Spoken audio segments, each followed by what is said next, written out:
Blackstone presents I and My True Love by Helen MacInnes. This book is read by Justine Eyre. Go far, come near. You still must be the center of your own small mystery. Ah, when clocks stop and no more time begins, may he who gave the flower its matchless hour and you the power to win the love that only loving wins, have mercy on your miseries and your sins. Winged Chariot, Walter de la Mare. 1.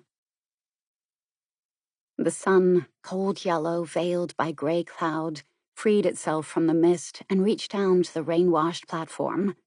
The railway lines, curving, meeting, parting, multiplying, suddenly gleamed against the dark tracks.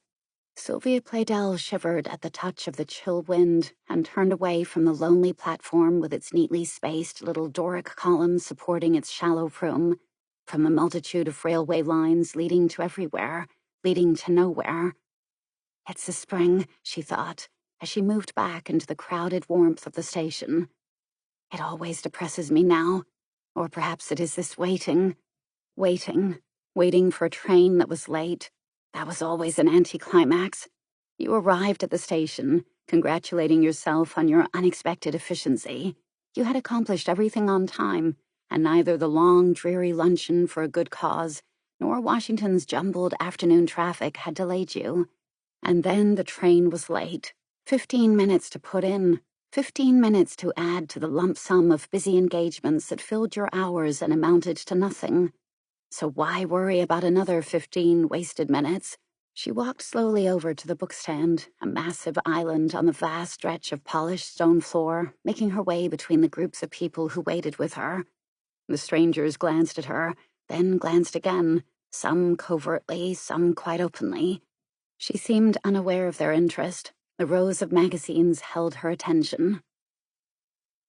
Lieutenant Robert Turner had seen Sylvia. Just my luck, he thought.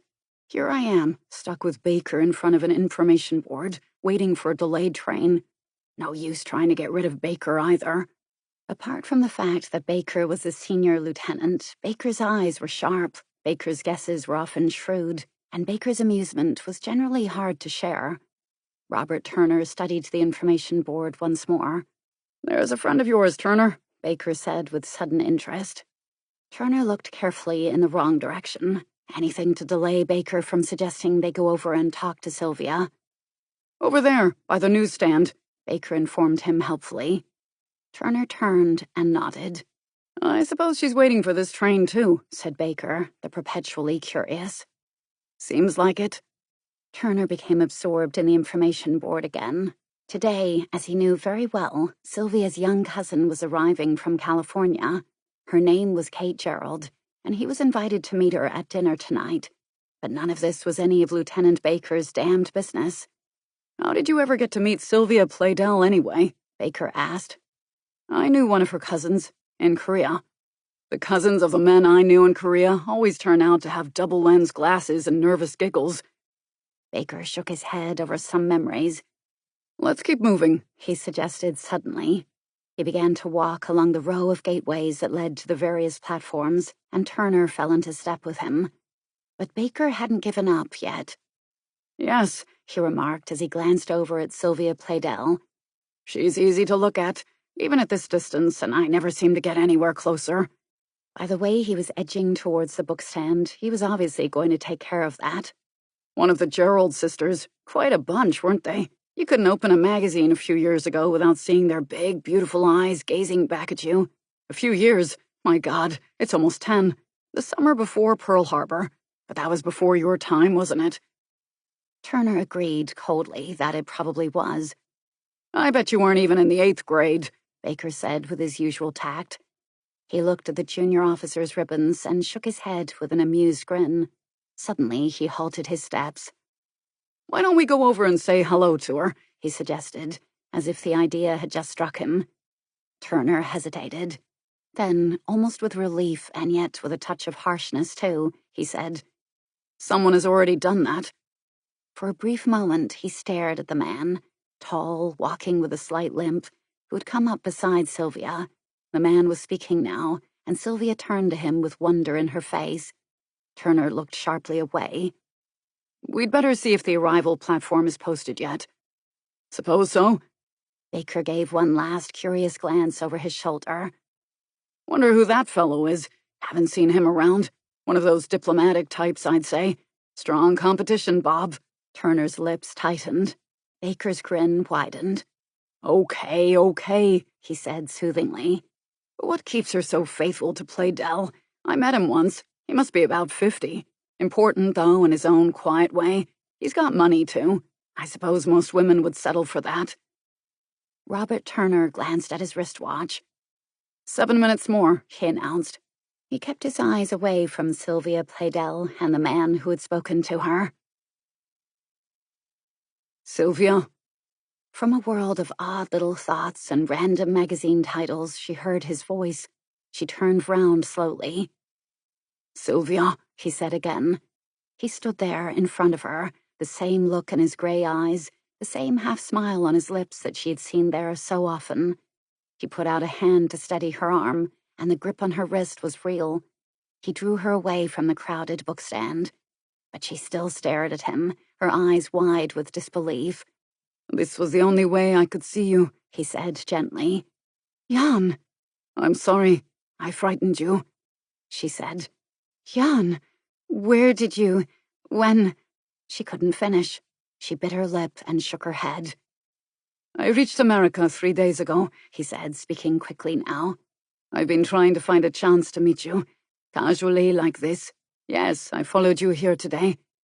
That smile spread to his eyes, lightening his serious face. "I wanted to see you when I spoke to you. Like this, face to face." His voice altered as he looked down at her. "As beautiful as ever," he said, almost to himself.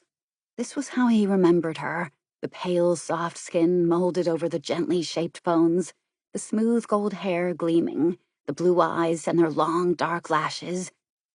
"Jan," she caught control of herself. "I thought you were dead." Dead or imprisoned. Her hand tightened on his arm for a moment, and he covered it with his. "More beautiful," he said. Sadness, he thought, could make beauty more powerful. "Were you sad because of me? Or is that too much to hope for?" She drew her hand away. "I thought you were dead," she repeated. Her voice was faint. "Dead or imprisoned," she said. "Let us walk a little," he said. For a few moments they kept slow step in silence. Then his quiet voice spoke again. "I couldn't get messages out to you, so in the end I agreed to come here. It was the only way to reach you." "You agreed?" She could gather her thoughts only slowly, painfully. Nothing but emotion seemed to fill her mind. She looked at him again, at the face that had changed and yet remained the face she knew. He was paler, thinner, but there was still confidence in the firm mouth, still strength in the even features. His dark hair now showed some gray at the temples. His marked brows seemed more determined, but there was still the same warmth and humor in his gray eyes when he smiled at her. "Agreed? You mean you didn't escape from Czechoslovakia?" "I tried that." His voice became expressionless. The smile had gone from his eyes. "I was caught, imprisoned, but they needed me, so they offered me a truce. I accepted it. It was the only way I could make sure of ever seeing you again." "You mean," she said slowly, "you are staying here, in Washington?" "Yes." "As one of them? You're at their embassy?" He said coldly, impersonally. "I'm on a visiting mission." Her emotions turned to alarm. "But then, it's dangerous to talk to me. They watch each other, even here in this crowded station. Oh, Jan, with your background, it's dangerous." "But I must see you." "Oh, no. Jan, no." "For whose sake? Mine or yours?" He was grimly serious now, his brows frowning, his lips tight, his eyes watching every expression on her face. "I didn't take this job and come all the way from Prague to hear you say that, Sylvia." She forced herself to look up at him, to meet his eyes. She said slowly, "What happened 6 years ago is over. It's all over, Jan. It has to be. She halted her step. They stood facing each other. He said, "Let me worry about any danger, for both of us." He paused and added quietly, "Did I let any scandal touch you 6 years ago?" She shook her head. "You got my letters after I left Washington?" "Yes," and burned them as bitter penance. "You never answered them," he said. "It's all over," she repeated. "It has to be." "All over? Is love ever over?" She took a step back from him, looking away quickly towards the strangers around them. The crowd had come to life. It had begun to stir, to flow in cross-currents towards a stream of traffic moving steadily from one of the platforms. There was a sudden sense of expectancy, a sudden feeling of excitement. The train had arrived. The waiting was over. At one side of the gateway, a girl stood patiently, a dark-haired girl in a green suit, who was trying to keep from being drawn into the crowd. She was watching Sylvia uncertainly, waiting for her to come forward, and even as Sylvia looked in her direction, she smiled. Jan Brovich's eyes followed Sylvia's glance. He took her hand and held it. "When shall we meet?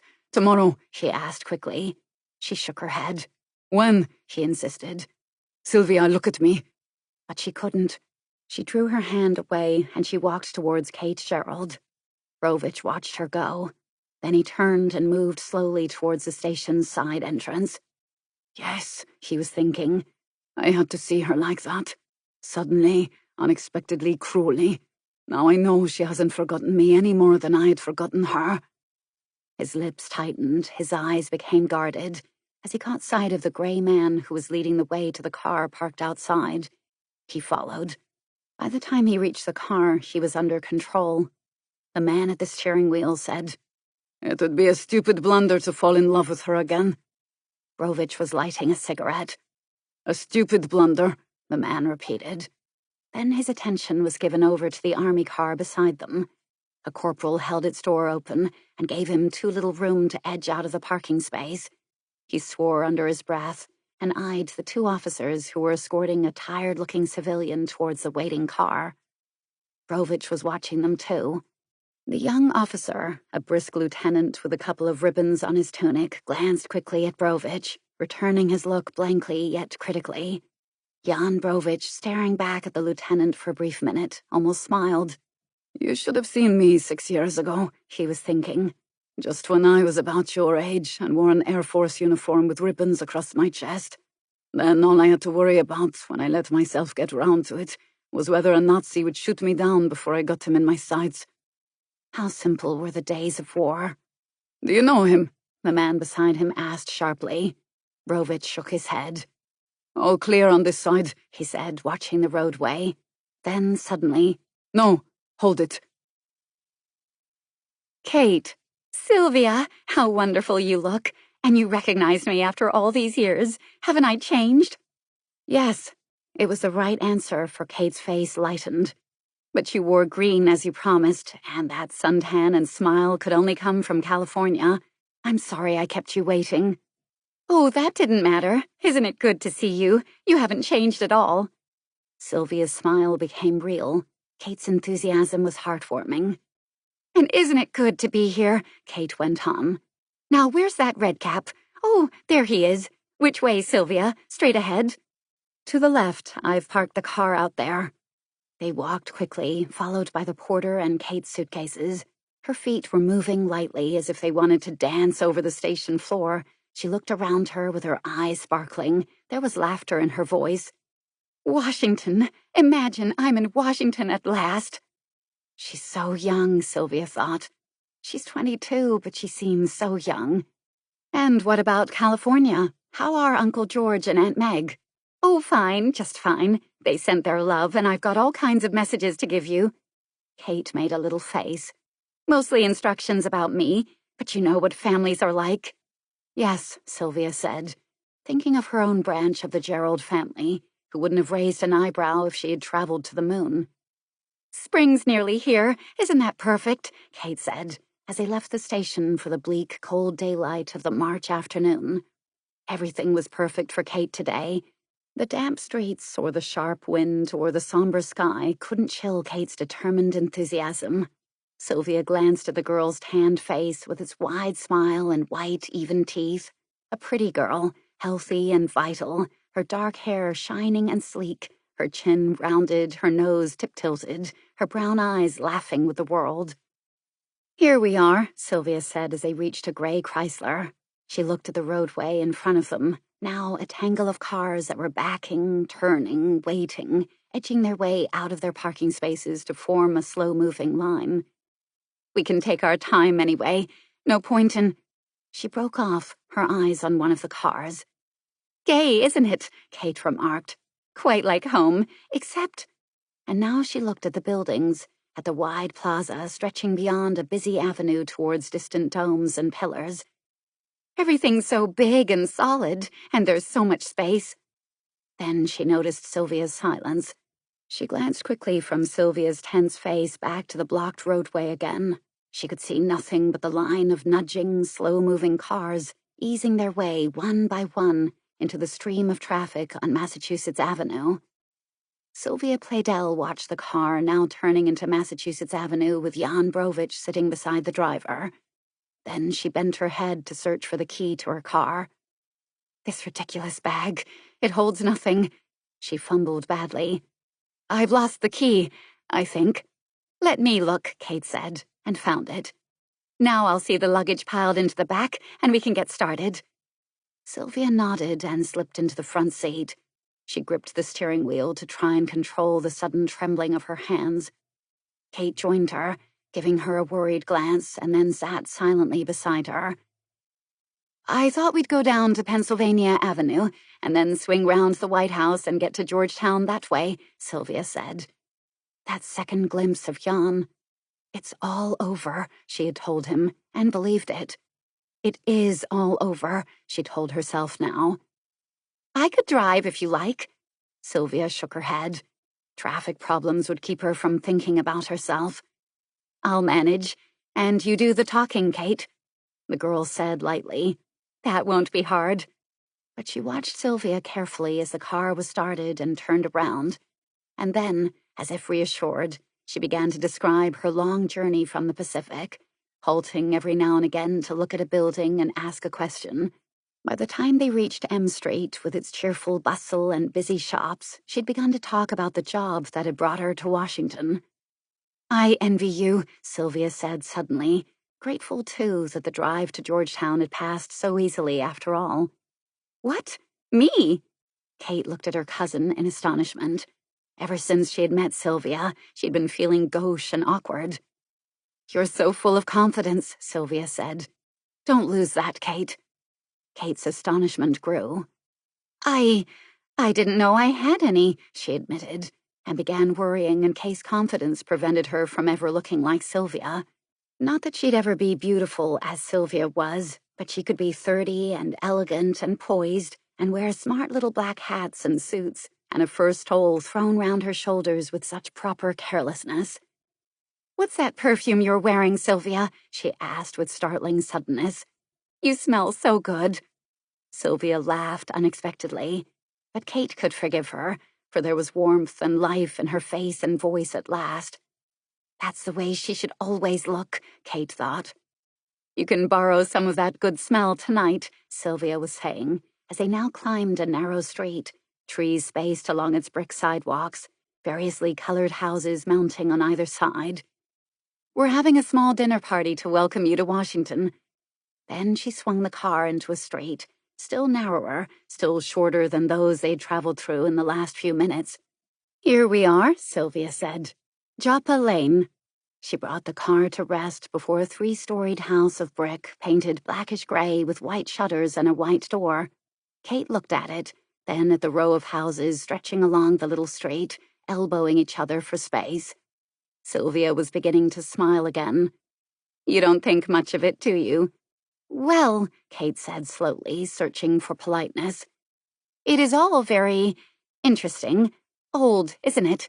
18th century mostly. That's Peyton's reason for liking Georgetown." It was the first time she had mentioned her husband.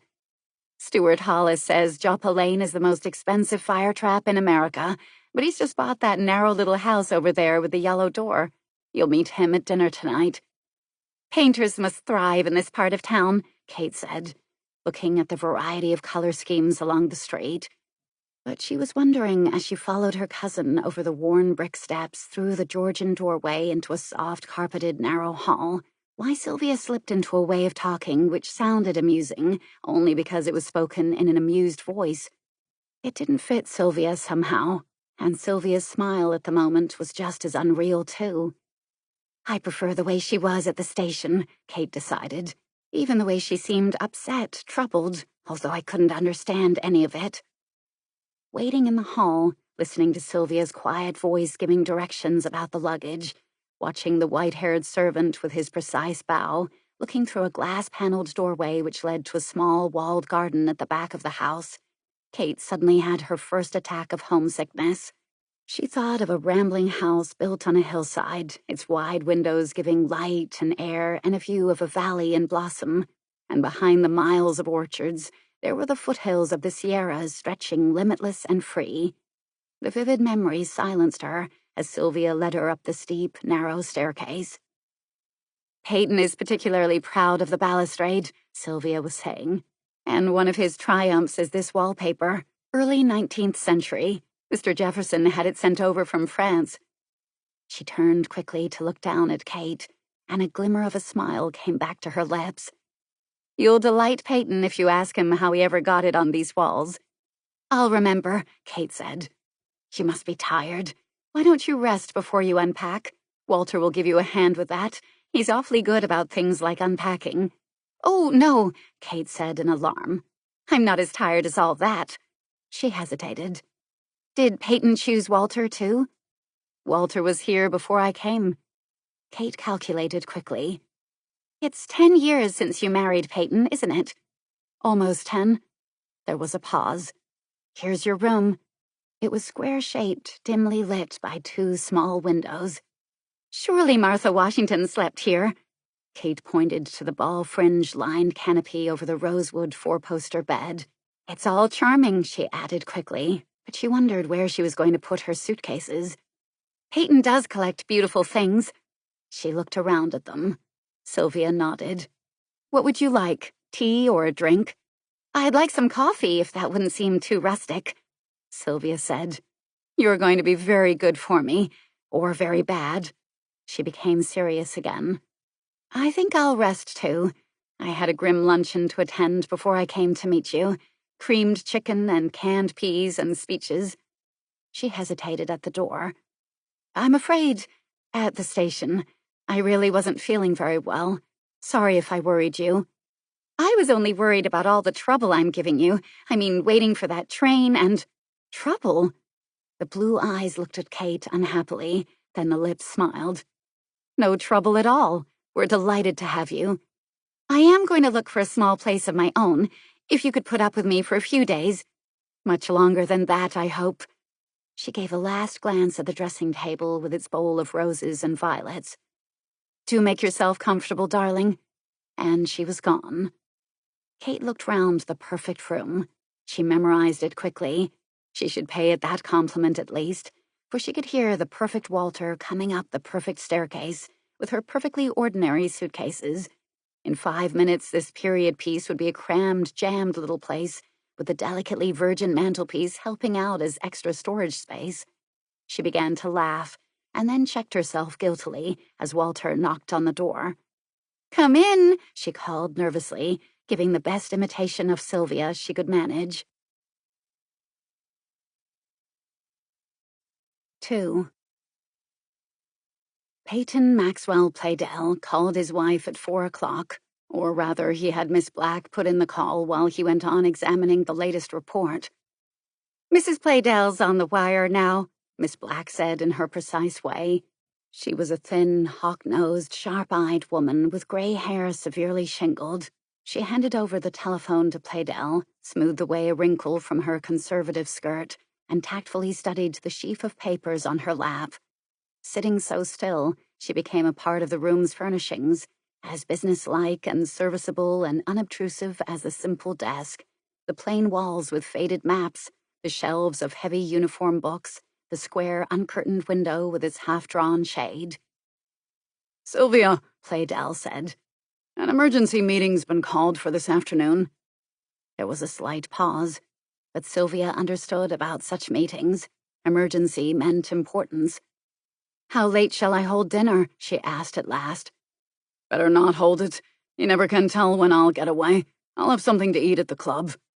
"We were giving the dinner for Kate," he said with annoyance. "I know, but this can't be helped. I'll be home in time to mix the highballs." "Oh." "Is anything wrong, Sylvia?" She didn't usually question him like this. "No." "I tried to reach you earlier this afternoon," he said reproachfully. "I was meeting Kate at the station." "Dutiful of you. And how is Kate? Presentable?" "Charming, I think." "Well, that's a relief. Tell her I'm sorry about the party, but this is unavoidable. Who's coming tonight, anyway?" "The Clarks." Amy Clark was a friend of Sylvia's. Martin Clark was a Foreign Service career man who had never left Washington and lived on his salary. "Stuart Hollis," Sylvia went on. He liked Hollis, a successful lawyer in the international field and a very eligible bachelor. "That's tactful," he conceded. "Lieutenant Turner, the one who knew Kate's brother in Korea." "That's a stroke of genius." Perhaps Turner would stop admiring Sylvia from a distance and concentrate on someone nearer his own age. Sylvia was saying dutifully, listlessly. "And Miriam Hugenberg." "Well," he said encouragingly. "that doesn't sound too difficult an evening." There was no one whose feelings would be hurt if he arrived late. "Practically a family gathering. I'll be home as soon as I can." He put down the phone, glanced impatiently at the clock on his desk, and said, "Now, are these the latest figures available? What about that subsidiary February report?" "You thought it wasn't reliable," Miss Black said. "Let me see its analysis again." He studied it carefully. Nothing really definite there. "What we want are facts and figures, not opinions," he said irritably, yet pleased that his judgment had been right in the first place. Miss Black's sharp eyes expressed her agreement and approval. She began quickly, methodically, to gather together the exact papers he required. "I'll stay here until the meeting's over," she said. He nodded, still frowning slightly. He passed a well-kept hand over his thinning gray hair. His face looked white and tired, but his worry, once the frown left his brow, was well hidden. When he rose, he stooped a little, as if to apologize for his height. His clothes were as quiet and restrained as his manners. His movements, like his words, were economical. But at the door, he paused to give Miss Black a smile of thanks, a small smile that lightened his severe, gaunt face for a brief moment. Then the door was shut quickly, firmly, decisively. "He works too hard," Miss Black thought. "But who doesn't?" She looked at the opened files which lay in disorder and for which she felt wholly responsible. She made a pretense of a sigh, but it wouldn't have deceived anyone. The phone call from Peyton had come just as she had reached her room. Sylvia put down the receiver, trying to calm her resentments. That silly listing of the names of the guests, as if to prove he were interested in the little dinner party for Kate, as if he hadn't been told yesterday about the guests who were coming. Perhaps he hadn't been listening, though. He listened to very little nowadays, except to his friends who were all men, who were all interested in the problems that interested him. Or that silly way of calling her dutiful because she had gone to meet Kate. Why hadn't he asked about the luncheon and the speeches? That had been pure duty commanded by him. It was good for Peyton to have a wife who could appear on a platform for the right occasions, earn him some credit, and save him so much boredom. Then she broke off her small revolt as quickly as it had begun. She had tried a real revolt once, 6 years ago. It might have succeeded if only... Oh, why even think of it now? She dropped her hat and furs on a chair and sat down on the edge of the chaise longue. At first she sat tensely, seeing nothing, her mind a blank, her emotions deadlocked. Then she lay back, staring up at the ceiling as if to find the answers to her problems there. "Jan," she said softly. "Oh, Jan, why did you come back?" She began to cry, quietly and steadily. The room had darkened. It must be getting late. She sat up and switched on the lamp which stood at her elbow. Its small, shaded glow fell on the silver and velvet frames clustered together on the small table beside her.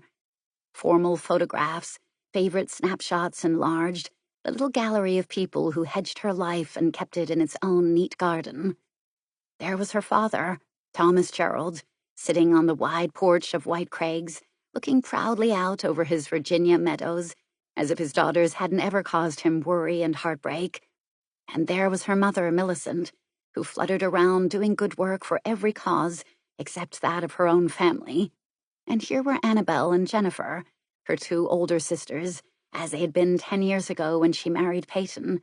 Beautiful, yes, and disarmingly innocent. But even in 1941 there had been scandals and high gossip. Annabelle was acquiring the second of her 4 husbands, and Jennifer was thinking of divorcing her first. And over here was a collection of snapshots of the California Geralds. George, her father's brother, who had left Virginia for a ranch in the foothills of the Sierras. Margaret, his light-hearted, competent wife with her Philadelphia sense of duty. The 3 children, Jeffrey, who is now in Korea, young Hank, still at college, and Kate, who had come to conquer Washington. Examples and warnings, she thought bitterly. She picked up her husband's photograph. This was how he had looked when she had married him. For love? Yes, for love. For a quiet kind of love, with respect and admiration lending it strength. Peyton had been 37 then, tall, good-looking in his quiet way, distinguished, a civilized man of taste, thoughtful, tolerant, cool, detached, the opposite of the young men who had crowded White Craigs and become engaged to her sisters. For each of their marriages there had been several engagements and countless rumors. Yes, she had admired Peyton. She'd been grateful to him, too. He hated scandal and gossip, yet he had never criticized her sisters. And she had been flattered. The ignorant girl of 20, who was noticed by the intelligent man of 37, the man who had never been interested in women. He still wasn't. That's been our trouble, she thought, for I'm a woman. Yet he chose to marry me. And that time of his illness, he loved and needed me then. Or was it the possession of me that he needed? But why? To make his life seem complete? To reassure himself that he is a normal man? But our life isn't complete or normal. A wife isn't a collector's item, a porcelain figure, Sèvres, circa 1790, in pride of place on a La Trobe mantelpiece. No, she told herself sharply. No! Stop thinking this way. Don't even let yourself start imagining such things. She set down the photograph on the table beside her, turning it from her. Once, she reminded herself, you persuaded yourself that he didn't love you, that you owed nothing in return. Once, 6 years ago, you let yourself fall into a love that wasn't cool or detached or even chosen. There was no reason in it, just a madness which later she could blame on the war. And no one had known about it, except Amy Clark. Peyton had never even guessed. But when he fell ill, desperately ill, just at the time Jan went back to Europe, that had been the end of the madness. For there was Peyton, needing her, expecting her, asking for her. What else could she do but stay? And Jan went alone, and she was left with only the miserable sense of deception, the guilt of betrayal. As if to cleanse herself, she'd become the completely dutiful wife, forcing herself into the pattern of living that Peyton had wanted. He had won every way. She gave up all hope of intense happiness. That was only a dream she had shared briefly with Jan, a dream that Peyton's illness had ended, pulling her roughly back into reality. There was a gentle knock at the door, and Kate entered. She was already dressed for dinner. "Oh, I'm sorry," Kate said, half retreating. "Am I too early?" She looked in amazement at Sylvia's black suit, and then at Sylvia's face. "What's the time? Oh, heavens, I'll be late. Come in, sit down. Keep me company while I dress." She's been lonely, Sylvia thought guiltily. "I just wondered when dinner was. I went looking for Walter to find out, but I got lost downstairs. And Walter scares me stiff," Kate thought. "People are coming at 7:30. Sylvia began undressing rapidly. "Did you have time to rest?" Kate smiled. The idea of resting seemed comic. "I've unpacked. I've ruined the beautiful room." "It's got to be lived in," Sylvia said as she moved into the bathroom. "Switch on some lights. Make yourself comfortable. I shan't be long." She had a quick shower and washed the stains from her cheeks where the tears had dried. "What is over, she told herself. No more tears, no more self-pity, no more admissions, no more weakness. That's all over. She entered her little dressing room and pulled on her clothes. Then she came back to the bedroom to brush her hair before the mirror.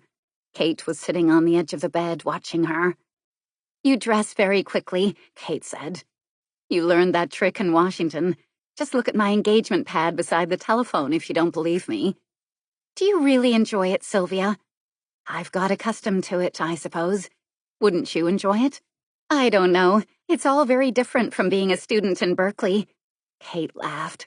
"It's kind of odd to step into someone else's house in another part of the country. It's a different design of living. Of course, this is all extra sort of special." She looked around the bedroom. "When I find a room of my own, it will be much more like a college room in Berkeley. There's no hurry to find that room. Boarding houses can be dreary." Kate said slowly, "I don't think it would be very good for me to live here too long. Oh, I suppose I'd love it," she added quickly, seeing the black look appearing on Sylvia's face. "Except I might lose that self-confidence you talked about." Sylvia finished applying her lipstick and picked up an earring. She fitted it carefully onto her ear. "Lose it?" she said at last. Kate, who had been smiling, suddenly looked embarrassed. She had expected Sylvia to smile too, instead of looking so startled. "Oh," she said, trying to make up for her blunder. "I suppose I'd learn a lot too. I'd learn how to face a dinner party and a crowd of strangers. Sylvia, what will they talk about? Politics? I don't know anything worth saying on it." Sylvia fixed her other earring and then looked critically at the effect in the mirror. "It wasn't that kind of self-confidence I meant," she said slowly. "It wasn't that kind at all." Strange, she was thinking, but those are two kinds of self-confidence. She looked at Kate, and then she looked back at herself in the mirror. "Perfect," Kate said with delightful honesty, watching Sylvia's reflection. She looked down at her own dress. "Am I all right?" "Very much so." I ought to have mentioned her dress before, Sylvia thought. And I almost forgot my promise about the perfume. "What about smelling good?" She smiled as she handed over a crystal bottle. "Yes," she thought. "A touch of Kate is what I need. She makes me feel young again." Young again? But am I so old? 30 isn't old. She looked once more at her reflection in the mirror. Her skin and hair and figure were young enough, but her eyes, there was no smile hidden in them, no eagerness, no expectancy, only a certain wariness. And there was Kate, barely 8 years younger, yet almost of a different generation. What have I let happen to me in these last 6 years, she wondered. But she knew the answer. Gradually, yet surely, she'd slipped into Peyton's routine. Pattern of living, Kate had called it. Of living or of existence. "When we were all dressed up like this," Kate was saying, "we ought to go dancing." "Dancing?" Sylvia looked at her, startled. She half smiled. "That might be fun," she admitted, but she could hear Peyton's amusement filtering through her own voice. She glanced at the clock. 5 minutes to spare. Not bad at all. Let's go now. We'll have to juggle the place cards around. We're one short for dinner. Peyton has been detained. One of those meetings. Her voice was casual, as if this happened often enough. "What is Peyton exactly?" Kate asked as they left the room. "Oh, I know he's something in the State Department, but that's always sort of vague, isn't it?" She glanced at Peyton's door as they passed it. The idea of separate rooms still amazed her. Why have a wife at all if you couldn't see her through the day and then didn't have her beside you at night? "He isn't actually in the State Department. He's just attached to it as one of their expert advisors on trade, mostly about European commerce. He used to be an international lawyer, but he's given up his own practice now." Sylvia led the way downstairs, and as they reached the halfway landing, she turned to add, To tell you the honest truth, I don't know very much about his work nowadays. Peyton is, well, he's careful, security conscious. He doesn't really trust any woman except his own secretary, and she's—" Sylvia half smiled. "Well, she isn't exactly feminine." "I see," Kate said. "I don't ask questions about Peyton's work. Unless you want to hear the perfect non-committal answer. And another thing, you don't have to worry about any serious political conversation at the dinner table. We don't talk politics except in a general kind of way, where it's anyone's guess. You'll never meet a real politician in this house. Peyton keeps all that for his club." "Oh," Kate said, disappointed. Washington without politicians? She followed her cousin into the Wedgwood blue and white dining room. "We'll put Stuart Hollis at the head of the table," Sylvia said, picking up the place cards and rearranging them. "That always flatters him." "What is he?" "International lawyer. He's hoping to follow Peyton's footsteps, I think. Expert advisor. Then—" Sylvia shrugged her shoulders. "Then what?" Peyton's ambition was too high to let himself talk about it. "Then," Kate asked, "then I'll place you on Stuart's right." She looked at Amy's name and moved it away from Stuart Hollis's left. He didn't like Amy Clark. She studied the cards in her hands thoughtfully and placed them carefully. "I'll put Lieutenant Turner as far away from you as possible. Then he won't think I've asked him here for your benefit, and he'll calm down and take some notice of you. The guest on the other side of the table always seems better value than the one you get landed with. I know, we'll give him Miriam Hugenberg, hyacinth blue hair and all." Kate began to smile, and then as the doorbell rang, they retreated, running with a flurry of long skirts across the hall into the drawing room. They struck a nonchalant pose of patient waiting, caught each other's eye, and began to laugh. 3. It was Lieutenant Robert Turner who had arrived first, punctual to the minute. He hesitated at the doorway of the room for a moment, a little puzzled, a little too erect and stiff in his manner, as he found his hostess and her cousin in a fit of laughter. He'd never seen Sylvia laugh like that in all the weeks he had known her. He stood, waiting, not knowing quite what to do, a young man with alert eyes, a tanned, healthy look to his face, pleasant features and a polite smile. Then the smile broadened and he came forward. "It sounds like a good joke anyway," he said. "It was nothing at all," Sylvia said, recovering herself. "That's the silly part. Bob, this is Kate Gerald, Lieutenant Turner." "The sillier a joke, the more I enjoy it," Kate said as she shook hands. "How do you do?" And then the order of her phrases struck her as ridiculous, and her hard-found seriousness melted away again. "You are very like your brother," Robert Turner told her. "Not in looks," he added quietly, gallantly, trying to hide his surprise as he studied the girl's face. "Jeff used to go right into a spiral where everything seemed funny and funnier. I generally had to push him into the nearest irrigation ditch to get him normal again." His tense manner had left him. His shoulders were relaxed, and he looked as if he might even enjoy this evening. It was an easy beginning, after all, Sylvia thought. When he had entered the room, he had obviously felt that he was strictly on duty tonight. Even the way he had stood at the door. "Lieutenant Turner reporting, sir." Sylvia turned away towards the tray of drinks in order to hide her smile. "Bob, would you fix the cocktails?" she called back to him, heartlessly interrupting the questions and answers about Jeff and Korea. "We've the entire evening for talk," she thought. "Let's not exhaust the bond in common all in the first 5 minutes." And then went to welcome Martin and Amy Clark, and then bring them over to Kate. Amy Clark was a sweetly pretty woman of about 30, a round-faced, plump little blonde with anxious gray eyes and a hesitant smile.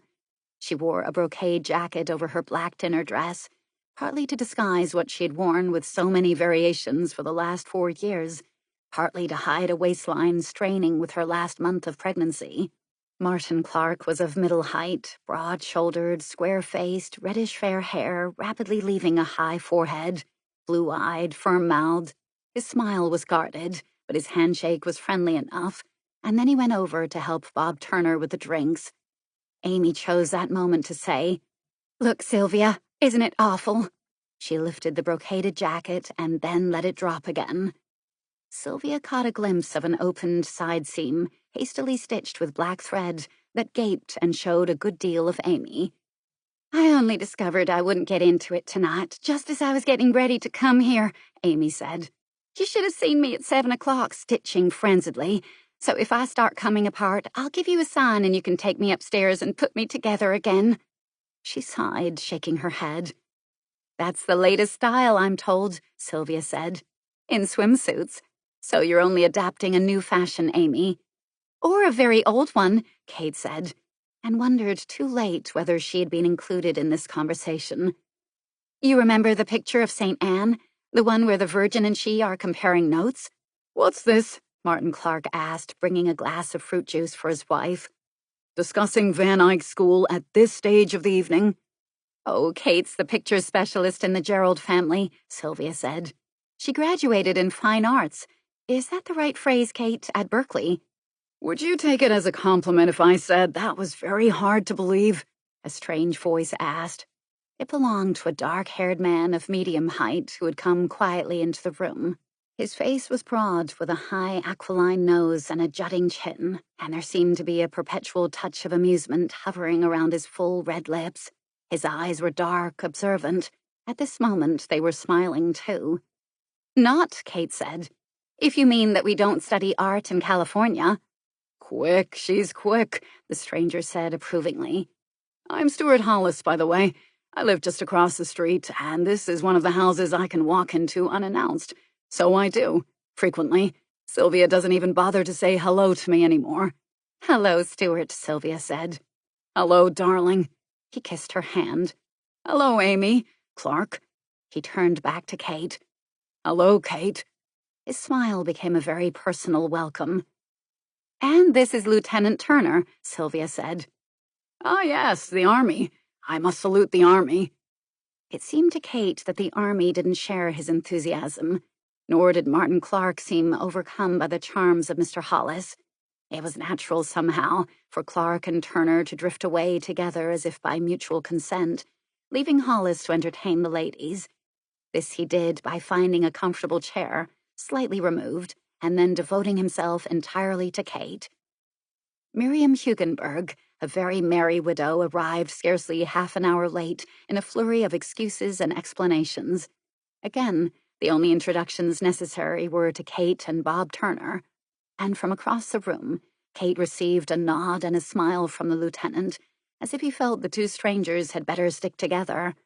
Mrs. Hugenberg, her figure well-dieted and adorned in pink, her thin neck heavily encircled by a rope of sapphires and diamonds, quickly took charge of the drawing room. Her hyacinth blue curls nodded approvingly at the Army. Her quick brown eyes didn't object to the visitor from California, who remained decorative and silent, as young girls should be, and talking gaily about Paris to the room in general, and Stuart Hollis in particular. She was finally persuaded, after 2 cocktails, into the dining room. The men heaved a sigh of relief. Even Stuart Hollis had been despondent, Kate noted. She had learned one thing at least. It was quite useless to be witty before dinner if your audience was hungry. It could have been a difficult party. There had been the usual tendency for the old Washington hands to start talking about the names they knew, quite forgetting that neither Kate nor Turner could possibly be interested in young Svensson, or whatever happened to Betty Meyer, or Jimmy Dalziel's Divine House. But Sylvia, maneuvering as skillfully as a Hudson River pilot, avoided that grim shipwreck of dinner parties, and edged her guests towards topics so general that everyone knew them. In addition, the food was excellent, the wine good, the candlelight flattering, the table, with its roses and silver on gleaming mahogany, pleasing. Everyone relaxed a little, the initial tensions were eased. Stuart Hollis seemed to have decided that he'd rather raise one of his well-marked eyebrows in Kate's direction than listen to Miriam Hugenberg on Jimmy Dalziel's house. Besides, he preferred his own house. Miriam, fortunately, had decided that the silent young lieutenant on her left needed some help in understanding the Washington scene, and she was delighted to give it. It was the least we could do for our boys, she thought, in a sudden surge of patriotism. So young nowadays, with all these medals and wounds and things. Really, it was amazing. So you've reversed the process, Stuart Hollis said, admiring Kate's shoulders. You've come east, young woman. And what next? I've a job in Washington. This is a strange type, Kate thought. I'm never sure whether I should be angry or laugh with him. You actually came here with a job all waiting and ready? Original. And what agency are you going to be in? The curve of her throat was excellent, her chin firm and smooth. Oh, I'm not in any work connected with the government. Amazing. And he was amazed. Nice breasts, he noted, and a slender waist. Natural, too. He glanced at Miriam. I'm going to work in the Berg Foundation, Kate said. Martin Clark was interested. That's the new contemporary art collection? Yes. Do you know it? I haven't been inside yet. To tell you the truth, I've never been feeling quite strong enough when I've passed by. And to tell you more truth, Hollis said with a touch of annoyance that Kate's attention had been diverted, Clark isn't very contemporary-minded. Don't you approve? Kate asked Martin Clark. Not altogether, he admitted with a smile against himself. When I'm in a room with mobiles, I always feel as if I were dodging a flock of bats. The Berg has some French impressionists, too, Kate said helpfully. No good enticing Clark with whipped cream, Hollis said. He's strictly a 17th century man. Yes, Clark said calmly. Just an old founding father type. He eyed Hollis for a moment and then turned to Kate. I'll visit you one day and you can explain everything to me. I'm sure you'll do it kindly. And where do you live in California? Hollis asked, snatching the conversation quickly away from Clark. In the Misty Belt or the Thirsty Belt? We've a ranch in Northern California, Kate answered safely. In the foothills of the Sierras, southeast of San Francisco. Cowboys and palominos and beefsteaks? She shook her head. Peach trees and apricots, figs and vines. Hollis stared for a moment. A ranch, of course, how stupid of me. But he looked more amused than stupid. Lieutenant Turner said suddenly, Ranch is a Spanish word. It didn't always mean cattle. He looked encouragingly at Kate. In Texas, we've... Ah, you're from Texas? Hollis asked, and Turner fell silent. How wonderful, Miriam Hugenberg broke in. Washington gossip didn't seem to interest the lieutenant, and he wouldn't think about Korea. Thankfully now, Miriam plunged on. And there's California across the table. Really, you never need to travel in America. All you have to do is to live in Washington and meet people. It saves so much energy. To spend on traveling in Europe, Hollis said, glancing with veiled annoyance at Miriam Hugenberg's pink and white face. Not that he disapproved of traveling in Europe. He went there each summer. But he had sensed Miriam's tactics, and he knew he'd get little more conversation with Kate. Well, Miriam shrugged her shoulders. Where else is there to travel? Texas doesn't approve, Hollis announced with a mischievous smile, his eyebrows raised expectantly. Bob Turner studied the flowers on the table. Lieutenant Turner may have learned to appreciate traveling in America, Mrs. Clark suggested, her soft voice amiable enough. But she looked at Hollis with a critical eye. Sylvia said quickly, Isn't it odd, though, how you never seem to meet anyone who was born in Washington? What happens to them? They leave to escape us, I expect, Martin Clark said. But you, Sylvia, are almost Washington. Your part of Virginia across the Potomac just escaped the city's clutches. Amy is from New Orleans, and I'm from Boston. So is Peyton. He grinned suddenly. Which proves Boston is rather versatile. And Hollis, where did you come from, Hollis? There was just the hint of a pause. Indiana. The Corn Belt, Clark said reflectively. And Miriam? Born in Sweden, educated in England, finished in Switzerland. Not literally, I hope. Lived in Paris, married in Rome, widowed in Brussels. That's how you are when you've a father, then a husband in the Foreign Service. She turned to the lieutenant. So you will forgive me if I'm confused? Someday I do promise to visit Texas, and then my confusion will be complete. She laughed gaily. Bob Turner went through the agony of sudden blankness of mind. He could think of nothing to say that wouldn't sound impolite. He looked across the table and saw Kate was watching him. Amy Clark said, I wish it were. I mean that bit about traveling when you're in the Foreign Service. Her voice developed an unexpected edge. It seems that if you want to get a decent job abroad, you really ought, first of all, to make either money or a name for yourself in an outside profession.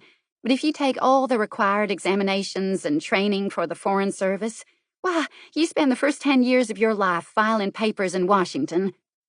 Oh, come now, Hollis said, raising a disapproving furrow on his brow. A snide attack on me, he thought. And wrong, too. Martin Clark was dull, narrow-minded, pedestrian. He'd never get on. Didn't Sylvia see that? Yet she'd keep inviting them to her house. Some form of stupid sentiment, no doubt. But Sylvia ought to realize that sentiment didn't mix with dinner parties. That isn't always the case, Amy. He congratulated himself on his mild voice. Then why do we all raise a cheer whenever a career man does get a decent post? Amy asked.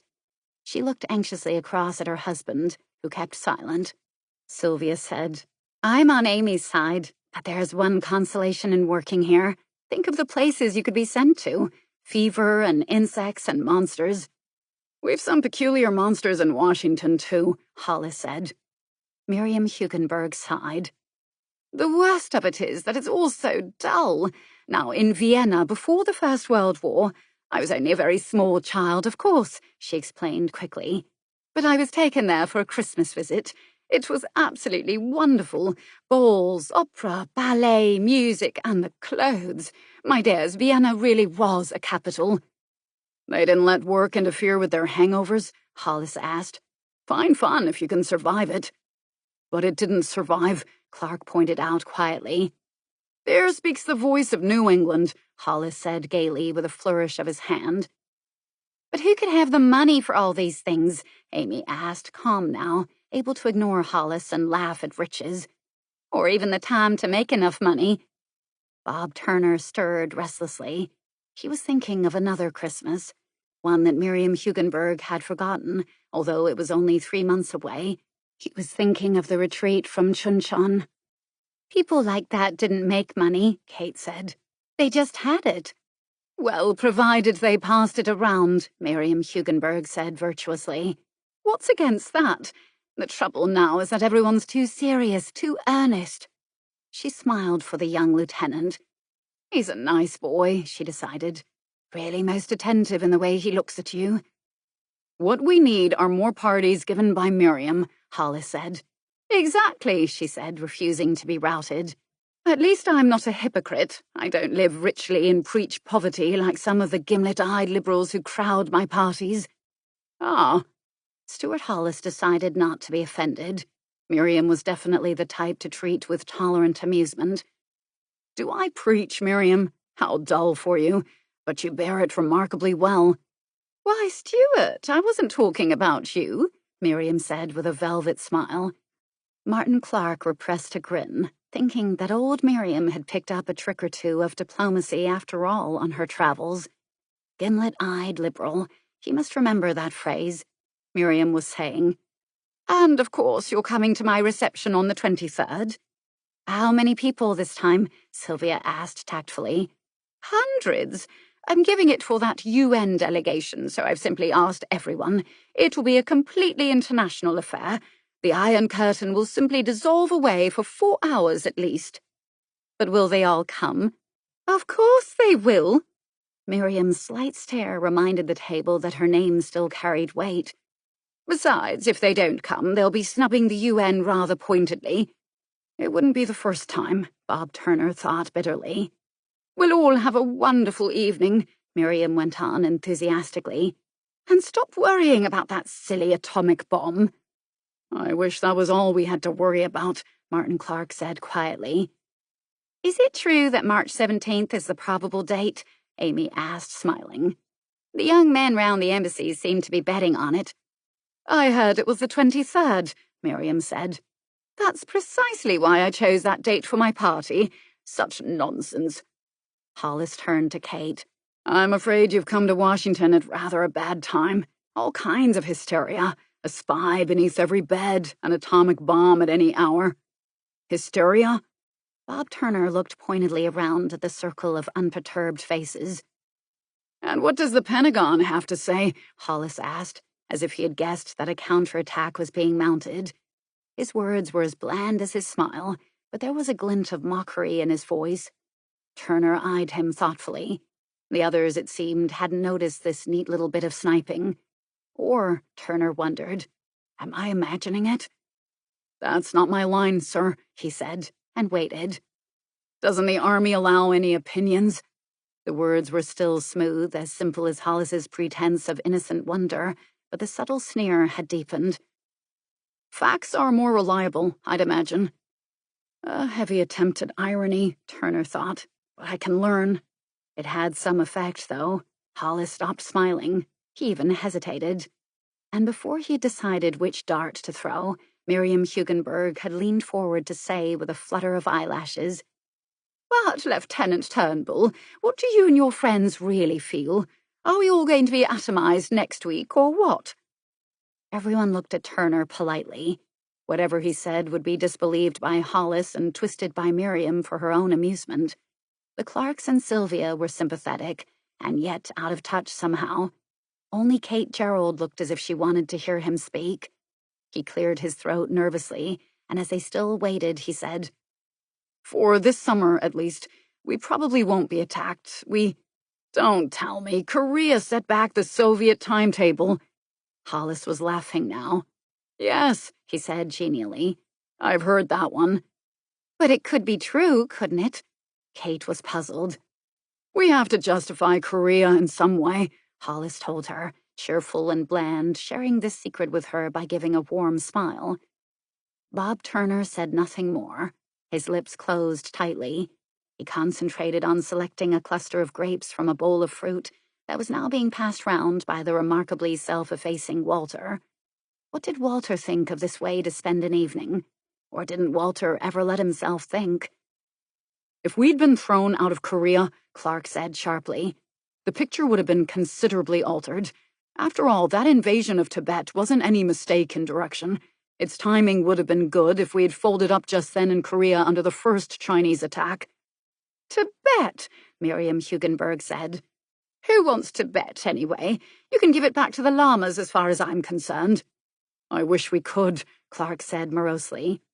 "How easy life would be," Amy suggested. "If the Poles had Poland, and the Czechs had Czechoslovakia, and the Romanians had—" "Guess whom I met yesterday?" Miriam broke in. Sylvia prepared to rout young Svensson and Betty Meyer and Jim Dalziel and his house all over again. She looked up from the peach she had just peeled. "Jan Brovich," Miriam said, and looked round in triumph. "Didn't any of you know he was back in Washington?" Her eyes sparkled with pleasure at the sudden silence. "He was looking very well. A little bit older, a little more serious, but still the same old Jan, except, of course, he's no longer wearing that dashing uniform with all its ribbons."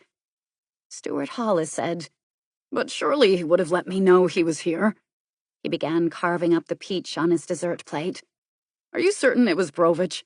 "Oh, quite. He raised his hat to me and smiled. I was in my car, and before I got the chauffeur to find a place to stop, he had disappeared, so I didn't talk to him. But it was Jan, all right." "Yes," Clark said shortly. "He's back in Washington on a diplomatic passport." "You mean he's connected with the present Czech regime?" Hollis was disbelieving. Amy stared at her husband. "And you never told me, Martin." "Well, considering he's chosen the other side of the Iron Curtain, I don't see why any of us need pay any attention to him." "Isn't that rather brutal?" Hollis said. "After all, he had a lot of friends in Washington." Clark's blue eyes returned Hollis's look of dislike. "And what would you propose to do?" Hollis didn't answer. "It's difficult," he said, sidestepping the question. "It's extremely difficult." "Nonsense!" Miriam fluttered her hands to dispose of the matter. "Jan was my friend. He'll continue to be my friend. What do you say, Sylvia?" Sylvia looked at them blankly. Amy said quickly, "Frankly, I used to think he was wonderful. That was before I met Martin, of course." She laughed, a little nervously, Bob Turner noticed, and then she rushed on, talking now, so it seemed, for the benefit of Kate and Bob, who had never known Jan Brovich. All the women thought he was pretty wonderful, and the funny thing was that most men liked him too. He had been one of the Czech flyers with the RAF, Battle of Britain and that kind of thing. And in 1945, he was sent over here with a goodwill mission to get support and friendly feeling for the Czechs, I suppose. Not that they needed it then. We were entirely for Bennis. She took a deep breath. Well, Jan Brovich certainly did his share of winning our friendly feelings, Miriam said cheerfully. So why cold-shoulder him now? He's still the same man. But the regime isn't still the same regime, Clark said. That's the trouble. Doing a propaganda job for Bennis is one thing. Doing a propaganda job for communists is another, especially when their ideas of propaganda are elastic enough to take in a lot of outside activities. Spying, you mean? Hollis was quick to ask. Now, Clark, let's not join the fear and suspicion boys. There's too much witch-hunting nowadays. Of course, he added reflectively, finishing his peach. It is all very distressing indeed. The gimlet-eyed liberal, Clark repeated to himself, the master of the high-sounding cliché, of the parroted phrase. Proving what, exactly? That Hollis was a very fine fellow, an admirable character. Then you intend to see Brovich? Clark couldn't resist asking. Like hell he would. Hollis might adopt a noble attitude when he had an audience, but he had never yet done anything to damage his career. Mr. Hollis came first, then. We have to admit that there is a wave of reaction sweeping America, Hollis said with obvious distaste, eyeing Clark. We will be forced, no doubt, to ignore Brovich. I admit that, but I also admit that I, for one, am ashamed of it. Forced? Clark picked out the loosely used word. Who's forcing anyone except his own moral judgment? As for a wave of reaction, I seem to remember that quite a number of us in 1939 felt a wave of reaction against the Nazis. Was that bad? Were you ashamed of it? Let's stick to our original argument, Hollis said with marked patience. Analogies are always dangerous. He looked at Kate and shrugged his shoulders. The truth is, Amy said quickly, we're all upset, each in his own way, to think that Jan Brovich, of all people, is now a communist. I can scarcely believe it myself. She smiled to her husband. Darling, she wanted to tell him, let's not get forced into an argument by Stuart Hollis. He will evade the real issues and make you seem a hopeless old reactionary, and you'll spend half the night marching up and down our bedroom while you try to solve what makes people like Hollis tick. As if it mattered. After all, Amy went on, Brovich was a friend of young Masaryk, wasn't he? Then his father lived here for years before Czechoslovakia became a nation. Why, Jan was even sent over to school here. He went to Exeter, didn't he? And then he had a year at Princeton before he went back to the university in Prague. There was a deep silence. Everyone waited for someone else to speak.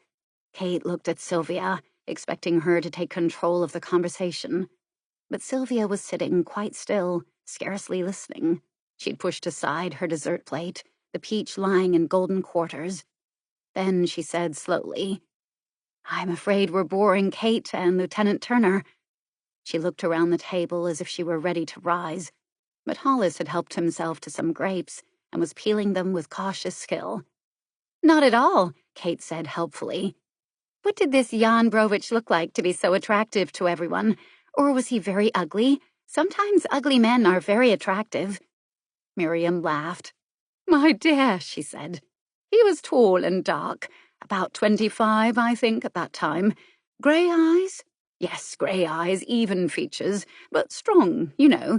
Nothing effeminate about Jan, and he really had such an amiable smile. He was so dependably charming, as if he really meant what he said. And he had just the suspicion of a limp, Amy added.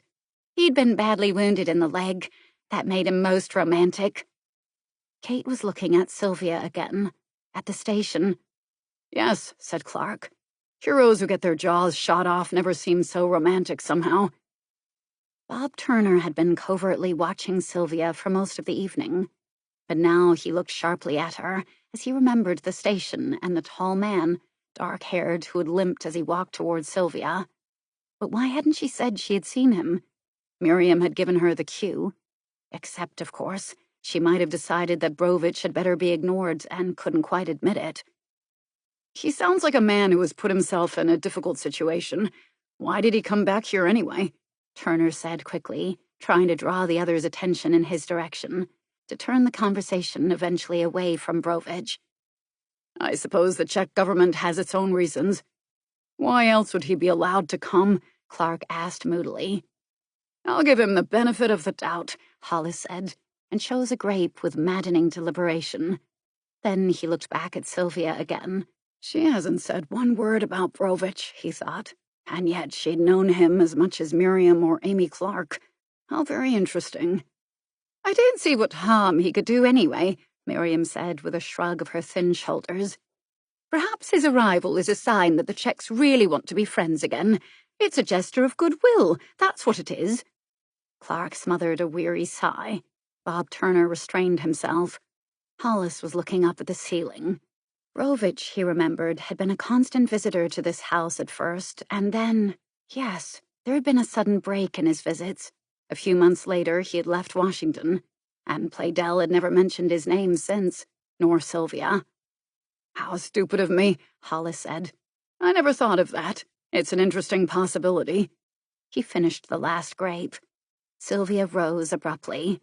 Miriam Hugenberg beamed with pleasure as she prepared to follow her. Oh, I have occasional flashes of brilliance, darling, she told Hollis. Indeed you have, Stuart Hollis said, looking at the diamond and sapphire necklace around the heavily powdered throat. He rose and bowed.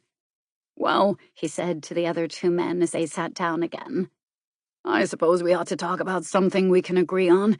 It will be easier, anyway, now that the ladies aren't present. He glanced at Turner.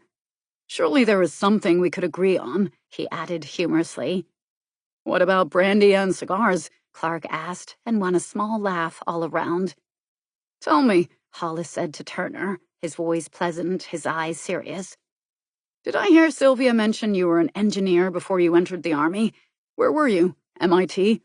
No, at Case. And somehow the conversation became something he could cope with efficiently. They began discussing the Shasta water reclamation project, and Hollis was both intelligent and interested. It's a pity we didn't get talking this way when Sylvia and Kate Gerald were here, Turner thought as he finished an explanation and found it well received. Then he smiled at his conceit. But just then, another thought struck him. He looked at Hollis with new understanding. He was smooth, very smooth. He might be 20 pounds overweight, disguise it with specially cut clothes, but he was pretty light on his feet. Turner's smile became a broad grin. So Hollis would tolerate no opposition when it came to women? Sylvia, Amy said in a low voice, drawing her aside from Kate and Miriam Hugenberg. About Jan, I did try to jump in and pretend I had a schoolgirl sort of crush on him, but it didn't help at all, except that Martin looked at me as if I were out of my mind. Oh, Sylvia, what will you do? Nothing. She touched Amy's arm and moved to the coffee table.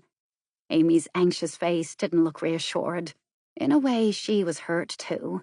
Now she could see there would be no more serious confidences. Did Sylvia blame her for having given the wrong advice 6 years ago? At the time, romantic as she had been, she had meant it honestly and well. But if Sylvia had listened to her, Sylvia would have given up this house and her marriage and gone off with Jan Brovich.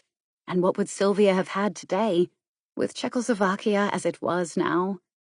Amy looked around the comfortable, secure room, and then at Sylvia pouring coffee by the fire. Yes, Amy thought. As things turned out, I gave her bad advice.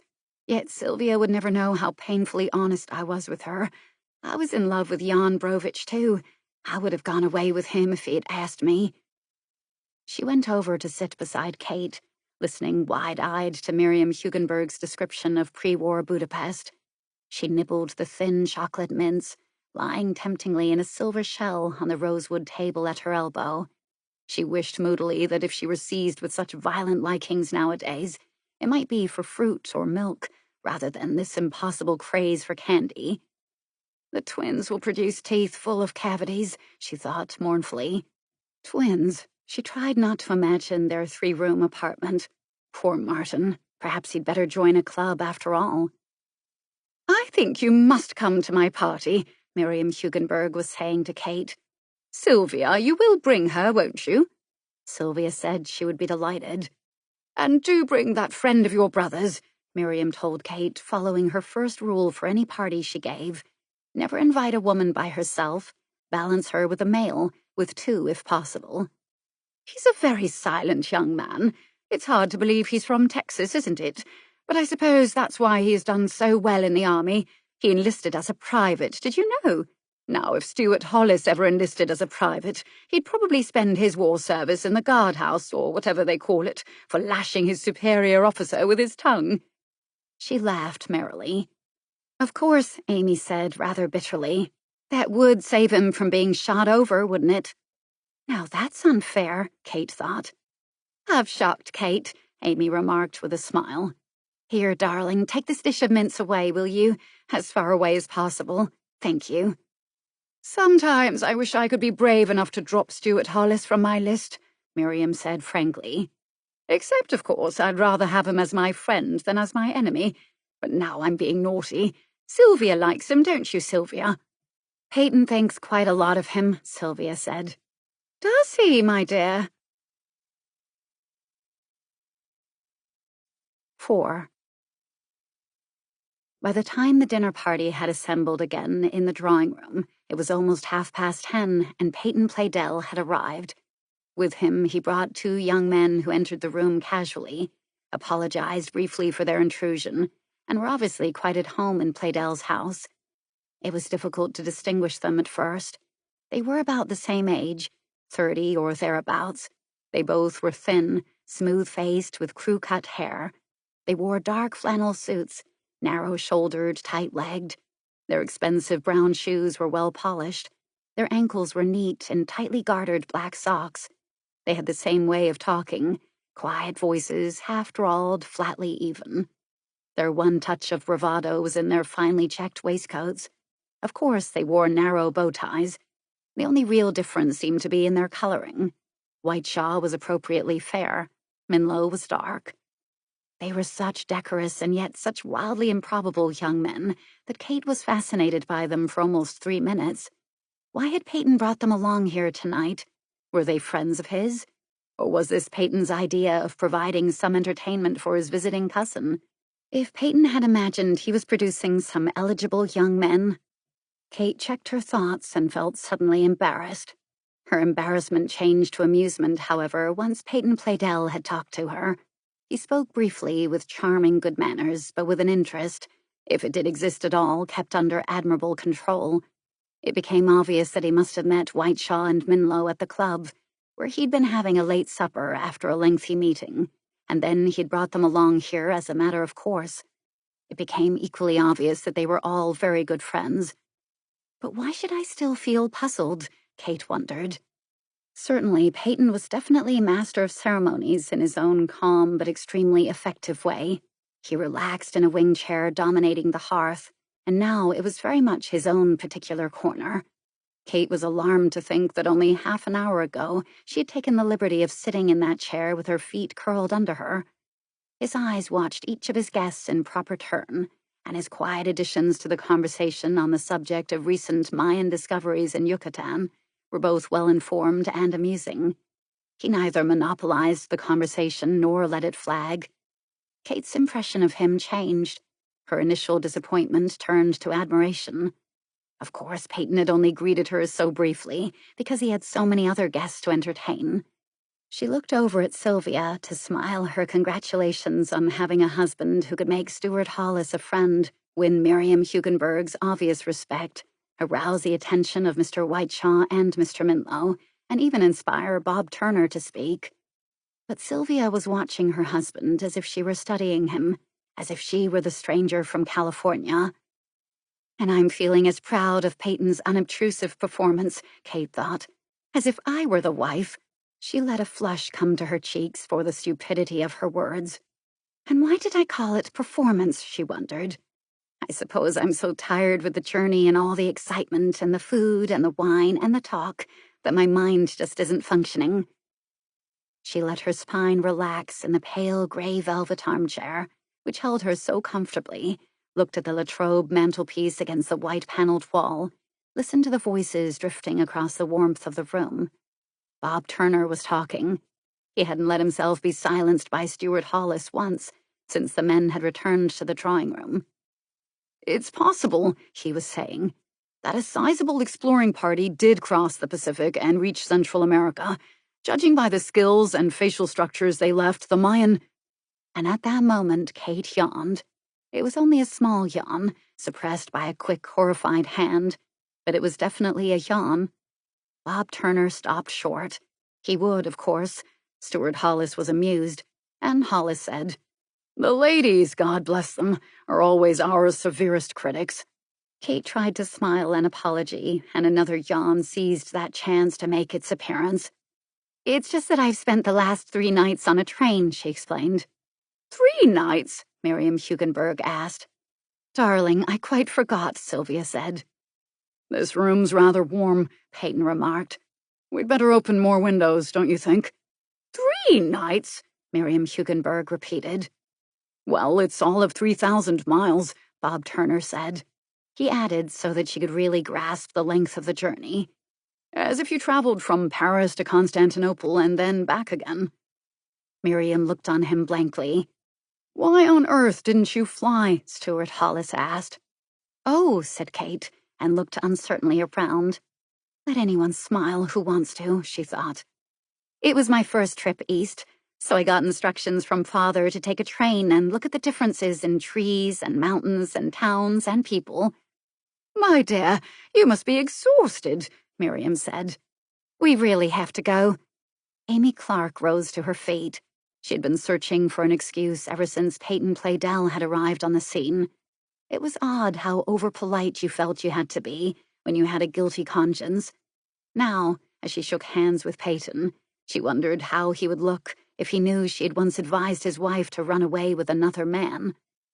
"Do come and see us," she told Kate. "I'll get in touch with you." "Yes, do," Clark echoed his wife. He gave Kate a surprisingly warm handshake. Bob Turner glanced at his watch. "I'll have to leave," he said, and proceeded to waste no time on any protracted good nights. Except when he came to Kate, he said, "Do you like the Marx Brothers? Good. There's a revival of A Night at the Opera in town this week. Would you care to see it? I'll call you." Miriam Hugenberg also had to leave. She had had 3 nights of dinner parties in a row, with 2 more to follow. And at her age, she admitted in a weak moment, it all added up. To what? Sylvia buried that thought and made the correct goodbyes. "I didn't mean to break up the party," Kate said worriedly, looking at the emptying room. Sylvia murmured, "It was time to break it up." But neither Mr. Whiteshaw nor Mr. Minlow evidently thought so, nor did Hollis. The 3 of them and their host looked as if the evening was just beginning. But Hollis stepped out of the all-men-together role for just one moment as Kate said goodnight. "When you're recovered tomorrow," he said, holding her hand, "perhaps you'll let me show you around. I've a car and we can see all the sights very comfortably. I suppose you have to go sightseeing?" "Stuart," Sylvia began in amazement. "No, Sylvia, I insist. Besides, after 12 years in Washington, I really ought to see Mount Vernon. Kate's going to complete my neglected education. Aren't you, Kate?" Kate could only feel that annoying color mount to her cheeks again as she said she'd be delighted, only perhaps Sylvia had plans. "Oh, no," Hollis said. "Tomorrow's the day that Sylvia attends her civil defense class. I can't imagine her in a tin helmet or blowing a whistle, but she insists. She has a most surprising sense of duty." "Or is it my form of hysteria, Stuart? But you'd better treat it with more respect, or I'll find a neat little notice saying shelter and point the arrow straight at your house." "Yes," Peyton said, answering Hollis. "Sylvia has a sense of duty, thank God." There was a note of pride in his voice, a touch of affection in the hand laid on his wife's shoulder. And then, as if regretting such a display of emotion, he wanted to know if anyone needed more ice in his drink. Kate imagined that her half-sleeping eyes were playing tricks, for Sylvia seemed to flinch at her husband's praise, and the look in her eyes as she watched him for a brief moment was almost strained. Then the moment was over, and she took Kate's arm. As they left the room, Whiteshaw was adding another log to the fire. Minlow was attending to the drinks.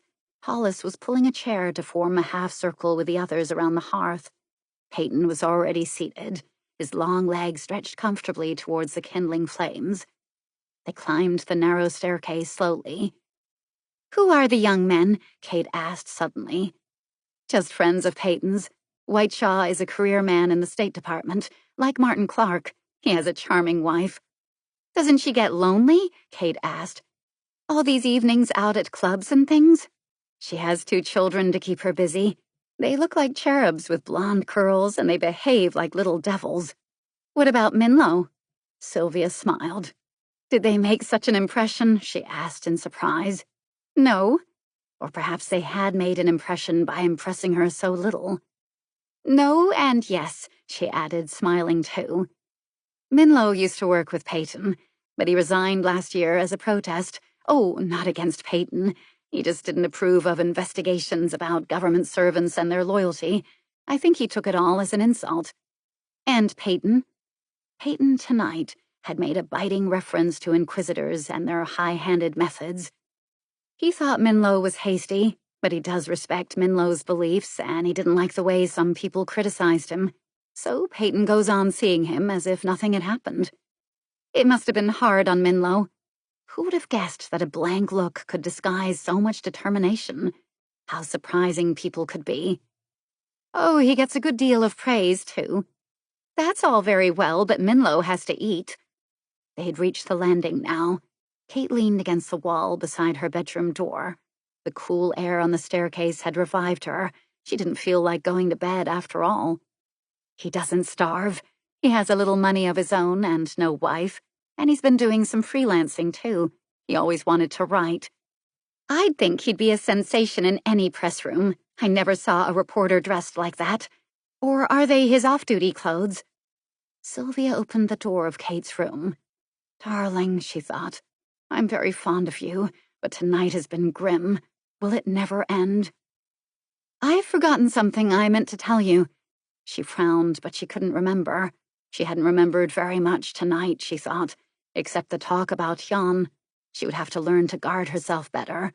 Thank God that Peyton hadn't been at the dinner table. Kate was saying, "It's funny, but I'm not the least tired now. Why don't you come into my room and we can talk? There is so much you have to tell me." Sylvia's face became very still. Then she forced a little smile. "You're so tired that you can't even make up your mind to move to bed," she said, and she pushed Kate gently into her room. "I'll see you tomorrow, darling. And we can talk then." "Yes," Sylvia said slowly. "Good night, Kate. Sleep well." Kate gave her an impulsive hug. "Thank you for the dinner party," she remembered to say. Then she closed the door and stood for a moment, recalling this evening. A strange evening, too. Or was it only she who was the stranger? At least she was beginning to see things more clearly. She was beginning to see why Sylvia had ever fallen in love with Peyton. That was something that she couldn't understand when she had met the Playdells in 1947, at the time they visited San Francisco. But of course, she told herself patronizingly, you were only a schoolgirl then, rebellious and bored by being dragged into the city to meet relatives who couldn't come out to the ranch to visit you. Then she moved slowly away from the door. She looked at the bed, turned down, inviting. Perhaps she was tired after all. Perhaps she was even tired enough to forget all about incipient claustrophobia under that smothering canopy. When Peyton Playdell came upstairs, leaving behind him a house dark in sleep, he was startled to find that his wife's bedroom door was opened a little, and the thin wedge of light from her reading lamp cut briefly into the passage outside. She waited up for me, he thought with increasing surprise. And then, as he stood at the opened door and saw the still figure propped against pillows, with a book dropped face down by her side, "She's fallen asleep," he said to himself. Sylvia raised her head. "Peyton?" He came into the room. "My dear, it's almost 2:00. He picked up the book, smoothed the twisted pages, and closed it. "How did the meeting go?" she asked. "Slowly, but we covered a lot of ground. And the dinner party? I hear it went well. Kate made quite a hit, apparently. She's very young, isn't she?" "She's simple and direct and completely honest." Why must he always call that being young? Stuart Hollis said she was refreshing. And Stuart feels he is jaded enough to need a little refreshing. Now.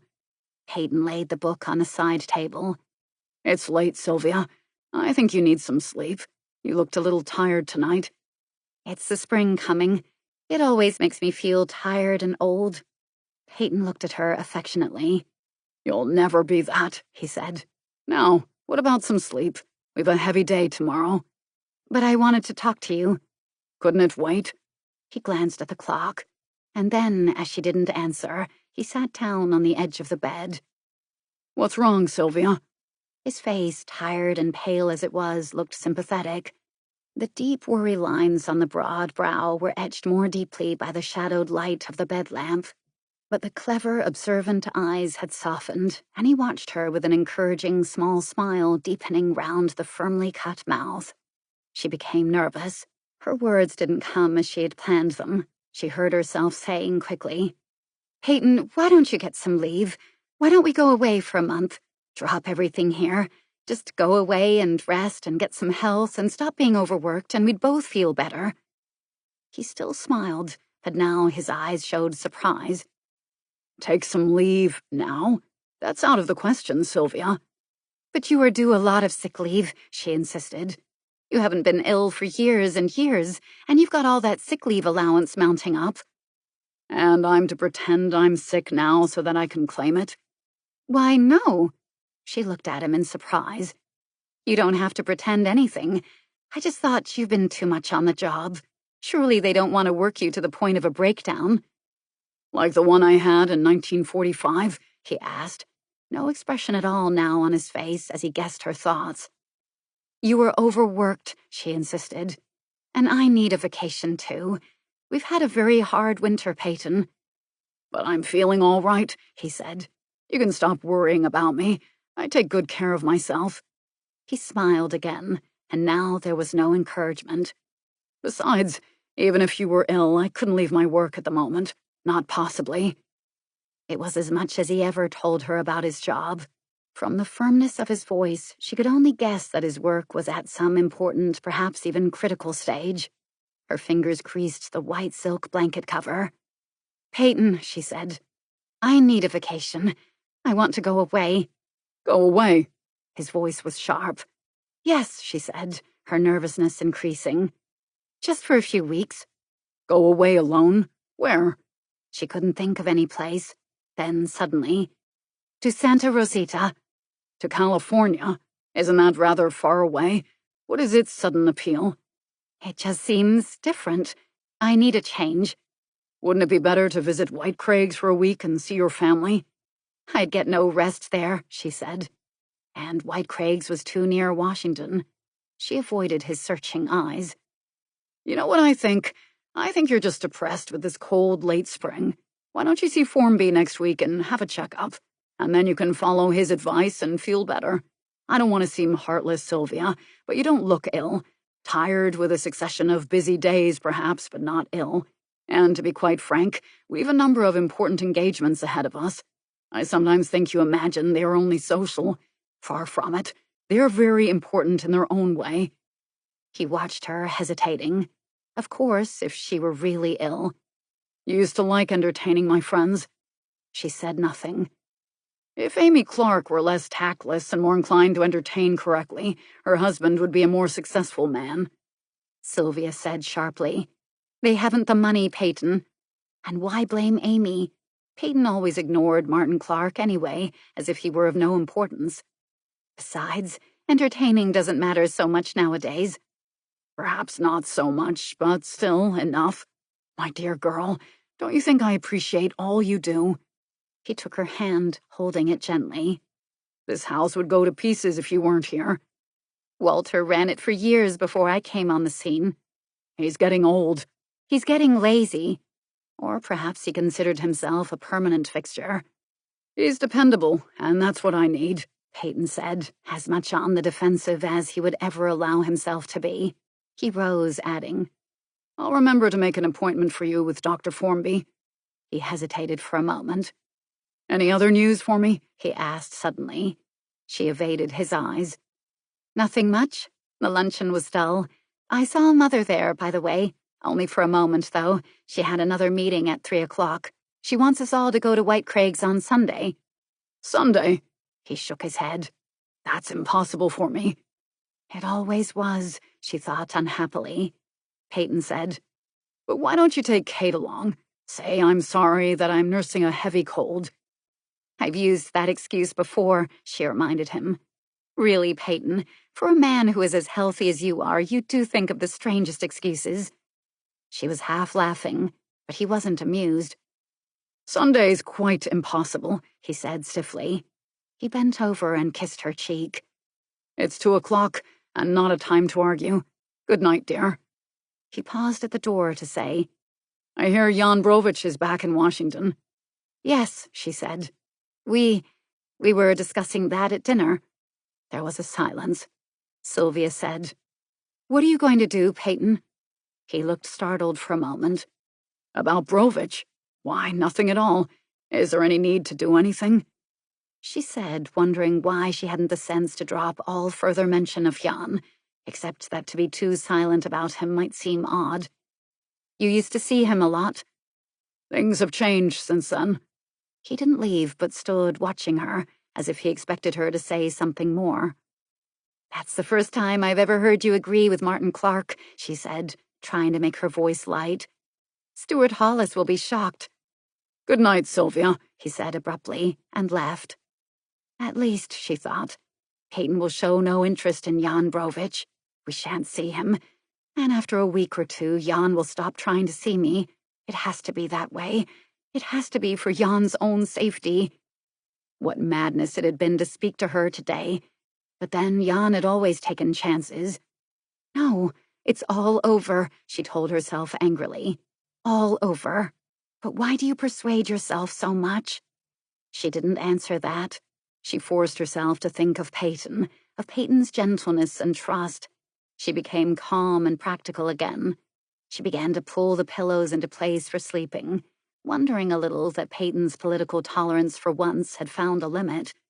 He was the kind of man whose own thinking was as honest and straightforward as Martin Clark's, but whose willingness to see all sides of a question made him as broad-minded as Hollis. She had been prepared for a small speech on the cruel prejudices of today's politics, such as he had given when Minlow had resigned and lost some of his friends. Instead, he had spoken as if Jan Brovich deserved any snubs that were coming to him. Jan, she was thinking again, remembering him as she had seen him today. Jan. She was stifling. She rose and opened the window wide. She stood looking out over the garden. Against a white wall, the yellow forsythia's long, straight sprays were silvered by moonlight. The magnolia tree was a dark shadow, waiting for the warmth of spring. In another month it would be heavy with flowers and fragrance. Dogwood and lilac, they'd come soon too.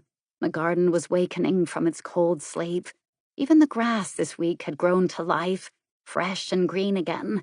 The first daffodils were showing, the early violets. The curtains beside her were suddenly sucked out by the night air. She turned.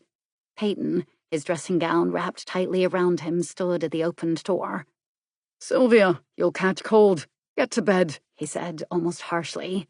He stood there, unmoving, watching her as she obeyed him. She was trembling a little, but he didn't come forward. He said slowly now, Sylvia, we were talking about Brovich. I don't expect you ever to see him again. You understand? She lay quite still, scarcely breathing. She stared at his face. He knows, she thought. He has always known about Jan. He left as suddenly, as silently as he had entered. Sylvia lay staring at the closed door, and at last she reached out to switch off the light, but she didn't fall asleep. 5. Kate awoke as she usually did at 6:30, not that she thought there was any particular virtue in early rising, but simply because a firmly established habit was hard to break. Each day's life had begun briskly on the ranch at Santa Rosita, and at Berkeley classes started at 8 o'clock. So here she was, wide awake, ready to get up there, and there wasn't a sound from the rest of the house. I've too much to see today, she told the canopy arched overhead. To lie here and stare up at you. She rose and had her shower, dressing quickly, her excitement growing with the strangeness of the new world that lay outside her windows, waiting to be explored. It was almost 7 o'clock now. The house was still as silent as an empty church. She opened one of the windows wide and leaned on its high, narrow sill. Below was the street, clean-washed by heavy rain which had fallen mysteriously during the night. I might have been dead for all I heard it, she thought. While we're asleep, we are dead, and yet when we're asleep, the mind is alive. We see and hear nothing if we're deep in sleep, but poets can waken to write lines they hadn't imagined yesterday. I wished I were a poet and could write about this empty street, lonely as it is now, pulling me back 150 years or more. Now it looks real. It looks possible. It isn't invaded by men in smart, double-breasted suits, or women in nylon stockings and short skirts to turn it into something quaintly historical. But once, almost 200 years ago, this narrow street would have been called contemporary. These houses would have been thought fine specimens of all that was up to date. Who wanted a Jacobean house or even early Georgian? After all, a new house was new, wasn't it? And Robert Adam, that young modernist in Scotland, was designing the most exciting rooms down to the last detail. Poor Robert. Fame had robbed him of his first name. No doubt Robert had prided himself on being new and different, she thought. Oh, why don't I think of things like that to say at dinner parties? A glossy car, very 1951, with a wide set of chromium teeth and full grin, drove through the street and broke the spell. She turned away from the window. I'm hungry, she admitted. It was 7:30. And breakfast? She went downstairs quietly. There was a soft movement in the hall. Walter, wearing a green apron, carrying a dustpan filled with cigarette stubs, had come out of the drawing room. His solemn face looked startled for a moment. He was a man of about 50, with a solid waistline and a thatch of white hair, well watered into place. But even at this hour, in shirt sleeves and apron, he still managed to look the gentleman's gentleman, imported from London. In his own way, he was a period piece, too. Good morning, Walter. Good morning, Miss Gerald. When's breakfast? Mina will prepare your tray and take it upstairs along with Mrs. Peyton's. At 9 o'clock, miss. Oh, and Mr. Playdell? He has breakfast downstairs at 8:15. He likes to breakfast alone. There was a slight pause. I'm hungry, Walter, she said, and waited with amusement. I'm sorry, miss. He frowned at the dustpan of cigarette stubs. I've to clear the downstairs rooms and air them. Then I make and serve Mr. Playdell's breakfast. His accent had become more pronounced, as if to reprimand her for forcing him to make distasteful explanations. Oh, she said. Was Walter actually advising her to go upstairs, climb back into bed, and wait for a breakfast tray? Of course, she said, smiling. You could direct me to the nearest drugstore for a cup of coffee. But Walter was not amused. Perhaps, she said, slightly quelled, you would ask Mina to give me breakfast now? Mina doesn't come here until 8:30. Look, she said, annoyed. I know I'm a nuisance breaking into your routine, but I am hungry. He glanced unhappily towards the dining room, as if to show politely the work he had still to do. Mr. Playdell likes... Quite. That's how Peyton would talk. So just show me the kitchen and let me find some breakfast for myself.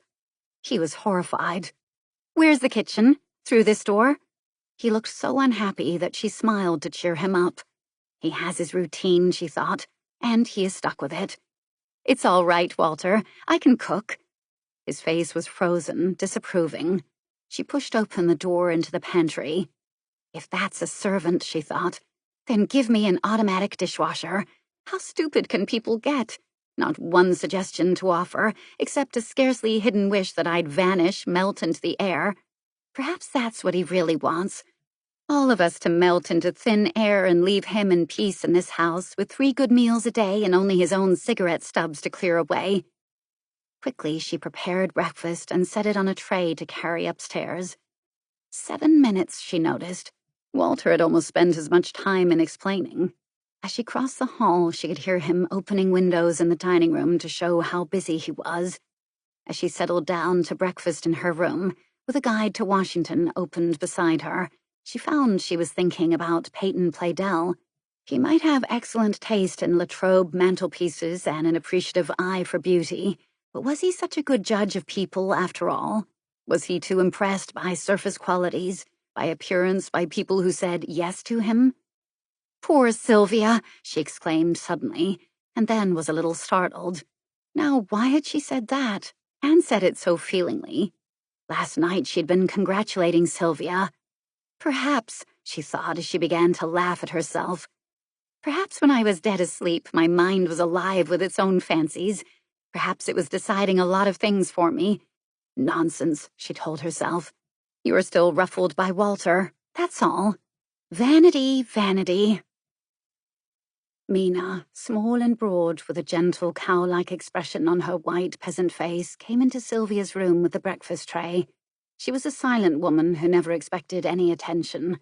She'd been brought up on a small farm in Austria, where her father had yelled his commands and his daughters had run to carry them out. Her husband must also have assumed that yelling was one of his inalienable rights, for she avoided Walter as much as possible, worked quickly and was ready to scurry out of sight whenever the master himself appeared on the scene. It was only with Sylvia that she behaved like a normal human being, but she never said a word against men, as if a violent yell and a well-aimed blow might suddenly be delivered out of the heavens. "The young lady's gone out already," Mina reported as she laid the neat tray on Sylvia's lap. "So early? Did Walter give her breakfast?" Mina, who never understood one half of what Walter told her, could only shrug her shoulders. "And you've a nice present," she said, remembering the vase she'd left outside the door. She smiled as she brought it into the room, holding it up high, delighted with the surprise she was helping to give. Sylvia looked at the masses of red roses. "Who sent them?" She sipped her coffee slowly. "There was no card." Mina set the vase on the dressing table so that the roses were reflected in a large mirror. "So beautiful, such expense," she said admiringly. "Today we must order," she added almost in the same breath, and pulled out from her apron pocket a slip of paper filled with her jagged writing. "Oh, yes," but Sylvia still looked at the red roses, and she knew it was Jan who had sent them. "Take them downstairs, Mina." Then she studied today's order, but she couldn't concentrate. "This seems all right." She handed the piece of paper back to Mina. She looked again at the roses. "Has Mr. Playdell had breakfast?" She averted her eyes from the flowers. "Yes?" Mina looked surprised. Mr. Playdell was never late. Did I hope to break the spell, Sylvia wondered, by speaking Peyton's name? The telephone rang, first of all downstairs, then in the room. "Perhaps the young soldier calling for Miss Gerald again," Mina suggested. "Again?" Mina nodded and smiled, and left quickly. She'd forgotten to take the roses with her after all. Sylvia lifted the receiver. "Hello," she said. "Sylvia." It was Jan Brovich. She stared across at the dressing table. "Oh, Jan, why do this? Why torment us both?" "Sylvia, are you there? Can you hear me?" No, no. And yet she listened to the worried, urgent voice, and her eyes filled with tears. She took a deep breath to steady herself. "Sylvia!" "No, please, no." She put down the receiver. Then she covered her face with her hands. She was remembering Peyton as he had stood at her door last night. He had known all along about Jan. He had never charged her with it. She had gone on living in his house, and he had behaved as if nothing had happened. Until last night. And even then, the admission had been made in Peyton's own way, as if to save her shame and embarrassment. Instead, her shame had doubled. Guilt was twice as heavy when you hurt someone who protected you so well. The telephone rang again. She didn't move to answer it. How had Peyton found out? And when? When? The word kept ringing as insistently as the telephone bell. Then at last there was silence. Silence. And the roses filling the room with their color and fragrance. She pushed the breakfast tray aside. She sat quite still, her arms clasped around her knees, her eyes watching the flowers, her thoughts filled with the memories that were coming to life again. May. It had been early May, and a war was over in Europe. "I'm having a party," Miriam Hugenberg had said on the telephone. "Just a few friends, a spur-of-the-moment party. We must celebrate. Peyton can't come. My dear, imagine arranging a meeting for tonight of all nights. Then come by yourself. Darling, you've got to come." That's how it had started, the party for a few friends. They numbered about 50 at first. Uniforms everywhere, gay dresses worn for the first time in years, laughter, happy, excited voices, music for dancing on the terrace, food and wine on the patio, a garden filled with flowers and lighted by sparkling stars set against black velvet. May at its best, the merry month come into its own at last. "We've still got the Japs to lick," a Navy captain had been saying to the group around Sylvia, but he sounded more dutiful than gloomy. "Tomorrow we can remember that," a man's voice said as he joined the group. "But tonight?" Jan Brovich smiled down at Sylvia. "Like to risk a rumba with me?" And she rose, smiling too, and left the little crowd of uniforms. "The truth is," Jan said as they reached the terrace, "I don't dance very much nowadays, but I couldn't think of any other excuse to get you away from the Navy. Insistent guys, aren't they?" "If you don't want to dance," she remembered his wound, "it doesn't really matter." "I don't suppose a game leg would be noticeable in a rumba.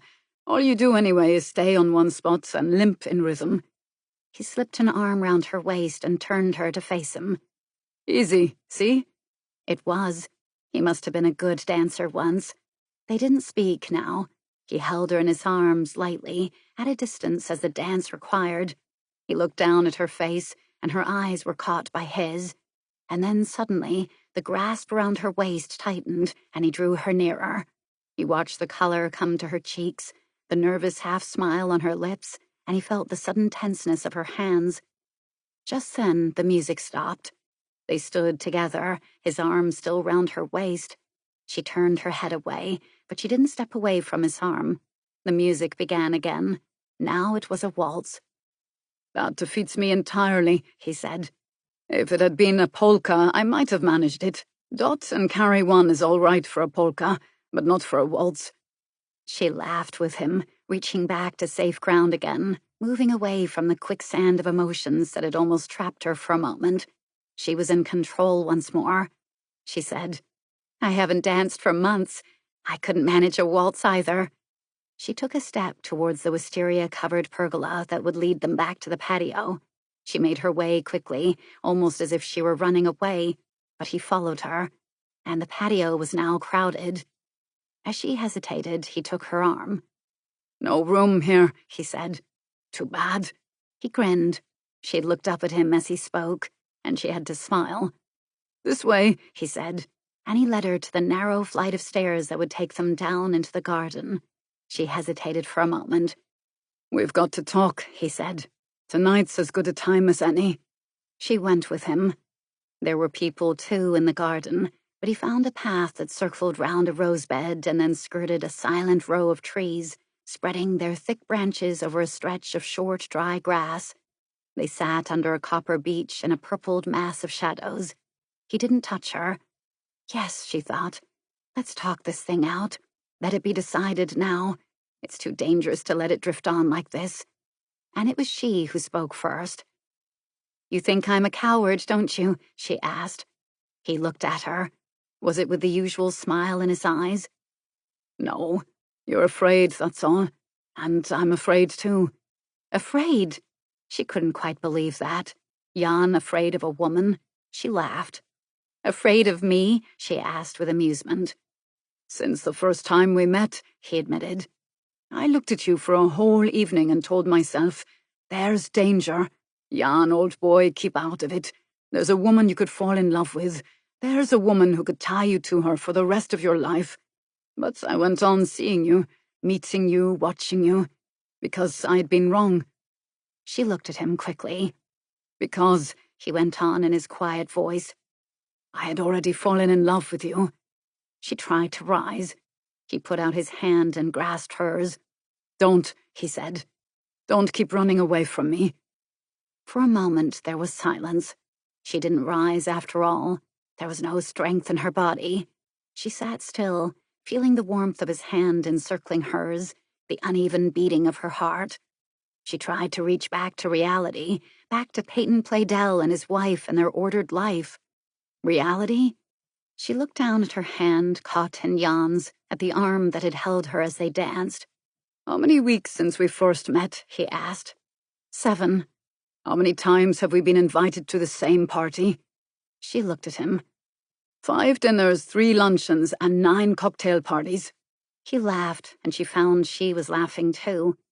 "And how often have I seen you passing by on the street, or lunching with someone else, or visited your house for an evening of talk and discussion? Do you think I came there to listen to a lot of men? I came to watch you." He was serious now. He lifted his hand and touched her cheek.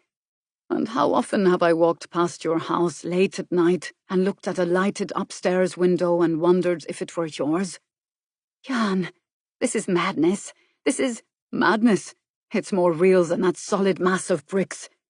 He looked at the distant house and its bright lights. Then he turned to face her. "And you felt that too," he said.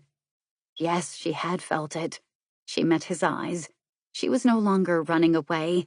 She was coming to meet him. He put both arms around her, drawing her close to him. He waited for a moment, his eyes still searching her face, and then he kissed her. It was the test, and they were trapped. She'd thought she would say when the kiss ended, "See, Jan, I'm just another woman, and your kiss is just another kiss." But she could say nothing, nothing at all except, "Jan, oh Jan." And even then her voice was lost in the wonder of the moment, and his kisses silenced her surprise. The music from the terrace faded. The laughter from the garden's shadows drifted away. The distant house vanished. There was only the perfume of roses, the soft, cool earth beneath her shoulders, the dark blanket of trees shielding them from the bright-eyed, inquisitive stars. This is the way all love should be, she had thought. This is the way all love should be. They didn't return to the house. Jan had said, "I have a car somewhere around here. Let's leave." "Now?" "Why not?" She laughed. "Why not?" "We shan't be missed," he told her, leading her along a narrow path. They began to run hand in hand. A couple of truants from school, she thought, and laughed again. She looked over her shoulder at the house, at the crowded terrace with its riot of happy voices and shimmering lights. Then she looked up at Jan. She stumbled, and he caught her at once. He was smiling. "We've escaped," he said, and his smile widened. The telephone rang and ended the dream. She sat still, her arms clasped around her knees. Her fingers were tightly gripped. She unclenched them. She covered her ears. She closed her eyes and her head drooped. She blotted out everything, the roses, the telephone, even the memories that had quickened so treacherously. At last she rose. The telephone was silent now, silenced as the dream. She began to get ready for the day ahead. When she came out of the shower, she found Mina waiting for her with a message. There had been a call from Mr. Playdell's office. "From Mr. Playdell?" "From that woman." "His secretary?" "You go to see the doctor at 3:30. "Oh, really now?" But there was little use exclaiming.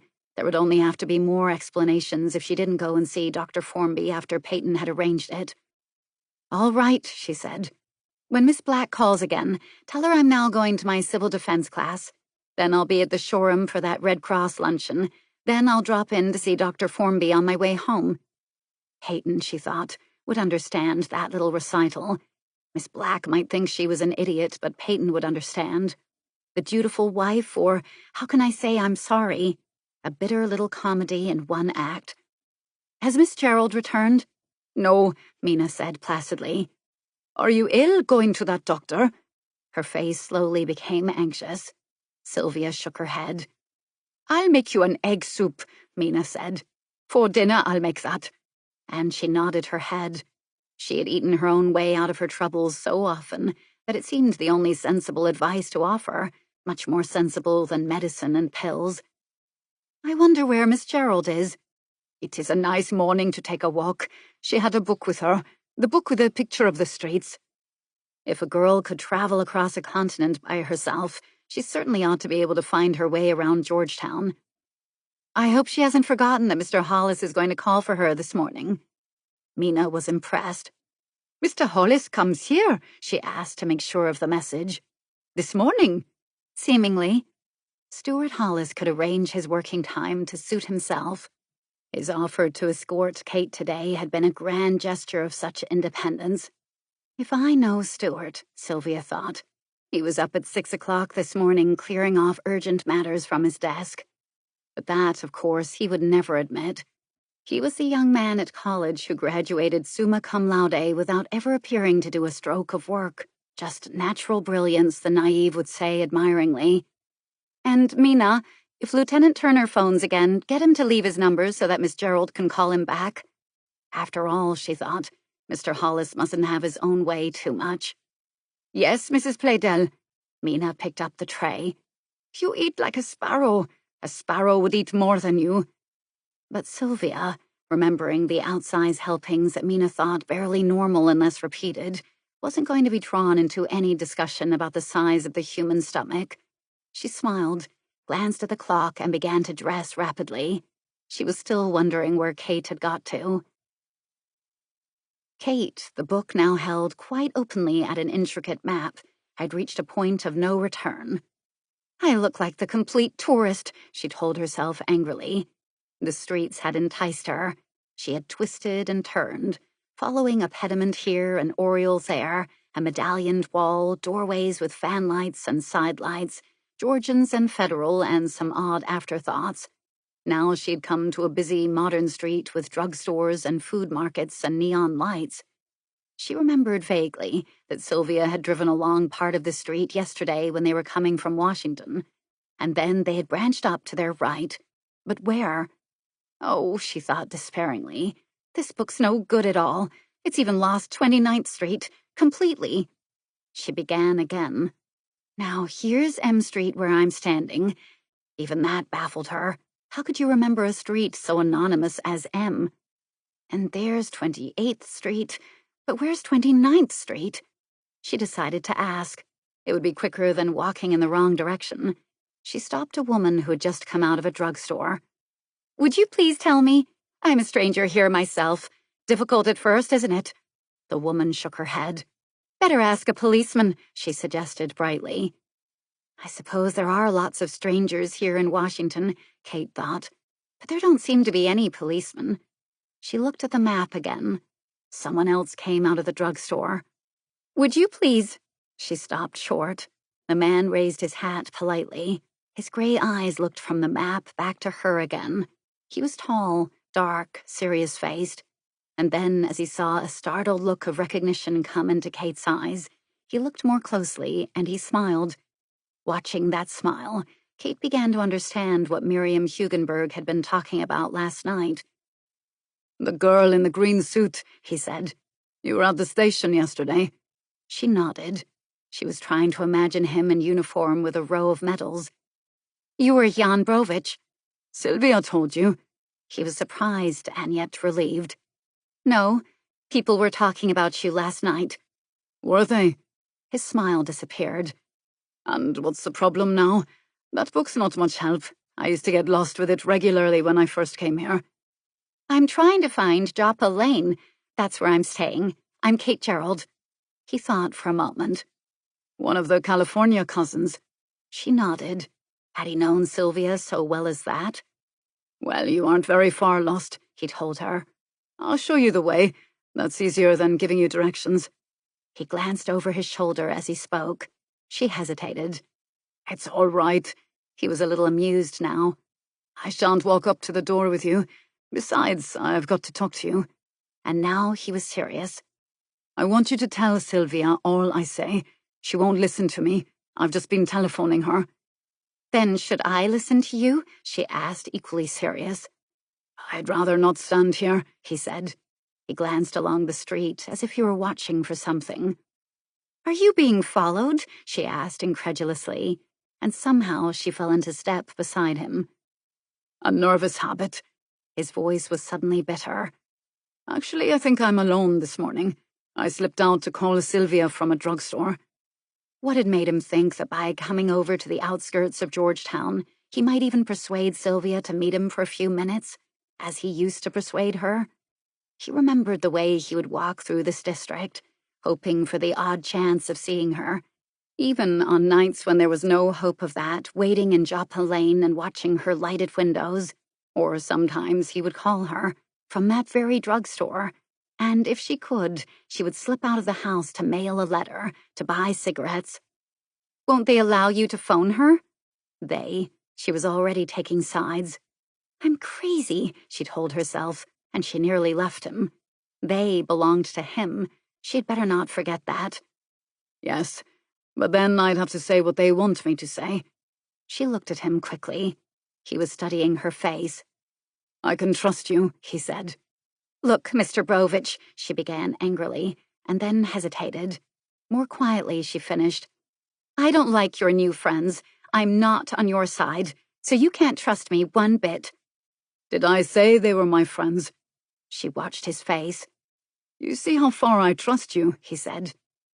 I don't understand, she said slowly. I don't understand anything. She hardened her voice again. Someday I'll be able to explain, but first I need help. Sylvia's help. That's what I want you to tell her. Only that. Will you? I've got to see her. She studied his face. Couldn't anyone else help you? Must it be Sylvia? Yes. But why Sylvia? He didn't speak. Is it fair to come back like this? She asked suddenly. Life is never very fair, he said grimly. She was remembering Sylvia's face last night at the dinner table, Sylvia's silence. But she may not want to see you again. I know she does. Then why shouldn't she? Kate broke off. I just don't know what you're talking about. How old are you, Miss Gerald? I'm 22. No, you couldn't know what I'm talking about. Well, she said, her annoyance rising. Well, I must say. Then she halted, calming down. You know, I almost begin to believe you. Why? Because you aren't very clever. He half smiled and considered that. Sometimes I am, he said. I was clever enough to get out of Czechoslovakia, but I admit I'm not really a clever man as a rule. His smile broadened. And why don't I seem clever at this moment? You made me angry with you. If you wanted my help, you should be flattering me. Only if you're like Sylvia, you'd be all the angrier, and then I'd have been still more stupid. I didn't say you were stupid. But not clever, he reminded her. Was that praise? Perhaps. After all, have you ever known a very clever man whom you could really trust? I mean clever, not intelligent. There's a big difference. Where do you get your ideas? He asked. No, don't get angry again. I like them. Only at 22, unless you're a miracle, you don't get ideas like that. Honestly, do you? She began to smile. My father has so many ideas that some spill over, she admitted. She began to laugh. He'd be amused, too, if he heard me. You're a devoted family. I suppose you could call us that. The word was too emotional for her taste, she added. We have our little revolts, but we stick together when there's trouble. I have a family in Czechoslovakia. She looked at him curiously. He didn't follow that up. His lips tightened. He walked on, suddenly moody and silent. What is he trying to tell me, she wondered. She glanced at his face anxiously, feeling somehow that she ought to understand more. And if ever she saw a man who was desperately worried, who needed help, then it was Jan Brovich. He stopped at the next corner. Just up there, to your right, he said. He raised his hat. Goodbye, Kate. He'd given up trying to persuade her. Goodbye. She hesitated, watching his eyes. They were troubled, hopeless, and yet they didn't look at her bitterly. I'll tell Sylvia, she said suddenly. The look of relief on Brovich's face was almost painful to watch. Tell her, he said at last. Tell her I need her help. I'll call her this evening, at 6. Kate nodded. Then she turned quickly away and began walking along the uneven sidewalk towards the white shutters of Peyton Playdell's house. 6. Walter let Kate into the gray-green hall. He opened a door very well indeed. The hum of a vacuum cleaner turned to a whine that ended in silence, and the solid Mina came out of the drawing room with a nervous side glance at Walter. "Miss Gerald," she said in a hushed voice, and Kate followed her into the small room that was called the library. Mina pointed to the telephone on the slender Sheraton desk. "He called twice. The lieutenant." She searched in her capacious pocket and found a scrap of paper. "This is the number." "And I'm to call Lieutenant Turner?" "Yes, he said it was urgent, and Mr. Hollis will be here at 11:30, and Mrs. Playdell will be home this late afternoon." Mina sighed with relief. All the messages had been remembered. The worry left her face, and now she could smile. "Thank you, Mina." Mina's smile widened, then left her face completely as she scurried silently back towards the drawing room. In a few minutes, the hum of the vacuum cleaner began again. In the hall, Walter shifted around a small silver salver and the amethyst vase of pink tulips on top of the satinwood table. Kate closed the library door firmly before she went over to the telephone.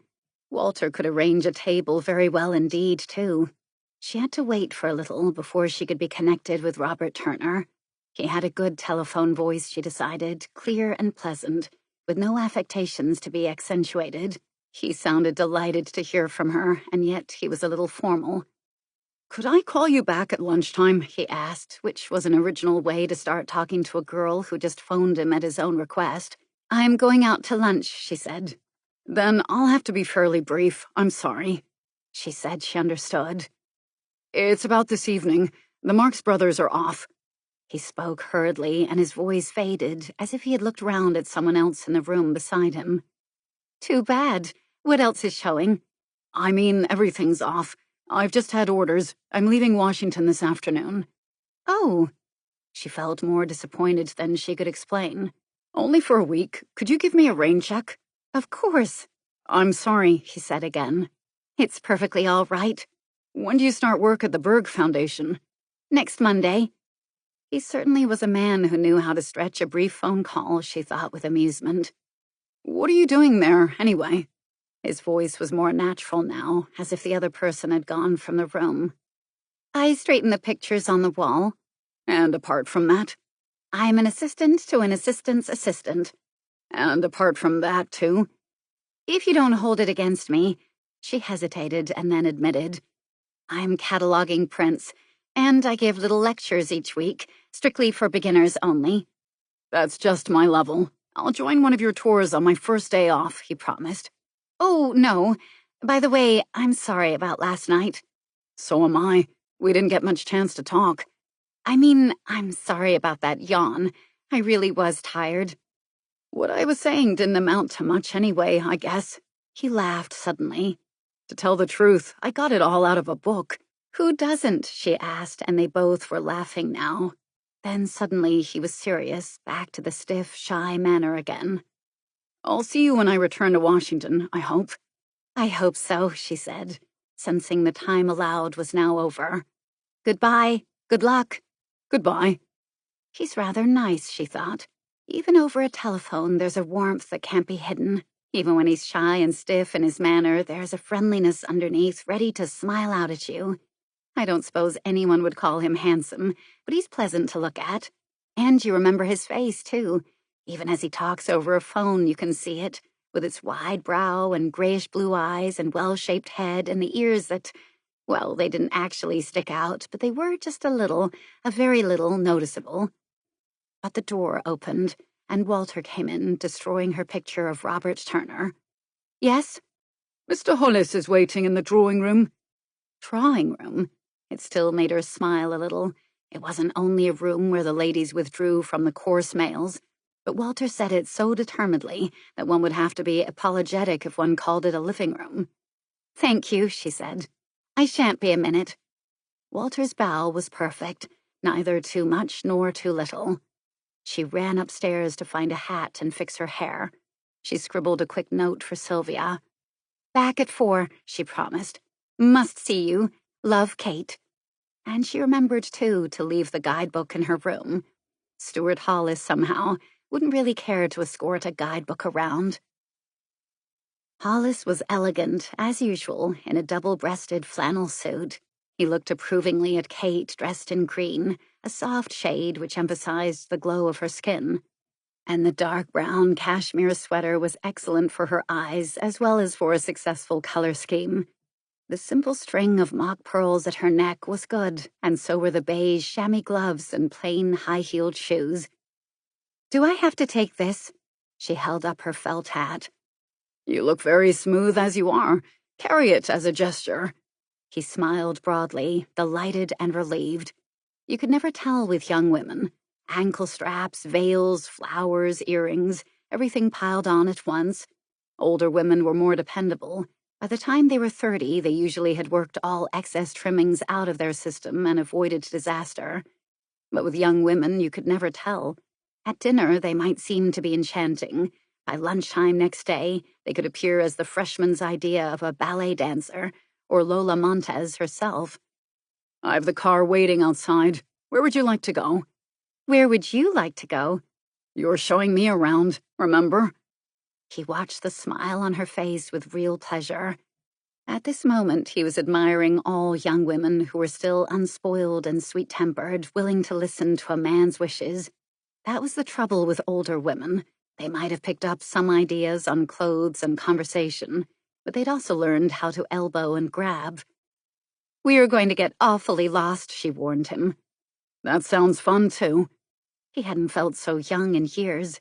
He even stopped worrying about the extra 2 pounds his bathroom scales had measured up this morning, after Sylvia's excellent dinner last night. And as he put on his hat in front of the mirror, which overhung the hall table, twisting it crisply to the correct angle, he decided that the few gray hairs which were beginning to show here and there were more distinguished than saddening. Walter stood aside at the door to hold it open and slightly bow them out. "Bit of a character, isn't he?" Hollis asked as he helped Kate into the Buick. "Walter?" She seemed to be amused. "Yes," she said. "That's exactly what he's decided to be, and to think he gets paid for it, too." Peyton borrowed him from a friend in London 15 or 16 years ago, when he was setting up his house in Georgetown. Peyton was one of the first to come and live in this district, you know. It used to be very much of a slum. "And Walter never left?" "No, surprisingly enough. He stayed on among the rude savages." Even Walter had enough brains to know he'd found the softest job in Washington. "You don't like the estimable Walter?" "We've a private feud on at the moment." He started the car. "You must tell me more," he said. "But first of all, where do we go from here?" "Well, the Lincoln Memorial and the Mall and the Washington Monument and the Jefferson Memorial and the White House and the Capitol." "You've been studying your guidebook. Unfair, unfair. And after all that?" "Wouldn't that be enough?" "It will only take 20 minutes. They're all very close together." So we are just driving around, she thought. Oh well, she could visit them tomorrow. "Would we have time to see the Berg Museum?" she asked with pretended casualness. "You'll see plenty of that in the weeks ahead. Don't spoil today by being conscientious." He laughed, and she had to smile, if only to disprove her naivete. "What about lunch out at Mount Vernon?" he suggested. "And then we can drive farther out into the country." "I've promised to be back by 4. "Oh, we'll make that easily." And judging by the way he could slip in and out of traffic, there was no doubt that they would. "Could we drive out by White Craig's? It isn't so far, is it?" she asked. "No, it's on our way. But surely Sylvia will be taking you out to visit your relatives?" "Yes, but I'd love to see it just as a stranger would see it. My father was born there, you know." "Of course. I keep thinking of California when you talk of him. Why did he leave Virginia?" "To have a place of his own, I suppose. It isn't much fun hanging around the elder brother's house, is it?" "And he likes the West?" Hollis was surprised. "Why not? He arrived with nothing at all except his clothes, a bachelor's degree, some books, $45 in his pocket, and his own 2 hands. "I judge they were important by the way you placed them in that very long sentence." "He says they were the most important of all." And then he raised fruit trees and a very pretty daughter. He's going to miss you, I think. The only person he'd really miss would be Mother. Ah, devoted? Yes, she said, her voice cool. Jan Brovich had used that word too, but somehow she liked Stuart Hollis's intonation much less. Isn't that unusual? I thought California was full of divorces. I think that's part of the myth, like our perpetual sunshine. I think I must see this California sometime. You might find it dull, she warned him. It's very domestic. He gave her a quick glance. You think I'm a hard-boiled bachelor? All right, young lady. Now I'll give you a short lecture on that myth. And this he proceeded to do wittily and well. He had her amused by the time they reached the Lincoln Memorial. By the time they reached the Capitol, she was interested. By the time they reached Mount Vernon, she was fascinated. Older men, she had decided, might seem cynical, but that was only the protective veneer they had had to adopt. They knew so much more than younger men, and that made them wary. It was touching to see Stuart's guard slowly being lowered and catch a glimpse of the human being behind it. She wondered what woman had hurt him so badly, and how. And by the time they'd reached White Craig's wide green meadows, she was even admiring. It's been a lovely day, she said quite honestly, as they returned to Georgetown at last. And I've enjoyed every minute of it, he said. He meant it, too. He had found the picture of Stuart Hollis and his world, its hopes and ideals and disappointments, as touching as she had, and as believable. You understand a great deal, don't you? His voice was completely earnest. The mischievous eyes were serious. She looked away quickly. Keep Friday evening for me, will you? We'll have dinner together and dance, he said. That would be fun. Yes, he said, and held her hand for just an extra few moments as they made their goodbyes. She was late, she suddenly realized, as she pressed the front bell and glanced at her watch with amazement. It was now almost 5 o'clock. 7. At 3:30 that afternoon, Sylvia Playdell arrived at Dr. Formby's office. The waiting room wasn't so crowded as usual, fortunately. 3 men and a woman were the only other prospective patients. They looked up at her from the magazines they were pretending to read, as if they allowed themselves to speculate for a moment what illness brought her here. Then they lowered their serious faces again, hiding their own fears. She picked up a copy of the National Geographic and tried to concentrate on the marriage customs of Upper Nigeria. She felt a complete imposter. Her nervousness increased as the other patients were shepherded briskly in and out of the consulting room by a crisp white nurse. At last, and yet too soon, it was her turn. Dr. Formby noticed her nervousness. Well, he said, this is pleasant for me, at least. He shook her hand warmly and placed her in the chair that faced his desk. Then he sat down, pulled a sheet of paper in front of him, and lifted his pencil. He waited with an encouraging smile, his careful eyes watching her from under his bushy eyebrows. His reddish-gray hair curled closely against his head. He looked, Sylvia thought, like a dependable Airedale keeping good guard. How's your husband? He was saying now, as if to put her at her ease. Overworking as usual. I haven't seen him for quite a while, so I suppose he's holding up all right. Oh, Peyton's well. He never seems to fall ill at all nowadays. Then I certainly cured him last time. When was that? 4 years ago? 6. As long ago as that. And how are you? She looks well enough. More sleep needed, perhaps. Dr. Formby, I really don't know why I'm taking up your time. She tried to smile and rose. I'm here under false pretenses. Now, your husband is worried about you. His secretary said you had to see me urgently. And I made a special effort to fit her into the engagements for today, he thought as he watched Sylvia still more closely. Let's clear up your husband's worry, shall we? She sat down again. But I'm not ill at all. I'm perfectly all right. All I wanted was to get away from Washington for a few weeks. That's all. I told Peyton last night that I needed a change, and he sent me here to see you. I see. Dr. Formby was far from seeing. There is something wrong here, he thought. If you'll step next door, Mrs. Playdell, and take off your jacket, we'll give you a brief check." "Really?"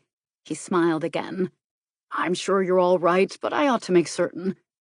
But when they returned to the consulting room, he was more baffled than ever. Blood all right, blood pressure a little low, nose, throat, and lungs all right, temperature normal, pulse fairly quick. "Appetite?" he asked. "Not very good today," she admitted. "Sleep?" Her face colored. "I didn't sleep so much last night." "Before then, you felt completely normal?" "Yes." "She isn't ill now, but she's going to be," he thought gloomily. "Why don't you tell your husband, quite frankly, the reason you want to leave Washington?" "He knows it." "He's known about Jan for years," she thought wearily. She forced herself away from the discovery that had haunted her all day. "I beg your pardon?" "Yet he doesn't want you to go away from Washington?" Formby repeated. "I think he feels that would be a sign of weakness." "Oh, so you've got to stay and face what you don't want to face. If you were ill, of course, he'd be the first to send you away, wouldn't he?" "Oh, yes. He wouldn't ask me to stay here if he thought I really needed a vacation. That's why he sent me here." "I'm very sorry to say that you're perfectly fit, Mrs. Playdell, because I do think you'd feel much better if you could leave Washington." He smiled dryly. "If only you weren't so honest, you could fake an illness and then your husband would listen to you." "Fake an illness?" She was amused at the idea. "But no one gets away with that." "Don't they?" His cheerful face became suddenly disapproving. "I've had a patient who came down with all the symptoms of a heart attack every time her son said he was going to get married." "But why? That's criminal." "Yes, I think so. I began to get suspicious after the second illness. I was pretty sure after the third. So I advised the son to get married. He's happy. The mother's still alive and well." He gave a wide grin. "But I'm not her doctor now, of course. Oh, yes, Mrs. Playdell, there's a small number of people who pretend illness, some to get sympathy, some to get their own way. It's a kind of blackmail they use. Not very pleasant." Sylvia stared at him. "But," she said slowly, "but can't they be found out?" "Eventually, if they repeat their illness. But at first, doctors have got to take all complaints seriously. You've got to believe people when they tell you their symptoms." "And meanwhile, until you become suspicious, you've got to treat them as if they were ill?" "Of course. Now, Mrs. Playdell, my advice to you is—" "But when can you be sure that they are only pretending?" "When you find out what is at stake. Understand their purpose, and you've the reason for their behavior. You've got to be very sure of that, however. There are plenty of real illnesses with sudden recoveries." She was silent for almost a minute by his watch. He kept his eyes on her, but she didn't notice. He wondered what thoughts were following each other in quick succession behind her set face. At last she said, "Supposing someone's health had always been good, supposing he suddenly became dangerously ill, something that puzzled doctors and nurses, and then, after he had got what he wanted, supposing he became well again and stayed well, just because he had won so completely, then—" Her voice trailed away. She was watching him, wide-eyed. Her own words had frightened her. Dr. Formby said nothing for a moment. He was disturbed. The conversation had slipped away from smooth generalities onto much more difficult ground.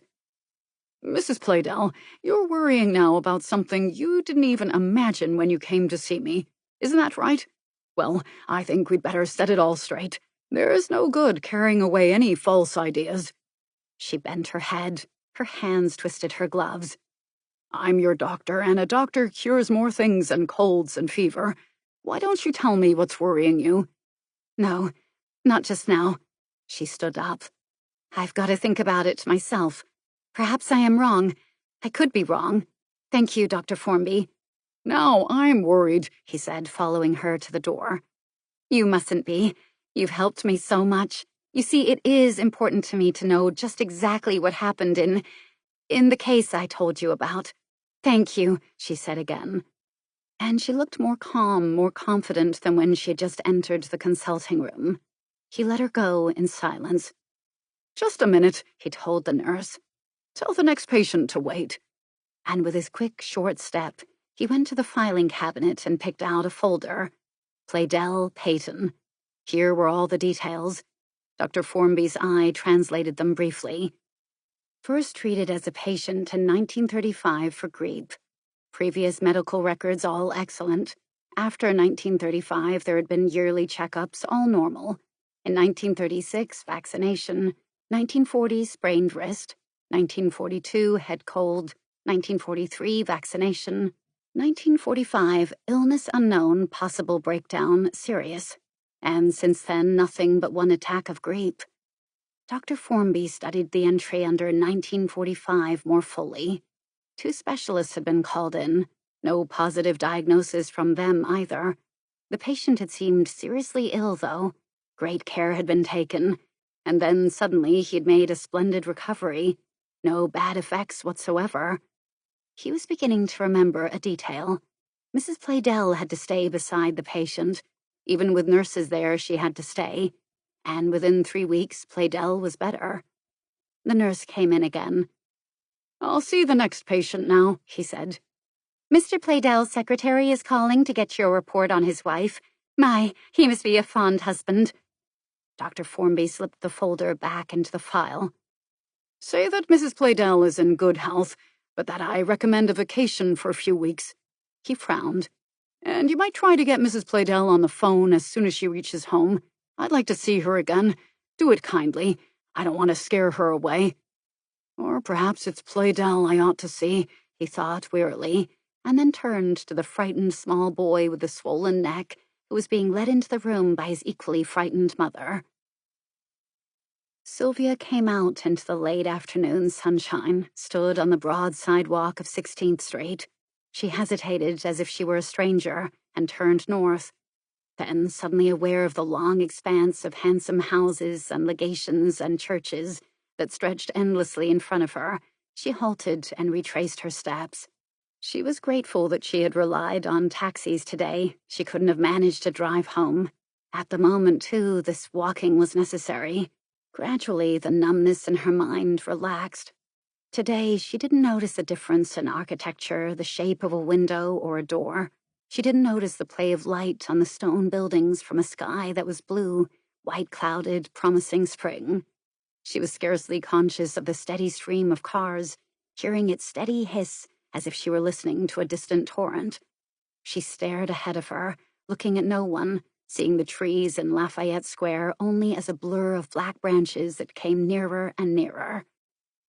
"Perhaps I'm wrong," she had said. "I could be wrong." But she hadn't been wrong. Suddenly she felt cold and sick. She halted, standing uncertainly at the curb. An oncoming taxi slowed down.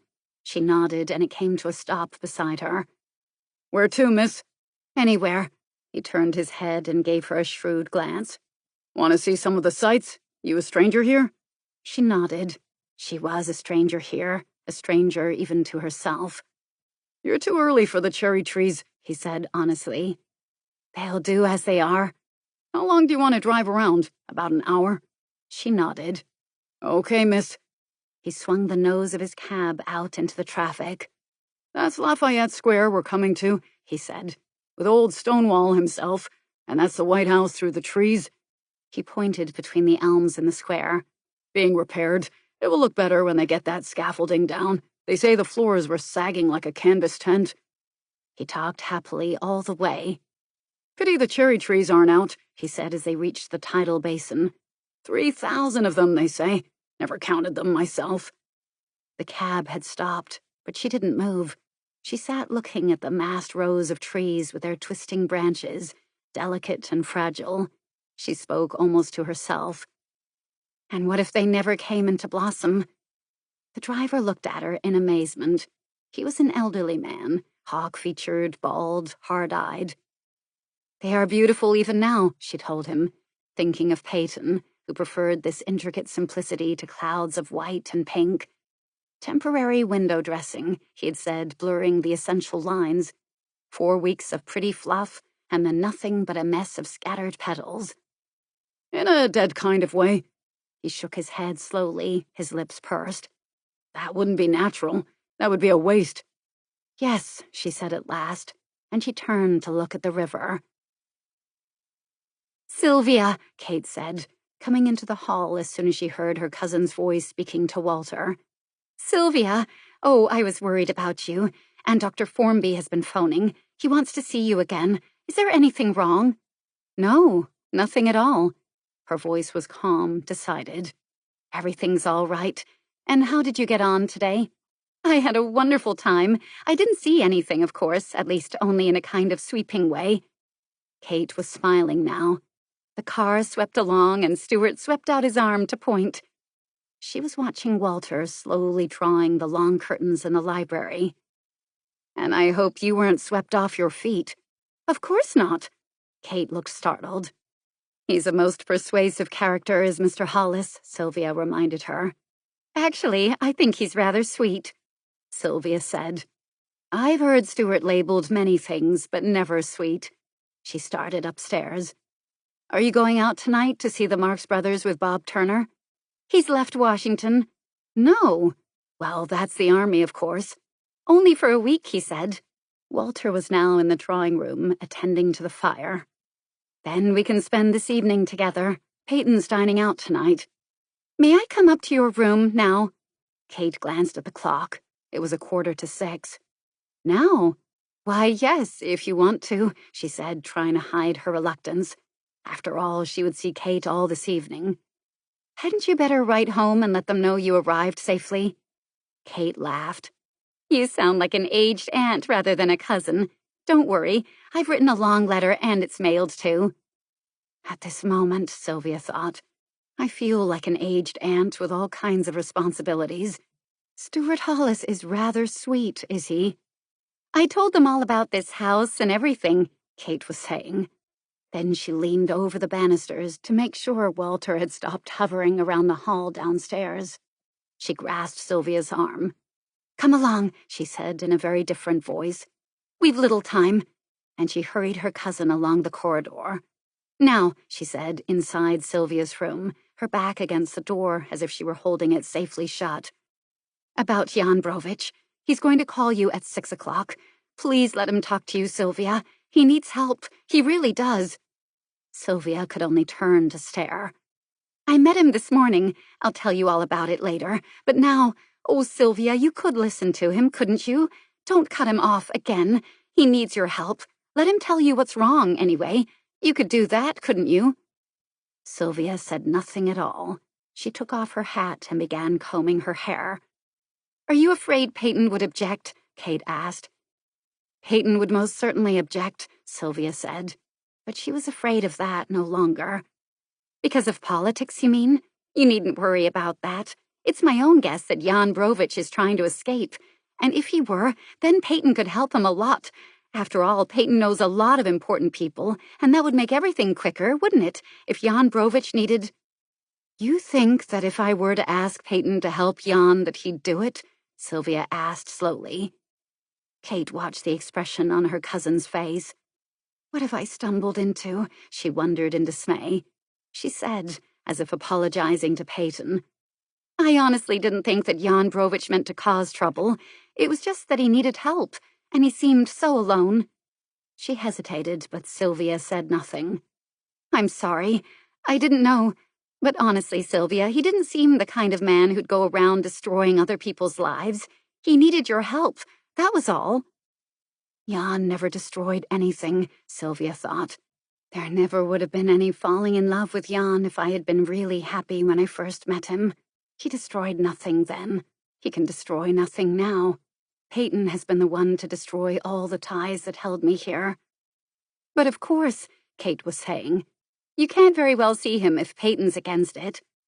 Sylvia still said nothing. "After all," Kate added, "he is your husband." "Yes," Sylvia said, coming to life again. "He's my husband. I married him, didn't I? I thought he was rather sweet." The bitterness in her voice hurt Kate. The girl's eyes looked at her reproachfully for a moment, and then they glanced away in embarrassment. "Just see where Mina has dumped your flowers," Kate said, and went to pick up a vase of red roses which was set almost out of sight behind a chair. "Shall I put them on the table or in front of the mirror? Look how they're reflected. They've become a garden. She stepped back to study them. They are perfect in this white room, she said. They bring it life. Then she went slowly over to the door, still not looking at Sylvia. I'll see you at dinner, she said. She closed the door quietly behind her. As she went along the corridor, she heard the ringing of a telephone bell. Walter was answering the call in the library. She wondered if Jan Brovich had given his real name. She ran quickly downstairs. She didn't like any of this at all, she decided. Somehow this morning, as she walked through the streets with Jan Brovich, everything had seemed fairly simple. But now it didn't seem simple anymore. She didn't like any of it, but she wasn't going to let Walter listen in to any private calls either. As she entered the library, Walter had seemingly just transferred the call upstairs. She began walking slowly around the bookshelves. Greek philosophy, modern sculpture, 19th century history, some novels too. Gide, Dostoevsky, Proust, Huysmans, some biography, several books on Richard the Lionhearted, she noted. Behind her, Walter loitered to rearrange a Hepplewhite winged chair in front of a neat fireplace. She picked out a book dealing with collections. What time is dinner, Walter? When Mrs. Playdell is alone, she dines at 7. She generally has a tray sent up to her room. Tonight we'll be having dinner together. Downstairs, miss. But of course. You're a wily old trout, she thought. Had you expected another easy evening? Am I supposed to feel apologetic for giving you extra work? If that isn't too much trouble, she added, and turned to her book. I won that round anyway, she decided, as his quiet, measured footsteps left the room. As the door closed, she sat down on the arm of a black leather couch, the one touch of unabashed modern in a room of small-scale Sheraton and precise Hepplewhite, and looked around her. She felt ill at ease, as if the library were returning her scrutiny, measure for measure. This was Peyton Playdell's room. She was the intruder. I'll start searching for a place of my own, she decided. Tomorrow. And then all I'll have to worry about will be my job and my own life. That's quite enough, too. The telephone gave one small, dull ring. The conversation was over. She rose quickly and left. 8. If dinner that night was elaborately served, Walter's subtle touch of protest, no doubt, the conversation was remarkably easy. Sylvia was totally unworried. There was color in her cheeks, a smile in her eyes. The bitterness had gone from her voice, the drawn, haggard look had vanished from her face. Kate's nervousness disappeared, and the depression that had settled over her when she sat in the library and waited for a telephone call to end suddenly lifted. She waited impatiently for dinner to be over, for Walter to stop hovering round them in his striped waistcoat, like a slightly exhausted hummingbird. Then, she thought, we can talk a little, behave normally again. So it came as a shock when Sylvia glanced at the clock in the drawing room where they had settled comfortably in front of a blazing fire and suddenly rose to her feet. Kate, she said gently, I'm going out. I shan't be too long, perhaps an hour. Can you find something to do here until I get back? Of course, Kate said stiffly. I'm going to see Amy Clark. There's no need to tell me lies, Kate thought unhappily. And then she wondered if the excuse wasn't meant for someone else. If Peyton gets back early, she began. Oh, he's usually very late. Don't look so scared, darling. You aren't afraid of this house, are you? I'll be all right, Kate said. She tried to sound as casual as Sylvia. She picked up the book she'd borrowed from Peyton's library and showed its title, Art Collections in Washington. I'm finding out all the competition that the Berg Foundation has to face, she said lightly, and she began to read. She heard the front door close quietly. She had to force herself very hard to go on reading. A few minutes after 9 o'clock, she heard the front door open as quietly as it had closed over an hour ago. Kate raised her head and looked expectantly towards the hall, but it was Peyton Playdell who had come in. Hello, he said in surprise as he glanced into the drawing room. All alone here? He dropped his briefcase and hat on the hall table. Where's Sylvia? Upstairs?" he asked as he entered the room. No, she had to go out. He crossed over to the fire and warmed his hands thoughtfully. "Do you know where she went?" To see Mrs. Clark. Then he turned to face her. "What's this you're reading? You are taking your job seriously, aren't you?" I'm rather scared of it, to tell the truth.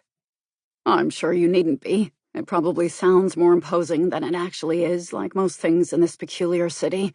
How did you come to hear of the Berg Foundation?" She repressed a smile. Berg lived in California. "Really?" That's where he made his money and bought his pictures. Then, when he decided to move the collection to Washington, he also made the trustees agree to appoint half of the staff from California. If they were qualified, of course. "Keeping it in the family, as it were." I think he felt that if it hadn't been for California, he wouldn't have been able to collect pictures in the first place. He looked at her with a touch of amusement. Why should she be so defensive about such a very slight joke? "And did you have an interview? Or are Californians taken on trust?" He smiled this time to show he was being humorous. Kate looked down at the rug. She wondered what he'd think if she answered. Did you find Harvard a hindrance when you started practicing law in Washington? Or did you find the connections you made here were a drag on your present career? But she only said, I was interviewed in San Francisco. "How did you come to be interested in art in the first place? Living on a ranch miles from anywhere, if I remember correctly." Kate didn't answer. She was studying him instead. He was only making conversation, probably not even paying much attention to what she said. He was talking about one thing, thinking about another. She was a nuisance. She knew that, but she wished she didn't feel it so clearly. Why hadn't he just gone into the library after saying good evening to her? He'd be much happier if he were sitting at his desk, opening his briefcase. "But I'd really like to know," he insisted, and he chose the chair facing hers. "How did you come to be interested in art?" This is an interview in itself, she decided. Or is this his way of making conversation? Can he be nervous? Nervous with me? I think you'll find quite a number of people living on farms and ranches who like pictures or music or books. "Are there?" he asked, a little in wonder. "I used to think that country people spent all winter whittling and waiting for the thaw to set in." Joke, Kate told herself firmly. Did you ever spend any winters in the country? "No. We spend the winters in Boston and the summers in Maine. That's years ago, of course, when I was a boy. A very long time ago, indeed." Don't you ever miss New England? Don't you want to go back there? "Not particularly. I've no ties there. My parents died when I was in college. Boston has a certain rigidity about it, I find. Charming people, of course, many of them, but extremely conventional." Kate glanced involuntarily around the rigid pattern of the room where Robert Adam had been imitated without any break in the convention. "I much prefer Georgetown," he went on. "Although it, too, is becoming a little spoiled. It's rather sad, isn't it? You discover something, but you aren't allowed to keep it the way you discovered it." But you wouldn't have wanted it to stay a slum. "A slum?" He looked almost startled. I'm sorry, I was only quoting Stuart Hollis. "It was hardly a slum. The fine old houses were all there, waiting to be restored." What happened to the people who lived in them? "They went to live elsewhere, obviously." She flushed. I mean, didn't they hate to leave? "This house hardly looked the way it does now. No," he smiled. "I don't believe its inhabitants regretted leaving it." Oh, she said, and hoped she sounded understanding. It hadn't been a slum, and yet the inhabitants had been glad to leave. Well, she added on surer ground now, it seems to have become fashionable to live in Georgetown. "Fashionable isn't a word I care for," he said gently. I'm glad, thought Kate, that I didn't use the word expensive. It really would have ended this conversation completely. And I've got to keep talking, or else he will guess I'm anxious about Sylvia.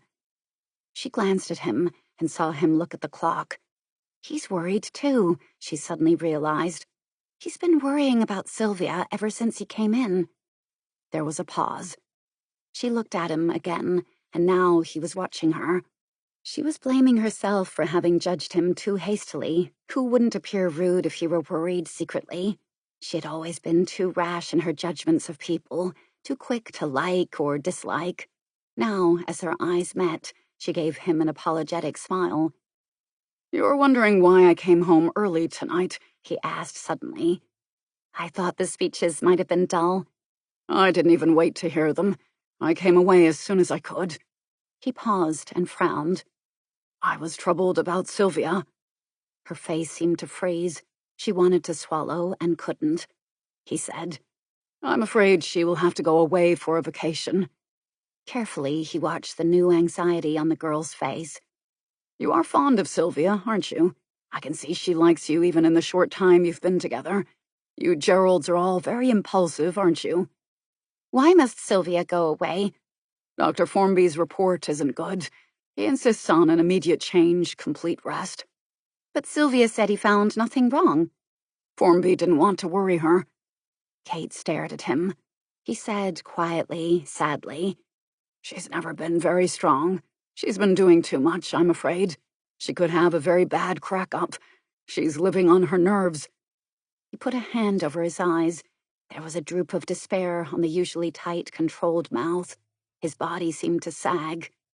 "I've noticed this for some weeks now. That's why I insisted she had to go to Formby today." Kate said quickly, "Can you tell me what's actually wrong? Is it serious?" "Yes, it's most serious." But he didn't explain, and Kate could only watch him with increasing anxiety. He dropped his hand from his eyes. "Would you help me, Kate? Sylvia is stubborn. I don't want to alarm her, but I must persuade her to go away for a month or two. I know she won't listen to me." He smiled sadly. "But if you could persuade her as tactfully as you can, well, perhaps you might save her." "Save her?"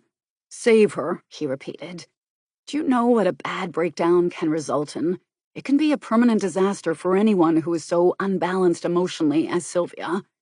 "Sylvia?" she asked in dismay, although there was no doubting the sincerity with which he spoke. He nodded. "Yes, Sylvia." He rose, his serious face white and anxious, and stood in front of the fire. "You know," he said sadly, "I've never told anyone else about this, Kate." All the impressions she had gathered were suddenly twisted around.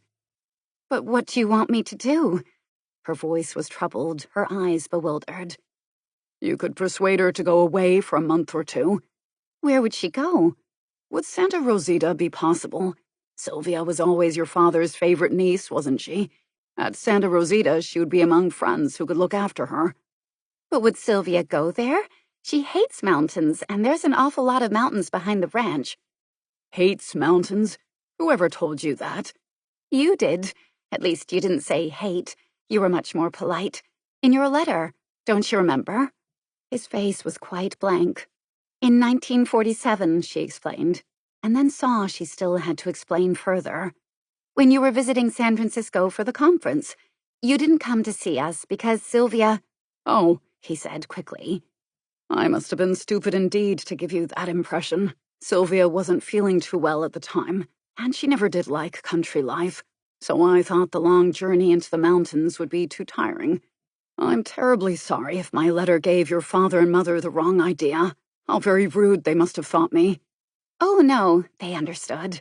Lots of people don't get on with mountains.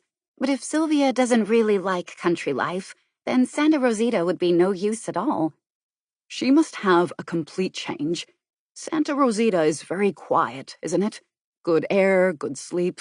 That's what she needs." "But if she doesn't want to go so far away?" "Why not try some persuasion first? Just talk to her, Kate, in your own way." "But—" "She needs someone like you, someone who is normal and well-adjusted. Talk to her. Be with her as much as you can. She may listen to you when she wouldn't listen to me. And there's one more thing I'd like to ask you. Don't leave here until we see her safe in California. You haven't made any other arrangements, have you?" "Not yet." "Then stay here. Will you, Kate? Thank you. And now," he straightened his shoulders for a moment, "I'm afraid I'll have to catch up on some work."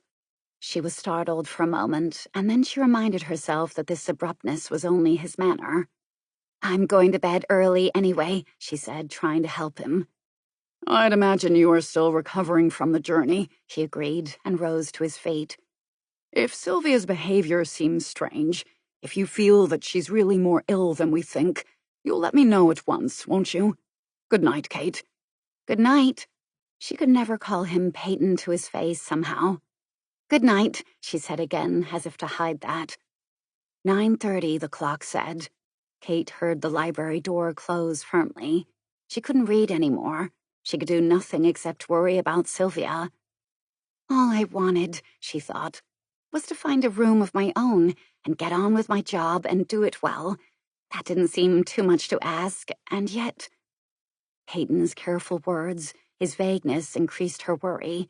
She began to recall Sylvia's moods, Sylvia's tenseness.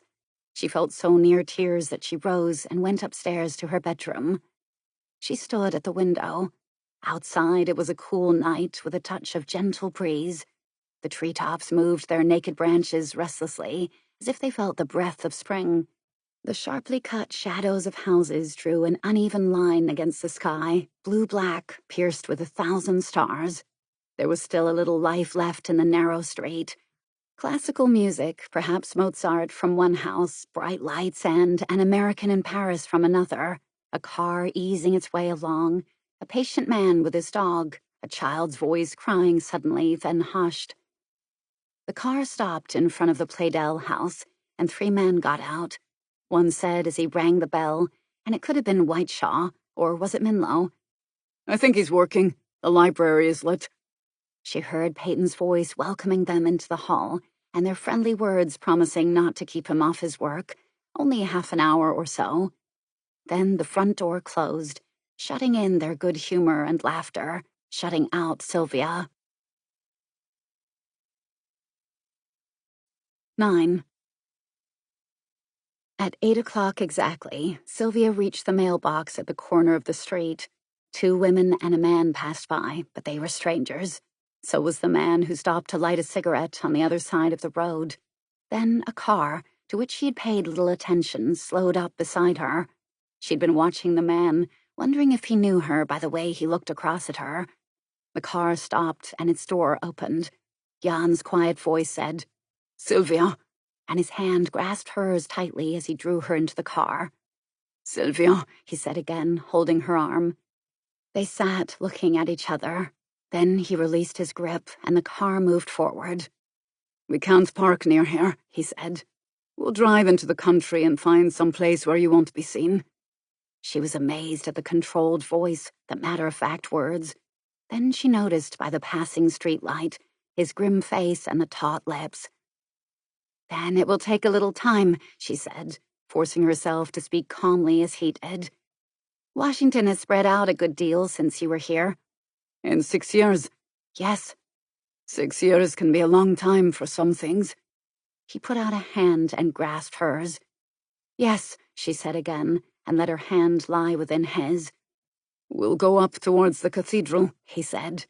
There were winding roads near there, if he remembered correctly, that spread out with quiet houses and gardens and trees, bringing the country into the city itself.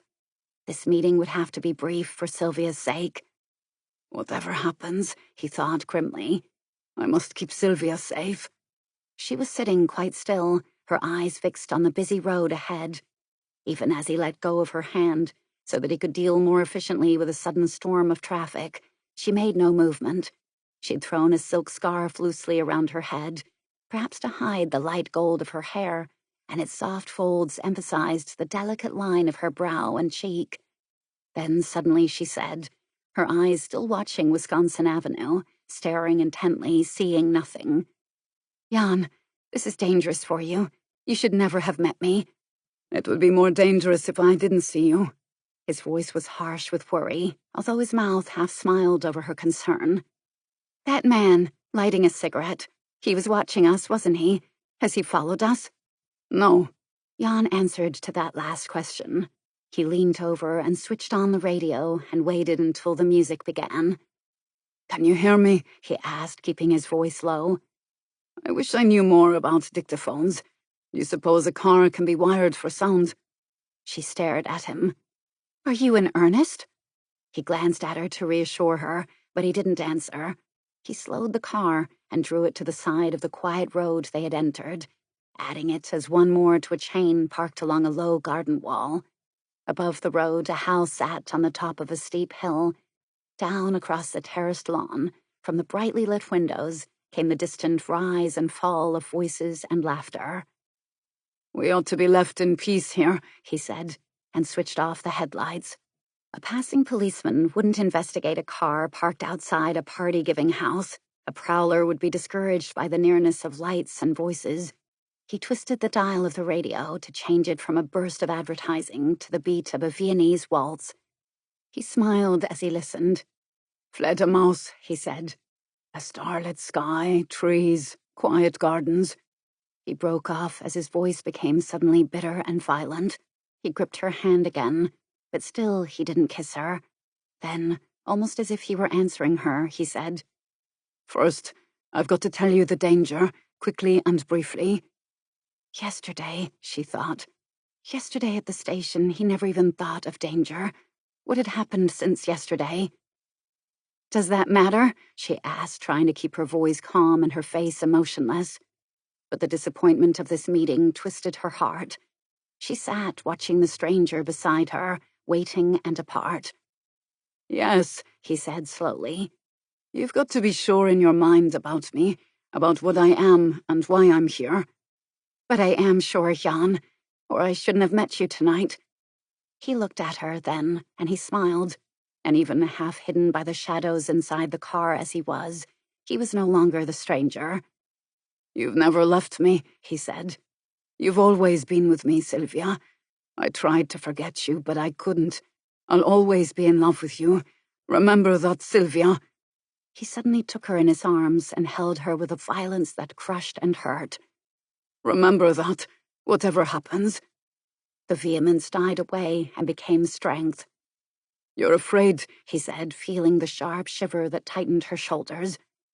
"Afraid of what, Sylvia? Of our love?" He watched her face white in the darkness. Her head had drooped backwards, lying across his arm. "I'm afraid of a lot of things," he said gently, "but not of our love." Strange, he thought. We are afraid of the opposites. The American doesn't even begin to be afraid of the dangers that lie around us. All these the American accepts confidently. "But how could you be afraid of the dangers?" he asked quietly. "You never have experienced them. You don't even know they could exist." She opened her eyes, looking at him in wonder. The scarf had slipped from her head, and her fair hair had the silvered color of ripe wheat under a bright moon. He bent over, his arms tightening around her, and kissed her again and again and again. "Jan," she tried to say. Her lips answered his kisses, her arms tightened in reply. "Jan, you were right. Love is never over. It never dies. It goes to sleep and comes alive again, like the trees in the spring." She was smiling, her eyes as bright as the stars in the cool sky overhead. "I'm not afraid now," she said at last. "Not even of the foreigner?" There was a wry note in his voice, but as he expected, her answer came direct, neither shirking the truth nor disguising it. "It was silly of me to feel that," she said. She never had before. "No," he said gently. "It was a true feeling. I've seen too many things. They leave their mark. I am a foreigner to you now. I come from another world, Sylvia." He kissed her hand and pushed up the sleeve of her coat, turning her wrist gently to kiss the softness of her inner arm. "But you'll stay here," she said quickly. "You'll stay and remember this world again." But he will never forget the other one, she thought as she watched his tense face. "That is the plan," he said. "To escape, to be free again." He frowned, hesitating, choosing his words. "I can't tell you everything, not yet, but I can tell you enough. You ought to know that at least." He twisted the control of the radio so that the music, now swirling into gay Offenbach, was dominant, and blotted out the distant voices that came from the happy house perched on its garden hill. "We'll go back to the day that the communists seized power. That first week, I tried to escape, once I had got over the shock. But I planned things rashly, stupidly. I was caught, I was imprisoned, interrogated, and then I was sent to a correction camp. Oh, Jan. Her eyes were wide with horror. I was lucky. Others were killed. I only got hard labor. It was strange that, when we'd been free, I used to spend a lot of the summer in the country. Holidays, weekends. I used to like to get away from the city. What was your job in Prague? I sat at a desk and worried about commercial aircraft. He shook his head as if that were all unbelievable now. In the country, where my family had a small house, I'd visit a neighboring farm. I used to enjoy working in the fields, getting the feel of earth into my bones again. I even helped my friend to build a road to his barn. It was hard work, but we enjoyed it, all of us. We laughed and joked and sang. Again he shook his head. In the correction camp, I was in a road gang, but no one laughed or joked this time, and the work was no longer work. It was a nightmare. She stirred helplessly.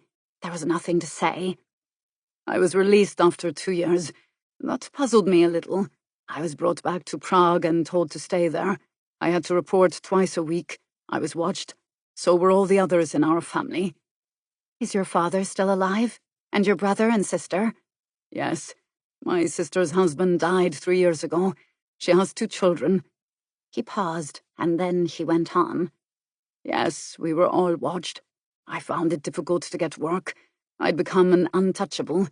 Almost a year ago, there was a sudden release in the tension. I was offered a job in an export business firm. I was watched now in a different way. I was being tested. I was sounded out, approached in a quiet, friendly fashion. A couple of months ago, I was offered the chance to go to Washington, as one of them. She thought, once it was the Nazis we meant when we used to talk of them, and now, must there always be a they or a them? I let myself be persuaded, not too quickly, not too slowly, but I made my own plans secretly, with my brother. We no longer had any illusions about the people who controlled our lives. If I came to America and then spoke the truth, the family would be arrested. So this time we made slow and careful plans for an escape, their escape. Soon, I ought to hear that they've reached safety. With all luck, I ought to hear it within the next 2 weeks. They are making their escape now? They were to start the day I reached Washington. There was no controlling the excitement in his voice. They are traveling less quickly than I did, of course, and they are going different ways. A party of that size is difficult to manage, but they'll be safe soon, and then I'll be free to speak out, free to act. He crushed her hands. Then he controlled himself. He said gently, hesitantly, You will come with me this time, wherever I go. Yes. I'll have nothing to start with, no money, no job. It will be difficult at first. I'm going with you, Jan. He held her in his arms, and he said, No more doubts. No more. I love you, Jan. But you loved me 6 years ago. Yes. But even if you didn't want me now, I'd still leave Peyton. Why? He was startled at the intensity of her voice. Because I've been living a lie, and it was Peyton who made it a lie. I found that out today. Tell me, she urged her, and he listened to the story of Peyton's illness. He will deny it, he said when she had finished. But I'll never be able to believe his denial. What kind of life would I have, feeling this constant resentment, this suspicion, this coldness? I've gone on living with Peyton. Living. Her voice faltered, and she shook her head. I've gone on staying in Peyton's house, one of Peyton's possessions. And why did I stay? Because I admired him, because he needed me, because I was trying to make up for my betrayal when I fell in love with another man. 6 years of penance. And today I found he had won it through a trick. My respect for him is gone. If I stayed on now, my self-respect would be gone. I'd only be staying for the money and position he could offer me. I need more than that from life. He will tell you that he still needs you. Yes. She watched the lights of a car searching along the road ahead of them. Then it stopped, edging into the side of the road, and a man and woman came out. The woman was laughing as she waited for the man to lock the car, and gave him her hand as they started towards the lighted house. He helped her carefully to climb the steps that led up through the garden, and the lamp over the entrance glanced on the gold of her pretty sandals as she lifted the hem of her wide, floating skirt. He was laughing, too, as they disappeared up towards the house, his arm around her waist. "Oh, why didn't we meet long ago?" Sylvia said, asking the bitter question that so many lovers have asked. "When I was free and could have walked openly with you." She still watched the garden steps, the pool of light where the woman's slippers had gleamed so gaily and confidently. Then she looked at the trees, shadowing the road, drawing it into darkness and dangers. "We must go soon," she said. "When will we meet again, Jan? In a week or two when you've heard you are free?" "Before then," he said, "I'll keep on seeing you." "But," she was startled, "won't they be suspicious if you see me? I'm not the kind of contact they will approve of. I would be the kind of person who'd weaken your allegiance to them, wouldn't I?" For a moment, he said nothing. "I am supposed to act as normally as possible," he said at last. "They don't object to my friends. If they watch at first, it's because they want to make quite sure about me." The music from the radio had ended. A voice, urgent, insistent, advised all to sell their old cars now, when the market was good. Jan turned the radio's knob quickly. A voice advocating honey spread, golden, delicious, with that tangy, zestful flavor, was cut through suddenly by Bach's G minor chords. Jan measured the volume of sound carefully. "I didn't know that was their plan when I took this job," he said. "And I still don't know what the full plan is, but there's more trickery in it than I thought. I found that out only yesterday, after I met you at the station. It was just a simple little remark made by the man who was with me, the man who watched you meet me tonight." "Then why should we do as they plan?" "We have to. Meanwhile." Yes, she thought, until his family is safe. We have to go along with everything, pretend that all is normal. Yet, even understanding that, she could understand little. "What is the remark that was made yesterday?" Yesterday he had been confident. Tonight he was troubled, uncertain. "I'm supposed to act as normally as possible," he repeated. "To see my friends if they'll see me. People like Stuart Hollis and Ebby Minlow and Miriam Hugenberg. And you." "Is this a goodwill mission? Is that the idea?" Jan had once had many friends in Washington. He hesitated. At last he said, "That's the idea. Except that the remark yesterday made me realize they know you are more than a friend. They know that we were in love, Sylvia." "And they still take the risk of letting you meet me?" "If I'm loyal to them, naturally I wouldn't even think of taking you seriously," he said bitterly. For a moment she was silent. "So you must keep it all pretense," she said slowly. "In the station yesterday." "There was no pretense. There isn't any. You know that." He grasped her shoulders, turning her body to face him. "You know that," he said tensely, and kissed her. "Yes," she said. "I know it, Jan." She began to cry, softly, gently. She was weeping for him, for the drawn, anxious face, for the pain that marked his lips, for the desperate, bewildered eyes. In that one moment, all his guard was down, and she saw the real Jan. He was no longer the stranger. "We'll stay together, whatever happens," she said. "Whatever happens," she repeated as he wiped away her tears gently. He nodded.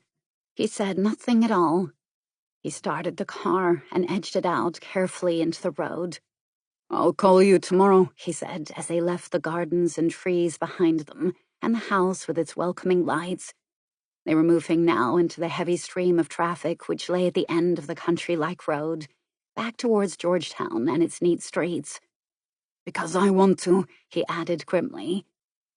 She smiled for him to show she believed him, not because they wanted him to call her, but because he wanted to do it himself. But why should I be important to them, she wondered. Or perhaps Jan had exaggerated that because of his worry for her.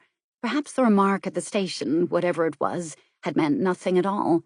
And of what importance could Hollis or Minlow be?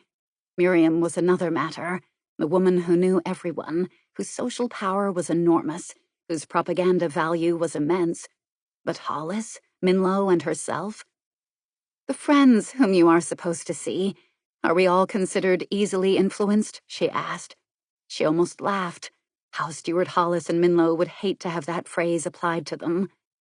Jan said, "That's part of it." But what the other part was, he didn't explain. He hasn't explained everything, she thought. But then, how could he? He had only told her enough to keep her from being completely ignorant, and even that might have been too much. He'd put his complete safety into her hands. "What would they do if they found out you had your own plans?" she asked. And the chill that suddenly spread through her body was the answer. He touched her hand reassuringly, and then he switched off the radio, as if that were the signal to stop talking about these things, to stop worrying about them. But she was worrying now about something else. "I shall tell Peyton tonight that I'm leaving him," she said. "Where shall you go?" His voice was troubled. "White Craigs, I suppose?" Yet, even as she said it, she knew that would be impossible. Her sisters were living at White Craigs now, and Jennifer's children were there too. There wasn't even a bedroom left free. Or a hotel, perhaps? Using what for money? She would take no more money from Peyton. On that, she was absolutely decided. "I don't know," she added hopelessly. "Perhaps I'll have to go out to White Craigs and see if they can fit me in." How difficult it was to make a grand gesture. "I'm going to leave you, Peyton," she would say.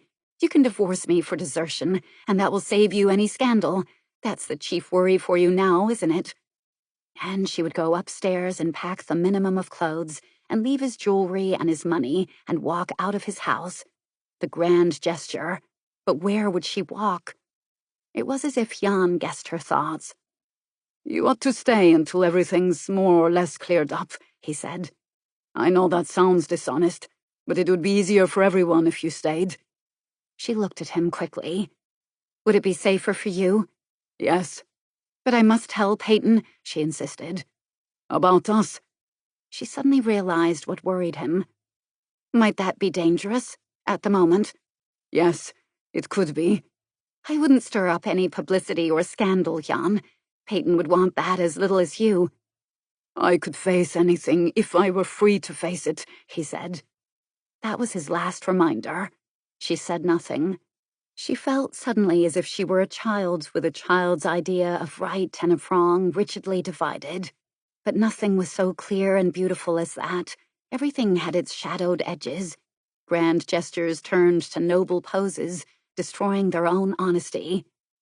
"It won't be long," Jan was saying as if he were trying to persuade himself. "Trust me in that, Sylvia." "I trust you in everything," she said. And watching his face as she said that, she could smile with real happiness. She got out of the car at the corner of her street, almost at the spot where she had entered it. Jan didn't start the car immediately. There was a pause of at least a full minute. Time, she thought, for the waiting man to move quickly across from the shadows and be picked up again. She didn't look over her shoulder, though, to prove herself right. She looked at the quiet street, the lighted windows, the peaceful houses, and she shivered as she remembered the glimpse of that other world which Jan had shown her. It can't be, she told herself. It isn't believable. And yet she knew it was. This street and its reality was the good dream. Jan's world was the dream turned evil. A nightmare, he had called it. A nightmare where you were no longer in control of your actions or your desires, where every reassertion of your free will was a terrifying risk. She watched a man leave one of the houses, a placid man who walked confidently. Would he send Peyton or Stuart Hollis to a concentration camp? Would he torture them, kill them, hold their families as hostages? He was a human being, but human beings behaved that way in other parts of the world. She stared at his face as he passed her. A placid man, drawing politely aside to let her keep the smooth path on the narrow sidewalk. He was humming to himself, a slightly flat rendering of Some Enchanted Evening. As she stared, he stopped humming and gave her a small, embarrassed smile. "Bad habit," he said cheerfully, and raised his hat. "I liked it," she said as she passed by. Her voice was strained and uneven, but she smiled gratefully. She walked on, feeling better somehow, towards the house with the white shutters, now pale ghostly streaks in the shadowed street. 10. Bob Turner's absence from Washington stretched into 3 weeks. The first demonstration of new weapons in Nevada hadn't been a success. A second one, given 10 days later, had been more instructive to the small group of junior officers who had been chosen to study the new problems in defense. Like Turner, they were men with good combat records in Korea who had been trained engineers before entering the Army. Like Turner, they'd made the decision to stay in the Army when their term of enlistment was over. Not to follow it as a career, but to complete the investment which had already been made in them. Engineers are practical. They don't deal with flights of imagination or wishful thinking. They deal with proved facts and scientific laws and tested theories, applying them accurately and objectively. For the big jobs that come their way, they must also have vision, but a vision based on reality, a large-scale estimate of the problems to be met and beaten. Perhaps it was something derived from each of these disciplines that had made Bob Turner accept the further discipline of a longer hitch in the Army. As I see it, he'd written his people in Dallas when he had made that decision. I've some knowledge and a little experience of the kind that the Army needs. So they tell me, anyway, and I'm inclined to believe them, as long as there is serious trouble going on in the world. There isn't much sense in forgetting what I've had to learn in these last 2 years, and then be dragged out of civilian life again, unprepared to face a major emergency. And tell Aunt Mattie when she starts giving you some more talk on peace that I agree it's wonderful. Only, peace doesn't depend on you alone. It also depends on the other fellow. If Aunt Mattie were South Korean, she'd know that. You might tell her that, too. I'll just have to postpone building that dam to help irrigate Texas. But don't worry, I'll get round to it someday. We'll have fruit orchards in the Panhandle yet. Now, with the field trip into Nevada successfully completed, the group of young Army engineers was back in Washington for more lectures, discussions, and explanatory talks from grave-faced scientists. At the end of 3 intensive days of this tension and urgency, for the feeling of desperate need to learn had been doubled by what they had seen and heard, they were given a 48-hour pass to break the pressure. Wisely enough, for they were reaching the stage of looking at each other and disliking the face they saw, the voice they heard, the well-known gestures, the too familiar mannerisms. They'd been living too closely with each other. They'd experienced deep emotion and hidden it from each other. It was time for a furlough. By unspoken consent, each man made his own plans and asked no one to join him. Each wanted 2 days of complete break with the present. Those who lived near enough to Washington traveled home. Others planned a couple of nights in New York or Baltimore, depending on the state of their finances. 1 or 2 decided to lose themselves in Washington. Bob Turner was one of them. Wherever he spent his leave, he would find the same loneliness. There would be the same kind of emptiness in the streets, filled with unknown faces and other people's conversations, the same crowded restaurants where he sat as the solitary stranger, the same dark little bars with lighted glass shelves, holding rows of bottles and pyramids of glasses, with the same little blondes and redheads making inane conversation, hoping for a free drink, giving a smile that cost them little and meant as much. Better to stay in Washington. He would wander around the buildings that formed the core of the city, the giant shapes of marble, Greek temples built with a lavish Roman hand. He was no longer a stranger with them. He could measure their beauty and proportion with the eye of an old admirer. He could notice that the grass was showing a new brightness, that the willows were tinged with yellow, the maples with red. The squares and circles and triangles of lawns and trees had become green oases among shops and hotels. All this had happened since he had left Washington. The vista of lagoon and trees and soaring monuments had changed with the new spring sky. This new apartment building had been completed. That street was being repaired. This old eyesore of wooden shacks was being pulled down. He could take the proprietary interest that made the stranger begin to have the feeling of belonging. And yet, by 4 o'clock he was phoning Sylvia Playdell. "Why, Bob, it's good to hear your voice. You were away for a week, weren't you?" "A little longer," he said. He hadn't counted on her anyway to notice the length of his absence. It was enough to hear her friendly welcome. "What are you doing now?" she asked. "Standing in a telephone booth in a small dark bar." But the sun isn't over the yardarm, she said. Not very far, as yet, he reassured her. You've got leave? His smile broadened. You could call it that. A couple of days. If you feel like it, she said. Why don't you come over here? There's a good fire and an armchair and a stack of magazines and books. You're always welcome, you know that. Yes. You didn't have to explain to Sylvia about the stranger in the large city, or about the soldier who liked to get away from the army now and again. If it isn't a nuisance, he added, and hoped it wasn't. Nonsense, she said laughingly. Come on over. I'm just sorry that I shan't be here. Actually, I was about to leave for White Craigs when you phoned, but you'll have this place all to yourself until Kate gets in from the museum. There was a pause. If you aren't doing anything this evening, why don't you have dinner here with Kate? He hesitated, fighting down his disappointment. And how is Kate? He asked, giving himself a little time. I'm a little worried about her, Bob. What's wrong? Is she homesick? It could be that. I wish I knew. For a moment, he was silent. What had gone wrong? He said. I'll go and collect Kate at the museum. It closes at 5. I'll make it. Thank you, Bob, she said, with a touch of emotion that added to his surprise. And would you explain that I've got to go out to White Craigs, unexpectedly? That would save me leaving her a note. Tell her I'm sorry. I'll do that, he said, still more puzzled. Perhaps I'll see you tomorrow. Yes, why, yes, of course. I almost forgot. Tomorrow is Miriam Hugenberg's party, and we've an invitation waiting for you here. She didn't know where to send it. Why don't you join us at dinner tomorrow, and then we'll all go on together to Miriam's?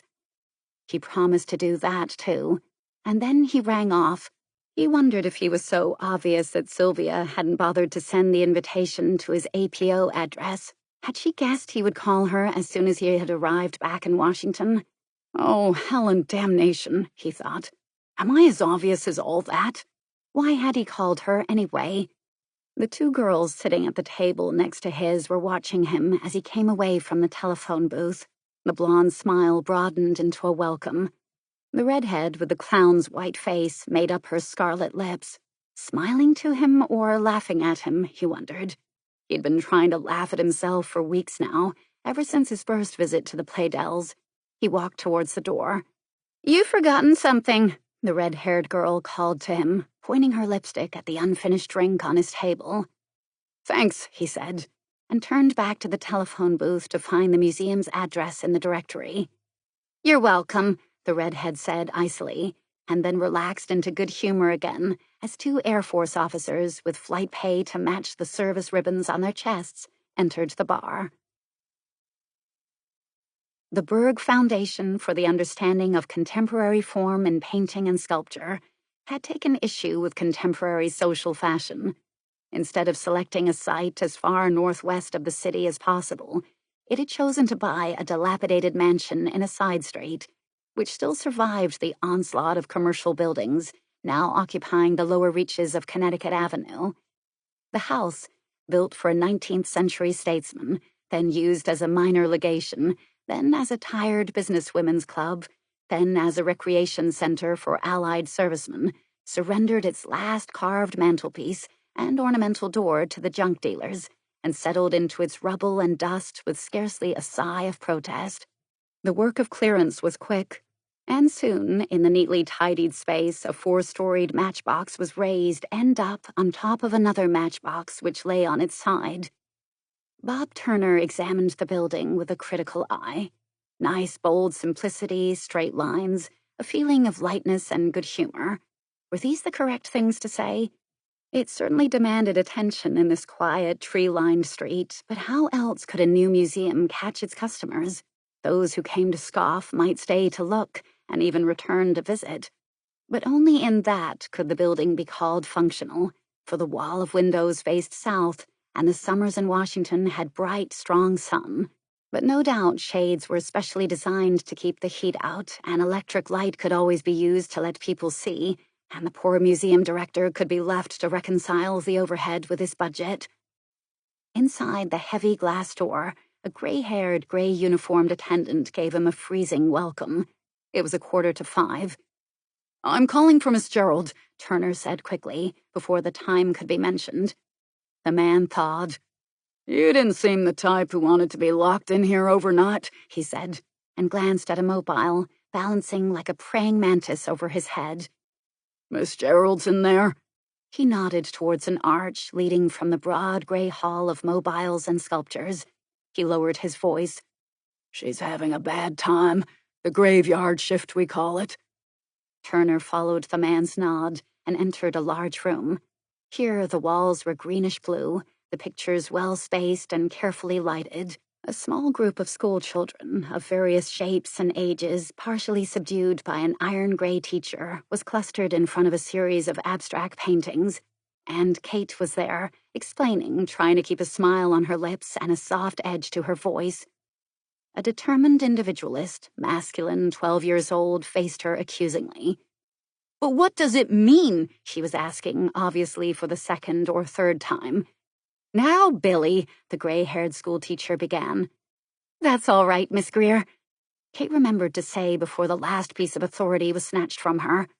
That's a good question, Billy. Do you remember what I called the paintings in this room when we came in here? Billy frowned. He remembered, but he was waiting to see the trick develop. A good question, was it? Then why didn't she answer it? They are abstracts, a round-faced little girl said, and looked contemptuously at Billy. His frown increased, hating all women still more. And abstracts are designs, Kate said. They don't need to have a meaning. They are a design that the artist wanted to make. Linoleum patterns, Billy said. My father says they are linoleum patterns. There are other patterns, too. Kate's smile was still there. What about the patterns of clouds in the sky? That means rain, Billy said. No, it doesn't. Not always, another boy said. What about the pattern of the stars? A girl asked, her thin, clear voice trailing away at her own temerity. That means something, Billy said, not yielding an inch. The stars wouldn't be there if they didn't mean something. There was a short silence. Kate looked at the door as if for help. She saw Bob Turner. For a moment, she was still. Then her eyes dropped. Her voice seemed stifled as she said, You mean, Billy, that the stars have a reason why they are in the sky? Billy granted her that. There's a reason, too, for these pictures. The artist wanted to paint them just that way, in no other way. That's the reason for them. Is that all the reason? Billy asked in disgust. Now, Billy, said Miss Greer, coming to life with a problem she could face. You mustn't speak that way, Kate said. Artists think that is a good reason. When you paint, Billy, don't you put red just where you want red, green where you want green? Billy was silent, obviously groping for a firm reply. I'm afraid our time's up, Kate said quickly, and she glanced at her watch as if she hadn't been counting the minutes as they ticked so slowly away. Goodbye, Miss Greer. Goodbye, everyone. The stream of children poured happily into the hall. Now it was Miss Greer's turn for martyrdom. Turner watched them go. Then he faced Kate. She brushed a lock of hair back from her forehead. Her brown eyes looked at him almost offensively. He said, I'll meet you at the stage door. When? She gave a little smile. 10 minutes. I'll be waiting. You look like an art expert who needs a drink. He gave her a small salute and left the room. See what I meant? The gray-haired attendant asked him. Turner nodded. He looked at the praying mantis swinging overhead as he pushed open the heavy glass door. How's your dream life these nights? Hilarious, the man said gloomily. 11. When she came out of the museum, he noted that her clothes were simple and looked just right, and he liked the way she walked towards him. She was wearing a kind of brownish suit, and she had twisted a flame-colored scarf into the open neck of her white blouse. Her dark hair had been cut shorter, so that it curled around the nape of her neck and the back of her ears. Her smile was wholehearted, and her first words pleased him, too. Hello, Bob. I thought you'd been transferred for good. Someone, at least, had noticed his absence from Washington. Not yet, he said, observing that when her smile went away, there was a little sadness at the corners of her mouth, and the eyes didn't keep their happy light but became hesitant, almost guarded. Sylvia had been right, he thought. Kate was troubled about something. Let's walk, Kate was saying now. So he let the cruising taxi pass and crossed behind her to take the outer edge of the sidewalk.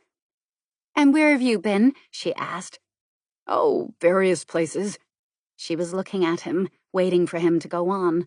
He said, Nothing particularly interesting, just drainage problems and road building for a new campsite.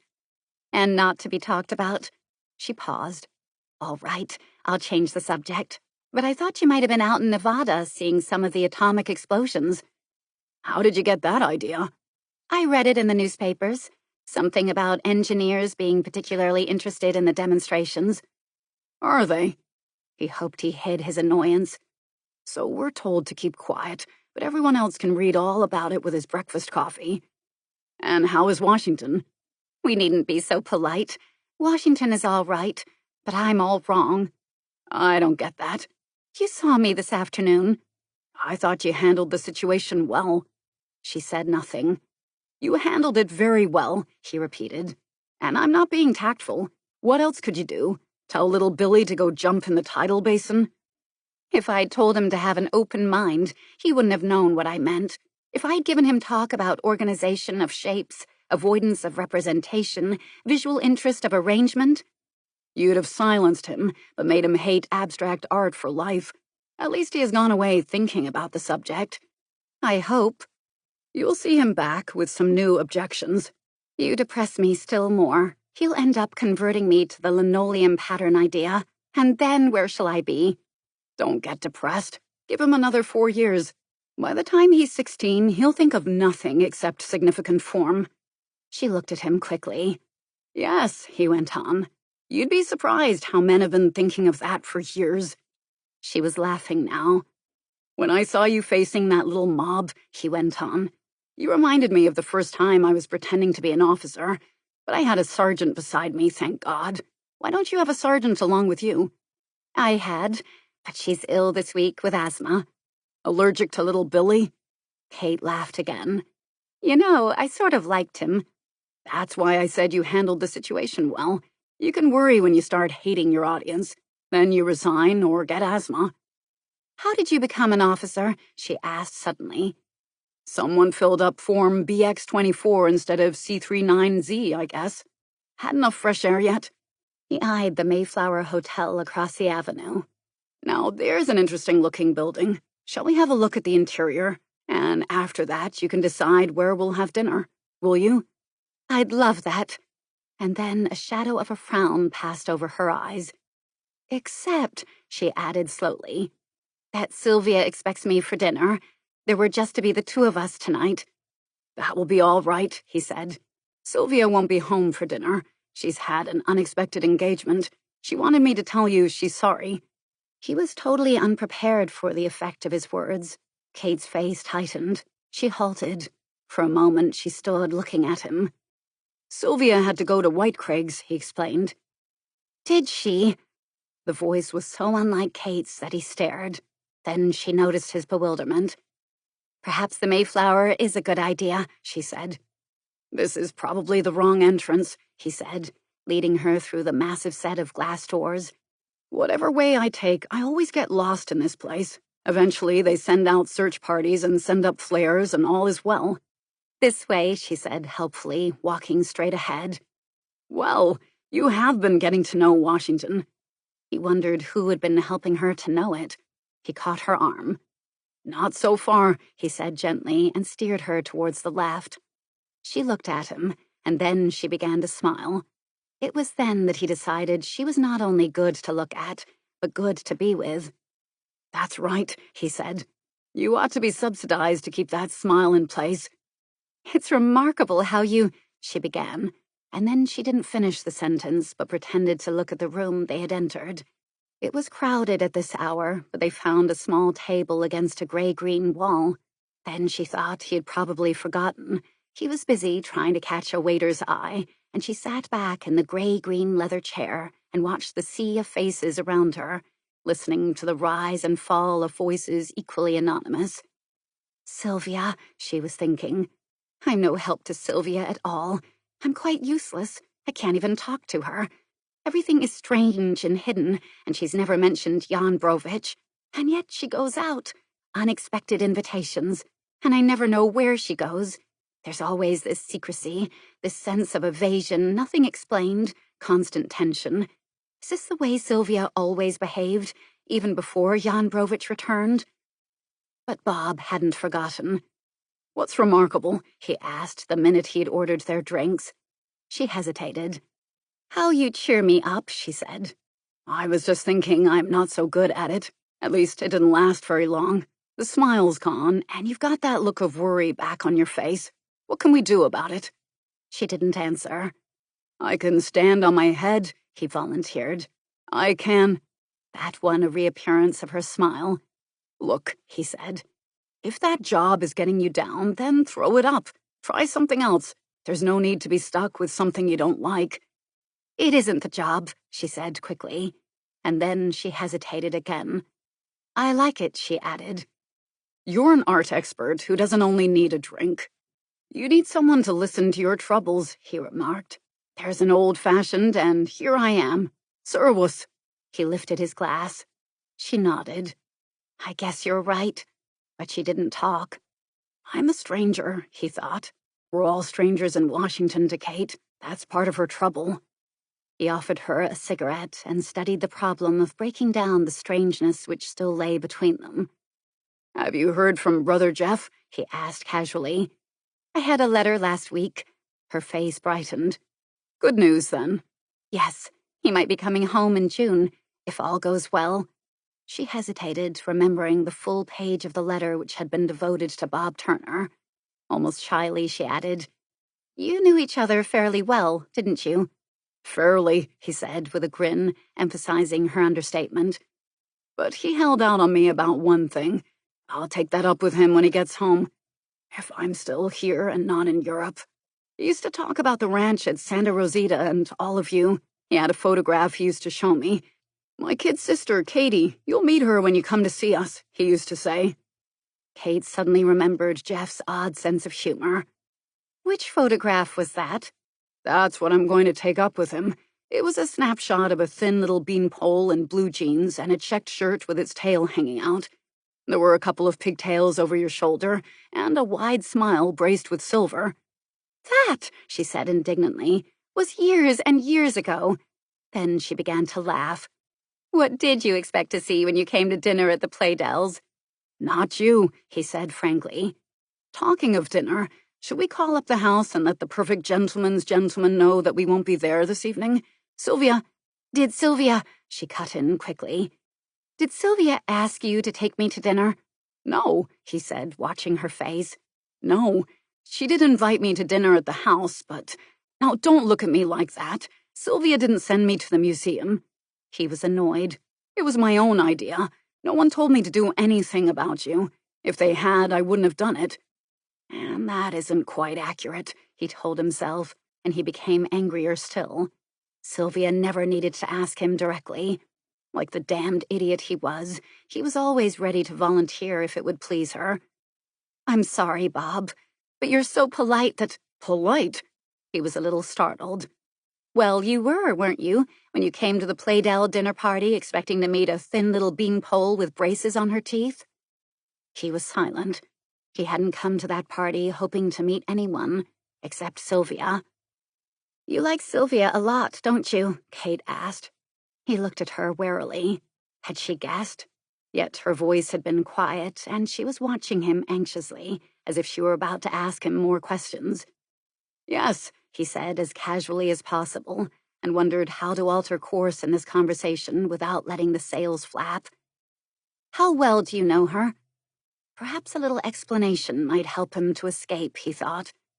As much as I know anyone in Washington, he said. I was a stranger when I got here. Jeff had given me a message for Sylvia. I telephoned. She asked me to come and see them. I went, and I've been dropping in for a visit whenever I've some free time.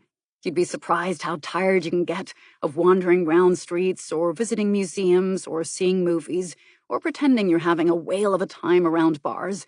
You can kid yourself you're having fun, but I'd reached the stage when I got even tired of kidding myself.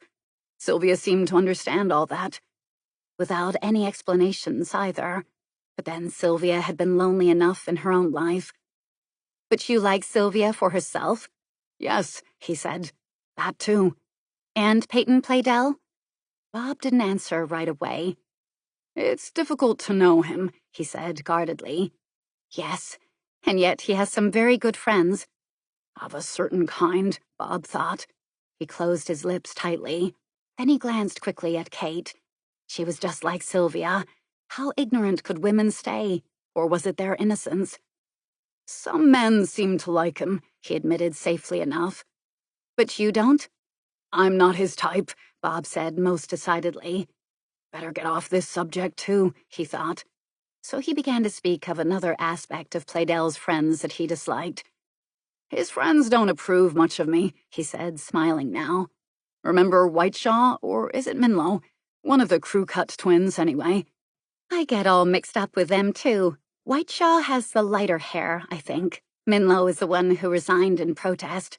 Yes, I'm almost sure that's right. Then it could have been Minlow who tried to convince me that America had been the aggressor in Korea. I wish I had been there to hear your answer. It was brief. And then? She was amused now. Look, he said, Minlow's a bore.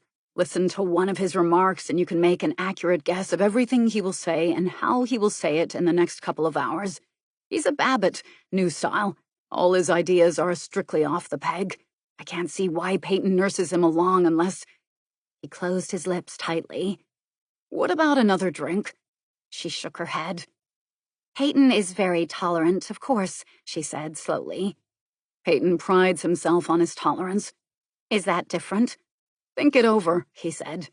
And now, what about dinner? Here or where?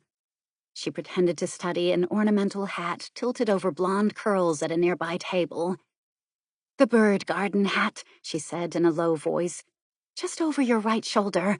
All it needs is Dolly to suspend a miniature piano on that dwarf rosebush. And, having divided his attention, she made a quick calculation on the cost of dinner at the Mayflower and the pay of a second lieutenant. Let's go to Georgetown, she said. You must be. You're sick of eating in restaurants. Look, he said, do you want to go back to the house? Why not? He looked at her quickly, but she was searching for a glove on the floor. He found it. I gathered you didn't like the house much, he said as he guided her to the street entrance of the room. How? From the expression on your face when I talked about my visits there. Oh, the house is all right, she said. It's just that it's, well, difficult to live there, somehow. Now he couldn't see her face, for she was walking slightly ahead of him. But in the street, in the clear light of a spring evening, he could see very plainly. Why don't you find a place of your own? He asked her. I will, she said determinedly. As soon as... She stopped short. As soon as when? She hesitated a little before she replied to that, and at first he didn't know it was the reply. You've known Sylvia longer than I have. Tell me, Bob. Let's take this cab. He raised his arm and hailed it. You're being extravagant. I let myself be extravagant twice a year, whether I need it or not, he assured her as he helped her into the taxi.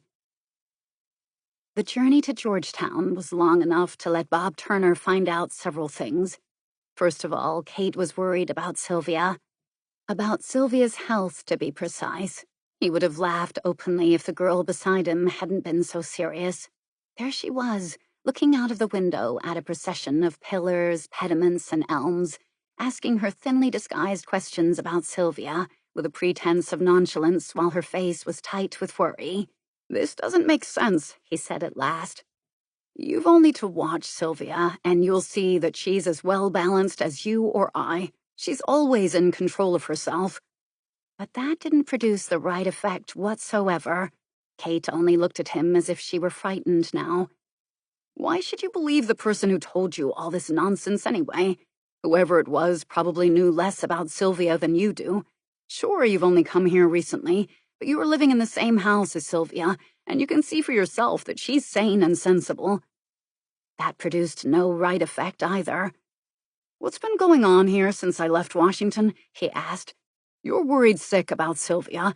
Sylvia's worried about you. About me?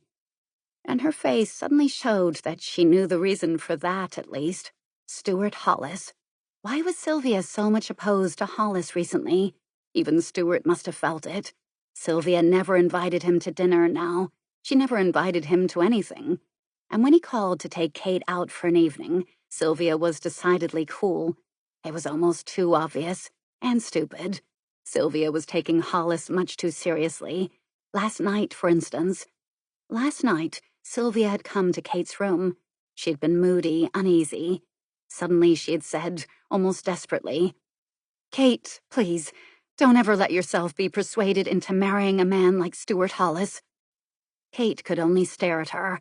Half annoyed, half amused, she answered sharply, "Marriage? Who's talking of marriage? Look, Sylvia, that's really exaggerating. Stuart is only helping to entertain the little stranger in Washington." "I've never seen him entertaining so decidedly. We're only friends. I like him, yes, but I'm not in love with him. He knows that. It won't discourage him. But he isn't in love with me, isn't he?" And Kate hadn't found an honest answer to that. She turned away, saying, "It's stupid, all completely stupid. And embarrassing." But it wasn't altogether stupid, and she knew it. It had even begun to trouble her. How did you deal with someone so insistent as Stuart Hollis? By saying no repeatedly, determinedly? It was difficult. He was older, for one thing, and he was thoughtful, too. How could you snub someone you liked, someone who'd gone out of his way to be kind to you? When you refused an invitation, he asked again. He always had another suggestion, another plan to counter any refusal. Perhaps rudeness, frank and brutal, was the only answer that Stuart would listen to. No wasn't a word he could recognize. Excuses were something he brushed gracefully aside. There was something almost frightening in the way he always seemed to get exactly what he wanted. At first, that had amused her, flattered her, she admitted bitterly to herself. Sylvia had been right about that. But marriage? Kate broke away from her thoughts, from the embarrassment and resentment that had touched her for that long minute's silence. She looked at Bob Turner. "Sylvia is exaggerating," she told him. "Now, let's forget all the worries. Let's enjoy ourselves tonight." "That's a good idea," Bob replied, and offered her a cigarette. As he lit it carefully, he was still studying her face. She's unhappy about a lot of things, he decided. And he remembered then the night he had arrived for the dinner party and found Sylvia and Kate in a fit of laughter. "What about turning back and having dinner in town?" he suggested. "No," she said quickly. "It would be better in Georgetown." And if Peyton Playdell returned earlier than planned, she would be there to give him the excuse about Sylvia's visit to White Craig's. In spite of herself, she made a wry face. Bob stared at her and then burst out laughing. "Hell," he said, "you're stubborn. Do you hate that house so much?" He leaned over to speak to the driver. "Turn around and drive." She touched his arm. "No, Bob. Please, let's go to Georgetown. You can show me how to squelch Walter. We're having a struggle for power, and I'm afraid he's winning." She began to tell him, as amusingly as she could phrase it, the beginning of the Battle of the Breakfast Tray. "And you mean you eat at a corner drugstore each morning?" he asked incredulously. "Peace at any price. You don't approve?" He shook his head. "We'll see about that," he promised. She began to smile. As they approached Georgetown, he was talking about music, a nice, safe subject with no worries attached. The Playdells' record collection was good, he informed her. She noticed the ill-disguised enthusiasm in his voice. "I don't know much about music," she admitted. "Then we come out even. You teach me to look at abstract art without feeling I've got to catch a train someplace, and I'll choose you some music." "What do you like, the 3 Bs?" "Just about it. Bach, Boogie, and Bartok." "Where did you learn that?" "Wherever there was a record shop or free listening booth and a clerk who didn't expect me to buy." "In Dallas?" "Partly. Mostly in Cleveland." "Oh, yes. Case. That was your college, wasn't it? Why did you go there?" "This is much better," he thought as he watched her face. "A scholarship was a help, and they teach good engineering. And then I heard they were including a compulsory course on books, literature, that kind of thing. Read Plato and argue about politics. Read Hamlet and learn about the Oedipus complex. Is this what you call civilizing the scientists? Yes, he said quietly. I guess you could call it that. And I guess, too, you've been seeing a lot of Lawyer Hollis in the last 3 weeks. Is that his kind of phrase? Oh, no. I like the way you said, oh, no. It sounded just the right amount horrified. I am, she admitted weakly. Are phrases catching, like measles? I suppose they are, or slang wouldn't spread so easily. But why, she was asking herself. Why was I so horrified if I like Stuart Hollis as much as I do? Bob Turner had his own thoughts. She'd been seeing Hollis. That was Sylvia's worry, probably, and Peyton Playdell was too busy as usual to see any trouble starting right in his own house. Or perhaps he wouldn't see all this as trouble that really mattered. How's Playdell, by the way? Don't look startled. I'm just remembering my manners. Oh, Peyton's busy, as always. Does he ever worry about anything except his work? He has other worries, too. Let's not underestimate Peyton. I did at first. I thought he was self-centered and cold. A difficult man, reserved. But now... You've decided he's the life of any party? She looked amused for a moment. Hardly. Then she was so serious that Turner cut off the joke he had been about to make. I'm sorry for Peyton, she said. And then, quickly, as if she felt she'd been disloyal. And I'm sorry for Sylvia, too. No one ever gets sorry for me, he said cheerfully. I'm just not the type, I guess. What about you? Do you make people feel sorry for you? I don't think so. Fine. Let's form a club. The Uncomplicated Club. You and I are charter members. So's Jeff, although if you have to go around feeling sorry for anyone, then you might start with him right now on Heartbreak Ridge. When are you being serious? When are you being funny? She asked. You make a joke and your face is solemn. You say something that is serious and you smile. That's what they call keeping a balance. She looked down at her neatly gloved hands, then up at the gray-blue eyes that had been watching her curiously. Now they were impassive, friendly, sympathetic, and uncurious. I believe you'd keep that, she said, even if you were sitting on top of a volcano. Then she glanced quickly out of the taxi window. She'd opened the door to her own worries just a little too much. We're almost there, she said quickly, her eyes determinedly on the narrow Georgetown Strait. 12. Across the Potomac, south of the white, gleaming buildings of Washington, the highway followed the river's curve. It was easy driving once you'd come through the busy streets of Alexandria, once you left the suburban developments which reached out beyond the town to eat up the rolling fields and woods of Virginia. White Craigs lay roughly 20 miles from Washington, on a quiet road that branched up a gentle hill from the highway. As you climbed the road, there was little view of the river, for the cordon of trees was thick and the hedges were high. And then, suddenly, as you approached the post and rail fence that marked White Craig's boundary, you found you'd reached the crest of the hill, and you could look down over fields and trees to see the Potomac, and beyond it, the wooded banks of Maryland. Here, at the entrance of the driveway to White Craig's, Sylvia always thought the best view of the river was to be found, better than that from the house itself. She glanced at White Craig's, almost a quarter of a mile away on its own small knoll, flanked by trees, white pillars marking the porch, where her father, no doubt, was watching the green slopes falling in their gentle curves down towards the water. It was practically all he did nowadays.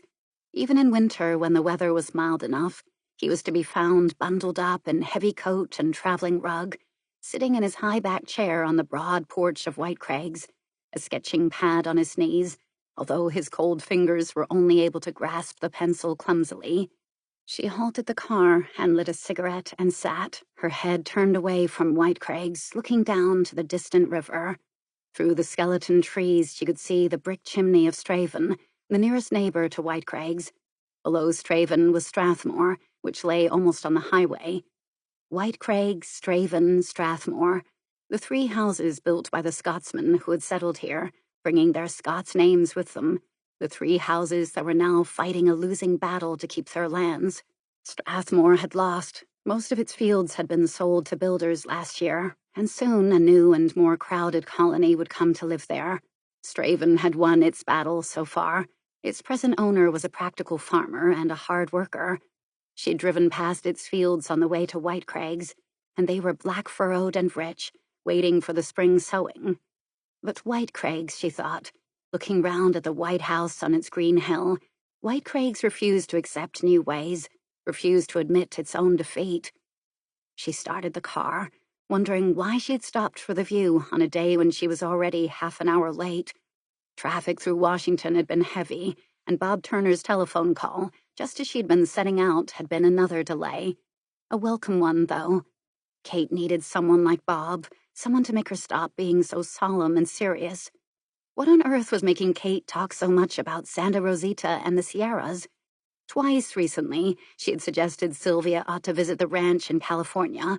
And this morning there had come a warm letter of invitation from George and Margaret Gerald at Santa Rosita.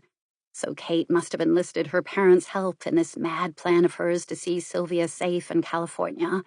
Or was Kate's persuasion all a kind of inverted homesickness? She swung the car into the driveway, or rather the trail, for that was all it could be called nowadays, to White Craigs. As she passed the bleached cypress cabin, sheltering behind the grove of live oaks, she waved her hand. Ben's Rose would see her, or one of the children would go running in with the news that Miss Sylvia was making a visit. And when Sylvia, on her way back, stopped at the cabin as she always did, there would be a cup of coffee and a talk with Rose and Ben about the problems of running White Craigs. Rose was always full of problems, but so was White Craigs. And suddenly she knew why she had stopped the car down on the road and wasted a precious 10 minutes by smoking a cigarette and watching the river, smooth, deceptively still, gray-shadowed under its wooded banks. If she had been wise, she probably would have turned the car around and driven away. Here, she'd find no help with her own problems. She had come for advice, and instead of help, she'd be given more problems to face. Or was that too cruel? Perhaps this time she would find help. This time, it might be different. But that is what you always tell yourself, she said as the driveway, rutted and grass-grown, ended abruptly, and she came to the stables which now served as a garage. She left the car there, and seeing it stand so lonely in the empty yard, she remembered the summer of 1939, just before her sisters had got married within a month of each other, as if Annabelle couldn't bear the idea that Jennifer had married first. Annabelle had been 24 then, and Jennifer 22, and Sylvia, 18, refusing to be a part of their world, standing aloof beside her father, watching this yard filled with bright-colored cars and gay voices and young men who liked a good time. And who could give them a better time than Annabelle and Jennifer Gerald? But now the laughing voices and bright-colored cars were all gone from the yard, and the young men were gone, and the gay summer of 1939 was gone, and Annabelle, separated from her fourth husband, had come back to White Craigs, and Jennifer, a widow with 2 children, was living here too. Sylvia turned away from the lonely car and walked through the screen of elms and cypress towards the house. She wondered where the children were. Usually Cordelia and Peter would welcome the arrival of her car as if it were a major excitement. But today the house was as silent as the stable yard. White Craigs had gleamed white from the distance, but its paintwork at this close view was stained by rain and dew and cracked by the sun. The broad porch, raised by 3 wide steps from the grass, ran the full length of the building, as if it were a stage where 4 white pillars supported the deep overhang of roof. On the porch, at the far end and towards its outer edge, sat her father in his high-backed chair. Today he'd brought out an easel and his tubes of color, and he was still working by the fading light. Something had gone wrong, she thought worriedly. He only painted with that intensity when something troubled him. His pictures were crude and primitive. To Thomas Gerald, painting was less than an art. It was a release.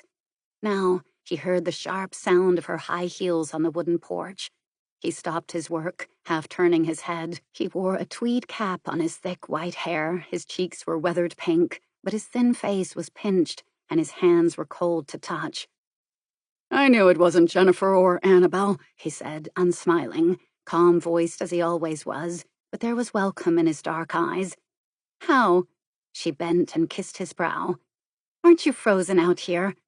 He put down his brushes carefully on the easel's work-stained ledge. Jennifer stumps and Annabelle clatters. Well, it might have been Mother. Millie's taken to wearing sandals, says that high heels ruined the spine. Sylvia exchanged a smile with her father. Millicent Gerald's feet had walked around for 40 years at least on 3-inch heels to emphasize their smallness. Shouldn't we go inside? She asked. The porch faced east, and the wide-spreading roof increased its coolness. Her father said, Probably. But he didn't move. It's sheltered here, he added. The wind is from the southwest today. But the light isn't too good. He picked up the brushes again. Probably not, he agreed. He added a touch of white to the foreground. She examined the painting. Why, that's Lightfoot and Blackie and High Step and Sweetheart and Blondie and White Star, all in the paddock. She looked then at the field lying to the side of the house, its fences fallen, empty. But in the painting, the post and rail fences were sparkling white, the grass was a brilliant midsummer green, the horses were grouped as she had so often seen them standing, and the 2 elms, long since shattered by lightning, spread their soft shade. It is 1939, her father explained. When they were all there.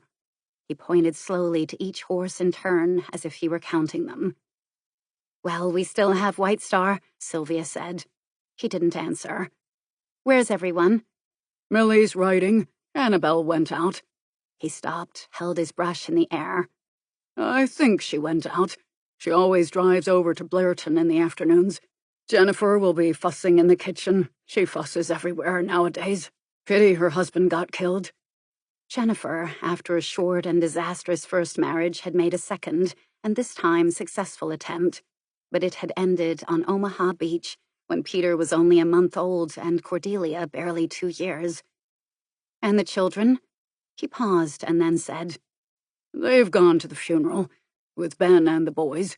The funeral? He added another careful stroke to the small canvas in front of him. White Star died yesterday. Ben and the children decided to give him a proper funeral, down by the grove. She said nothing at all. She touched his arm briefly. And what is worrying you? He asked, his voice suddenly sharp. Besides the fact that you think it's too cold for me here on this porch, I'm wearing a tweed coat and 2 sweaters. Jennifer knitted me one. Did she? I'm glad someone's here to look after you. But how did you know I'm worried?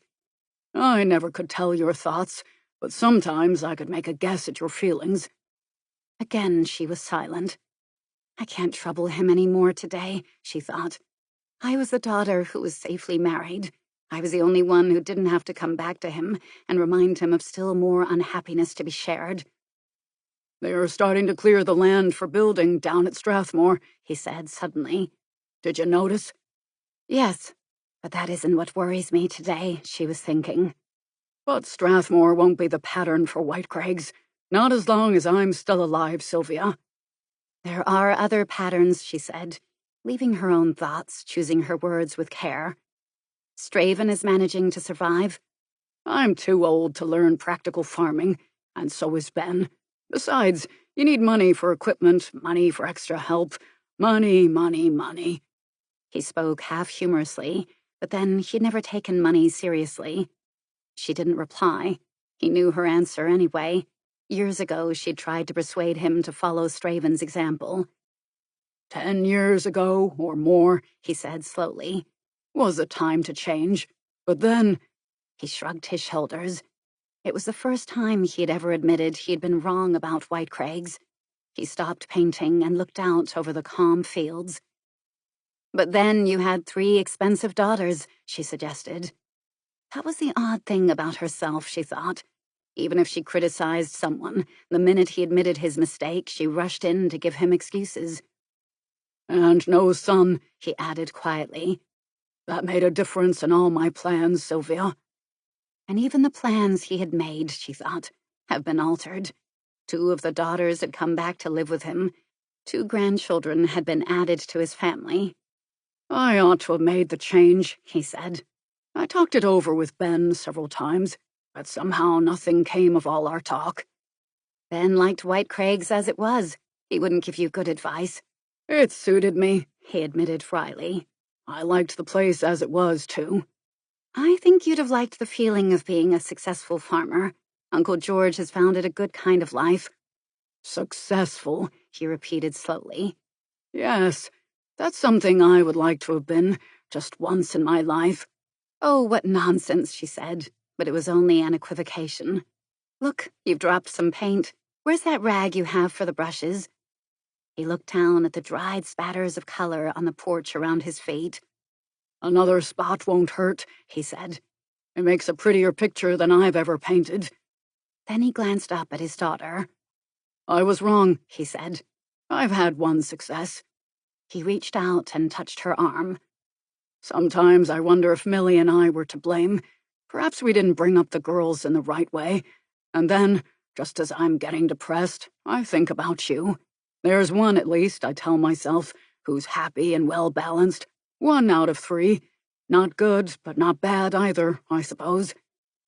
Then he stared at her, watching the sudden trembling on her lips. She turned away quickly, feeling the tears come to her eyes. It's too cold out here, she said, and shivered. Then go inside and talk to Millie. His voice was sharp, impatient. He'd guessed that she brought bad news. I want to finish this before the light fades altogether. He began painting again with thin, fine strokes, adding exact detail to overemphasized patterns. Father, I've got to tell you something. I'm sorry, but I've got to tell you. He waved her away. He didn't look at her. Later, he said. Later. She hesitated, and then she left him. Later. That was the way it had always been. Later, later. The large front door was ajar. She pushed open its heavy bulk and entered the shadowed hall. The wooden floor was no longer slippery with polish. The rugs were thinner to her tread, but everything else was the same. The table lying littered against the wall, the somber ticking of the grandfather clock, which stood under the curving staircase, the carved chest with coats piled on top, the rubbers discarded at the side of the chair, the walking sticks clustered in a corner. It was the same, only more so, as if people had given up putting coats into closets or picking up rubbers, or clearing the table of keys, unopened circulars and half-empty match folders. From the sitting room came the sound of her mother's voice, speaking firmly. And I want to point out, Millie was saying, that although I may have been a member of this organization, I never attended any of its meetings. Therefore, I refuse to be held responsible for any of its policies, and I insist— Sylvia entered the room. Millicent Gerald was seated on the edge of her chair in front of her small writing desk. Her thick, rust-colored hair, now heavily streaked with white, was disarranged more than usual. She glanced around at the intruder, her head tilted forward, her blue eyes looking over the top of her reading glasses, her round, white face drawn into an anxious frown. "Oh, it's you, Sylvia," she said, waving a greeting with the sheet of paper she held in her hand. Come in. Sit down. I'm writing a letter. Listen, do you think I've made it strong enough?" She adjusted the desk lamp and began to read the letter again.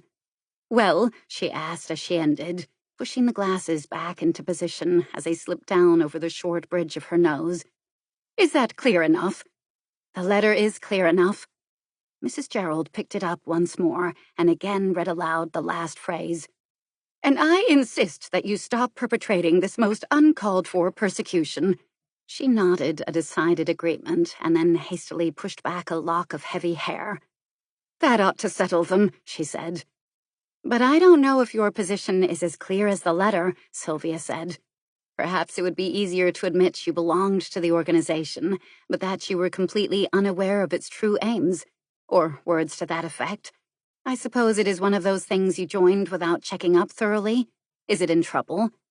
"Yes, it's the Association for the International Understanding of Democratic Peoples. Honestly, I don't understand what we are all coming to.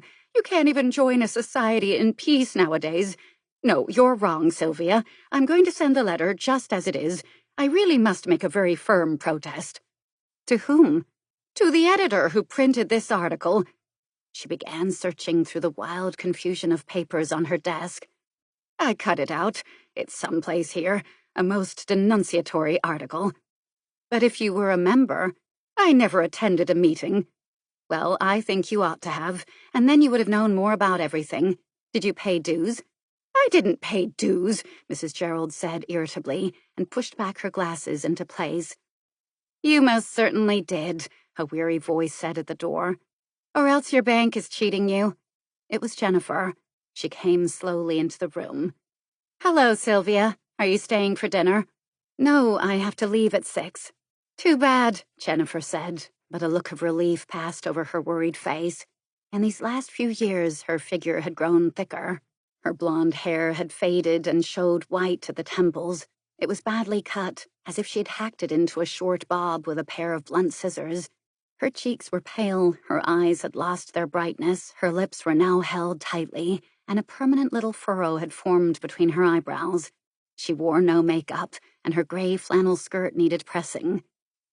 I paid no dues, Millicent Gerald said firmly.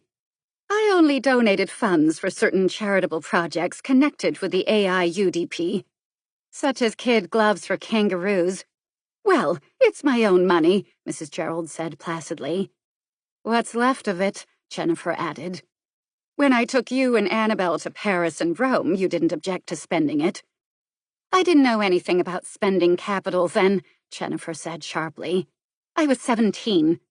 My dear, surely I can spend it in the way I like, Jennifer said. You certainly do. When I think of what has gone to Eskimos and Calabrians and Armenians and Central Africans, well, there are always so many starving children in these places, Mrs. Gerald said mildly. Or bad landowners, or earthquakes, or persecutions, or something. Besides, your father didn't marry me for my money. He would never use a penny of it. Where is he, anyway? He's sitting out on the porch, and it's much too cold for him, Sylvia said. He's upset today, Mrs. Gerald said. All because White Star died. Really, it was to be expected. 24 years old, and the strange thing was that your father wouldn't go to the funeral. I must say I thought it was a pity that Peter and Cordelia wanted to attend. Death isn't a subject for children to face. They'll be awake all night with bad dreams. I'll go and get Father, Jennifer said, and left the room. Really, it was very strange, Millicent Gerald repeated. He just wouldn't go. Not so strange, Sylvia said. He would only have seen another part of his life buried under the earth. 24 years of it. Millicent Gerald finished addressing the envelope, studied it, and then laid it aside with regret.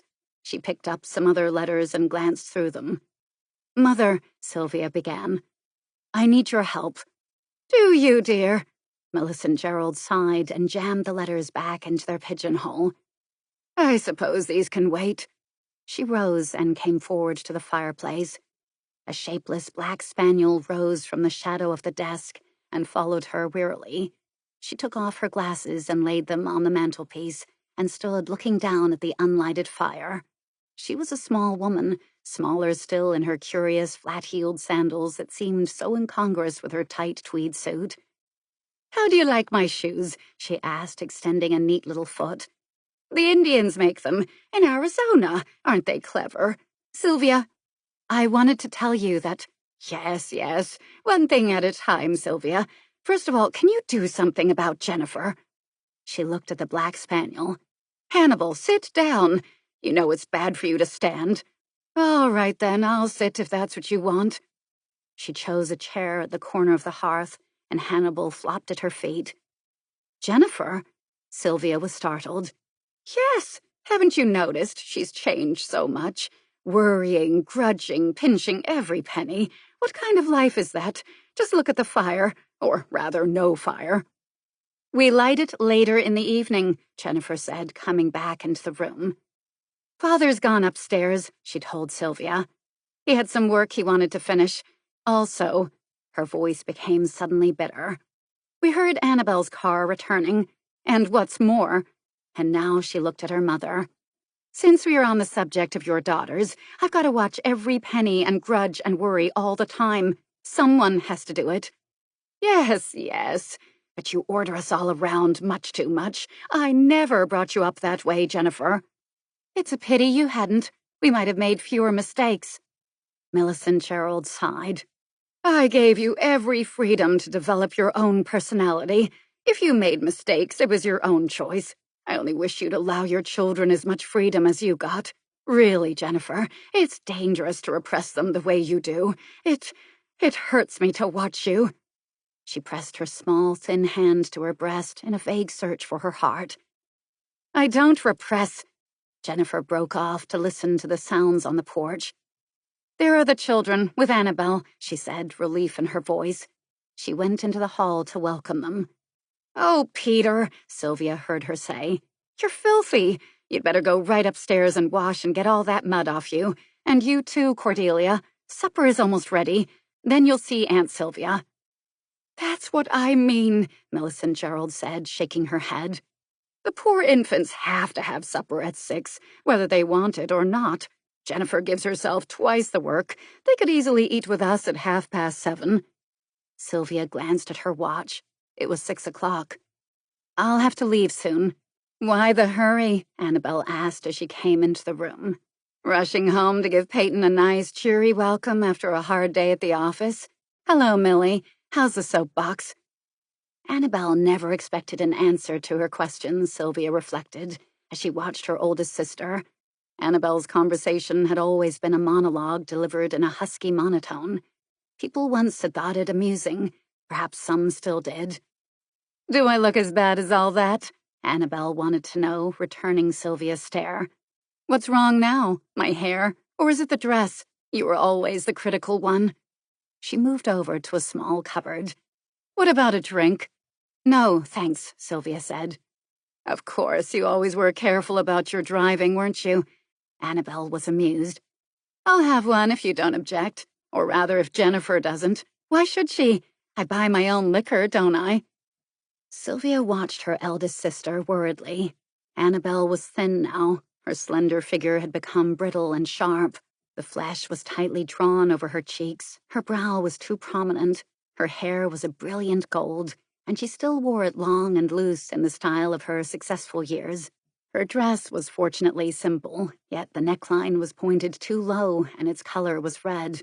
But it was the puffiness under her sister's large blue eyes that horrified Sylvia most. She looked at her mother, but Millie seemed perfectly unconcerned. Then, involuntarily, she glanced up at the picture which hung over the mantelpiece. It was a portrait of Annabelle and Jennifer, dressed alike in white chiffon, their round shoulders bared, their necks slender and graceful, their faces glowing with youth, their blue eyes filled with merriment. Don't rub it in, Annabelle said bitterly, watching Sylvia. Don't rub it in. She took a long drink from her glass and then came forward to stand in front of the fireplace and look up at the picture. Why do we keep the damned thing up there, Millie? Someday I'll... She raised her glass as if she were about to throw it. Oh, she said, turning away. It ought to be buried along with old White Star. God, what a fuss. Can you imagine? A funeral for a horse, complete with trimmings. Old Ben was in tears. Rose sobbed. The children cried too, and a good time was had by all. Did you go to the funeral? Sylvia asked curiously. Me? My God. Jennifer had come back into the room. Annabelle was over at Blairton, she said. She gave her first smile. Tell Sylvia all about your new beau, Annabelle. Annabelle scowled, chose a couch where she could stretch her body full length and place the half-finished drink down on the floor within easy reach of her dangling arm. He's a garage attendant, Jennifer said. He changes tires and... Shut up, Annabelle said savagely. He's a good Joe. Because your love life is all shot to hell, why should you tilt that snooty little nose of yours at other people's affairs?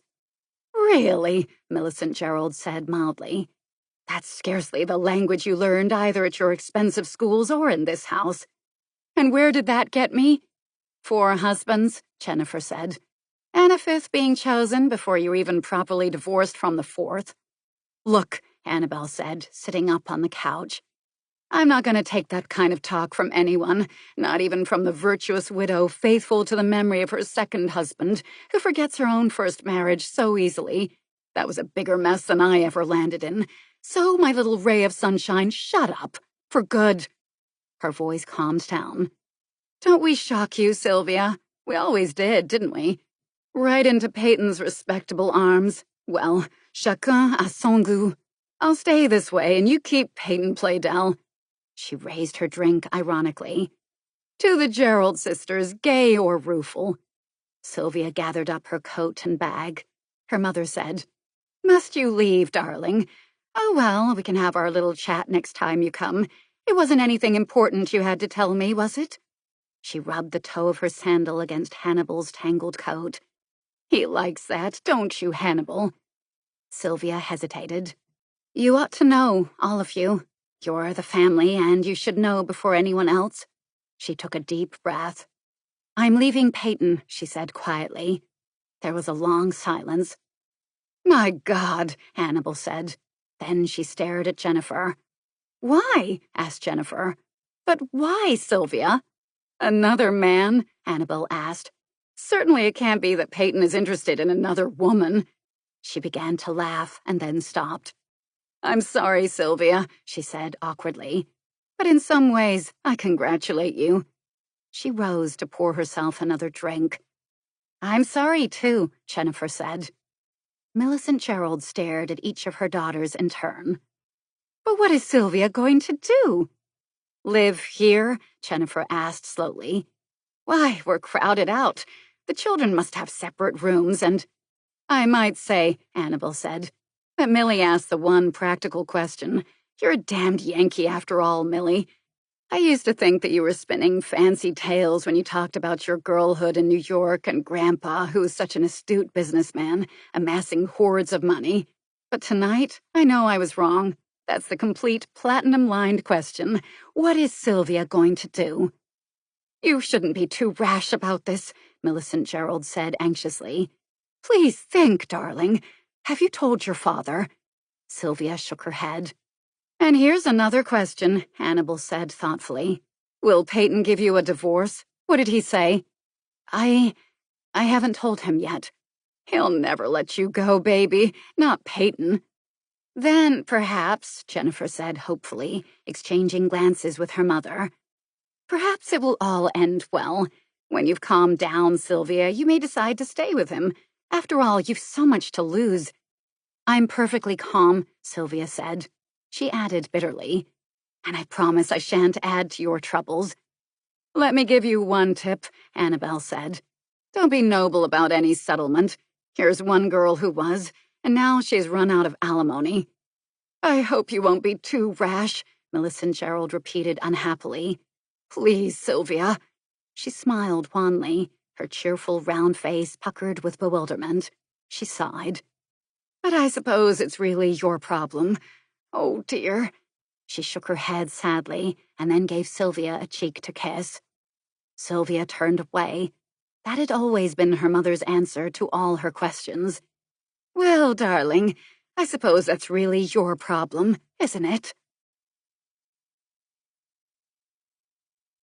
13. Sylvia went upstairs to say goodbye to her father. His room seemed oddly silent. When she pushed the door open, she saw he was sitting quite motionless in his armchair. For a moment, her heart stopped. But he was only asleep. On the table at his elbow were some books, some sketches. She stood watching him sadly for a few moments. It wasn't that he tried to evade unpleasant news, yet somehow, unconsciously, he always managed to do it. Quietly, she left the room, leaving its door slightly ajar. She went downstairs slowly, hesitating, as if she were hoping he would awake and come out to find her there on the staircase. But he didn't waken. She reached the dining room. The children were alone at supper, sitting at a small table drawn up against one wall.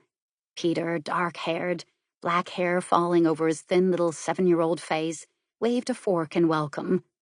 "We had a funeral," he announced. "It was a real funeral," Cordelia said, 9 years old, snub-nosed, freckled. "We all sang a hymn. Rose taught us the tune. 'Oh, for a closer walk with me.' With thee," Cordelia said sharply. "He never remembers the words," she told Sylvia. "I didn't know the words," Peter said, "but I've got blisters." He extended the palms of his hands proudly. "I helped, a lot. Ben said I did, and—" We buried White Star deep, Cordelia broke in. Ben and Jimmy from Straven and 2 men all made the hole deep, so that the skunks won't dig him up. And we're going to get a board with his name and words on it, and we'll put it on the grave. Ben's going to carve the board, and we've to think of the words. I know them, Peter said. You don't. White Star lived here for 24 years and died in 2 minutes. He did, too. He just lay down like this. Peter's thin shoulders flopped over the table suddenly. You've spilled the milk, Cordelia said crossly. When's Kate coming to see us again? Peter asked. Sylvia mopped up the pool of milk with a napkin. It isn't so much, she said to Cordelia. To Peter. Did you like Kate? He nodded. She's seen a bear. Cordelia sniffed. Lots and lots of bears, Peter said indignantly. She told me. Look in my pockets and see what you find, Sylvia suggested. They forgot their argument and reached eagerly for the candy bars she had brought them. You've got to finish supper first, she told them, wondering what Jennifer would say to this breach of discipline, or what her mother would say to her interference with their freedom of choice. I'll see you. Her voice hesitated. I'll see you soon again. The children nodded, accepting that as a matter of course. They began to finish their supper at lightning speed, their eyes on the candy bar in front of each plate. As she left the room, Cordelia was saying, I'll trade mine for yours, Peter. As Sylvia crossed the porch, Jennifer came running after her. I'll see you to the stables, Jennifer said. I'm really sorry, I was so... She shook her head, tried to smile. The children are in good shape, Sylvia said quickly. Tell Mother she needn't lament over the effects of the funeral. It's amazing how children rebound. Sometimes I think it's heartless, and then I think they're wise. And how was Father? He was asleep. Give him my love. Sylvia, we weren't much help to you, were we? Please forgive me if I seemed... Well, it's just that I've such a battle here. But I'm not going to be beaten. I'm staying on, and I'll bring up the children in the country at least. And there's a good public school over at Blairton, so that's one headache cured. And Annabelle won't be here always. You can see she's restless now. And if Father only lives... Oh, does that sound heartless? I only meant that I wanted White Craigs together, not split up and sold in pieces. Kept together for what? For Peter. When he's 18, he can start looking after things. He can help me pull the place back into shape. Later, he can manage all our shares of the property. I hope you wouldn't want to sell yours, would you? That is, when Father dies. Sylvia searched for the keys of the car. Her lips tightened. Jennifer went on. Annabelle may be difficult to persuade. She always wants ready cash. You know Annabelle. But what if Peter doesn't want to be a farmer at 18? Let me get this car started. Let me get away from Jennifer. You'll help me persuade Annabelle, won't you? Sylvia slipped into the driver's seat. Won't you? Jennifer asked, ready to cry. Sylvia turned on the ignition. We may die before Father, she said. Her voice was cold, her eyes contemptuous. Of course, we may, Jennifer said quickly. A funeral for a horse, and you start thinking of death, Sylvia said, her anger breaking. Stop being ridiculous. Father isn't old. He isn't young, and he's never been strong. That didn't worry you once. It's something to worry about now, Jennifer said sharply. I live here, not like you who can drive away. Sylvia was silent. Well, Jennifer added placatingly, I'm glad we had this little talk. I knew you'd understand. Goodbye. Sylvia switched on the lights and then concentrated on swinging the car past the stable, past Annabelle's sleek little red Jaguar. She had salvaged something from her various shipwrecks, it seemed, out into the driveway. Now, by the car's headlights, the road seemed more romantic and less careworn, like a middle-aged woman's face in a candlelit room. She looked at the clock worriedly as she neared Ben's cabin, but she stopped and walked over the path of soft spring earth to the small porch. The door opened before she arrived, and Ben's thick-set figure stood waiting. She glanced into the room which lay just inside the front door. Rose was rising from the kitchen table where the family was tightly packed in for its evening meal. They weren't all Rose's children.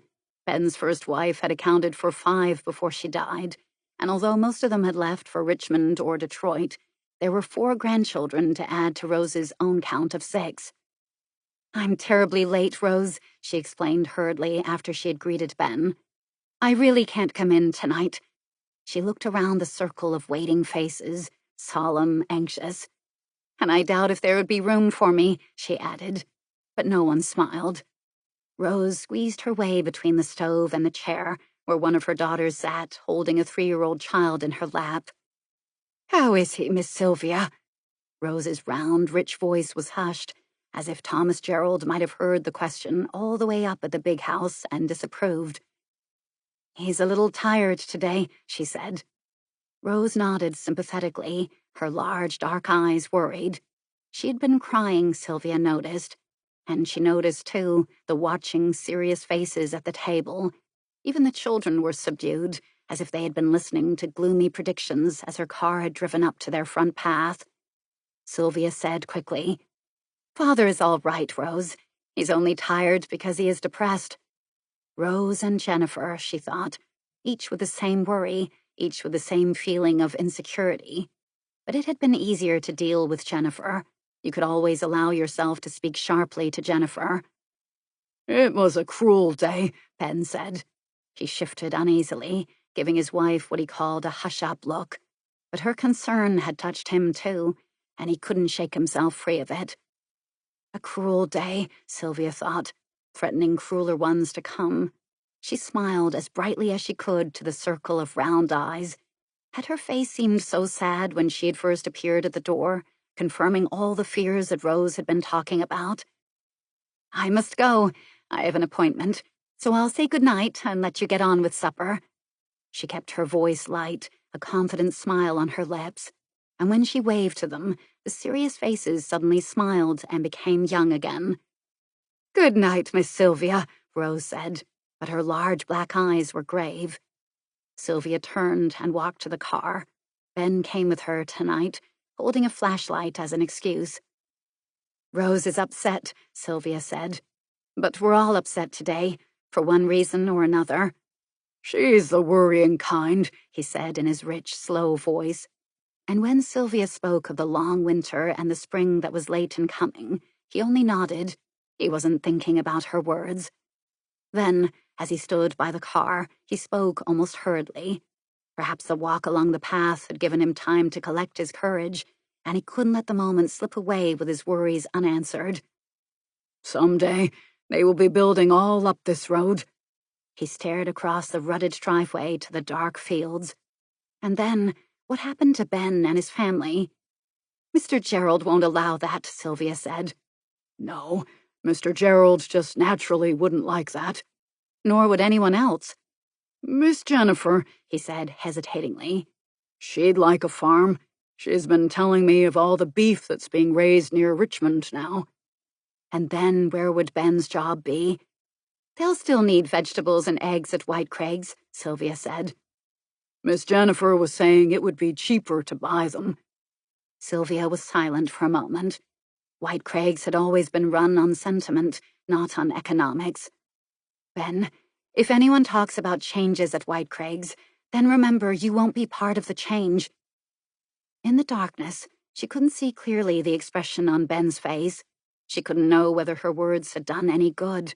She started the car. "And you must stop Rose worrying about my father's health." She smiled suddenly as she gave him the reason he had so often offered to her when he'd been considering one of her suggestions. Mr. Gerald just naturally wouldn't like that. That could have been an answering smile. "You've been having good news from Detroit?" she asked encouragingly. "Yes." But something else troubled him now. "Young Ben says he's going there too. He aims to find himself a job with automobiles. He don't want to stay here." And none of the older boys had stayed either. She was angry with herself for reminding him of that. "I could use some help this spring," Ben added, admitting his age for the first time. "But I just can't seem to talk young Ben into staying. He's crazy about automobiles." "Perhaps we should bring in another man." Sylvia could almost hear Jennifer's scream of protest. What? 2 men hired to do the work that one could do if he were young enough and not so set in his ways? "No," Ben said vigorously. Strangers coming in here, messing up everything, bossing around, arguing and leaving and upsetting everyone. No, Miss Sylvia, wouldn't be no peace with a stranger around." "I suppose not," Sylvia said hopelessly. "How is Miss Kate?" Ben asked, dropping the subject of strangers. "Perhaps you'll write Mr. George and tell him I was remembering him. It don't seem all these years since he was running around here." "I'll tell her you were asking for her. Good night, Ben."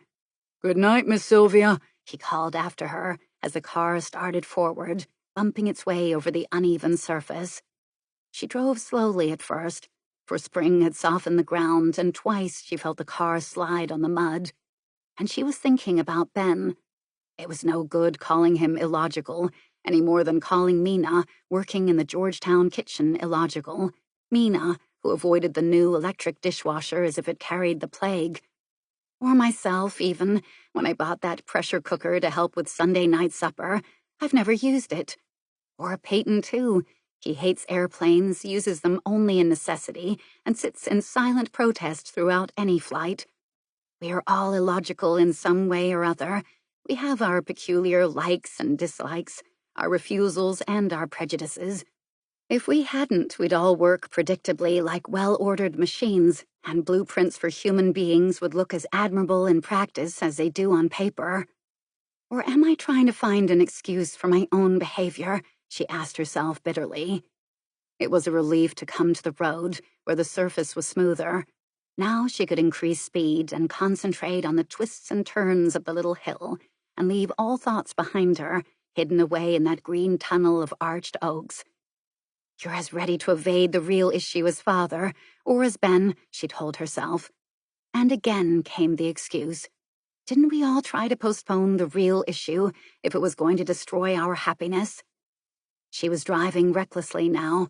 She was late, very late.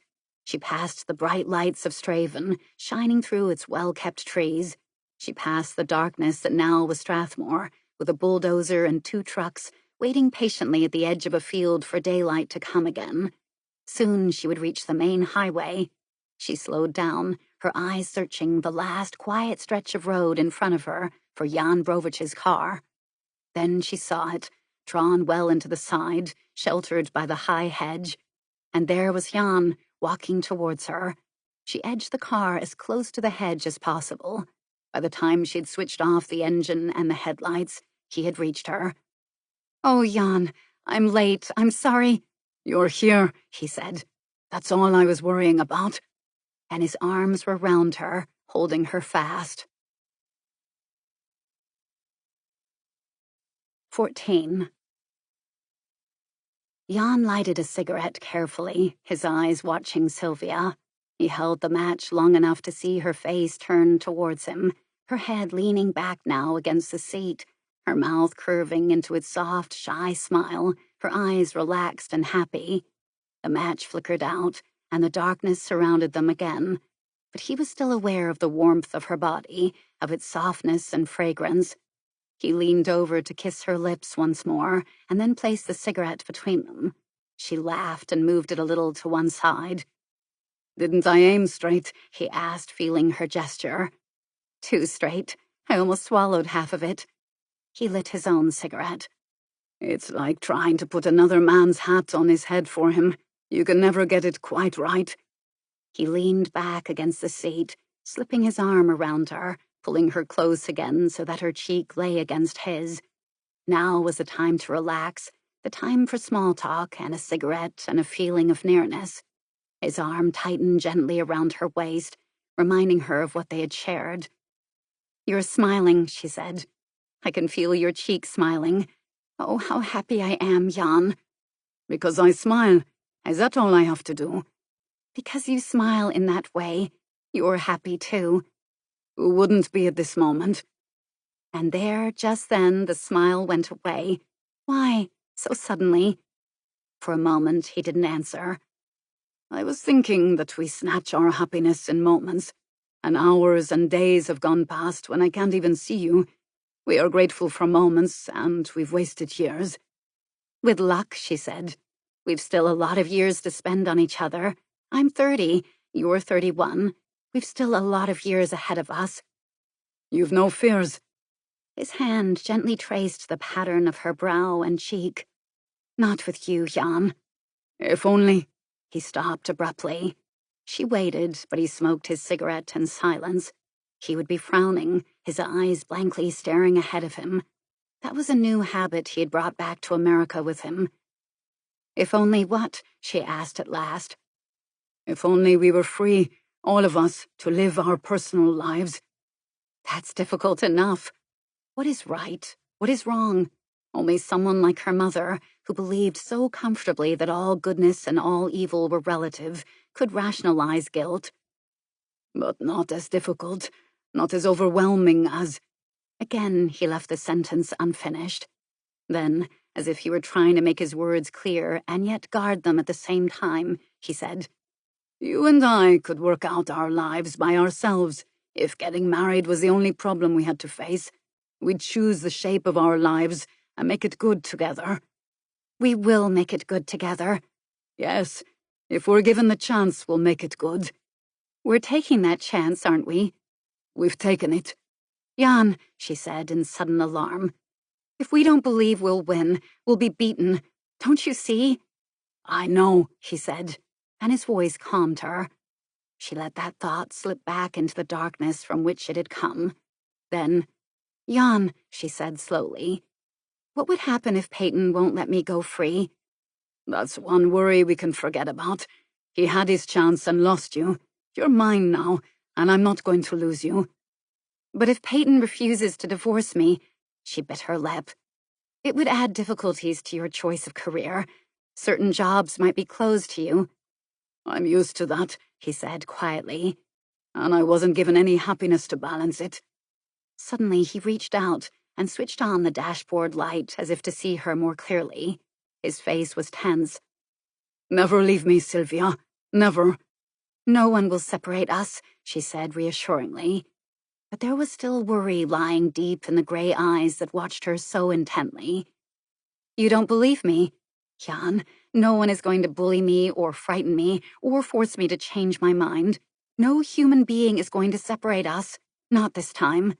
He stubbed out the cigarettes slowly and surely, as if he were slowly but surely shaping his next words. No human being. Yes, I believe that too. But what about the forces over which we've no control? That's what I meant when I said it would be easier if only we were free to live our personal lives. But an outside force could sweep all our plans away, as violently as a mountainside can be stripped by an avalanche. He looked at her again. Outside forces, systems, events, plots, accidents, duties, obligations, call them what you like. They can be the wreckers. You don't want to believe that, Sylvia. But think of your cousin, the one who's in Korea. There he was in California, finishing college, planning his career, probably in love with a girl. The event happened. The North Koreans invaded the South. What about your cousin's plans? But they may not be changed forever, she said. He may come back, start once again. Jan, what's wrong? Have you heard bad news about your family? I've heard nothing. Nothing at all. But it will take a little time to reach you. I expected it before this. But... She couldn't speak. She gripped his hand. Oh, I'm a fool, he said savagely. To let worry catch me up like this. They will escape. The plans were good, carefully made. We thought of everything. Others have escaped. He nodded. It's just this strain. I'm living, thinking on 4 different levels, working beside men whose guts I hate, keeping guard over myself every single minute, waiting for the news that will give me my release, worrying about you. Don't. Not about me. She raised his hand and kissed it and held it against her cheek. It's just the strain, she agreed. How is your work going, actually? As badly as I can make it without running into trouble. She looked at him, studying his face. There were new lines etched round his mouth, a small, permanent furrow between the dark eyebrows. Jan, she said softly, the news may be waiting for you at this very moment, but how will it reach you? We've arranged for that. A letter will be sent to, well, to someone who wouldn't be expected to get a letter like that. A woman. You are allowed to see her? Yes. I'm jealous. She pretended to smile. Why didn't you have the letters sent to me? She asked, trying to keep her voice free from the sharp touch of annoyance that had frozen her for a moment. And have Playdell open it. He wouldn't do that, Jan. Then who stopped all my letters from reaching you? I got them, she said. And even if she had decided not to answer them, even if she had made the resolution to try and forget Jan Brovich, the small number of letters had wounded her. I wrote you twice a week after I returned to Czechoslovakia in 1945. I wrote you twice a week for almost a year. Then, when I was coming to visit Washington in 1947, I wrote again. But I never even saw you. You were in San Francisco. She shook her head helplessly. I only got 1 or 2, she said. When the mail was late and Playdell wasn't there to stop the letters, he said bitterly. Or when his servant wasn't taking enough care. Not that, she said quickly. Oh, surely not. But as the blood surged into her cheeks, she knew it could have been possible. Playdell could arrange things without ever giving the real reason away. He could enlist others to work for him, with only a careful innuendo as explanation. He was fighting in his own way to keep you, Jan said. All's fair, remember? This other woman, she began. He laughed, and she found she had to laugh too. Is she reliable? She ended when she regained her seriousness. She hasn't one idea of what is going on, either in Czechoslovakia or in her own America. No one would ever suspect her of getting anything in her mail except bills and invitations. Was she one of your old friends in Washington? Yes, he admitted, and smiled as he watched her face. I've been thinking about your old friends, she said quickly, to excuse her curiosity. The ones you were supposed to see. Better not, darling. I still don't understand how any of us can be useful to the communists. Or was the idea to try and convert us all to thinking that they are just normal people like ourselves? Was it a sort of velvet glove to soften the iron hand? That was one of the ideas. His face was expressionless, his voice guarded. But of the other ideas behind the mission, he could say nothing. He had only begun to realize what they might be in those last 3 weeks. 3, almost 4 now. Everything he thought of seemed to lead him back to his family. He said quickly, I've seen some of the people I used to know. Minlo, Hollis. I wondered if you had met them. And what reactions did you get? What's your guess? He could speak normally again. Well, Minlo would probably be diffident. He's brooding too much on his own problems since he left his job. He never did have much personal warmth. Now it is all smothered in bitterness. And as for Hollis, that's easy. I heard his opinions about you. He would tell you that the wave of reaction in America made it impossible for him to see you. Or he might see you quietly if it didn't cause him any embarrassment. Wrong. You'll need 2 new guesses. Both wrong? Minlo was a disappointment. He was delighted to meet me. He made a point of being more friendly than he ever used to be. He even dropped in to see me one evening. I was out at the time, but he waited half an hour, chatting to the 2 men who live with me. But I never thought they would have admitted him, she said in surprise. That's what worried me. He said no more, but tightened his lips.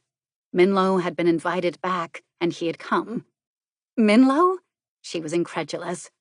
There he was, sitting with a smile on his face, thinking he was making a gesture towards peaceful international relations. And all the time, he was being tactfully questioned. But he's only a freelance journalist looking for a story. I suppose he thought he was questioning them. I could have knocked his teeth down his throat. With every smile, he was expressing solidarity with them. He was turning a double lock on the gate of the concentration camps and throwing the key away. With difficulty, he restrained his rising anger. Sorry, darling. The man's a fool. He shouldn't get mixed up with totalitarians like that. They aren't as naive as he is. It's his curiosity, or perhaps it's just his obstinacy. And then to calm Jan, to ease the savage tension that hardened his face, she said with a smile, You didn't want to knock my teeth down my throat, did you? That first evening when I came to meet you so willingly? But Jan wouldn't smile. Did you think I was a communist? He asked, still angry. No, of course not. Would you have trusted me if I had been one? She looked at him. No, she said slowly, honestly. No, I couldn't have trusted you. Then don't compare yourself with Minno. All his judgment lies in his taste for clothes. Oh, darling, she protested, half laughing. And what about Stuart Hollis? He measured up better than I expected. He was curt, tight-lipped, said I must realize that my kind of politics didn't belong in Washington. And then he went off. I nearly ran after him to shake his hand and congratulate him on his good sense. Hollis said that? You sound surprised. Isn't he a friend of yours anymore? At the moment, we happen to be carrying on a series of skirmishes. He's interested in Kate, and he expected me to be an ally. But I'm not. I just can't bear to see Kate make the same mistake that I did. And yet, whenever I try to explain it all to her, it only makes matters worse. Her voice was despondent. He's proud. I've heard him a lot in these last weeks, she added a little sadly. She paused, thinking that he could be vindictive, too. Don't think you can depend on him, Jan. You think I'm the trusting type? He was smiling now. His anger was gone. Not exactly. Once, she thought, he had trusted people, and all it had brought him was forced labor in a correction camp. Hollis doesn't worry me very much, he said reassuringly. He's astute enough to keep out of trouble. But Minlo wasn't, she thought. I wonder... Forget it, Sylvia. For a moment, he hesitated, as if he had something more to tell her. Forget it, he repeated. Fears can be exaggerated. Probably all those worries I've poured onto you don't matter at all. He glanced at his watch. Almost 8 o'clock, and I've wasted half an hour on imaginary troubles. You shouldn't be so sympathetic, darling. Then I'd talk less. And worry all the more. He took her in his arms. Jan, couldn't we risk dinner together? Just once. Some little place, a cafeteria, a coffee shop. No one would recognize us there. But he shook his head. It was too incalculable. Someone might see Sylvia who knew her. He kissed her, a long, slow kiss, feeling her lips respond, her body straining to his. And for the last precious minutes, they didn't talk at all. Jan got out of the car, but he still hesitated, unwilling to leave her. Shall we see each other tomorrow night? She asked. Tomorrow night was Miriam Hugenberg's party. He said suddenly, I'll drive you back. Now? Why waste another hour we could have together? I may not be able to see you alone like this for a few days. My routine has been altered a good deal. Are they suspicious? She asked anxiously. No more than usual, but they didn't bring me to Washington only to spend my time making love to you. What a pity. He bent to kiss her hand as it rested on the opened window. What will you do with your car? She asked. I'll leave it at the first garage we see. He smiled. It needs an overhaul. By the time it reaches the garage, I'm sure it will. There's one just outside of Blairton, I hear. He nodded. That's a good place. There are trees along that road. Wait for me as near the garage as you can manage, but keep back in the shadows of the trees. I'll look for you there, but keep in the shadows. You're very careful of me, she said, half-teasingly. Meet you under the trees, he said, and kissed her smiling lips. Sylvia followed Jan's car slowly, letting him draw well ahead. The road to Blairton ran fairly straight, and soon she saw the floodlights of the garage. Jan had stopped for an oncoming car, and then he made a left turn to cross into the garage. She noticed suddenly that the trees were thinning out. She was coming to the last stretch of them, and beyond was only a field facing the garage and the beginning of scattered lights. She braked quickly, drawing the car to the edge of the road. Behind her, a louder screech of tires and an angry horn gave warning that a following car had swerved to avoid her. She'd been so intent on the garage and Jan and then the trees that she hadn't noticed it coming up behind her. That was stupid, she admitted angrily. That was one sure way of ending all her hopes. Even as it was, she had stopped almost at the end of the trees. From where she sat, the garage was clearly visible. Was she as visible from the garage? She took some comfort from the heavy shadows which fell on this part of the road, all the darker because of the pool of cold brilliance which poured over the garage's little island of smooth concrete. Under the strong lights, Jan's car was drawn up to one side of the neat doll's house, white-painted, green-roofed, which lay behind the 3 green and yellow pumps, guarding it rigidly like stiff-backed sentinels. The car, which had almost smashed into her, was slowing down. For a moment, her alarm returned. The driver had decided to come back and tell her what he thought of her stupidity. It was true he'd been driving too quickly, coming out of the darkness with little warning, but he probably wasn't in a frame of mind to remember that at the moment. But the car, a Buick she could see now, turned into the garage.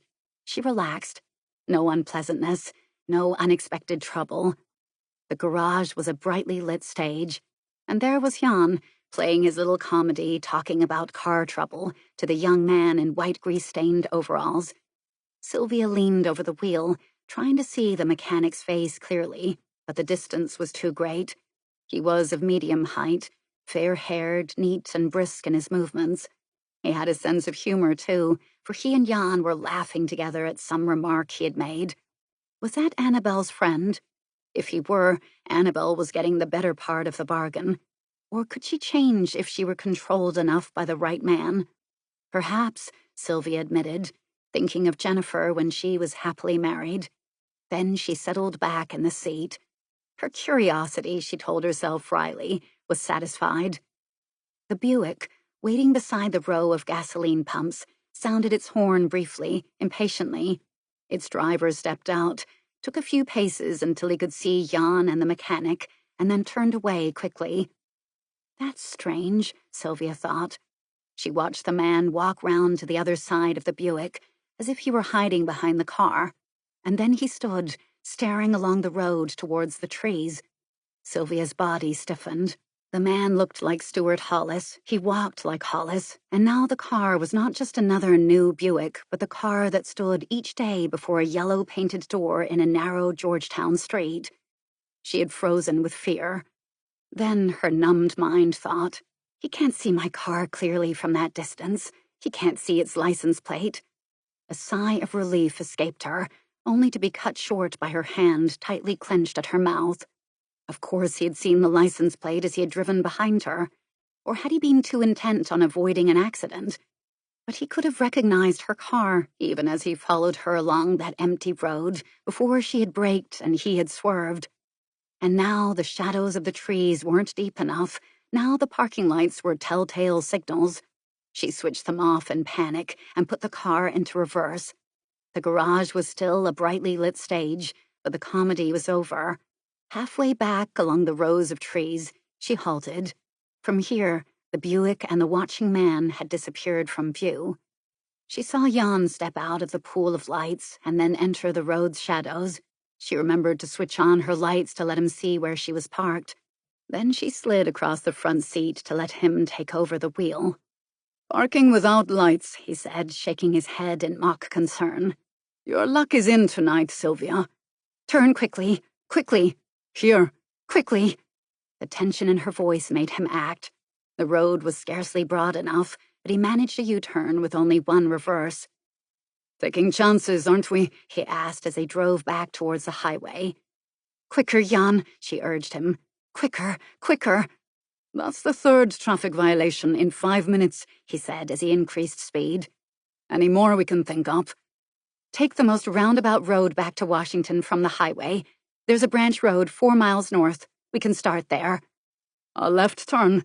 That's all we need, probably, to get us a couple of years in jail."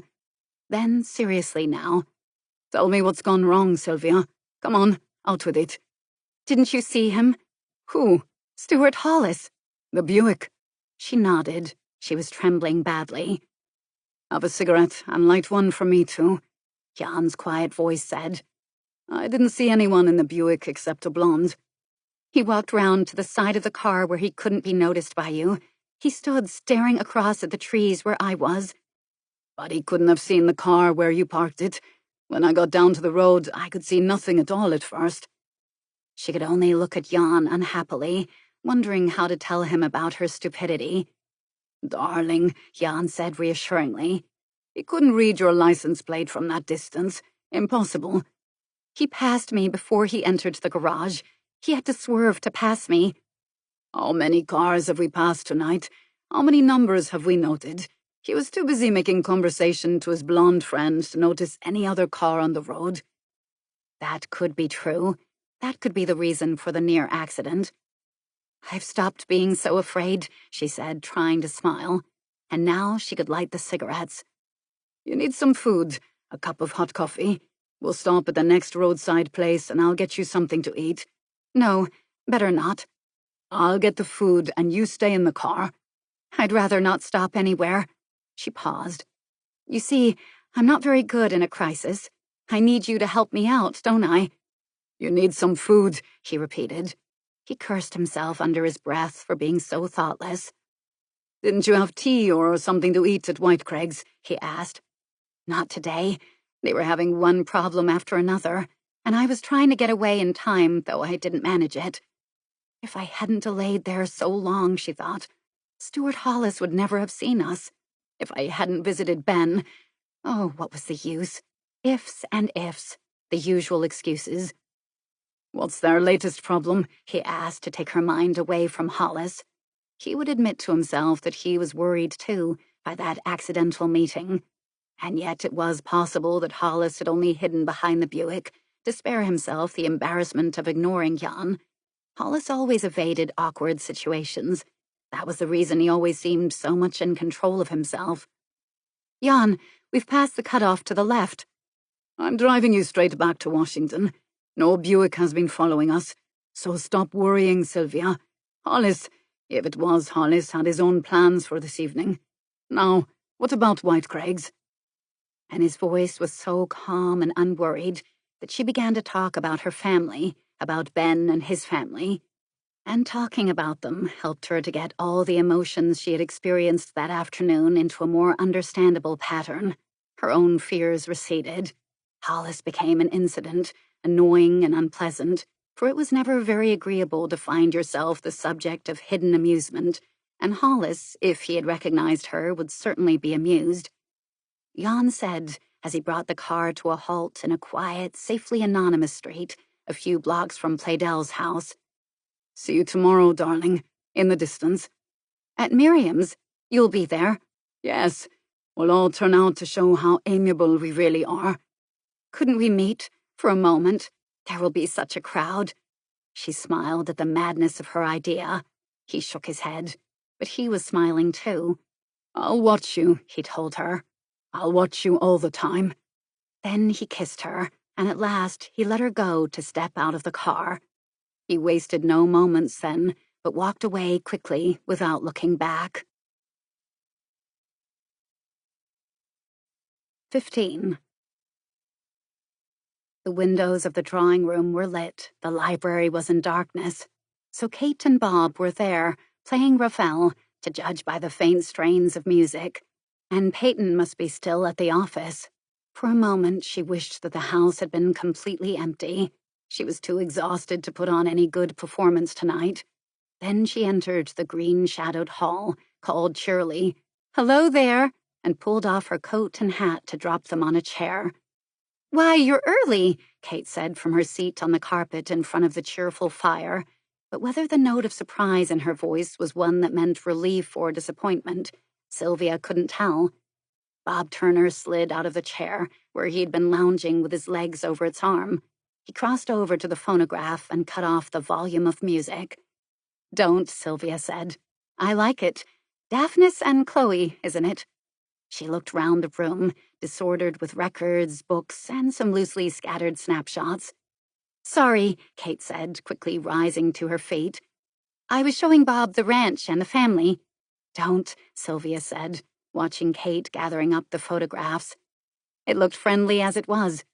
"Have this chair," Bob Turner said, his pleasant eyes looking at her worriedly.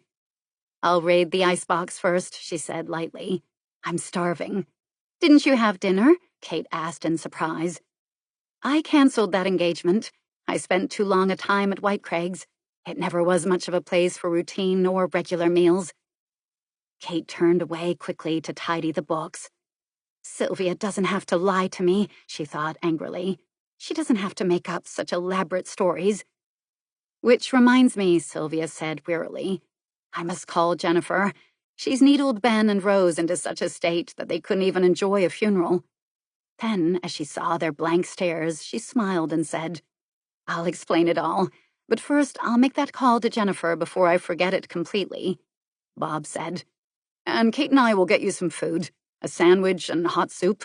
I have a fine hand with a can opener." "Perfect," Sylvia said. "Peter and Ben were asking for you, Kate," she called over her shoulder as she went towards the study. "Look, Jennifer," they heard her say as they quickly tidied the drawing room. "I talked to Ben after I saw you. Would you please be careful of the way you mention any possible changes in the running of White Craigs? Don't you see how he will interpret that? Now listen, Jennifer, someone's got to tell you to go easily, and that's all I'm doing." And as Kate and Bob passed through the hall towards the kitchen, Sylvia's voice was angry. "Yes, I know he owes a lot to us, but we owe just as much to him. Well, at least stop being so damned tactless, will you?" Bob said with a grin. "I guess Sylvia is hungry." Kate nodded unhappily. Did Sylvia have to leave the library door open to prove to me that she was at White Craig's after all? Or did I deserve that? When they returned with a tray to the drawing room, Sylvia was still at the phone. Obviously, she'd been listening to a long recital, for she gestured despairingly to them as they passed through the hall. "Jennifer, I've guests," she said suddenly. "Yes, I know. I know all about that. But you can't measure people by efficiency alone. What about honesty and kindliness?" Sure. We'll find a way. Start a White Craig's Democratic Aid and Emergency Fund, and Mother will subscribe at once. But seriously, just drop a word to Ben, will you, that he can stop worrying? If you want to keep Father happy and well, that is. Yes, that's quite a thought, isn't it? She came back slowly into the drawing room. "Families," she said. "Families." Then she cheered up as she saw the tray. "You won?" Bob asked. "My last two sentences did it. A spot of blackmail, I'm afraid. Shocking." She picked up the cup of soup and began to drink it. "Jennifer has just gone too intense, that's all. She's so set on finding some security for her children. Oh, well, why bore you? You're looking cheerier, Kate. Dinner was all right." "It was fun," said Kate. "At least Bob made it fun." "Well, someone has to resist Walter's martyred gloom," Bob said. "Why do you keep him, Sylvia? Doesn't he get paid to do his job?" "I've tried giving him notice," Sylvia said. "But somehow he can always pretend that Peyton gave him the instructions that I didn't approve of." "Why not tell Peyton and call Walter's bluff?" Then he wished he hadn't asked that question. It only underlined the division that existed in the house. "I'm lazy," Sylvia said, making a joke to cover his remark. "Besides, Peyton likes Walter." And that addition, she thought ruefully, only undid the effect of her joke. "Well, if old Cloud of Gloom would only produce a breakfast tray for the working girl before she sets out for the museum, I'd bet she'd keep a lot cheerier." He grinned over at Kate, whose cheeks had flushed and whose brown eyes were startled.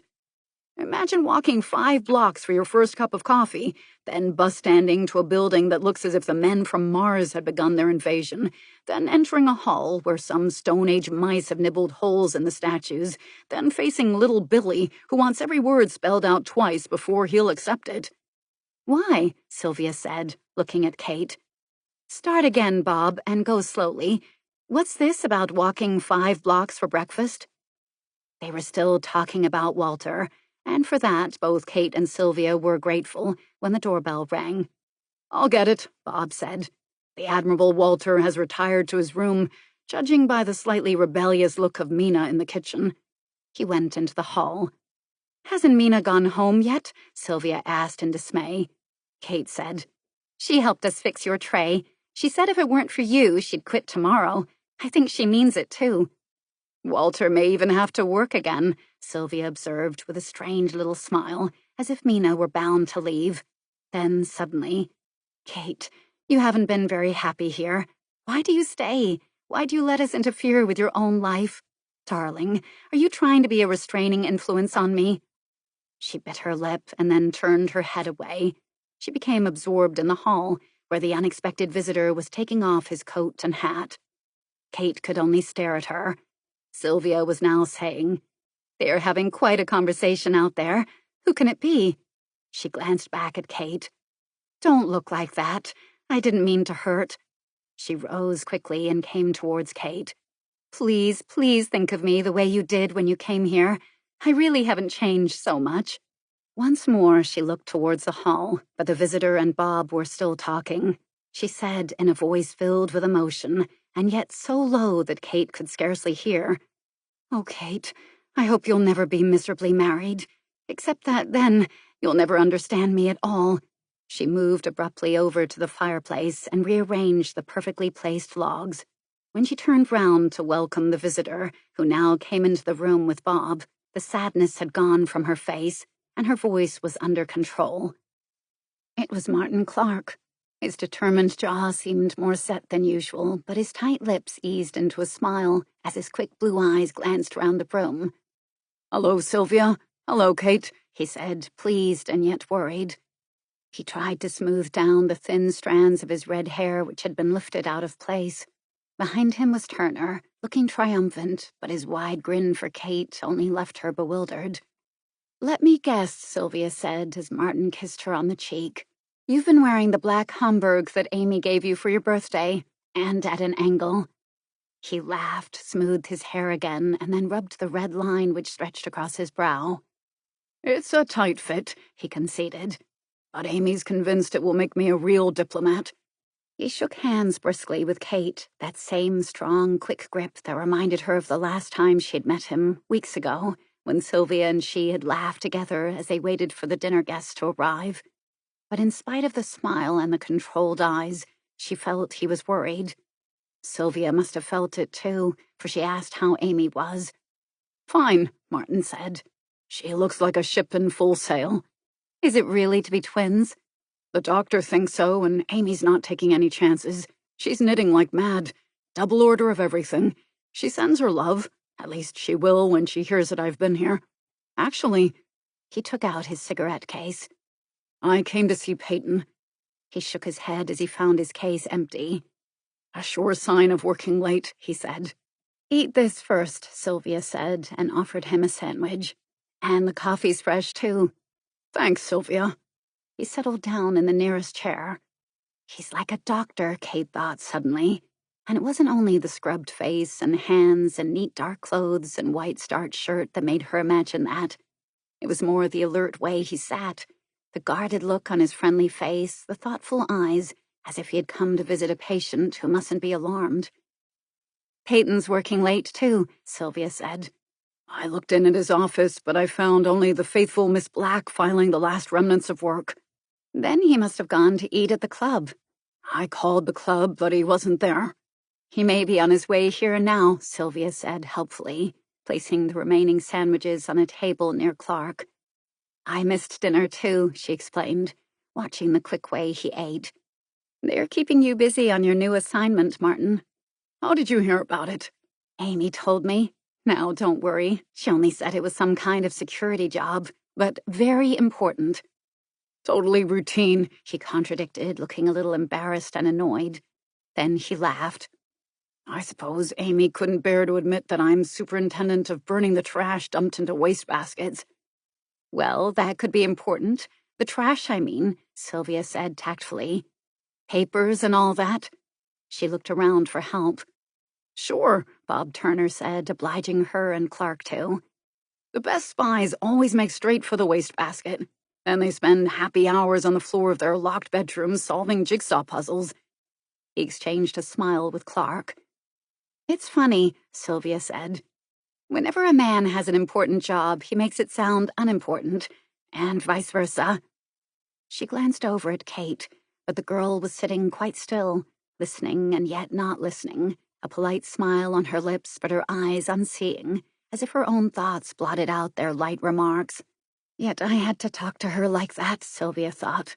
I had to. She looks at me so strangely, she's so unnatural with me. The first feeling we had for each other is all gone. I can't even talk to her now. There's only the feeling of separation, of coldness, as if a film of ice had formed between us.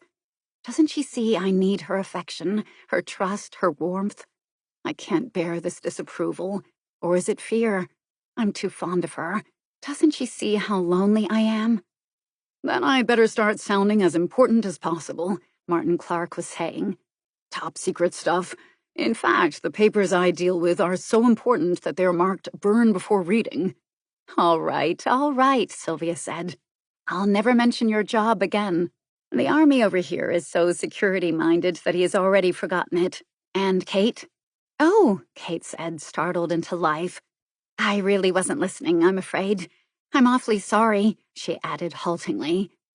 Are the mobiles beginning to haunt you, Kate? Clark asked, laughing. Or is it the hard-bitten public like me who comes to make uninhibited comments? Bob Turner took over then. He began to describe ordeal by schoolchildren. I know it's a large minus against you if you say that you like what you like in art, he ended. And yet, if you praise what you don't like, isn't that cheating? And wouldn't you say that wine appreciation is another form of art? A lesser form, yes, but it is still an art. There, a man can know what he likes and admit it frankly. If he doesn't think much of Sauterne, he refuses to drink it. He can avoid claret or Vouvray if he prefers Burgundy or Hock, and no one calls him Chief Babbitt of the ruined palate. But in art, let anyone stand up and state flatly that he likes what he likes, and he's demoted to a lower mugwump. Come on, Kate, explain this to me. I'm just the brutal and licentious soldiery. Kate thought, you always know a good deal more than you pretend to know. Did you learn all about wine in Korea? She teased. There was a man in my unit, he admitted, who had been an assistant head waiter. He used to invent dinners for us, choose the whole menu and wine list to match, just to add some flavor to our canned stew. The talk went on, general, light-hearted, for 10 more minutes. Then Clark rose, looking at his watch. I'd better get along. Amy will start worrying. Would you care to leave a message for Peyton? Sylvia asked. There's writing paper in the library. Clark shook hands with Kate and Bob and followed her across the hall. Bob saw the library doors safely closed, and then he came over to sit beside Kate. Look, he said, offering her a cigarette. You can stop worrying about Sylvia. I wish I could, she said wryly. But you can. I just asked Clark out in the hall whether she'd ever been a manic-depressive or a schizo. You what? Well, not in those words. I hedged tactfully. That is what took the time. You asked Clark out there? She pointed to the hall. Why not? He's known Sylvia for years. Amy's one of her best friends. You wanted to find out the truth, didn't you? Well, you found it out. Sylvia's as well-balanced as you or I are. Who put that nasty little idea into your mind, anyway? How do you know that anyone suggested it? Because you aren't the type to go around stealing people's sanity from them. It was a mean little bit of malice aforethought, whoever invented it. She looked at him, unbelieving, and yet trusting him. He said nothing more. He waited for her to decide this for herself, watching her as she changed from incredulity to amazement, then to embarrassment, then to anger. How naive Peyton must have thought her, she decided. And Jan Brovich must have thought that too, or else he wouldn't have enlisted her help to reach Sylvia. Then I'm easily fooled, it seems, she said bitterly. But you didn't have to make yourself look foolish to Martin Clark just because of me. We had to find out, didn't we? I believe in scotching worries. We've done more with this one. It's strangled. He gave her a cheerful grin. And don't feel too sorry for me. Clark didn't think I was so foolish when I explained it was a rumor that someone had started. He doesn't like rumors any more than I do. He's a direct action man. He must have had something of a shock, though. Well, I admit he did lose a bit of his diplomatic calm. Called it the goddamnedest stupid question. And it's all lies? Kate looked at the chair where Peyton had sat and told her them. Diluted eyewash, Bob assured her. Now, feeling better? Let's put on some Bartok.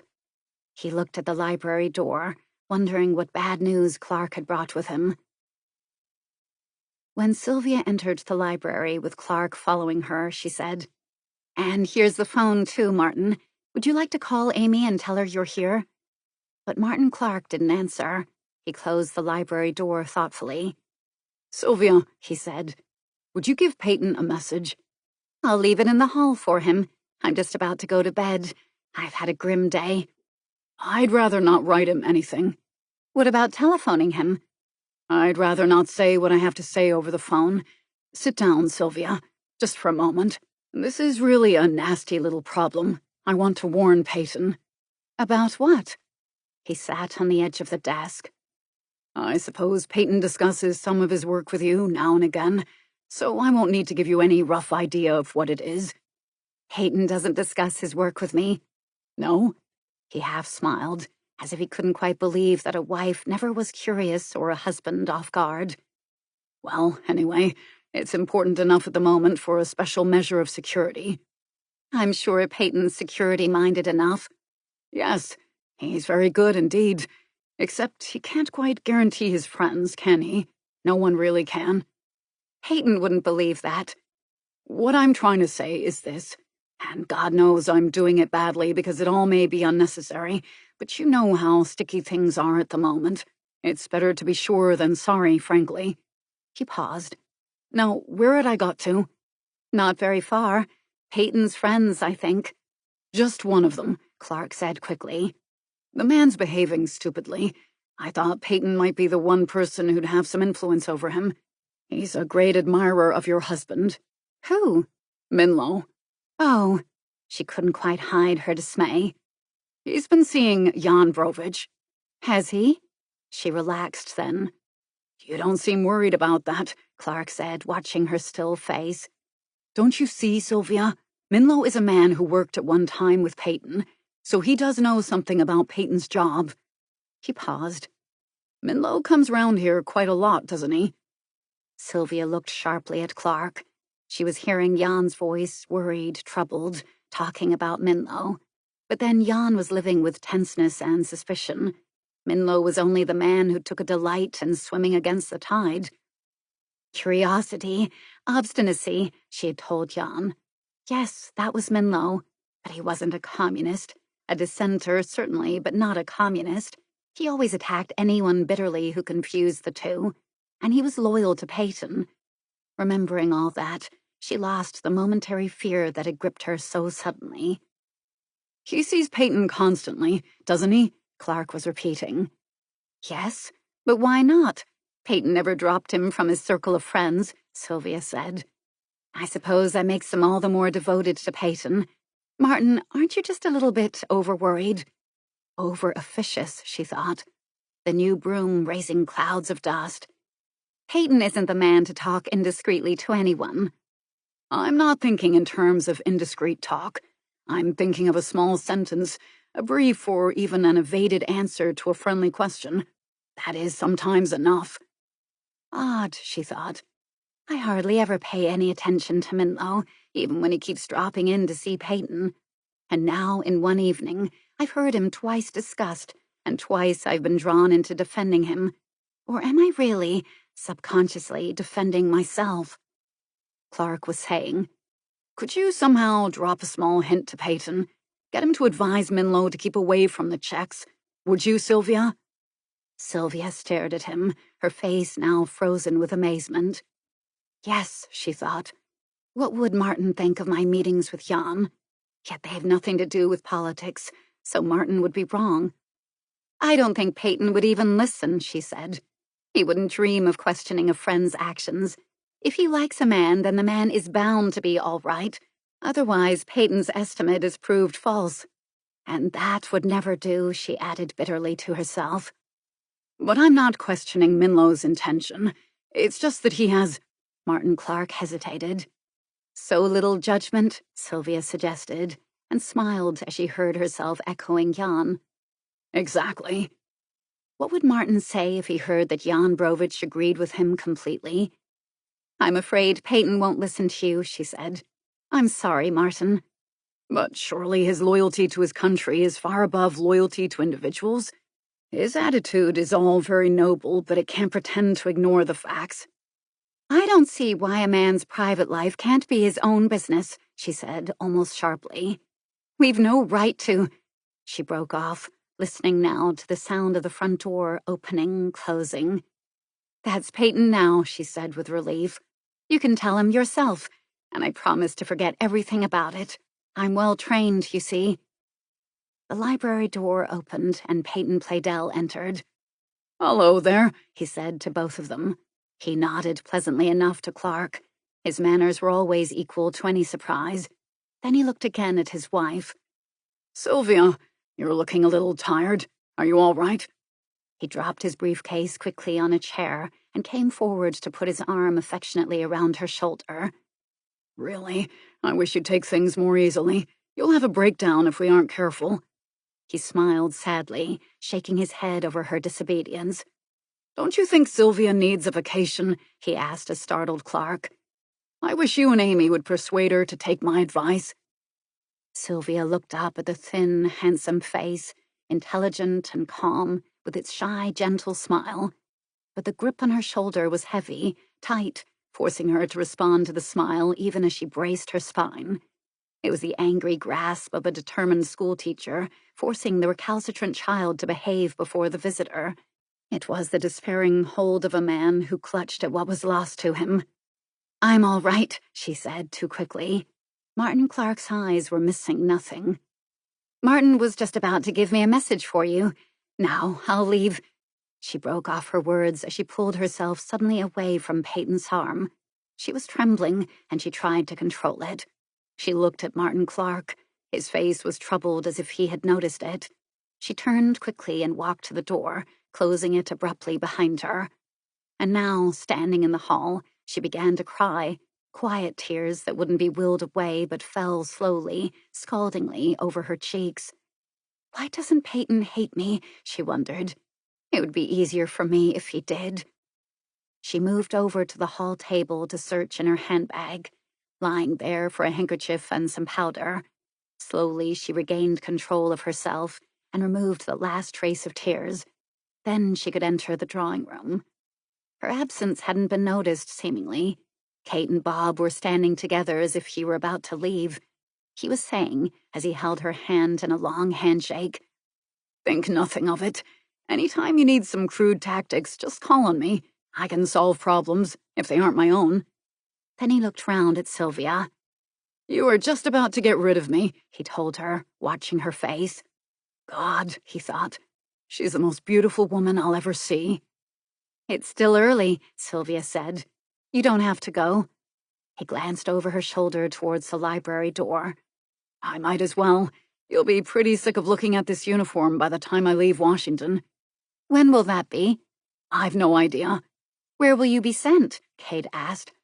"That's the question we're all asking," he said with a smile. "Good night now, anyway." He shook hands once more. "Good night, Bob," Kate said. Her smile was real, Sylvia noticed. "I've Miriam's invitation to give you," Sylvia said, and she went with Bob into the hall. "When can you—" Her voice faded. In the drawing room, Kate finished arranging the record albums and the books. Bob and Sylvia were still arguing mildly in the hall about Miriam Hugenberg's party. Bob wasn't sure if he ought to be there. Too much heavy brass, he gave as his excuse. But Sylvia was persuading him to come in uniform all the same, or else Miriam Hugenberg would feel she'd been cheated of a gesture. Then, at that point, the library door opened, and Martin Clark came out alone. He closed the door behind him quite definitely. He didn't say very much, not even when Sylvia admired his Homburg. Quite soon, the front door shut, and the hall became totally silent. Sylvia came slowly back into the drawing room. "Bob says these records need more playing," Kate said. Then she noticed Sylvia's grave face. "Martin Clark didn't stay very long with Peyton after all," she remarked. "I suppose he was worried about Amy." "I told him," Sylvia said wearily. "I told him Peyton wouldn't listen." She looked back at the library door, and she shivered slightly. "Let's go upstairs, Kate." "Let's talk," she wanted to say, but that suggestion must somehow come from Kate. Kate was looking at the library door, too. "Yes." She moved to gather up her cigarettes and photographs. "Sylvia," she said in a low voice, "you think I've been judging you. Not really. I don't know enough to judge. I don't know," she repeated miserably. "I was worried about a lot of things, not just about you and—" She broke off. She glanced quickly again at the library door, but it was still closed. I'm just trying to say I'm sorry, she added with difficulty. For what? Sylvia took her arm. Together they went into the hall, walking closely, quietly, as if they were giving each other courage. Both looked at the closed door, and then, moving almost stealthily, ascended the thickly carpeted stairs. In the upper hall, Kate drew her arm away, gently but surely. They stood facing each other under the parchment-shaded lights of the silver-green landing. "Good night, Sylvia." "You're still judging me," Sylvia said gently. "You think I'm a liar and a cheat, don't you?" The blue eyes, watching Kate so intently, were shadowed with pain. "That's how I must look, I know. But the choice, Kate, isn't so clear-cut as you see it. Soon it will be, but not at the moment." "What choice?" "Either I stay here and give up Jan, or I leave at once and tell Peyton I'm marrying Jan." "No," Kate said, almost angrily. "There isn't even that choice. Sylvia, how can you marry Jan?" "But I can, and will. Do you plan to live in Czechoslovakia now as it is today? You can't ignore that kind of politics, Sylvia." Her voice became despairing. "And it's my fault. I persuaded you to see him again. But I thought, honestly I did, that he needed help. From the way he talked to me, I thought he was trying to escape, to get away from them. But he's still with them, isn't he? He hasn't made one gesture to renounce them. And what's going to happen to you?" But Sylvia paid no attention to that. She said quickly, "Have you ever told anyone else about your meeting with Jan? About what he said?" "Of course not," Kate said impatiently. "I thought he was speaking the truth. I wouldn't have given him away." "He didn't tell you any lies. I'm sure of that." Kate avoided Sylvia's eyes. How easily men lied when they wanted their own way, she thought angrily. Even Peyton, the honest and noble Peyton, had spun a little web of falsehood. Why? He never did anything without a purpose, without calculation. She was sure of that, at least. "Does Peyton know you were leaving him?" she asked suddenly, waiting impatiently for the answer that could explain so much. Peyton would never give up what he owned. She was sure of that, too. But Sylvia shook her head. "I can't tell him. Meanwhile," she watched Kate's face, "I hate all this deception as much as you do. So does Jan. Kate, please believe." She stopped speaking, laying her hand in warning on Kate's arm. The library door had opened, and once more they drew together. Suddenly, Sylvia kissed her cousin's cheek. "Don't worry about me," she whispered. "I'll be happy yet." She hurried silently towards her room, as if she would find safety there behind its locked door. Kate stood quite still, listening to the solitary footsteps downstairs. They had crossed the hall to the drawing room and had halted there. Then, firmly, they approached the staircase. Peyton ascended 3 steps and paused, but he didn't come upstairs. The footsteps retreated, back into the hall, back to the library, and its door closed. "He knows," Kate thought suddenly. "He knows he has lost Sylvia." And the anger in her died away, and in its place came pity and fear. 16. It had begun to rain just after 5 o'clock. Now, although the storm had passed, the night air held a raw dampness. The lawn was sodden, the crocuses and daffodils were splattered with mud, and the paths winding under the scattered lights on the glistening trees were pooled with water. But Miriam Hugenberg fought this attack like a well-schooled general. Even as the first black clouds had given their warning, the long buffet table had been moved away from the covered patio adjoining the main terrace, now bleak with its wet flagstones and dripping bushes, into the warmer comfort of the long reception room.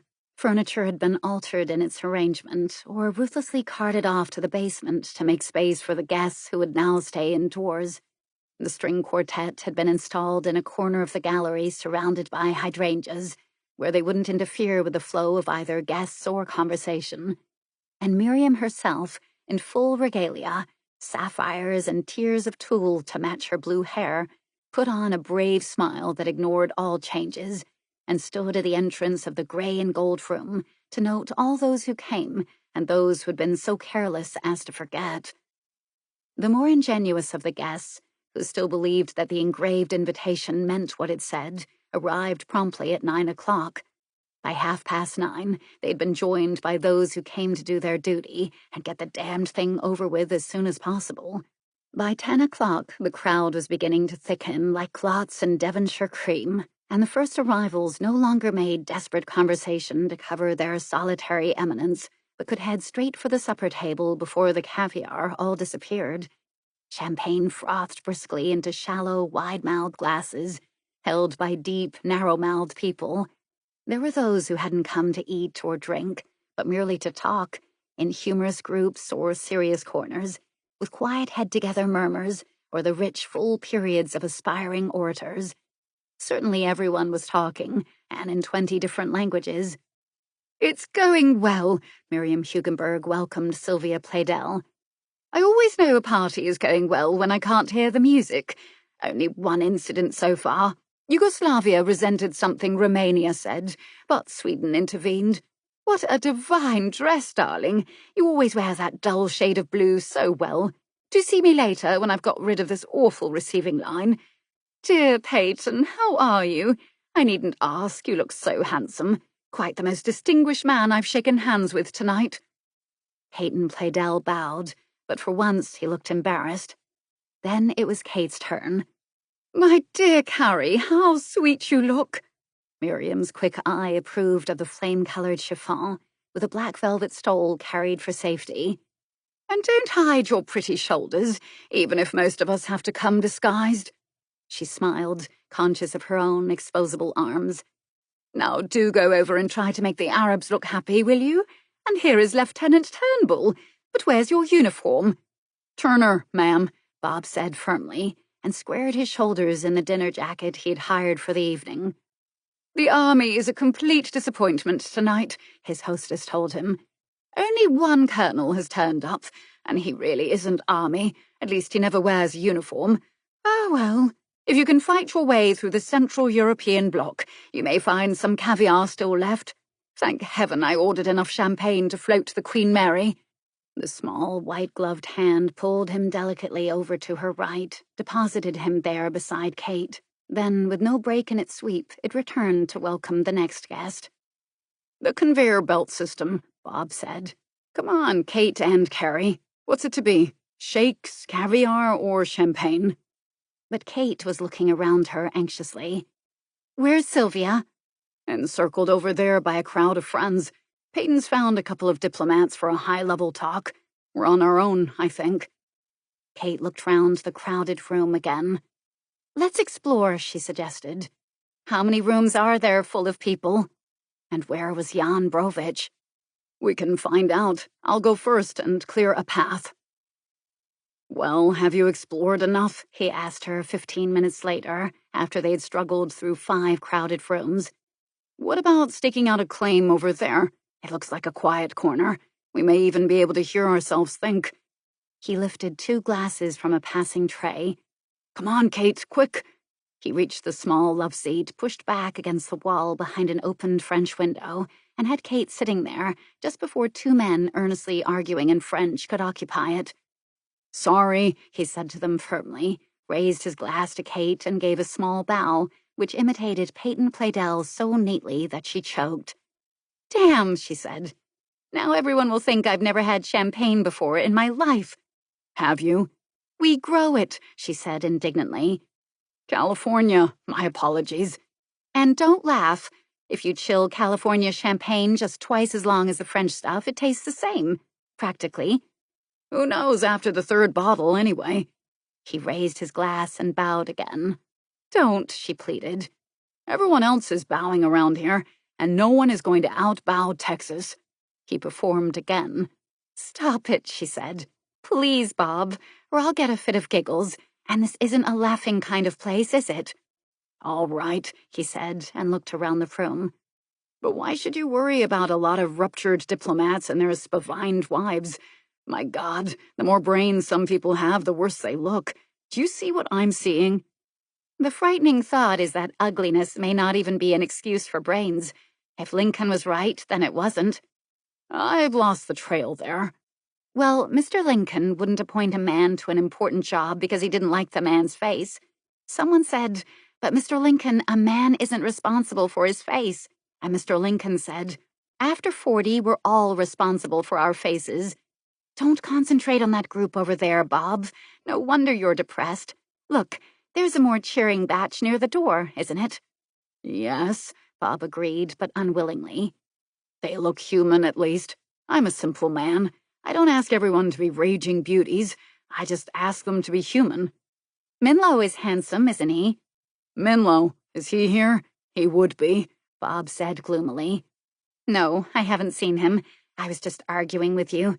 You think people are all right if they look human. You don't like Minlo, yet he looks human.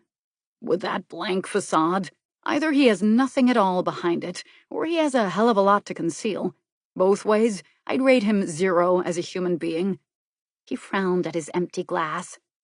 Guess I'll need another drink, he added, looking around him. Minlos and Minlos. Are they all his uncles and his sisters and his brothers and his aunts? You didn't want to come to this party, did you? Not particularly. But in a way it's fun, she tried. Crystal chandeliers, gay dresses, music, flowers, and people doing nothing but gossip and laugh. It's amusing to watch them perform, isn't it? She looked at him in amazement. Aren't you enjoying any of it? I'm enjoying this part, he said, returning her look. I like that color you're wearing. The stole had dropped from her shoulders, and the line of her arm curved smoothly up over the slender shoulder to her white, firm neck. I bet you say that to all the girls you drink champagne with. It's been a long time, then, since I said it. He was suddenly grim-faced. Yes, Kate said slowly. She looked at the bright room. There's a war on, and this doesn't make sense. She twisted her glass round, turning its slender stem between her forefinger and thumb, and watched the swirl of bubbles.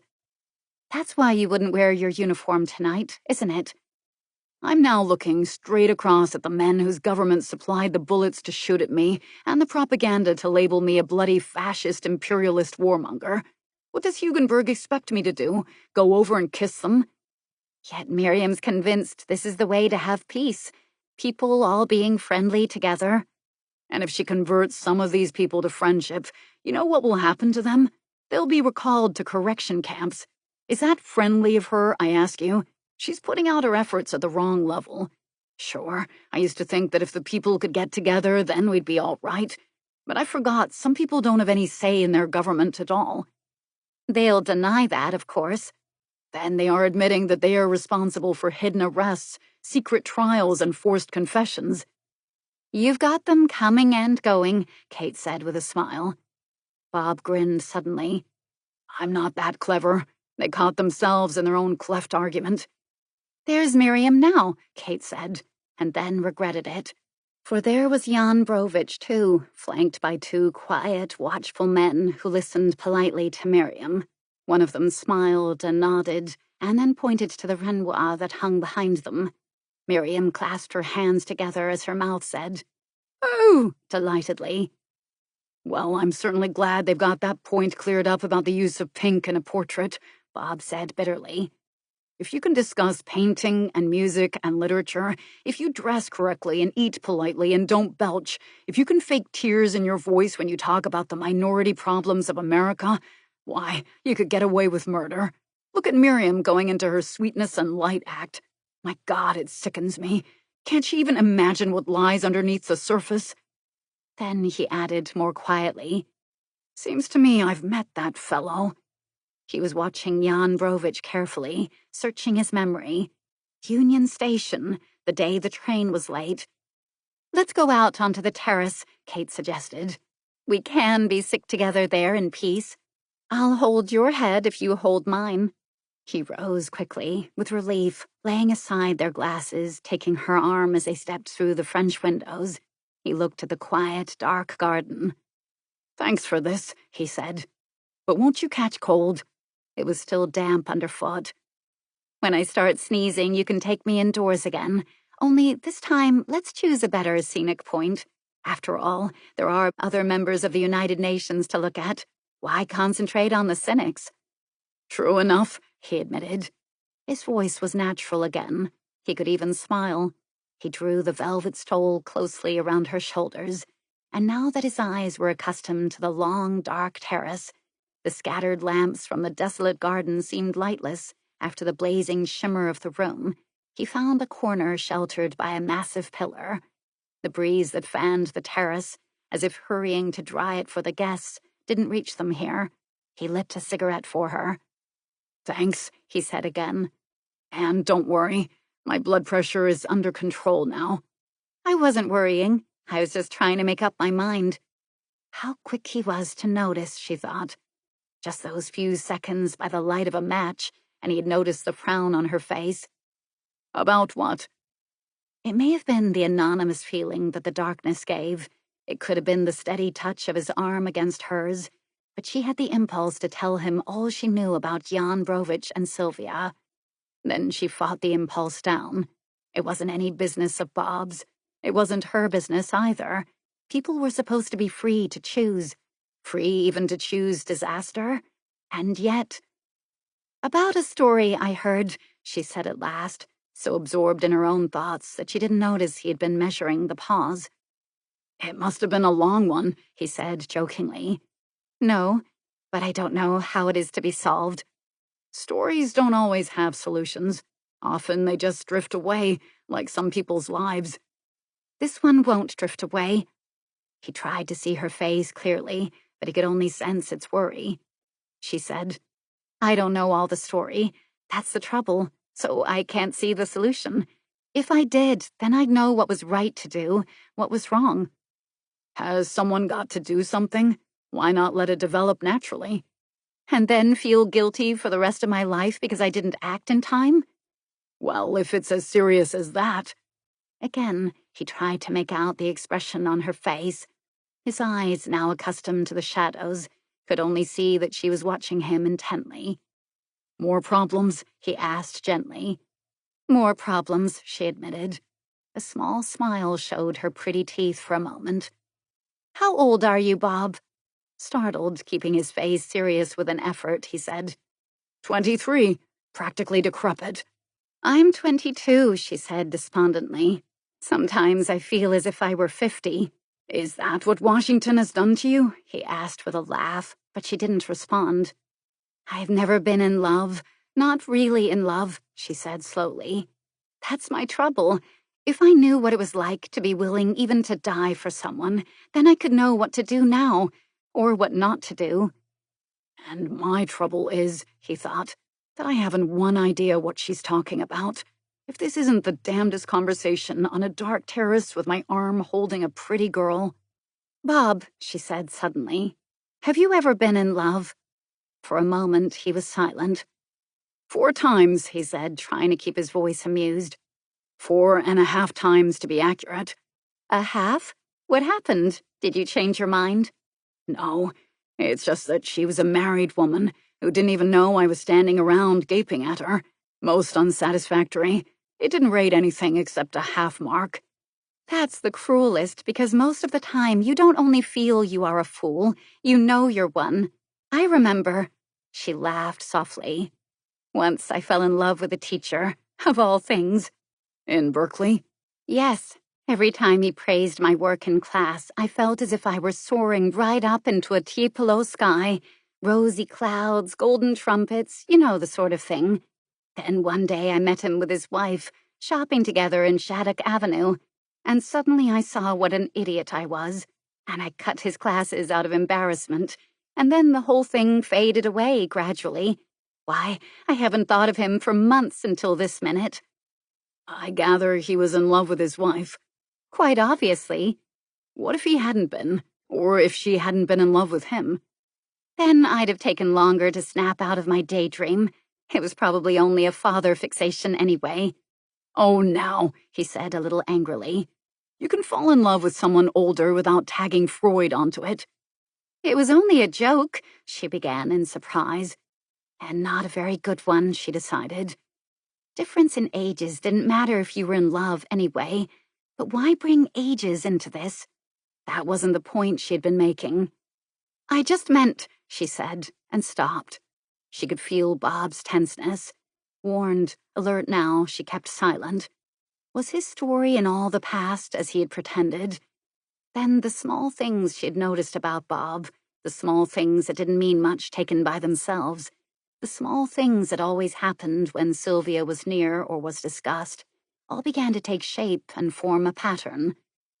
"Well," he said, straightening his shoulders and trying to put some amusement back into his voice, "do you think I'm qualified to give you advice? But that bit about being willing to die..."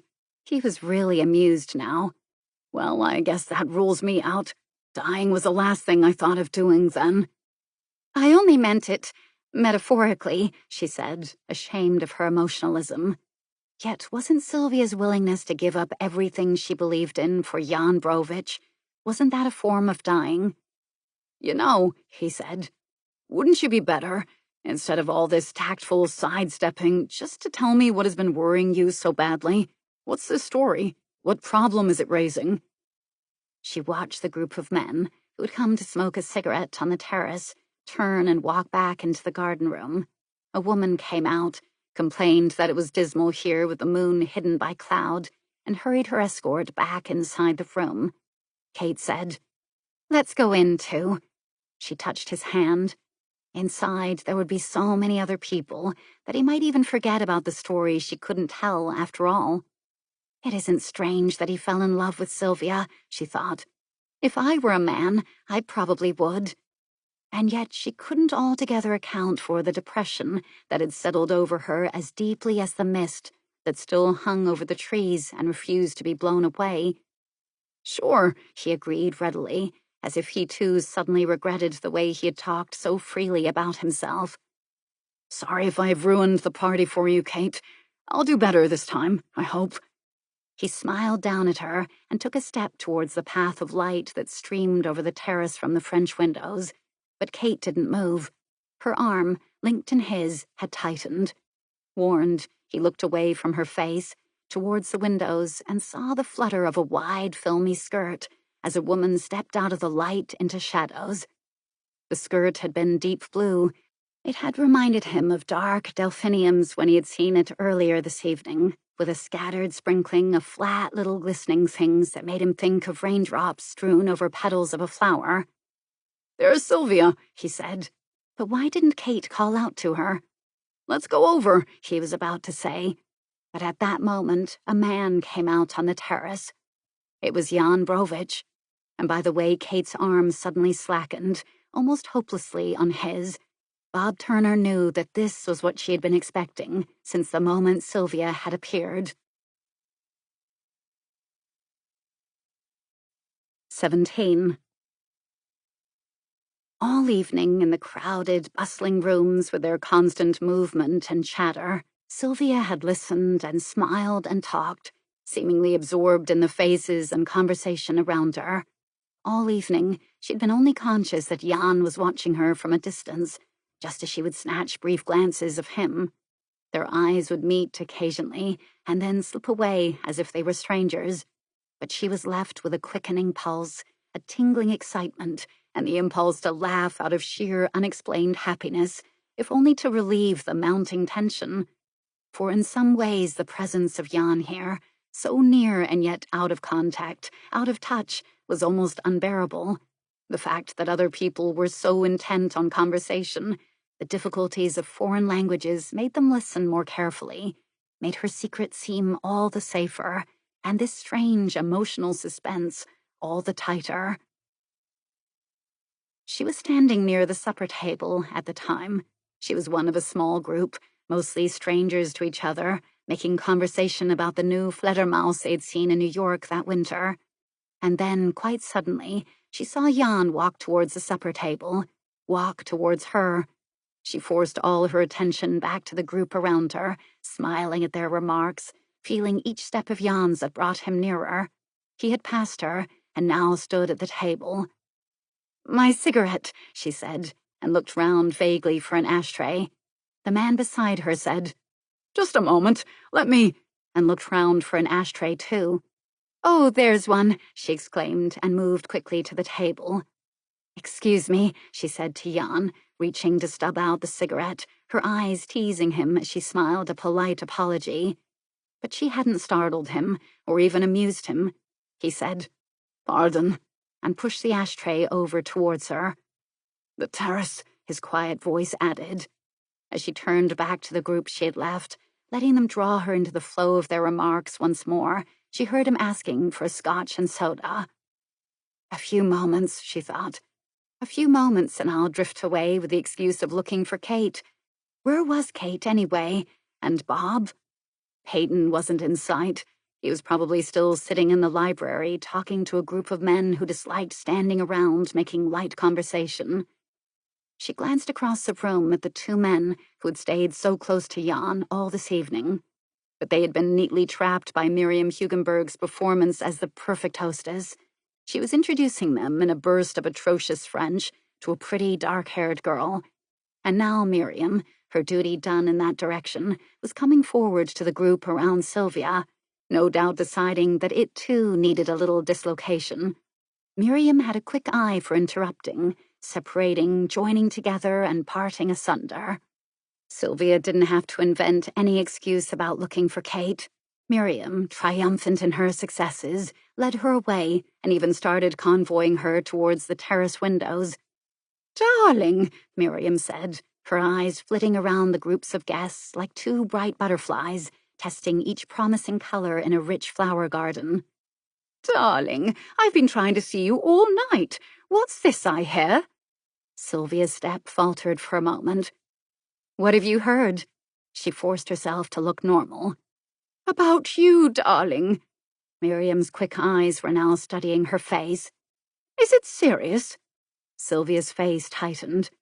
"Darling, you've got to take better care of yourself," Miriam said. "You really do look much too fine-drawn. It isn't worth it, I tell you, to let your health break down. I'm as busy as the next woman, but I always— Ah, Mr. Gunner, are you leaving so early?" She turned to smile to the guest who wanted to make his goodbyes. "I must find Kate," Sylvia said to Miriam, and excused herself from a last-minute introduction. The windows were beside her now. She forced herself not to look back at the supper table to see if Jan were still there. He would be watching her, she knew. And then, even as she reached the nearest window, even as she was about to cross its threshold, she saw Stuart Hollis. He was talking to a red-haired woman who was sitting on a small couch, pushed back against the wall behind one of the opened windows. For a brief moment, Sylvia hesitated. But he hadn't glanced in her direction, he hadn't noticed her, and her next step took her outside onto the terrace. "He couldn't have seen me," she told herself again. "He wasn't even looking in my direction." A breath of wind caught the wide flowing skirt of her dress, and she pulled its soft folds quickly back into the shadows where she stood. She shivered, perhaps with the effort of reaching the terrace, perhaps with the raw air that struck her bare shoulders, or perhaps with the memory of Jan's serious face. He would never have suggested this meeting if he hadn't been desperate. Jan came out onto the terrace. "Here," she whispered from the shadows beside the windows. He stepped into them, putting his arm around her shoulders.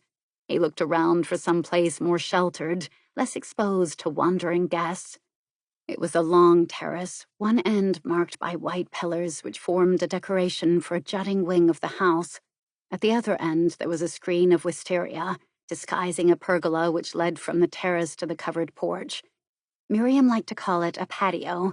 That was where she used to give her summer dinner parties, he remembered. From where they stood by the windows, the pergola and its massive wisteria looked like a wall of tangled branches. He hesitated for a moment, but then he remembered, too, that only people who knew this house would realize that the pergola even existed. Tonight, most people here were strangers.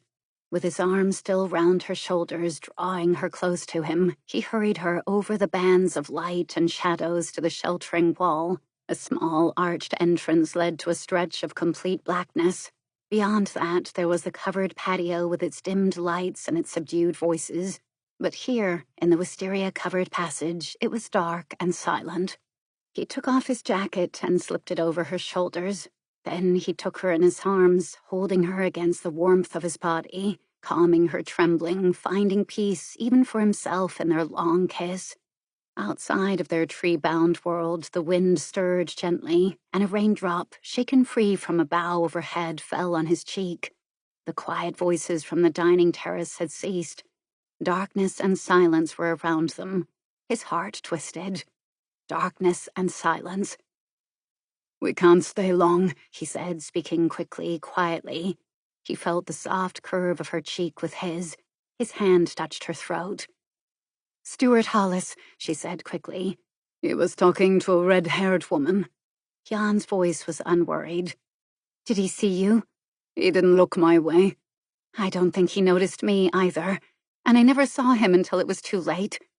"Don't worry, darling. If he did see us, what does it matter?" He kissed her ear. What did it matter? A hidden innuendo, an amused look, an ironic witticism. "If he recognized us last night at the garage in Blairton," she began. What did it matter? At most, he'd use that knowledge as a hidden little threat to stop her influencing Kate against him. "It doesn't matter," she said. She could deal with Stuart Hollis and his subtle blackmail. Unpleasant, but unimportant. He kissed her eyes. "Darling, darling." He kissed her lips. "And I can't even see you," he said sadly. "It's the last time, and I can't see you." "The last?" She'd almost cried out, but his lips silenced her. "For a little while," he said. "The last time for a week or two. A month, perhaps, at most." "Jan!" "I want you to go away," he said. "At once. Make up any excuse, but go away. Leave tomorrow. When I have to phone you again, I don't want to find you there to take my call." "But what will they say?" "Let Chernik say what he likes." Something caught his attention, for he turned to look over his shoulder. Then his hand reassured her. "Just a couple by the pillars at the other end of the terrace," he told her. "Don't worry, darling. They aren't noticing anyone but themselves." She kissed his cheek. She was still thinking about Chernik. "But your job here—" "That can't be helped now." And then, as if to end her fears, "I never meant to succeed in it. I was only giving the appearance of trying. They've nothing against me on that score." "Then what have they got against you?" "Nothing, I hope." "But why send me away? Jan, what has happened since I last saw you?" He hesitated. "Nothing for you to worry about. I've worried enough for both of us," he thought. "And this morning I did what I could." He remembered Martin Clark's voice over the telephone, alarmed, angry, incredulous, and then at last believing. "Jan, is it your family? Have you heard bad news?" "I've heard nothing at all." Nothing, nothing. That seemed to be all he could say to her. "If the escape failed," she felt his grip tighten round her waist, "surely you'd have known. They would have shipped you back to Czechoslovakia at once." "Not necessarily," he said. "Not as long as they still found me useful to them here. Not unless I gave myself away and they knew I was connected with the escape." "Sylvia," he said, and then he halted abruptly, his cheek pressed against hers. They both listened to the sudden break in silence from the main terrace, and they recognized the voice. Sylvia took a deep breath, half shuddering, but Jan's arms gave her confidence, and his gentle kiss on her brow gave her courage. They stood, close together, unmoving, silent, waiting for whatever might happen now. When Jan Brovich had stepped through the French windows, Bob Turner felt Kate's arm slide away from his. He let it go. He watched Sylvia and Brovich walk towards the wall of twisted branches at the other end of the terrace. Then he turned abruptly away to stare out over the garden. "Let's go," he said at last. "Let's go inside." Kate hesitated. She spoke with embarrassment. "Perhaps we ought to stay." "For what?" he asked, still not looking at her. His voice was still low and guarded, but now it was bitter and mocking. "To keep guard?" And from the way she remained silent, he knew he had hurt her, as he meant to hurt. Not Kate, just whoever it was standing beside him, watching him at this moment. "Coming?" he asked brusquely, coldly, and took a step away from her. But she didn't move. She was standing, looking out over the garden, not even watching him. And he didn't leave her after all. He stared at the trees, dim shapes lost in darkness, fighting down his impulse to walk away as far from this terrace as he could. He didn't know how long he stood there. Then suddenly he wanted to laugh. He reached out and took Kate's arm, drawing her beside him. "Warmer this way," he said, and he could give a good imitation of a smile. And by the way she didn't resist, he could feel she understood his attempt to apologize. "Was that the story you couldn't solve?" he asked suddenly. "Yes." He looked down at the girl standing beside him. He didn't say anything more. She had seen the issues as clearly as he had. He tightened his hand on her arm, a good, strong grip that comforted them both. Then they both half-turned at the sound of a footstep on the terrace. Stuart Hollis was standing in the shaft of light from the window, glancing around him as he pulled out his cigarette case. Kate moved instinctively, drawing behind Bob. She said nothing at all, nor did Bob. There had only been the flutter of soft, wide skirt, that slight sound of her heel as she'd moved, but it drew Stuart Hollis towards them. Seemingly unconscious of anyone else, he lit his cigarette and then paced across the deserted terrace, slowly and deliberately in their direction. Bob swung round to face Kate, his back shielding her from the determined footsteps. "Who's he stalking?" he asked in a low voice. "Perhaps he only came out for a cigarette." But her voice was doubtful. That noise of her heel, that movement of her dress, had brought Stuart Hollis too surely towards the pillars. "Did he?" Bob was listening to the approaching footsteps. "Shall we call his bluff?" She smiled and put her arms round his shoulders for her answer. "Okay," he said, gripping her waist suddenly, and kissed her. Her eyes looked at him in astonishment, and for a moment her lips were rigid. Then she relaxed. "Sorry," Hollis said, almost beside them now. "I thought I had the terrace to myself. Stupid of me. What the hell?" Bob Turner turned round to face the man who was standing so still behind them. "Oh, it's you, Hollis. Looking for someone?" "Sorry." Hollis was at a loss for words. "Don't let me disturb you," he added, managing a slight recovery. He moved away. "What's he doing prying into all this?" Bob asked Kate. "What's his idea?" Kate shook her head. "He was so sure he'd find someone out here.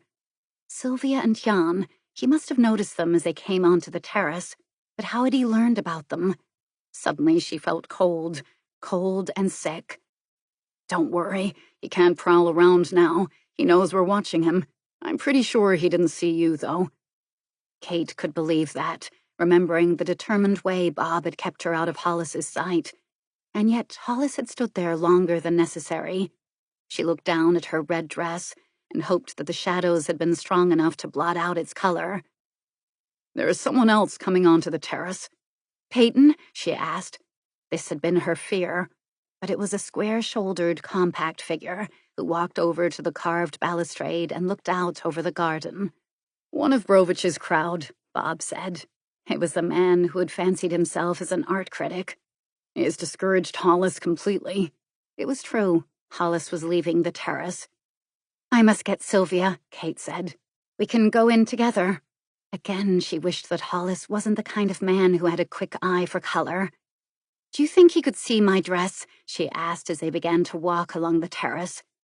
"It was fairly dark," Bob said reassuringly. "I think we baffled him sufficiently." Sufficiently, but not completely, Kate thought. "Good girl," Bob said suddenly. "Did anyone ever tell you that before?" She smiled then. "Not as neatly as you've done." He looked at her quickly. "Then I don't have to apologize for taking direct action." "It worked, didn't it?" At least, she was thinking, we won a limited victory. Even if it was limited, we still won it. "Surprisingly," he said. And she felt, somehow, that he wasn't altogether referring to Mr. Hollis's surprised retreat. They reached the French windows. "I'll wait inside the room," he said. For a moment, he watched her walk slowly, unwillingly towards the shadows at the other end of the terrace. Then he slipped unobtrusively into the room. They had stood, close together, unmoving, silent, waiting for whatever might happen now. "Has Hollis really gone?" Sylvia asked at last. "I think so." Jan was listening, his head half-turned to watch the visible segment of terrace through the arched entrance of the pergola. Chernick was now standing at the balustrade, but Hollis had gone. "Yes," he said. Then he listened to new footsteps. "That's Kate, coming this way." "For me," Sylvia said. "That could be a solution." The worry in his voice gave way to relief. "Hollis watched us tonight," Sylvia said. "He followed us out here. Then he does know." Jan held her hands, looking down at her. "I can't even see you properly," he said, pushing Hollis and everyone else away from them. He kissed her gently. "I'll come to you as soon as I can. Where will you go?" "Perhaps White Craigs or Santa Rosita. I don't know. Kate will tell you." He nodded. "Soon," he said. "I'll come to you soon. Perhaps even tomorrow or the next day I'll be able to follow you. Whenever it is." He caught her in his arms. "Nothing will separate us again. We'll be together, Sylvia, for always." "For always," she repeated. Behind them on the terrace, they heard the light sound of Kate's heel. "I love you," he said. "I love you, Sylvia." "As I love you."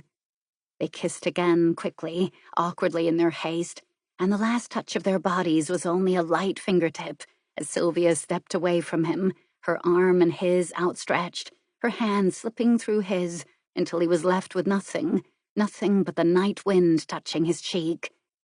He waited a few minutes, pulling on his jacket, lighting a cigarette, postponing the end of his freedom. Then he walked onto the terrace. Chernick turned to greet him. "Well," Chernick asked flatly, disbelief in the controlled, dry voice.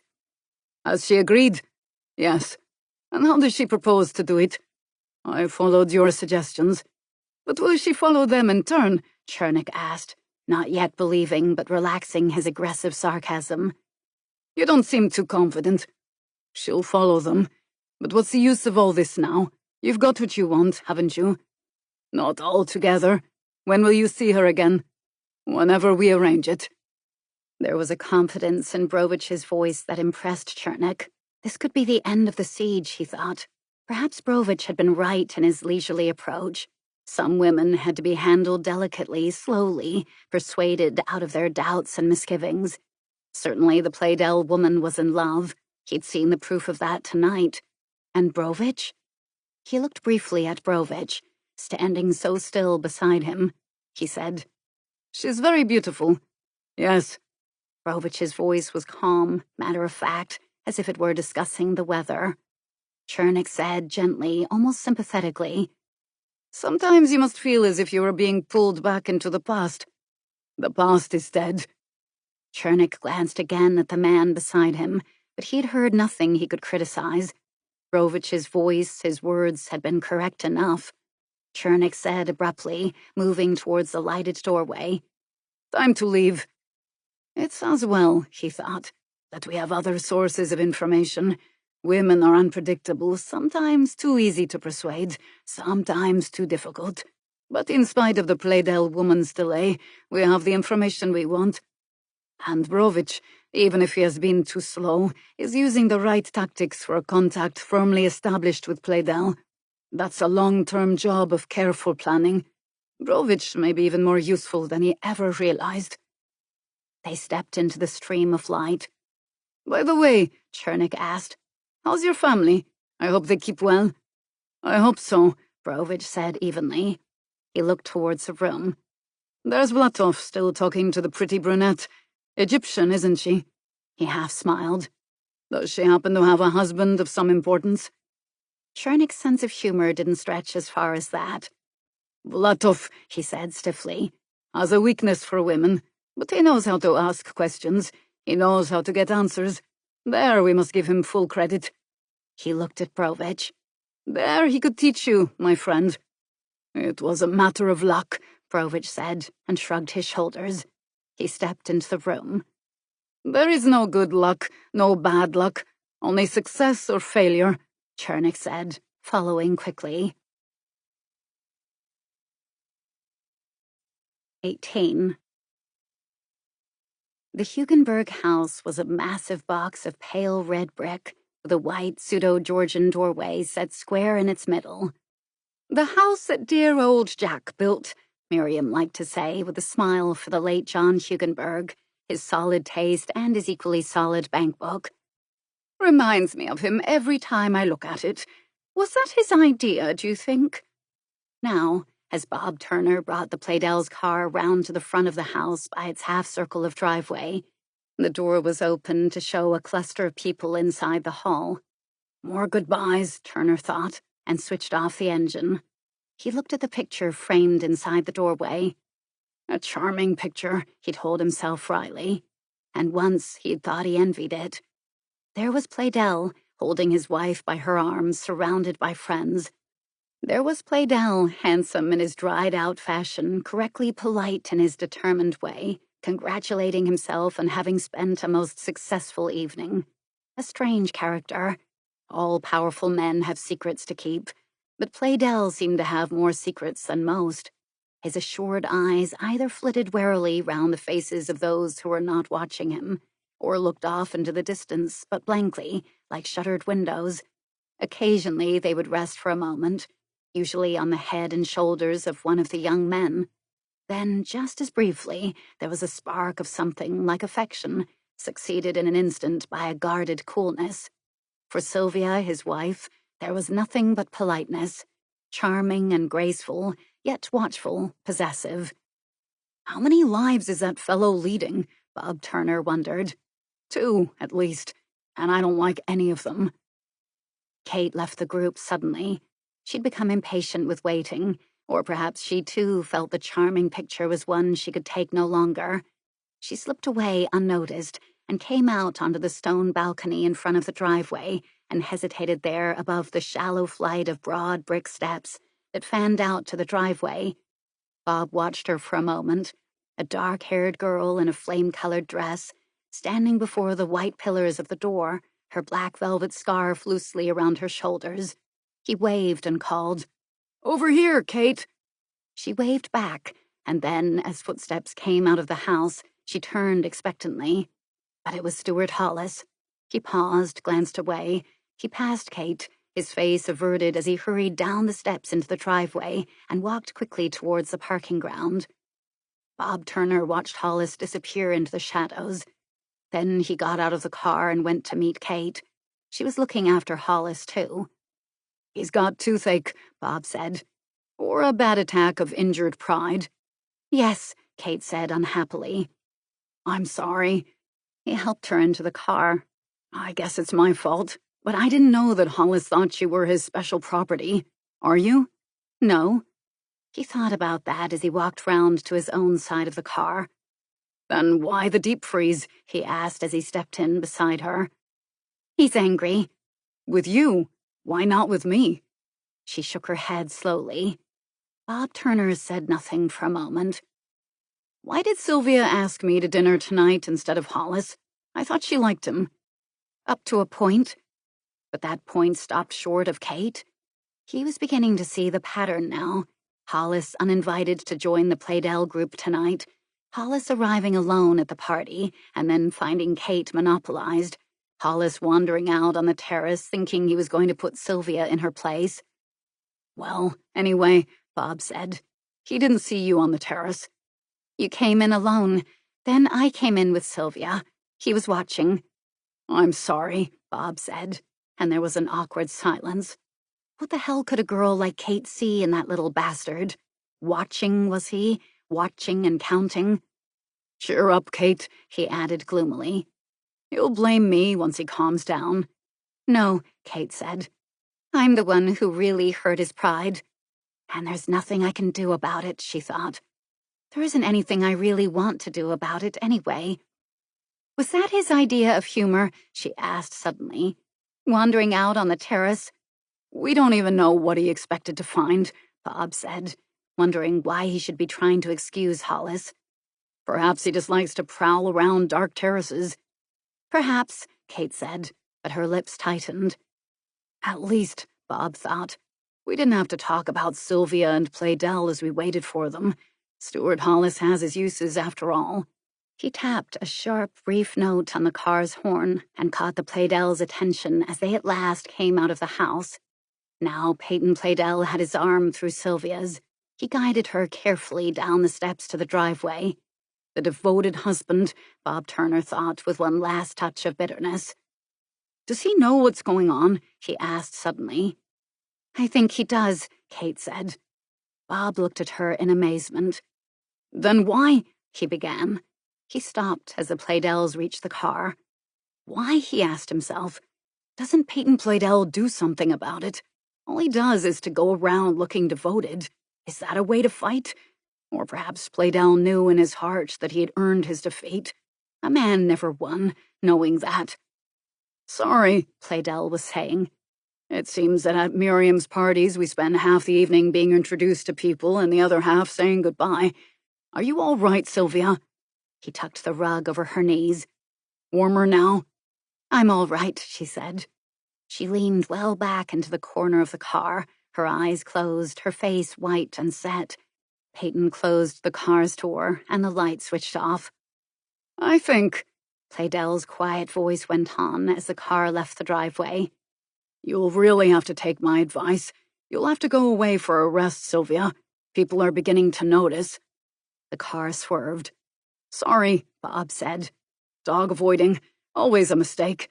He glanced at Kate, but she was sitting very still, watching the narrow road into which they had come. "Kate agrees with me, don't you, Kate?" Playdell asked. "I'm perfectly well," Sylvia said quickly, but her voice was strained and sharp.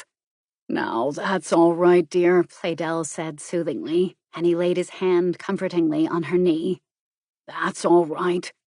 He began to talk about the party they had just left, his quiet sentences trickling through the silent car like a slow, thin line of flame towards a mass of dynamite. At the Playdell's door, Bob broke his silence. "It's early yet," he said to Kate. "Early?" Playdell asked in amusement, unfolding the rug from Sylvia's knees, helping her step onto the sidewalk. "Too early for a pretty dress," Bob Turner said. "What about some dancing, Kate? There's still plenty of time." Kate looked at him in astonishment. "What about it?" Bob urged, now out of the car, waiting. "Yes," she said suddenly, as eager to escape as he was. "Borrow the car," Sylvia suggested. "No, thanks. A taxi won't be hard to find." "The car would be better," Playdell called over his shoulder. "Too much trouble parking." It wasn't a good excuse, but it was the best he could muster. "Good night, Sylvia. Good night, sir." "Good night," Peyton Playdell said, key in hand at the doorway. "Sylvia, come in. Don't worry about Kate. Turner will get her home safely." "I wasn't worried." Sylvia stopped. She shrugged her shoulders. "Tomorrow's Saturday," she said quietly to Kate. "No museum? Then come and have breakfast in my room. I've some news for you." Suddenly she hugged Kate, pressed her cheek for a moment against the girl's. "Have a lot of fun, darling." To Bob Turner she said quite simply, "Goodbye." She gave him her hand. Then she looked at him. "Goodbye, Bob," she said, and now she could smile. "Sylvia," Playdell called, and the smile faded. She turned away from Kate and Bob to the waiting house. Bob took Kate's arm and they started along Joppa Lane. "Warm enough?" "Yes," she said happily. "It's milder now." The sidewalk had dried, the wind had fallen, the sky had cleared enough to let a star or two shine benignly on a mild spring night. "Sorry to make you walk." "I don't mind. I don't even mind running." He laughed and slackened his quick pace. "They didn't take the car," Peyton said in surprise as they came into the hall. "I hadn't realized you could be such an independent young man." "You don't have to be ironical about Bob." "My dear Sylvia, far from it. It's a pleasant shock to find any young person nowadays who doesn't think he has the right to borrow." "Really, Peyton?" "Now, Sylvia, there's no need to get excited over such a small remark." "I'm not excited," she said angrily, raising her voice for the first time. Good evening, Walter," Peyton Playdell said, looking towards the pantry door. "Any messages?" There was one, and Peyton read it thoughtfully. "It looks as if I'll have to go into the office tomorrow," he said, frowning. Then to Walter, "I'll have a scotch and soda, and bring Mrs. Playdell a hot drink. milk or Ovaltine. Now come, Sylvia, and rest for a little in here." He took her arm and led her into the drawing room. "Peyton," she said, "will you stop treating me as if I were an invalid? And don't let yourself get angry," she told herself. "Keep calm. Collect your thoughts. You have to tell him tonight. About leaving. Not about Jan, though. Too dangerous. Peyton would take action then. Perhaps have Jan proved an undesirable alien, a spy, something at least to get him to leave the country. Or am I doing Peyton an injustice? Now that I see him so clearly, am I inventing additional faults to notice?" She sat down wearily on a couch and watched Peyton add a log to the low fire. "We really don't need that," she said. The room was warm enough. "What were you doing tonight?" he asked, turning round suddenly. "You were almost frozen when I came to get you to take you home." "I had been out on the terrace." "I should have thought the terrace would have been an attractive place tonight." "I wanted some fresh air." "Ah, yes," he said, and he came to sit opposite her. "Who else was out on the terrace?" "Kate." He looked at her for a long moment, then his eyes dropped and he studied his hands. "Peyton, why do you look like that?" "Like what?" "Sad, unhappy. You don't love me, you know. Why do you try to hold on to me?" "I don't love you." He looked up again at her. "What proof do I have to give you?" His low voice became hard, bitter in its intensity. "What do you want? Crude lovemaking, savage kisses, rape? Is that your idea of a proof of love?" He twists everything to suit himself, she thought helplessly. "Why don't you answer?" he asked. He was under control again. He was even smiling, almost tenderly, as if he were dealing with a rebellious child whom he must not frighten. His next words would be kind, gentle, understanding. He would rise and come towards her and take her hand. He would plead without pleading, silence her with silence. "I will tell you," she burst out, rising to her feet. "I'm leaving you." He sat quite still. "Why?" "Because there's no other solution." "We had a solution which worked very well for a number of years," he reminded her. "I'm going away," she said, brushing aside his words that would only lead them into the long, endless arguments where all purpose was lost. His face had tightened, but he gave no other sign that he had heard her. Suddenly she felt ridiculous by contrast, standing there, her voice raised with emotion, her face flushed, angry tears ready to flow over her cheeks. "Peyton, do you hear me? Peyton!" "Sit down, Sylvia, and we can discuss this matter sanely."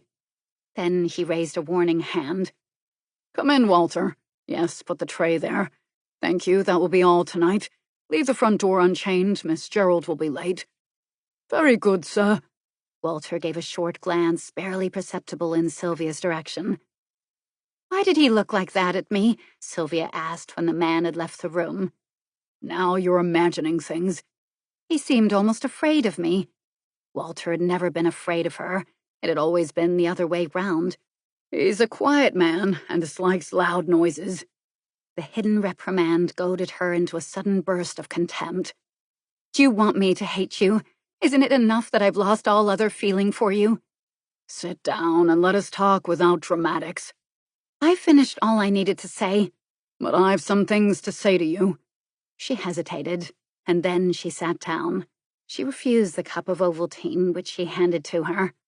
"Unwise," he told her, but he didn't press her to drink. He took his highball, added some more ice with a precision that irritated her, and then stood in front of the fireplace. For a moment or two he swirled the pieces of ice in his glass, watching them as if that were his only interest. "You're going away," he said at last. "Where?" "I've decided on California. I'll stay with Margaret and George Gerald. They wrote a few days ago inviting me." "And when are you coming back?" "Never," she said calmly. "I said I was leaving you." "For Jan Brovich?" His voice tightened. "Even if there were no Jan Brovich, I'd still be leaving you." He looked at her then. "Why?" he asked at last. "Have I ever treated you badly? Betrayed you?" "In some ways you have." "Nonsense. I've always left you free, independent. I've trusted you completely, Sylvia. If anyone betrayed trust, it was you. If your trust is what I betrayed, she said bitterly, then I betrayed nothing. You're wrong about that. You're wrong about many things. Last time, she persisted, you faked an illness, you destroyed letters, you lied.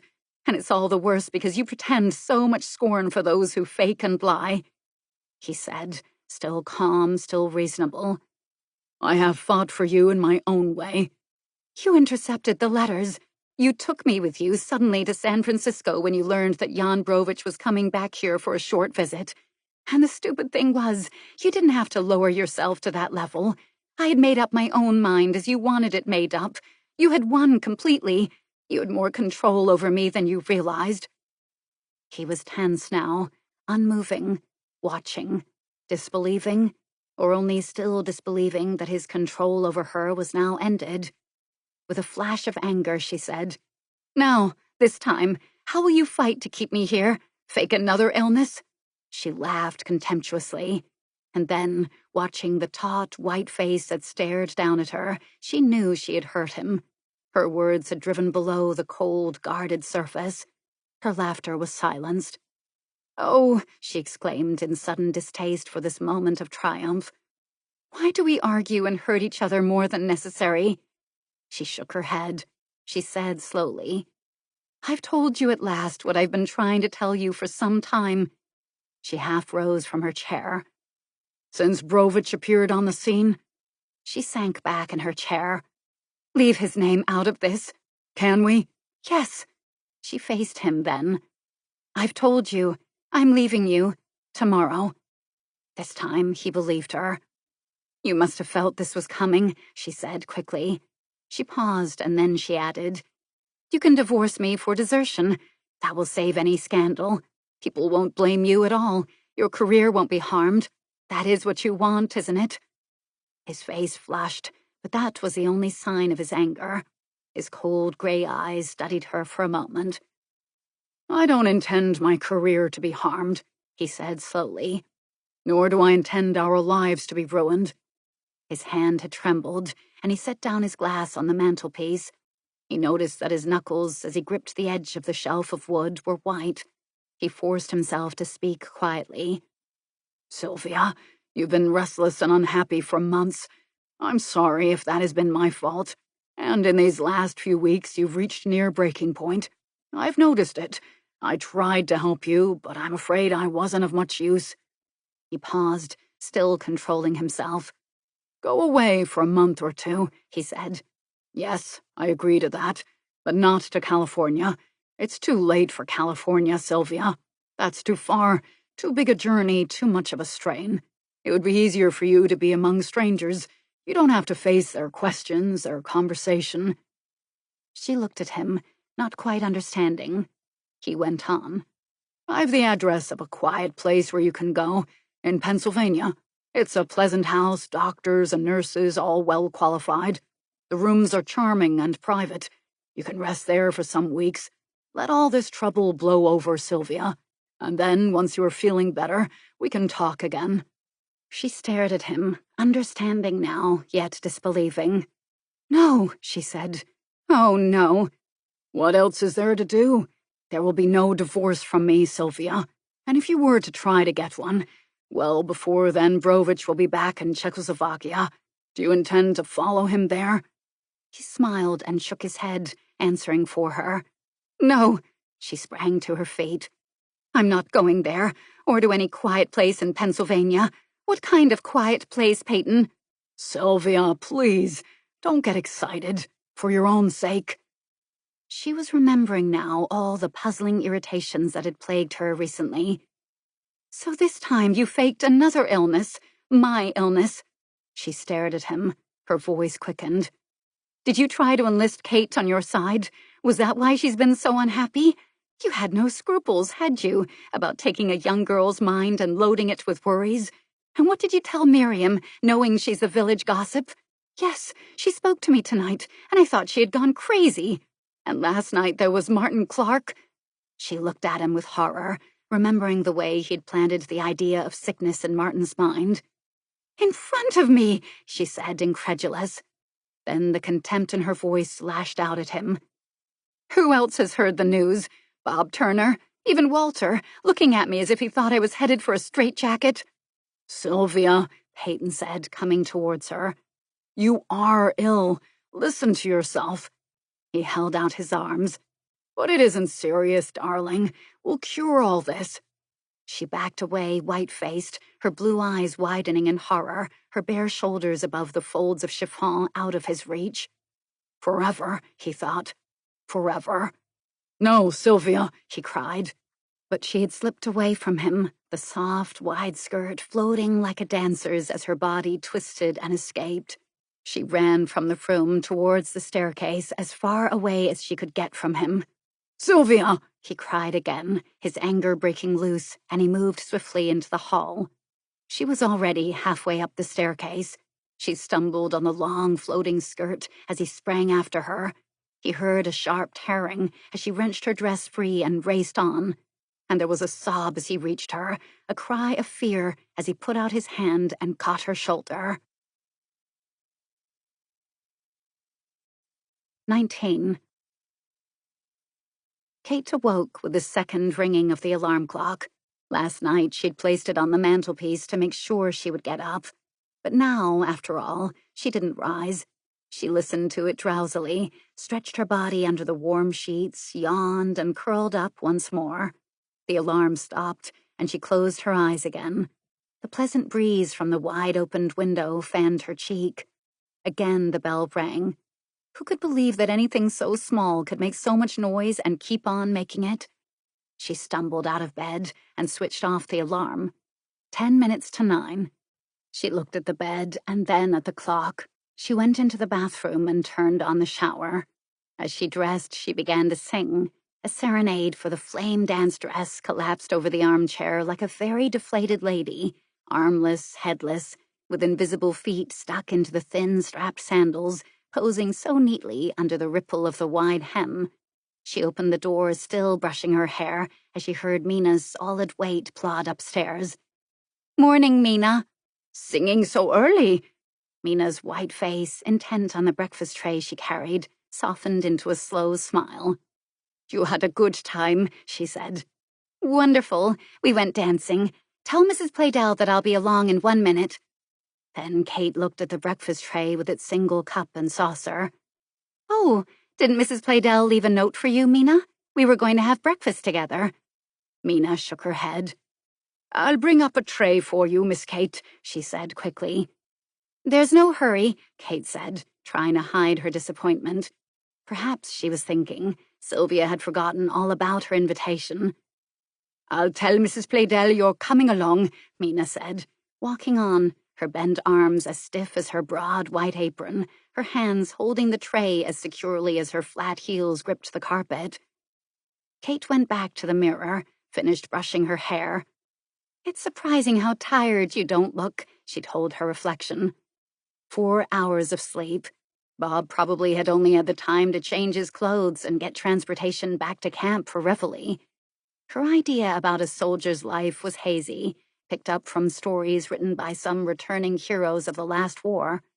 Bob wasn't very much like them. He hadn't talked about the battles he'd seen, or even about his present assignment.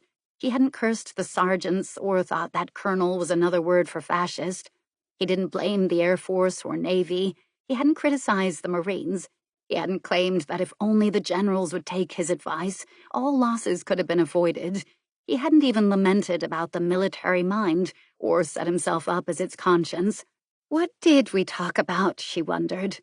About me and San Francisco, and a couple of funny stories from Japan, and mountain climbing, and Texas, and the Shasta Dam, and the museum, and Ravel, and families, and Defaya, and the bicycle thief, and the Navajo Museum outside of Santa Fe. "Yes, Mina?" she said, suddenly aware that Mina was standing at the door. "What's wrong?" For Mina's white face was frightened, and her brown eyes were bewildered. Mina said, "She isn't there. She isn't there, Miss Kate," her voice rising as if to give emphasis. She stared after the girl, who moved so quickly into the upper hall, along the corridor to Mrs. Playdell's room. Then she followed, almost unwillingly. Kate halted at the door of Sylvia's white bedroom. "I'll open the curtains," Mina said, and hurried to pull the cords and let the sunshine stream into the room. Kate's impulse was to say, "Close them," but she came slowly into the room, smoothing down a twisted rug with her foot, looking around in bewilderment. A small table was overturned near the chaise longue, its lamp smashed on the floor, its photographs scattered. A vase had been broken, a stool upset, and on the dressing table the bottles of perfume had fallen forward, and one had spilled, filling the room with the scent of jasmine. "Open the windows, Mina. Wide." "She didn't sleep," Mina said, uncomprehending, pointing to the nightdress still lying neatly arranged on the downturned lip of white sheet. The pillows were smooth and undisturbed, but the white silk blanket cover was pulled and crumpled and lay half on the floor. On the floor, too, lay Sylvia's blue dress, just as she'd thrown it along with her other clothes. Kate walked over to the closet and opened its doors wide. Dresses still hung there, hats were on their stands on the pink satin-edged shelves. "Mina, is anything missing?" Mina came forward and looked. "Her traveling coat, the grey suit." She searched quickly, her square, strong hands pulling aside the silks and laces. "A couple dresses, maybe." She turned to face Kate. "Not much." She pointed to a high shelf where some suitcases were neatly stacked. "Just one case." "Yes," Kate said, staring in wonder at the blue evening shoes, which had been placed neatly together at one side of the closet wall, and then looking back at the dress they matched, dropped so carelessly on the bedroom floor. It wasn't like Sylvia to be so untidy. It wasn't like Sylvia either to fall into such a fit of rage. Kate moved over to the dressing table and began straightening the bottles. Then she opened Sylvia's jewelry drawer, but all her clips and brooches were there, and her pearls and earrings were neatly paired on a ridge of velvet. The rings were safely boxed. Everything was in order. There was a light step behind her, and she turned round to face Walter. "I heard Mina cry out," he said, as if to explain why he should have come here. He smoothed down his green apron. It was his only sign of nervousness. But even so, Kate thought, I've never seen him nervous before, and I've never heard him offer any justification either. "Quiet, Mina," Walter said, and stopped the woman's flow of tears. "Mrs. Playdell has just gone away for a holiday. There's nothing to weep about." He looked around the disordered room more closely. A look of surprise came over his placid face. "Where has Mrs. Playdell gone?" Kate asked. "I don't know, miss. But she's been ill, and I know Mr. Playdell hoped she would go away for a rest. So I thought—" He looked round the room again, his quick eyes now resting on the clothes on the floor. "I thought that she had gone." But the certainty had left his voice. "But when? And without saying goodbye?" He's remembering something, Kate thought. He knows more than I do. "Mrs. Playdell has been very nervous recently," he said. "Very hard to please, not at all like herself." He was retreating now, covering up his thoughts, giving the explanation he could believe in. "Excuse me, miss," he said, and picked up the broken vase. He began to arrange the room. "Mina, take that tray downstairs and make some breakfast for Miss Gerald." He gathered up the photographs. "I don't think you need to stay up here, miss," he suggested to Kate as she didn't move. I've never seen him volunteer so readily for a job of work, Kate thought as she watched him. What is he doing? Clearing up the room or trying to hide something? "Was the front door chained this morning?" she asked.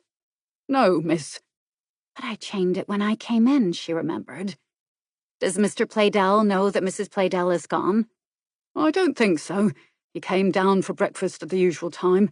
Everything seemed normal, until Mr. Clark called him on the telephone, and then he left his second cup of coffee unfinished. Oh, it was just a business call," he added quickly. "Nothing to do with Mrs. Playdell. Seems as if there's something urgent at the office.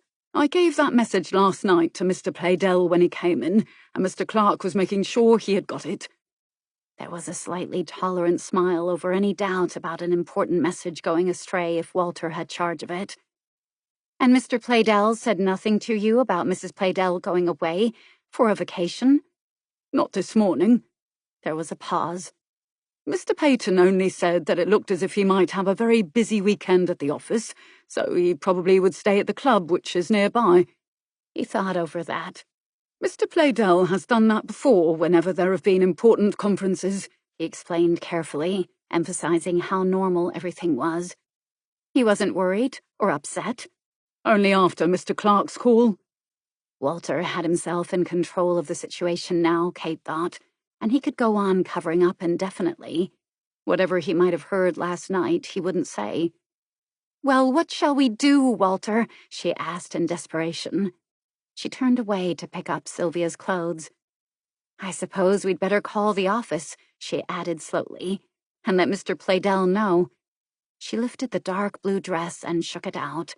It was torn to pieces. She stared at the shreds of chiffon. Then, quickly, she bundled them up and dropped them in a corner of the closet. She threw the other clothes after it and shut the doors. She looked at Walter, but he chose to be busy with the broken lamp. He was the master of evasive action, she thought, but at that moment she was grateful.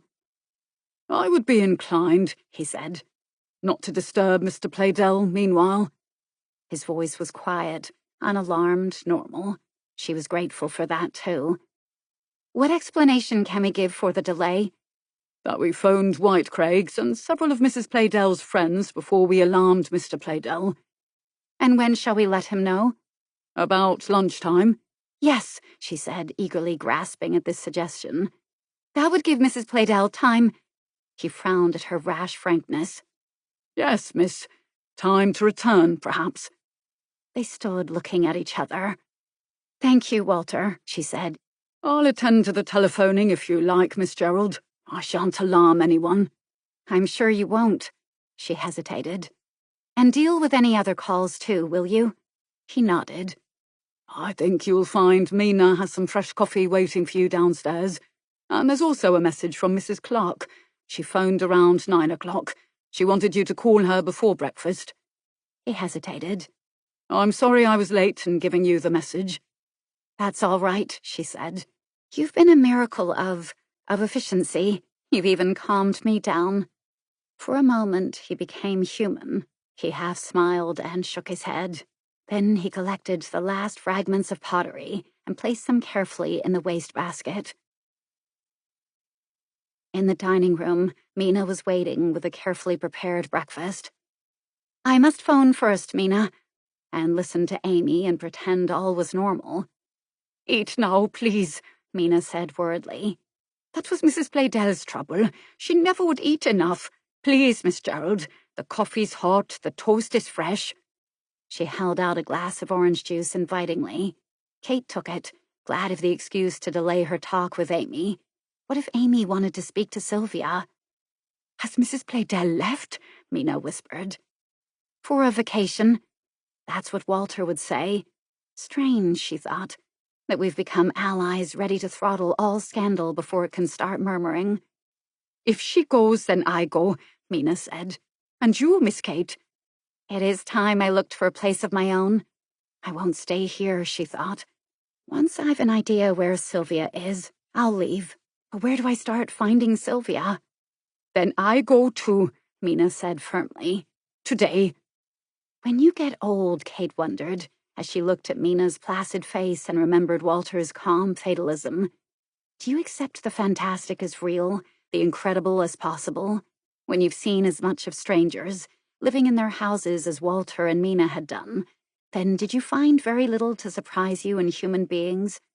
She drank a cup of coffee and ate a slice of toast to please Mina. She even talked to Mina, impossible as it seemed, about the headlines in the morning newspaper, and Mina stopped whispering. But listening to Mina, she was thinking of Sylvia and waiting for a message.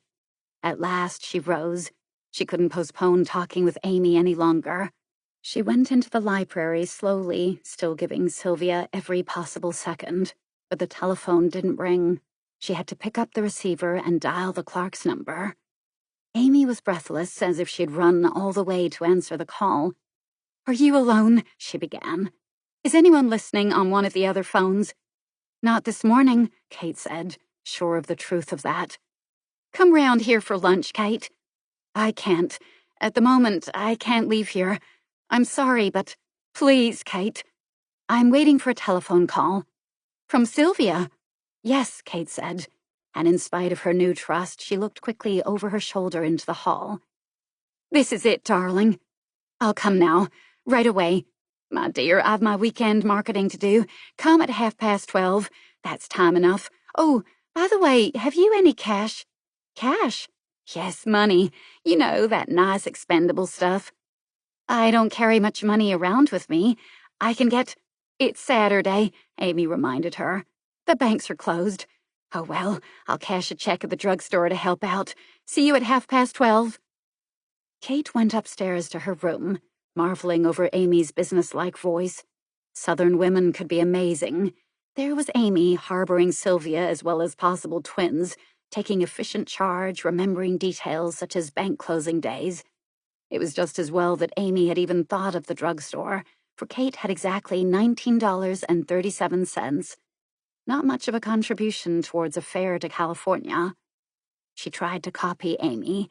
She packed all her clothes and trinkets, methodically and calmly, and stacked the locked suitcases neatly in the corner where they could easily be collected. When she walked out of this house, she'd stay out. She stood by the window and smoked a cigarette as she waited. At 12 o'clock, she picked up her small overnight case and went downstairs.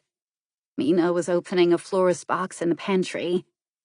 For you, Miss Kate, she called, and handed Kate the envelope with a smile that shared the flowers. Beautiful, she said. Beautiful. She lifted the mass of blue iris and yellow roses and pink tulips with gentle hands. From the lieutenant? She asked hopefully. Soldiers don't have that kind of money, Kate said, but she hoped Mina was somehow right. She ripped the envelope and pulled out an engraved card. She stood for a moment in amazement. It was Stuart Hollis's card. He had written, Tu comprends, sais-tu pardonner? Will you? How useful French can be, she thought angrily, to give an appearance of wit even to an apology. And then she wondered what could have happened to make Mr. Hollis suddenly so humble. Was it a sense of guilt or a wish to please that had bought so many flowers? He was perfectly justified in a sense of guilt after last night's performance on the terrace. But as for a wish to please, she tore up the card and said, Mina, take the flowers home. But I don't want them. She touched Mina's shoulder. I'm going out to lunch. Goodbye, Mina. It was a cowardly escape, but she couldn't face explanations, lamentations, and renewed tears. Goodbye, Miss Kate, Mina said, lost in the delicate petals of the flowers. In the hall, there was Walter, as correct as ever to open the door. He noticed the overnight case. If anyone phones, she said, trying to keep her voice casual. If Lieutenant Turner telephones during the weekend, tell him that Mrs. Clark will know where I am. I'll send for my suitcases as soon as I find an apartment. An apartment? A room was more like it. Very good, miss. Have you called Mr. Playdell yet? I thought that if Mrs. Playdell didn't return for luncheon, I ought to call Mr. Playdell's office then. Walter, you can skip as many breakfast trays as you like, she thought as she looked at him. But she restrained herself from embarrassing him by shaking his hand. She smiled and hurried down the steps, leaving him, as he had always dreamed of being, in mastery of the house. 20.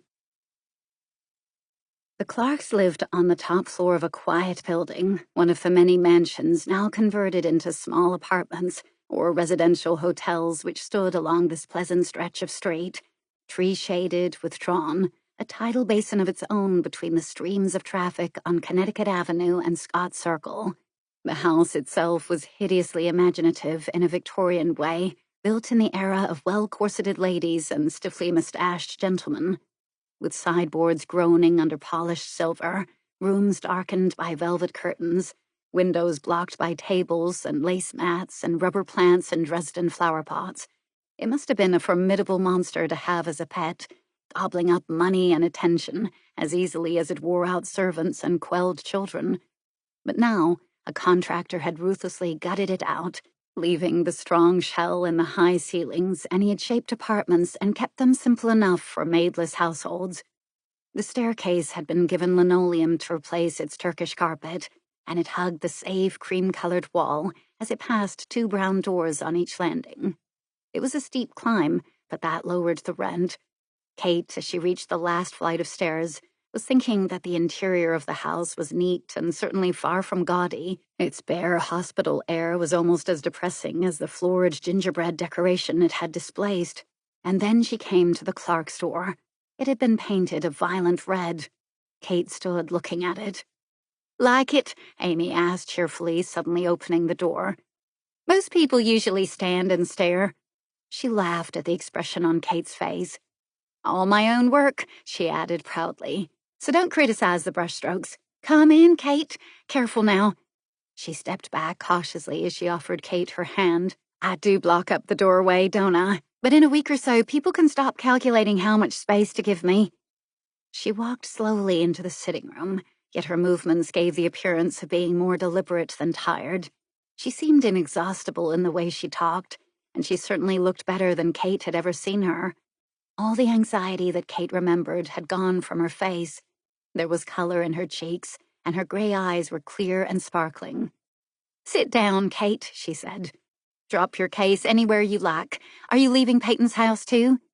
"Sylvia, is she here?" Kate asked, beginning to wonder if she had misinterpreted Amy's telephone call. "Sleeping. I thought she'd be awake by this time. However, do sit down, Kate. Relax. Sylvia isn't the first woman to leave her husband, you know. Do I sound heartless? I'm not, really. I'm only sorry now that she didn't take my advice years ago and leave Peyton then." She picked up a ball of wool. "By the way, can you knit? Here, take this. Just purl and plain for 10 rows. She handed over a shapeless piece of knitting to Kate and found an equally shapeless piece for herself. Kate looked round the room, not very large, simply furnished in clear, light colors, modern shapes, and sparse arrangements. "Easy to keep," Amy said with a smile. "And done on a budget. We'll have to move, of course, eventually." Kate said, "I like it," and she bent her head over the knitting. An hour ago, as she stood at the opened window of her bedroom, she would never have guessed that her visit to Amy would begin with purl and plain for 10 rows. Amy did the talking. At 1 o'clock, Amy said, "I'd better waken Sylvia. Not that lunch will ruin with keeping, it's all simple, but I'm ravenous." She folded away her knitting, glanced at the table which was waiting, and laid a hand on Kate's shoulder as she passed by. "Feeling better now, darling? Pour yourself a glass of sherry. Martin had to go to the office today. He'll be back here when he can. Did you hear about his promotion? Isn't it wonderful? I used to worry so much. Well, because it is terrible watching your husband not getting any recognition, being passed over for men who aren't half as clever. Sorry, Kate." She smiled. "Between friends, a little praise of one's husband can be forgiven." "It's good to hear." Kate looked round the room again. This was all good, she thought. "People who are happy," she said slowly, "ought to be subsidized." "Why?" Amy's eyes sparkled with a compliment. "To encourage the others," Kate said. "Now, who said that, apart from you, darling?" Amy frowned, trying to remember. "Wasn't it the reason given for shooting an admiral when he lost a battle?" As she went slowly towards the bedroom, the telephone rang. "I'll take it," Kate volunteered, picking up the receiver. She smiled happily to Amy. "It's Bob Turner," she said. "For me." "Voltaire," Amy said triumphantly as she returned from the bedroom. "Voltaire said it, didn't he?" But Kate didn't answer.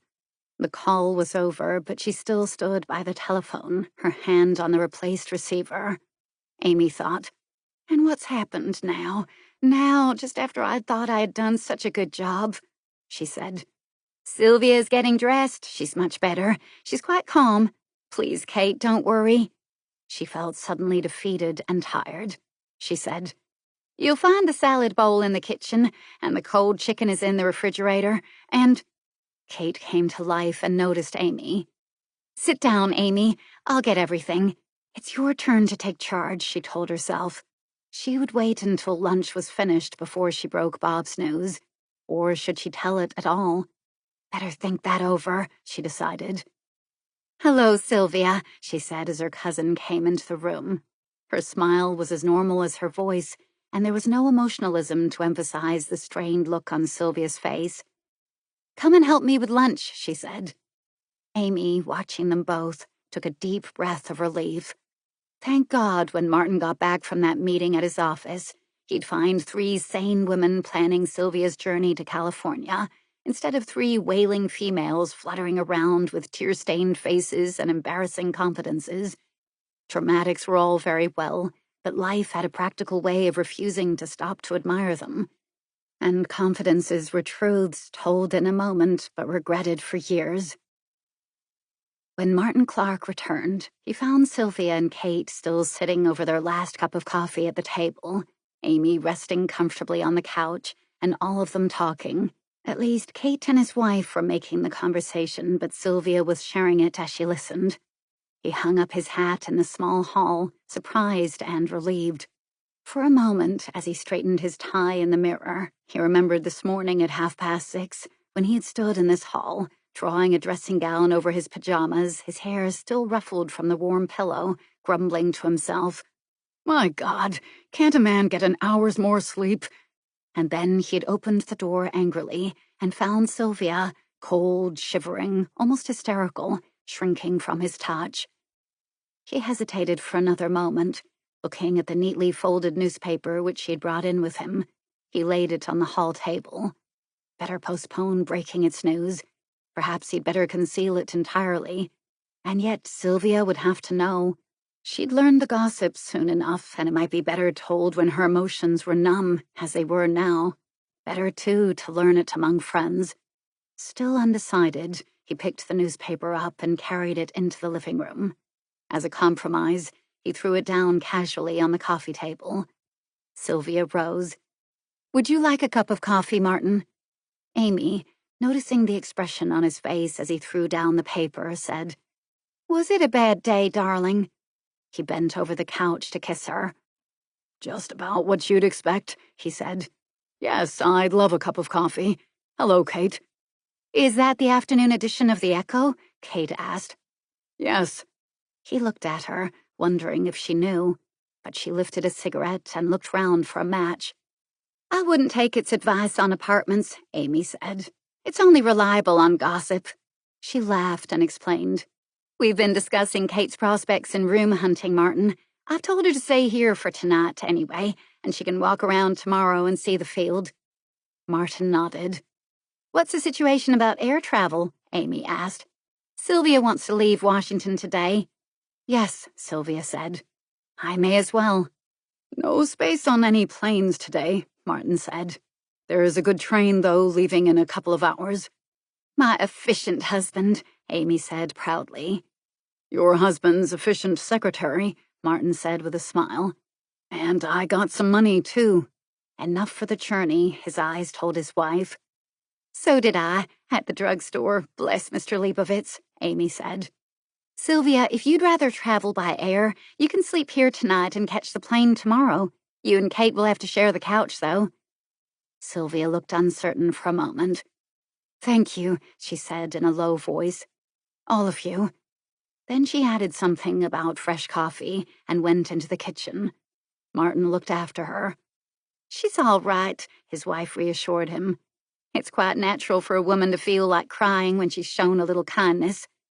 "How strong is she?" Martin asked, dropping his voice.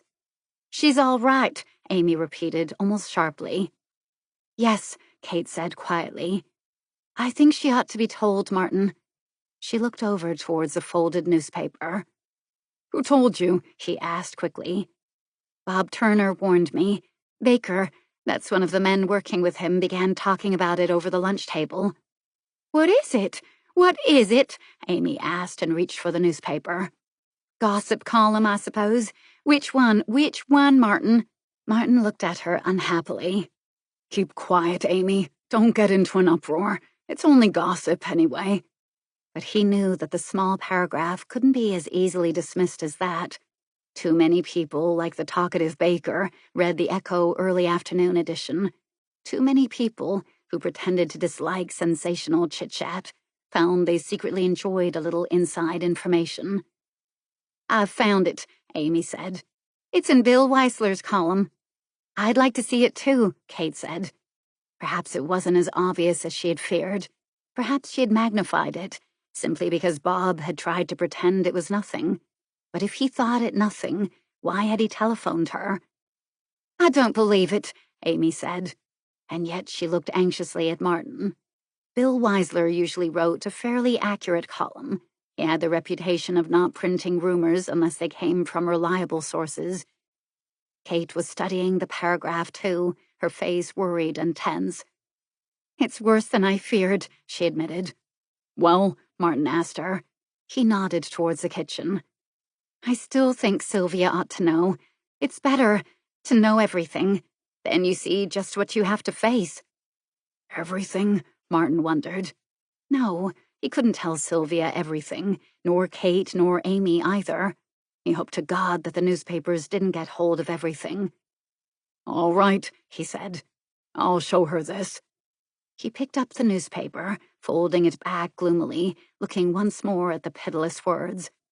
Sylvia wasn't mentioned by name, although her description as one of the 3 famous Virginian beauties who used to startle Washington in the early 40s, and as wife of a high-placed government official whose confidential work deals with the humdrum secrets of international trade, perhaps as a balance to the charm and elegance of his famous Georgetown house, would certainly mark her down for those who knew the Playdells. But Jan Brovich was mentioned by name, and the question was raised why he and Sylvia should have been meeting each other so secretly. It wasn't answered, the inference being left for the readers to draw. Sylvia came back into the room carrying the coffee pot. "Yes," she said evenly. "Show me whatever it is." She put the coffee pot on the table, carefully, unhurriedly, and then she held out her hand for the newspaper. She read the Weisler column. "Did you find this for yourself?" she asked Martin. "No, I heard about it." "At the office?" "Yes." I'm sorry. Then Peyton will know too, and he will really believe that I set out to destroy him. Yes, that's what he told me last night. I had chosen Jan Brovich to fall in love with so as to destroy Peyton completely." She shook her head. "It really wasn't true. Believe me, you can't calculate love." Amy said, "Look, where did Weisler get all these lies?" Sylvia turned to her quietly. "But they aren't lies, Amy." She dropped the paper and began to pour some coffee for Martin. "I'll do it," he said quickly, marveling at her calmness, yet thankful for it too. He spilled the cream in his own attempt to seem nonchalant. Sylvia pushed the paper aside with her foot as she walked over to a chair. "This is the kind of thing that I had to expect," she said. "It's strange. When you worry about trouble, half expected, it isn't such a shock when it does come. It's the unexpected attack, the unbelievable that—" She bit her lip and frowned for a moment, her hand traveling nervously to the scarf she had twisted around her throat to disguise the marks of violence. "That is so hard to take," she finished. Then she forced her thoughts back to the newspaper report. "I think I'd better leave here today. I'll take that train, Martin." "I'll get you to the station," he said. He had lost all interest in the coffee, but he went on drinking it. "I don't think you should," Sylvia said. "After all, that newspaper paragraph wasn't only interested in a love story. It was interested in the political angle, wasn't it? If Jan hadn't been attached to a Czechoslovakian mission, Mr. Weisler probably wouldn't have bothered writing about us." "Darling, you're adding complications," Amy burst out. "It's unfortunate, yes, that Jan's—" "I'll get you to the station," Martin Clark cut in. He placed his coffee cup on the table. He felt as if every muscle in his stomach had twisted into one hard knot. "You shouldn't be seen with me," Sylvia objected. "Is it wise?" Amy asked, suddenly seeing Sylvia's point of view. She looked at her husband anxiously. "We'll leave in a few minutes," he told Sylvia. There was a pause. "There's one thing I'd like to know," Kate said. "Who gave the columnist this information?" "Does that matter?" Sylvia asked. "The damage is done." "Someone he trusts a good deal, I'd imagine," Amy said. "But who?" Kate insisted. "It wasn't Bob Turner, and I didn't do it. Was it Stuart Hollis?" Sylvia was silent. Hollis! Amy's grey eyes were startled. Oh, now, Kate, she said. You can't go around slinging suspicions at people. Not that I like Stuart Hollis. He talks so nobly about politics and he makes too much money at the same time. I'm always leery of that type. But to try and hurt Sylvia? Well, he's always liked Sylvia. Does Hollis know this columnist? Kate asked, unpersuaded. She was thinking of this morning. Hollis's apology had been too exaggerated. What had troubled his conscience so much, so unexpectedly? Amy looked blankly at her husband. Yes, he said, but so do 1,000 other people. Is Weissler small and thin, with hunched shoulders, bald head, and horn-rimmed glasses? Kate asked. Clark turned to stare at her. Last night, at Miriam's party, Kate said to Sylvia. He went up to speak to Hollis. It was just as you and I came back into the room from the terrace. Weissler talks to everyone, Amy said. She looked again at her husband. Kate, she added unbelievingly, how can you think that even Hollis would spread such a story? Kate flushed. He had been hurt. He wanted to claw right back, and Weissler caught him at that moment when he couldn't resist a scathing remark. Afterwards, this morning, when he had calmed down, he regretted it.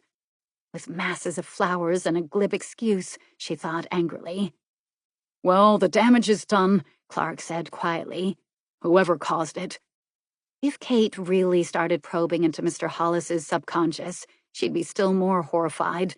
Hollis was the probable successor to Peyton Playdell's job. Yes, there were more deeply hidden urges to Hollis's action than Kate had ever dreamed of. Urges that Hollis himself might not even recognize consciously. Joseph Conrad had phrased it neatly. An island is but the top of a mountain. And, in that respect, a man wasn't so different from an island. Clark glanced at his watch. Time, Sylvia. Sylvia nodded and took Kate's hand. Don't worry about a gossip paragraph, she said gently. There will be scandal, but it doesn't matter. She drew Kate with her towards the bedroom. Kate, she said, her voice tense, will you do one thing for me? Please, tell Jan where I've gone. Give him the Santa Rosita address. But how? He will telephone you. He may have a message to give you for me. Oh, Kate, please help us. But, Kate began uncertainly. Jan doesn't deserve your contempt, Sylvia said quickly. Believe me, Kate. Please, he isn't what you think. She paused, her blue eyes pleading, her face expectant. I can't tell you any more now, Kate. You'll have to take us on trust. Will you help us? Kate nodded. And before I forget, Sylvia opened her handbag and took out a checkbook and fountain pen. Quickly, she wrote out a check and then handed it to Kate. Will you cash this on Monday and give it to Amy? That will cover all the Clarks have lent me, won't it? Yes, Kate said. But I didn't want to use any more of Peyton's money, but I can't use Martin's either. He and Amy can't afford all that they've done for me. But will they take this check? They know you'll need... They won't take it directly, Sylvia said quickly. But if you cash it, then there's no more to argue about, is there? There was nothing left to argue about. Kate realized that from Sylvia's voice. She folded the check and placed it carefully in the pocket of her skirt. The trouble about grand gestures, Sylvia was saying half bitterly, is that someone else is always left to pay for them. She gave a little sigh. When shall I see you again? Kate asked quickly. Sylvia stood for a moment, her brows drawn together in a slight frown. She shook her head slowly, shrugged her shoulders helplessly. Then she lifted her hat and faced the mirror while she pulled it on. Strange, she said, watching her own calm face. Strange how indefinite it all is, and yet irrevocable. Then she turned quickly to face the girl who was watching her anxiously. Dear Kate, she said gently, and kissed her. I'm coming to the station. No, stay here with Amy. Let me just slip out of Washington. That's best, isn't it? In the living room, as they waited, the Clarks talked in low voices. Martin, something's wrong. It isn't a pleasant day, honey. But more wrong than this. She pointed to the paper. Yes, he admitted. I can't talk about it. I'm hoping the whole story can be kept quiet and doesn't get into the newspapers, especially now with this bit of gossip on its travels. Martin, she said, is Jan Brovich really working for the communists? He stared at her, amazed as he often was by Amy's native shrewdness. Or was it just sheer chance that so often she'd take his thoughts and hand them back to him in words? Amy said, would it solve your problem if you knew that? Ask Sylvia. She'll tell you. She looked so delighted with her solution that he leaned over and kissed her. She caught his head and held his cheek against hers. I thought of giving Sylvia a blank check, he said. She'll need it. Yes. The smile faded. The drugstore check, the check for the fare that Martin had already cashed. She tried not to add them together.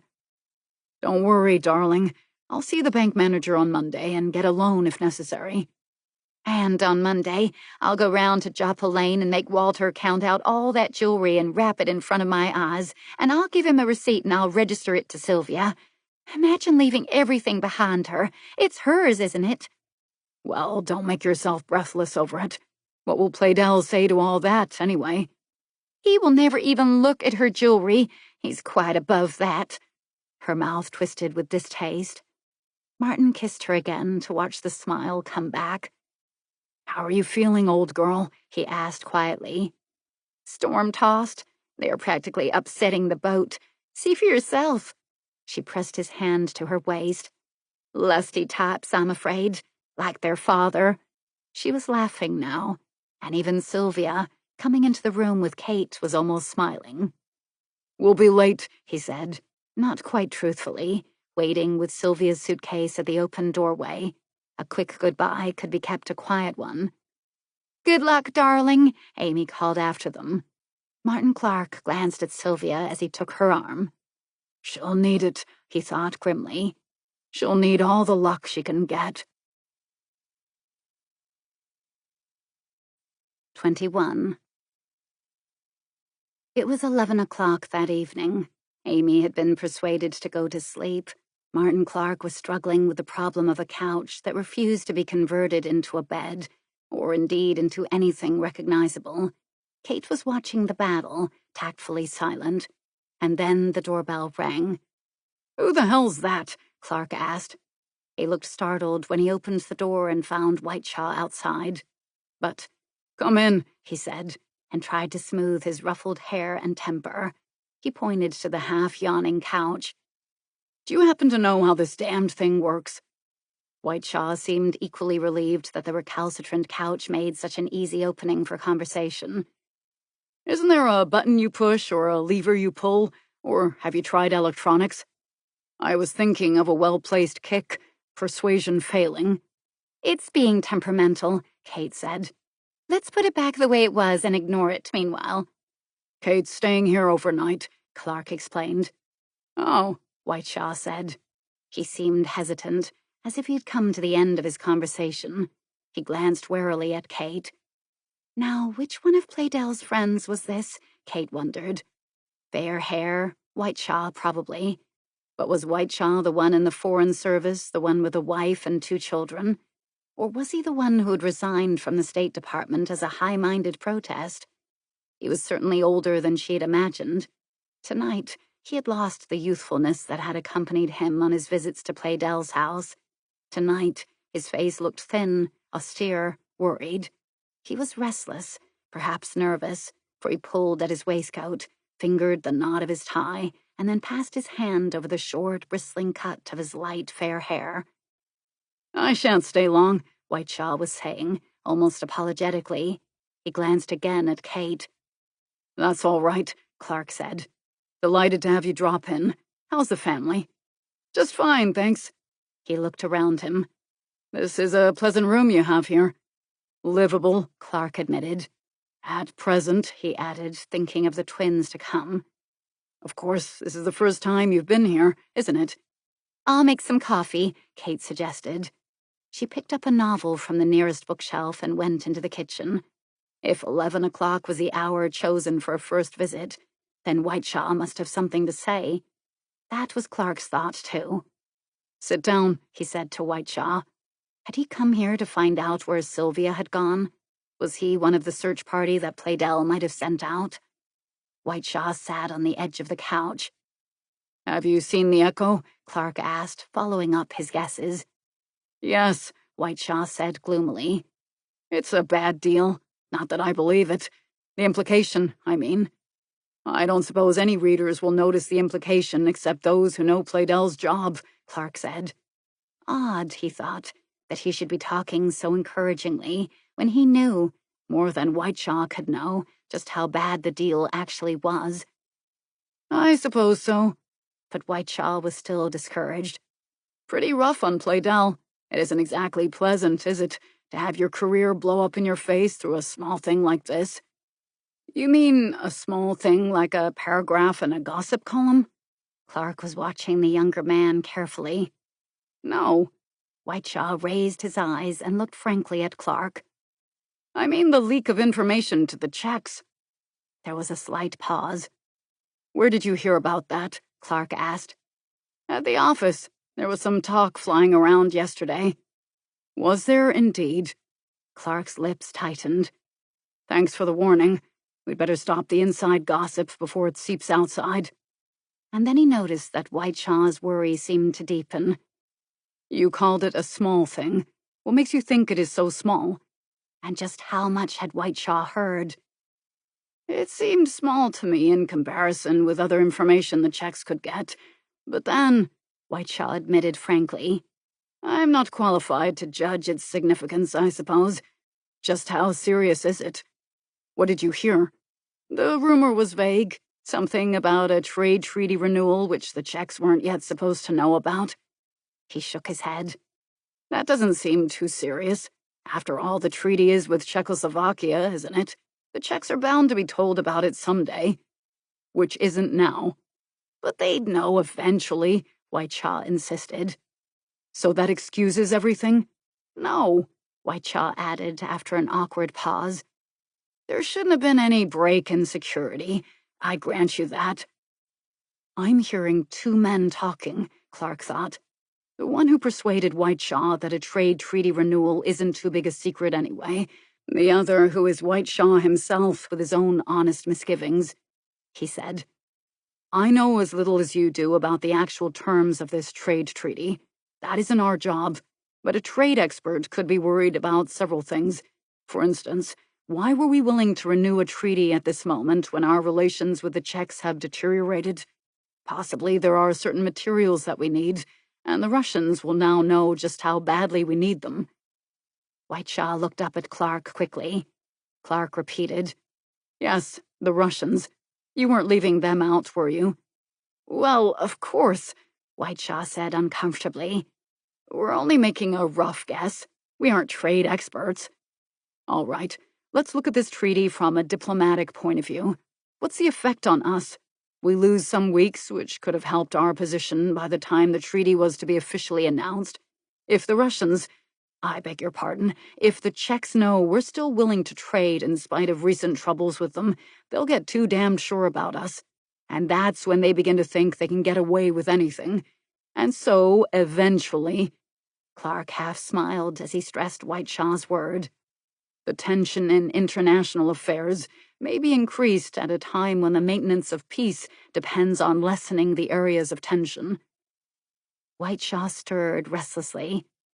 There's Clark, as usual, he thought. The plodding diplomatic mind with its pat phrases, areas of tension. He knew there was danger when they coincided.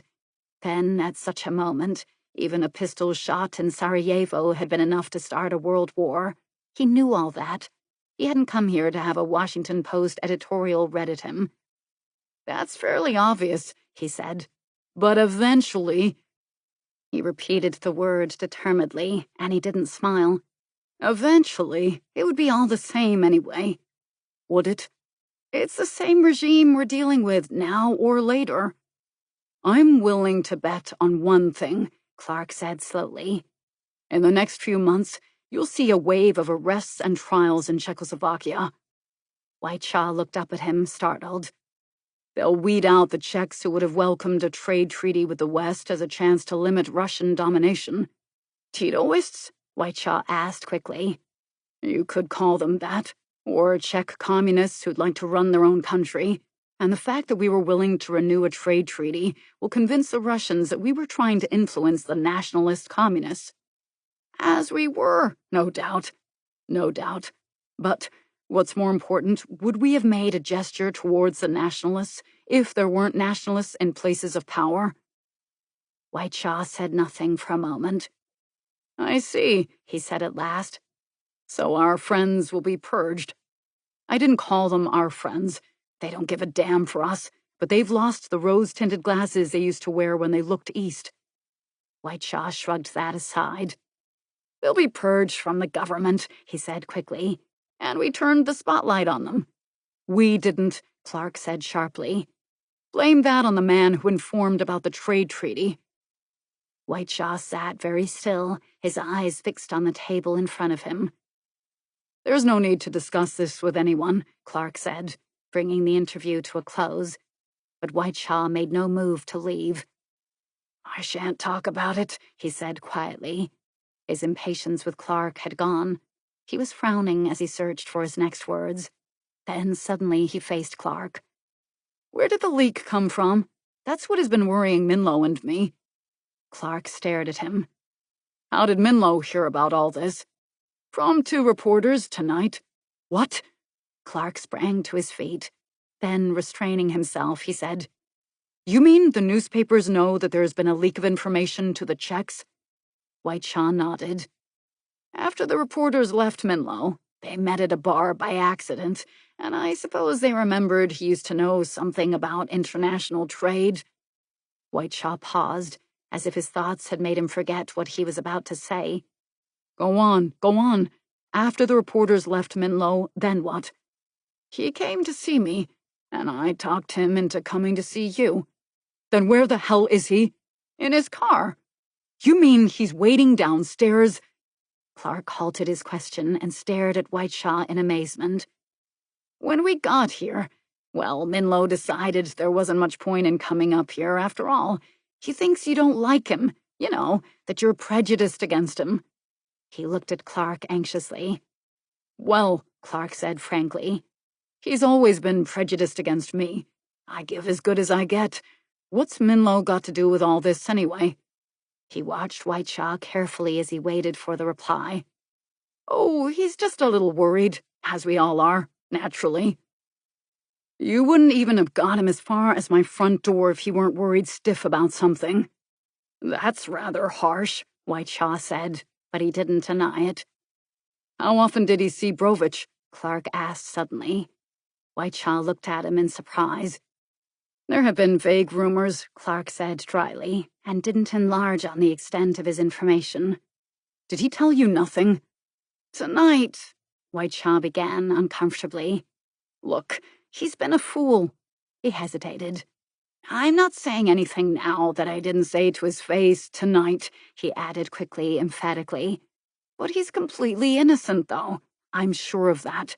He didn't give any information of any kind to Chernik or Vlatov or Brovich. Yes, he went to see them. He was just gathering material for a series of articles, which he hoped would establish him as a reporter. He's been finding it hard to break into the freelance fields, you know. Whiteshaw looked at Clark worriedly. Chernik and Vlatov and Brovich are seemingly here on a cultural mission. Clark said angrily. Cultural mission, my God! He stared in amazement at Whiteshaw. All right, he said. We needn't go into that now. Or the fact that Chernik was born and bred in Russia. Whiteshaw flushed. You make it all sound worse than it actually was. Minlow says the Czechs only wanted better public relations, and were glad to give him facts and figures about education and cultural activities in Czechoslovakia. And what did they get in return? Whiteshaw's lips tightened. Minlow said they got nothing. I'm convinced of that. He didn't even know what the information was that had leaked out to the Czechs. And you told him that it concerned the renewal of a trade treaty? Well, yes, I did. Whiteshaw paused. After all, we are both friends of Peyton Playdell. But, he added quickly, the reporters who spoke to Minlow, they hadn't known much. They just heard that a piece of information on trade had slipped into Czech hands. Clark had been pacing in front of the small fireplace, 5 short steps one way, 5 short steps back. Now he halted abruptly. Isn't that quite enough? Whiteshaw nodded gloomily. We'll suffer for this, all right. The crazy fool, the self-opinionated little bastard, Clark said softly. He could see next week's headlines. State Department infiltrated by communists. Important documents revealed to Czech government. Whiteshaw rose. I think I'll get Minlow up here. After all, you'd better hear his story fully just so you can handle matters. Who can handle them now? Clark asked explosively. Then he calmed down. Get Minlow up here, and tell him I'll not go throwing any aspersions around to annoy him if he'll lay off calling me a fascist beast. Okay. They exchanged smiles, Whiteshaw's a little strained. He still hesitated, though. I think Minlow is telling the truth, he said. How could he give anything away to the Czechs? He saw a lot of Playdell, yes, so did I, but Playdell isn't the kind of man who talks much about his job. Clark said quietly, So you and Minlow never discussed international conditions with Playdell? Of course we talked about them. Whiteshaw was partly amused, partly on the defensive. In a general kind of way. No discussions about Yugoslavia? It's an interesting problem, Whiteshaw admitted, a little startled by the sudden digression. No talk about the possibility of a similar problem developing in Czechoslovakia? Clark prodded him. Whiteshaw was silent. No speculation about the power of trade to encourage such independently minded Czechs? It seemed suddenly as if something had connected in Whiteshaw's memory, connected fully and decisively at last. And did Playdell offer any opinion, pass any judgment?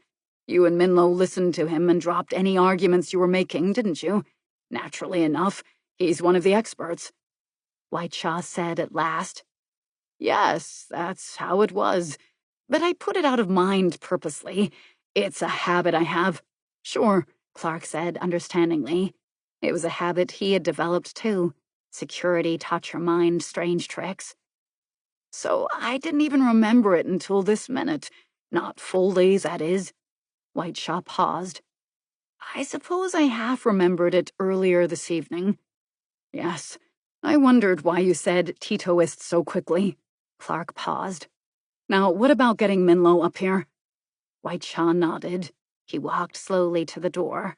Somehow, his willingness to bring his friend to see Clark had turned to misgiving. I don't think we should prejudge him, he said, still hesitating. All right, let's hear his story. It's probably the best thing for him. Don't worry, Clark reassured Whiteshaw, repressing the bitterness in his voice. He'll suffer least of anyone. Clark entered the kitchen. Kate was sitting at the table, her feet propped on a stool, the novel opened in front of her. I made some coffee, she said, pushing aside the cup at her elbow. But I thought you probably didn't want me fluttering around as the complete hostess.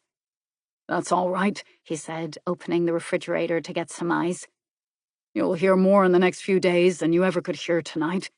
He tugged at the ice tray. God damn it, he began, losing his temper for the next half-minute. Sorry, Kate. Get some soda from that closet, will you? We'll all need a drink. Hasn't Whiteshaw left? To fetch Minlow. He watched Kate arrange a tray of glasses. Do you know what the human tragedy is, Kate? People who don't know what they do. She took the ice cubes from him and held them under the hot water faucet for a moment. And the human comedy, he added wryly, is people who think they know what they are doing. People like me and Peyton Playdell. But Kate didn't smile, she said. Did he try to find out where Sylvia was? Whiteshaw? No, he wasn't thinking much about Sylvia. She looked up at him, puzzled. But at that moment they heard the returning footsteps. They are here, she said. I'll go into the bedroom. And waken Amy? I shan't switch on the light. Sit in the dark? Nonsense. And stop this pretense." He closed the novel. "Come on, give me your support. Help me pour out the drinks. Don't worry, you'll hear no state secrets, only protestations of innocence." He led the way, carrying the tray of drinks, leaving the bowl of ice so that she had to follow him into the living room after all.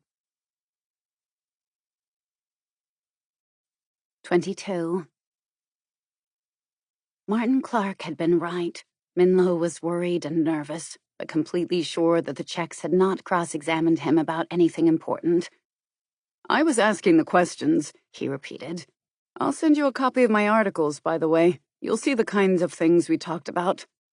Clark nodded. The articles would explain everything, he told himself grimly. He congratulated himself on his equanimity, though.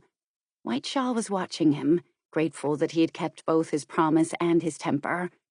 Kate had deserted them, however. She'd gone back to the kitchen as soon as she had iced the glasses, back to reading a novel whose problems were all easily untied, back to sitting at the table, no doubt with her hands over her ears.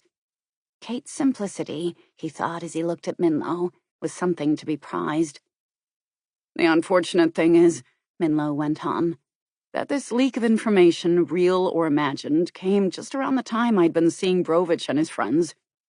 "Most unfortunate," Clark agreed.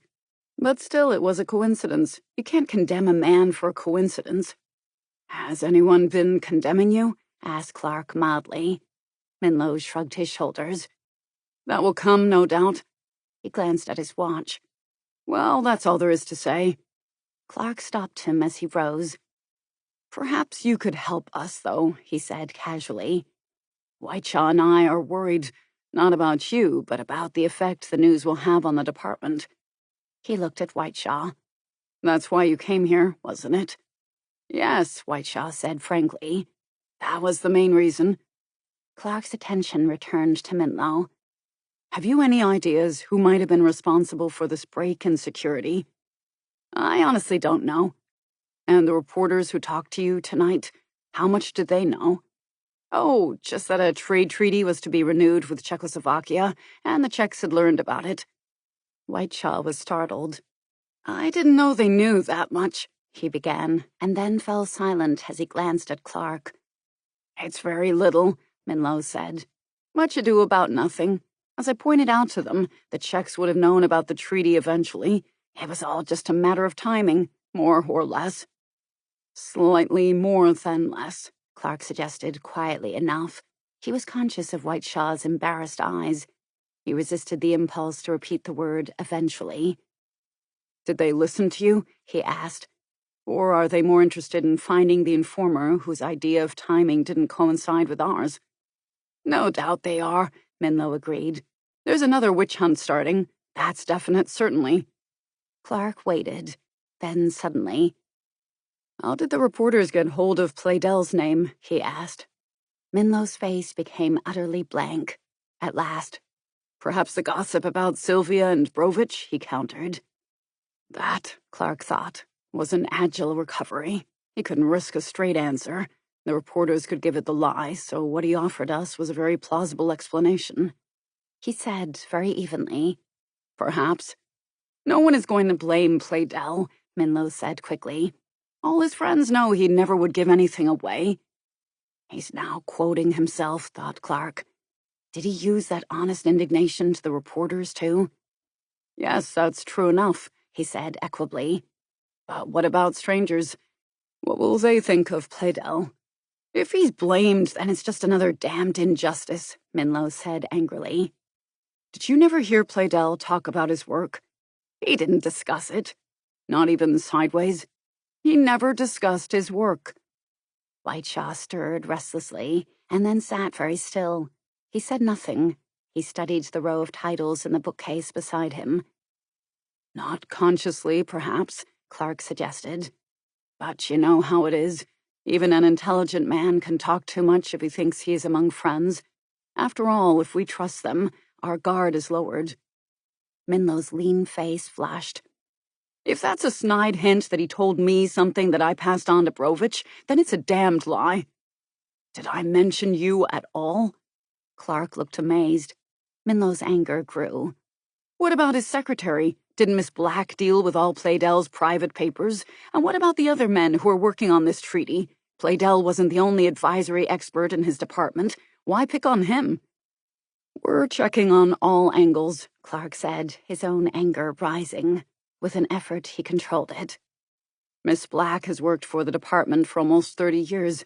She's worked honestly and well. She's all right. She's completely loyal. She keeps saying she is. She keeps proving she is. And I don't. For a moment, they faced each other. Then Clark said, I didn't think we were discussing you.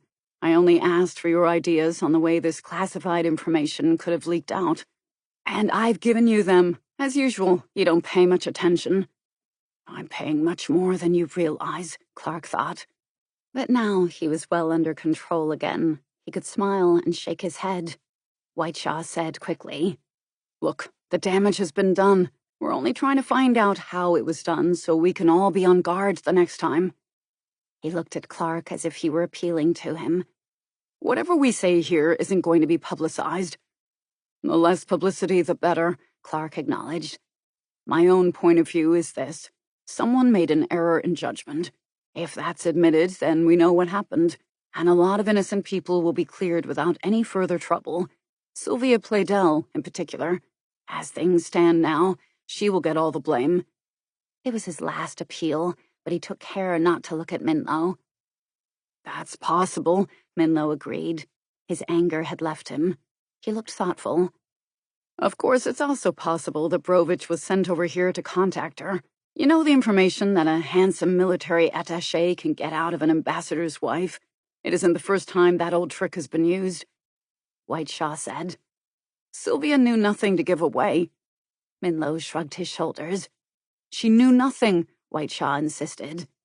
She's Playdell's wife, Minlow said. She's a natural target for Brovich. Martin Clark said quietly, You were Playdell's friend. You could have been a natural target for Brovich, too. Nonsense. I spoke very little with Brovich.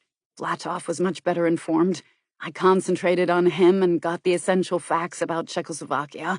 But Brovich... He shook his head. To tell you the truth, Brovich isn't half such good company as he used to be. But he's still alert enough to get information from Sylvia. Women always liked him, Minlow said with a touch of contempt. You really think, then, that Sylvia is to blame? The direct question troubled Minlow. I don't want to believe it, he said at last. But, well, Minlow said awkwardly, that paragraph in this afternoon's paper, it all adds up in a rather hideous way. You believe the gossip columns? I dislike such things, of course. Of course. And yet...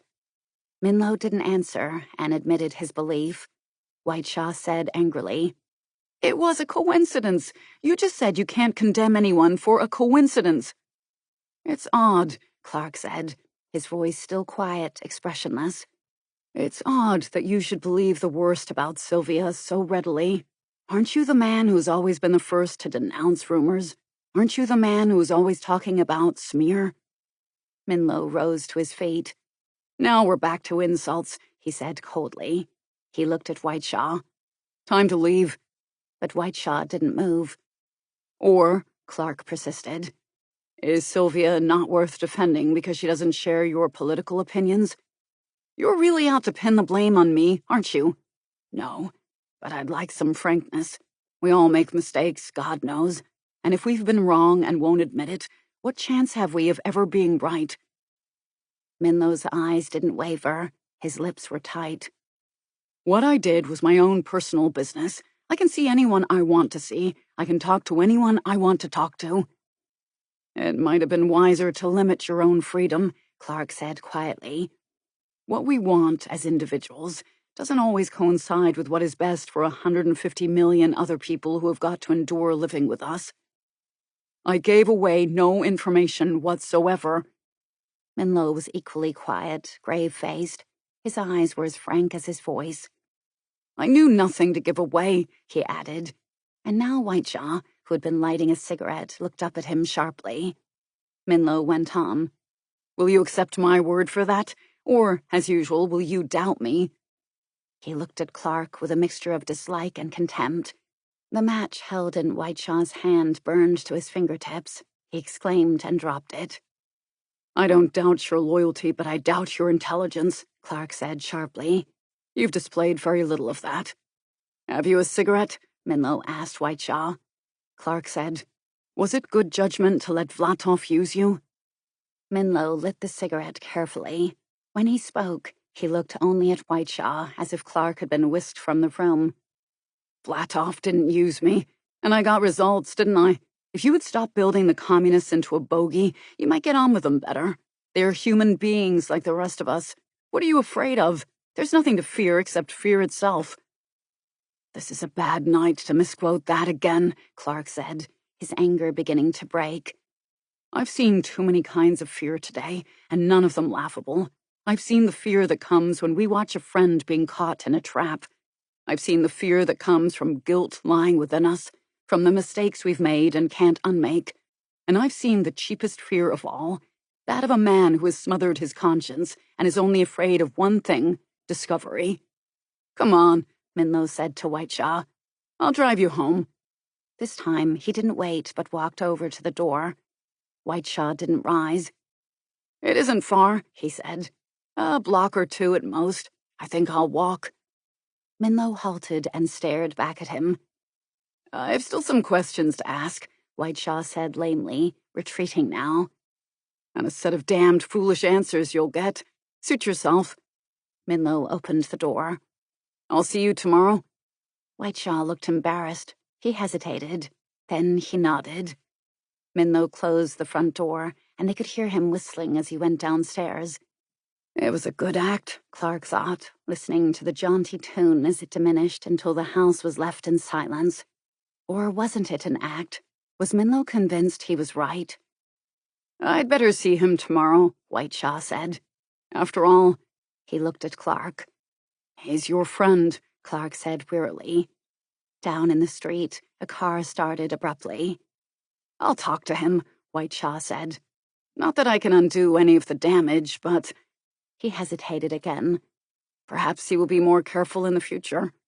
Not as long as he thinks he's always right. I'll see what I can do. After all, he's my friend, as you said. I just can't ditch him. And if he won't listen... There was a short silence. Then he has ditched me, Whiteshaw said. He rose then. They walked to the door together. Of course, he added as he shook hands with Clark. Peyton Playdell could clear Sylvia. He could. But it would only prove that his judgment about his friends was very far wrong. Do you imagine he wants to clear Jan Brovich, too? But surely... Whiteshaw stared at him, unbelieving. We'll see, Clark said. Meanwhile, the first newspapers are already on the delivery trucks. We'll see, too, if they mention Brovich. Or will that only appear in later editions? Whiteshaw looked puzzled. Clark explained. If the reporters heard Playdell's name tonight, they'll follow straight through to Sylvia and Jan Brovich. Whiteshaw said slowly. There, I think you are doing Minlow a grave injustice. That could be. You're assuming too much, Whiteshaw said stiffly. Good night. No, not assuming too much. I just said too much, Clark thought as he watched the other's sudden hostility. Seemingly, there was just so much revelation that a man could assimilate at one time. I hope you're right, he said. You hope you're wrong? Whiteshaw asked disbelievingly. Yes, Clark said abruptly. For Sylvia's sake. Good night. He returned to the room, slumped into a chair, and began to think this problem out. The truth had to be found. But was he prejudiced against Minlow, just as Whiteshaw was prejudiced for him? Neither of them could hope to find the truth. It was Minlow himself who must do that. If Minlow were to question himself honestly, cruelly, what would he admit? Some information picked up from conversation with Playdell, repeated innocently? Had he realized that blunder afterwards, been worried about it secretly, felt the full shock tonight when two reporters had suddenly talked about the checks? It would have been instinctive self-protection to drop Playdell's name, perhaps even by justifying him. Of course Playdell is absolutely trustworthy, so even if he was connected with this treaty, he's certainly above suspicion. Yet by mentioning Playdell, He'd make sure that the reporters would remember Sylvia and today's gossip. Was Sylvia the sacrificial offering, so useful because she was already delivered up to public opinion? I can be wrong, all wrong, Clark told himself gloomily. And yet men, when they fought for themselves, could lie and cheat. Not all men. The guilty ones lied. The innocent had no reason to lie. And the more guilty a man was, the more he'd use every lie, every twist and evasion. So where did that place Minlow? No, I could be wrong.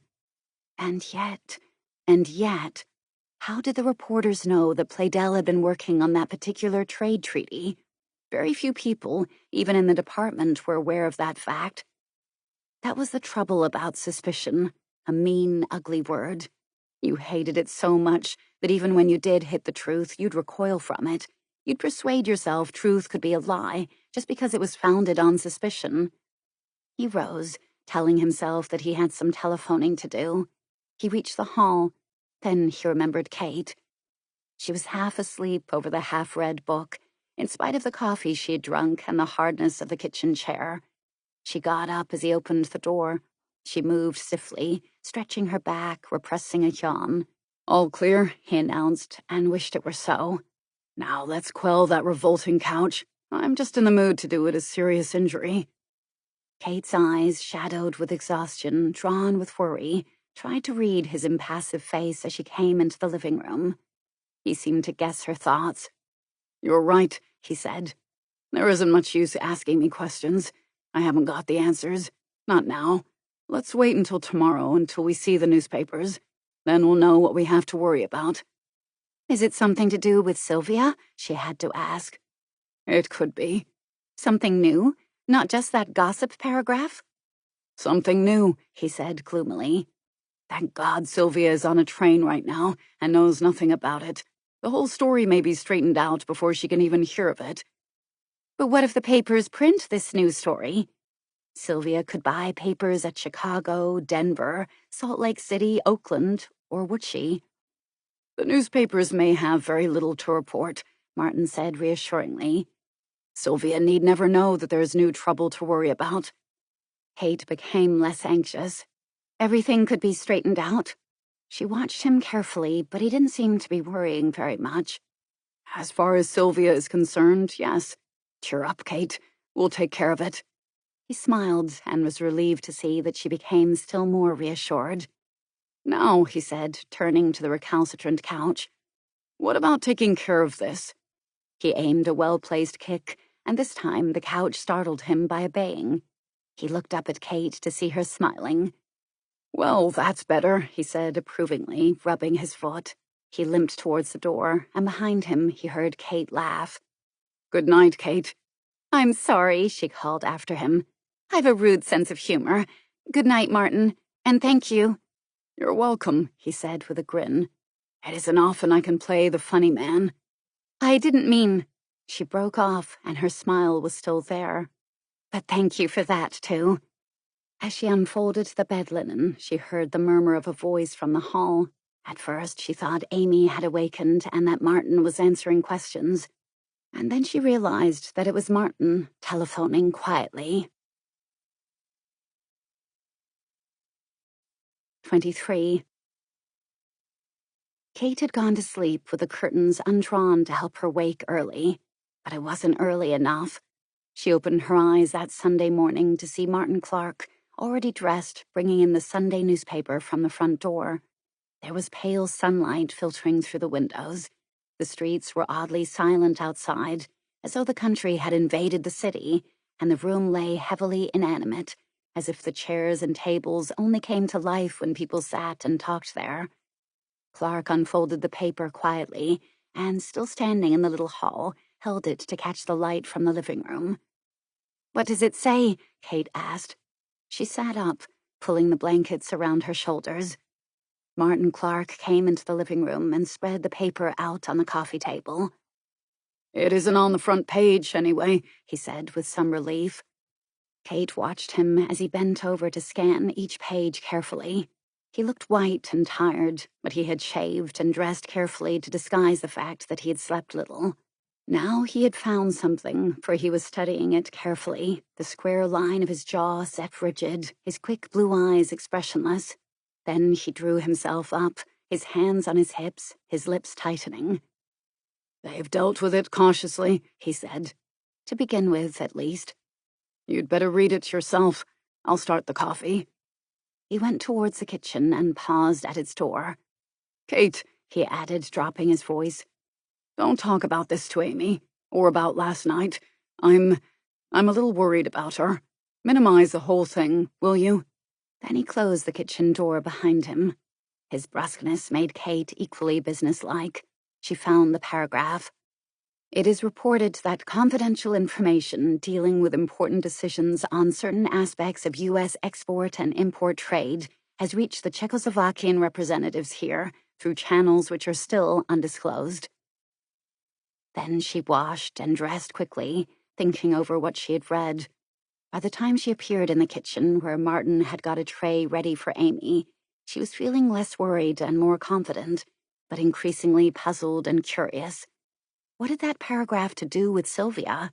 Nothing, as far as she could see. Take your cue from Martin, she told herself. He isn't in a mood this morning for unnecessary questions. Amy's awake, she told him. She wanted to know if there was any more gossip about Jan Brovich. "Well, that's easily answered," he said thankfully. Kate nodded. What do you want for breakfast? Boiled eggs? It's Easter Sunday. "Traditionalist," he said, half smiling. "But that will do." Amy wants to go to church. "Not this Easter. Twins in the vestry would be a little upsetting."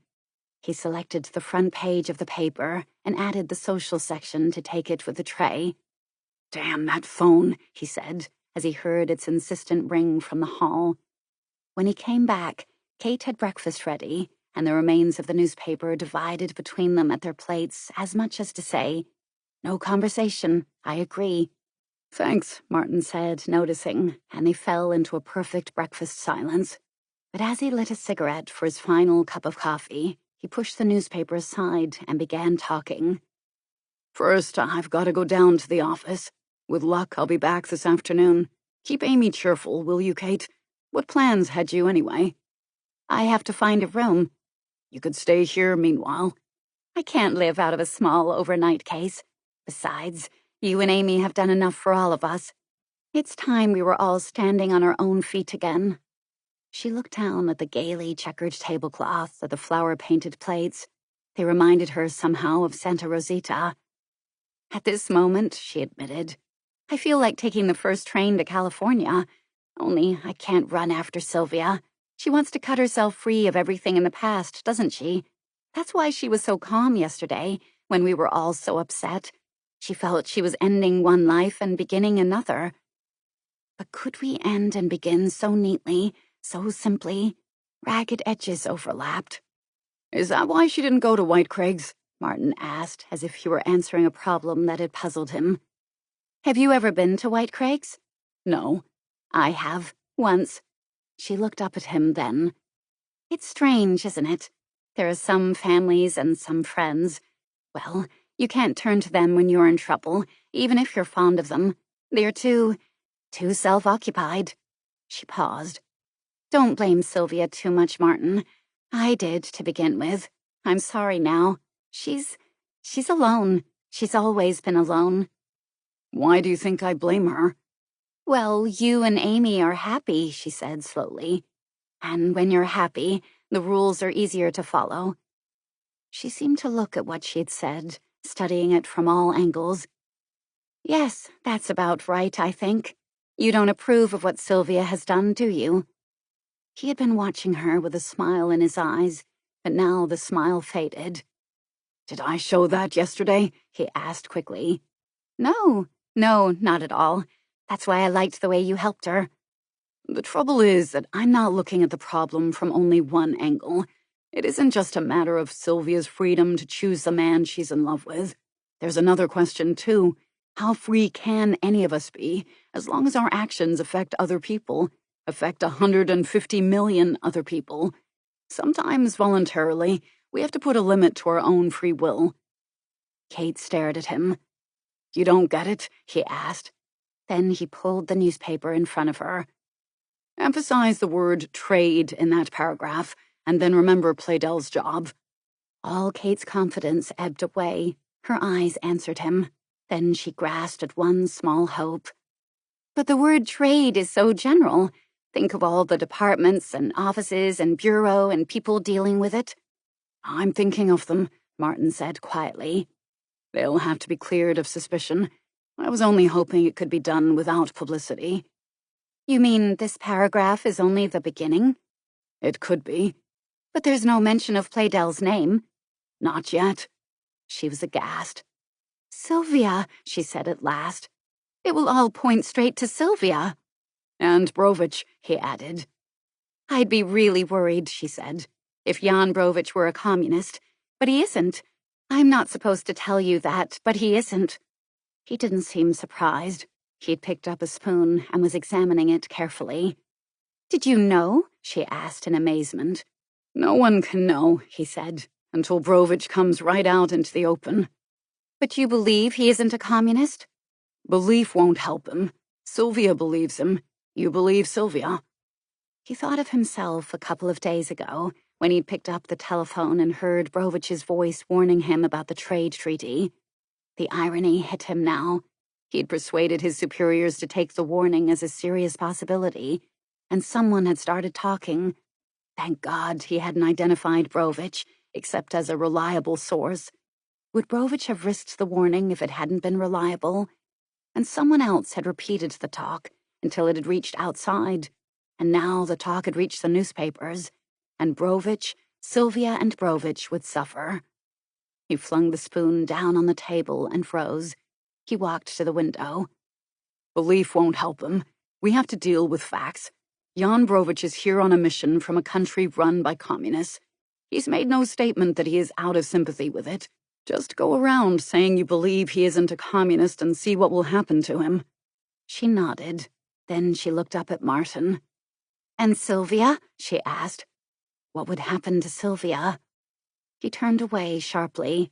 He glanced at his watch. His words became tense, clipped, almost angry as he pretended to misunderstand her. In half an hour, she'll be arriving in Chicago. He paused. Sorry, he said, as if he had suddenly heard his own voice. I'm short-tempered this morning. Now she saw all the worries he had hidden so well. He came back to the table, fussing a little with his chair and the newspapers, as if to divert her attention. I'll get back here as soon as possible, he said, and gave her shoulder a reassuring grip as he laughed. She waited, watching the sunlight playing on the green-frosted trees outside, the small clouds blowing up to cover the cold spring sky. Then, when Martin had left Amy and called goodbye to her from the hall, she rose and went into the bedroom. Amy was sitting up in bed, the flush on her cheeks intensified by the pink bed jacket round her shoulders. The breakfast tray was pushed aside, the newspaper was crumpled. There was an air of mutiny in the pretty little pink and white room. Amy looked at her angrily. Martin says I can't go to church. Martin says I've to stay in bed this morning. Martin says it's pointless to worry when we can take no action. And Martin's hiding something from me. I'm getting very cross with Martin. I don't think you should be, Kate said gently, removing the tray to a safe chair and sitting down on the edge of the bed. Not with Martin.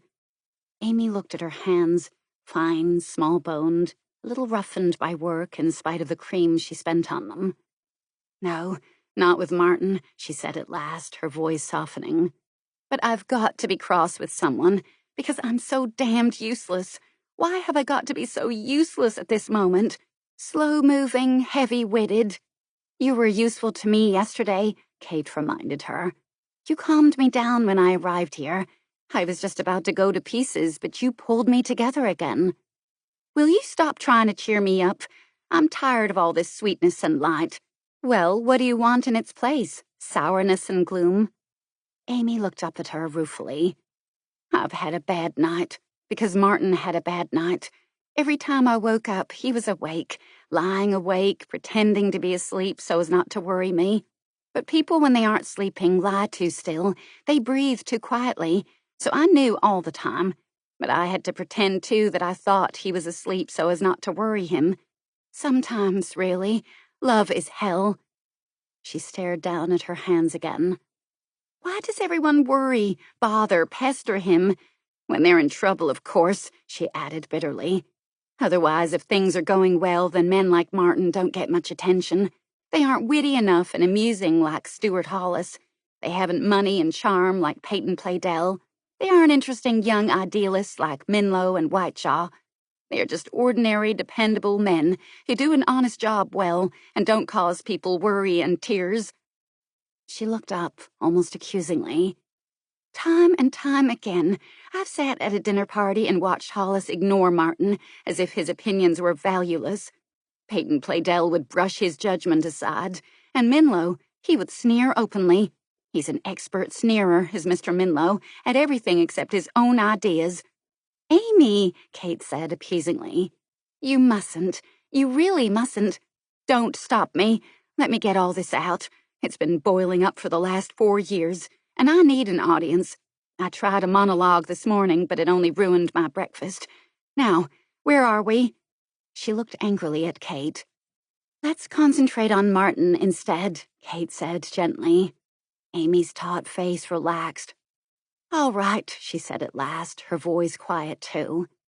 "Sarah Bernhard Clark," she murmured. She turned her cheek against the pillow and let her eyes close. How odd, she was thinking. How odd life can be. When I was Kate's age, not much older, I nearly killed myself because Jan Brovich didn't live with me.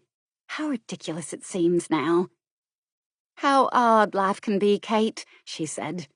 "You know, when I was just about your age—" Ridiculous and even unimportant now. Her voice faded away, and she let herself slip slowly, smoothly, into gentle sleep. By afternoon, the Clark apartment was back to normal. Amy, clear-eyed and placid, had risen and dressed, and was once more in complete charge of the house and her own emotions. She was in the kitchen, finishing the preparations for dinner when Bob Turner arrived. "Hello," she said, not even bothering to hide her surprise. "I had a couple of hours free, so I took the chance." He listened to the emptiness of the apartment. "Is Kate here?" "I sent her out to find that room she's fussing about. She should be back soon. Martin's still at the office. Come in, Bob, come in. You're just in time to help me with KP." She laughed, watching his face. "Sure." He looked at her, half relieved, half puzzled. Then he laid his cap thoughtfully on the hall table. "How's Kate?" "Well, I'm glad someone is worrying about Kate," she said frankly. "She went into a tailspin yesterday, but she came out of it. Better than I would have done at her age, frankly. You don't go in much for dramatics, do you?" Bob Turner looked polite but bewildered. "You and Kate and all the rest of the young people I meet nowadays," Amy went on. "You don't dramatize yourselves very much, do you?" He watched her with a touch of amusement edged with annoyance. Young people. What age did she think he was? "It would be a waste of energy," he said. She reflected on that. "True, and it's often a bit of a curse, too. But where's your vanity, Bob? Don't you all want to be the center of the stage? Don't you feel the world revolves round you?" "I'm afraid it doesn't." "And you admit it? No lost generation lament? Ah, well, then there's hope for us all yet. Do I sound bitter? I've just been reading an article in today's paper.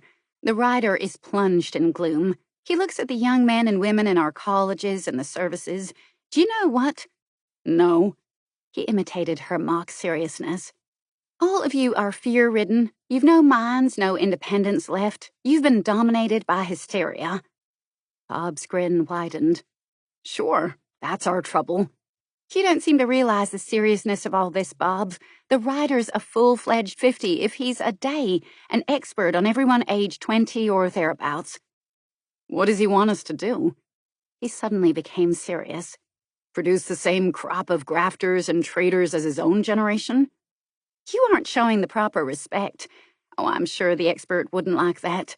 That's the trouble with experts. They get so accustomed to being treated with respect." She cleared a place on the couch. "Sit down and look out for stray knitting needles." What about that KP job? She laughed, shaking her head, lowering herself carefully into a chair. I was just making you feel completely at home. What were your early KP days like? So he began to tell her of his first meeting with the army, while he watched with some amusement the way she held a cushion over her lap with pretended carelessness to try and camouflage her figure. Was it really as comic as that, she wanted to know?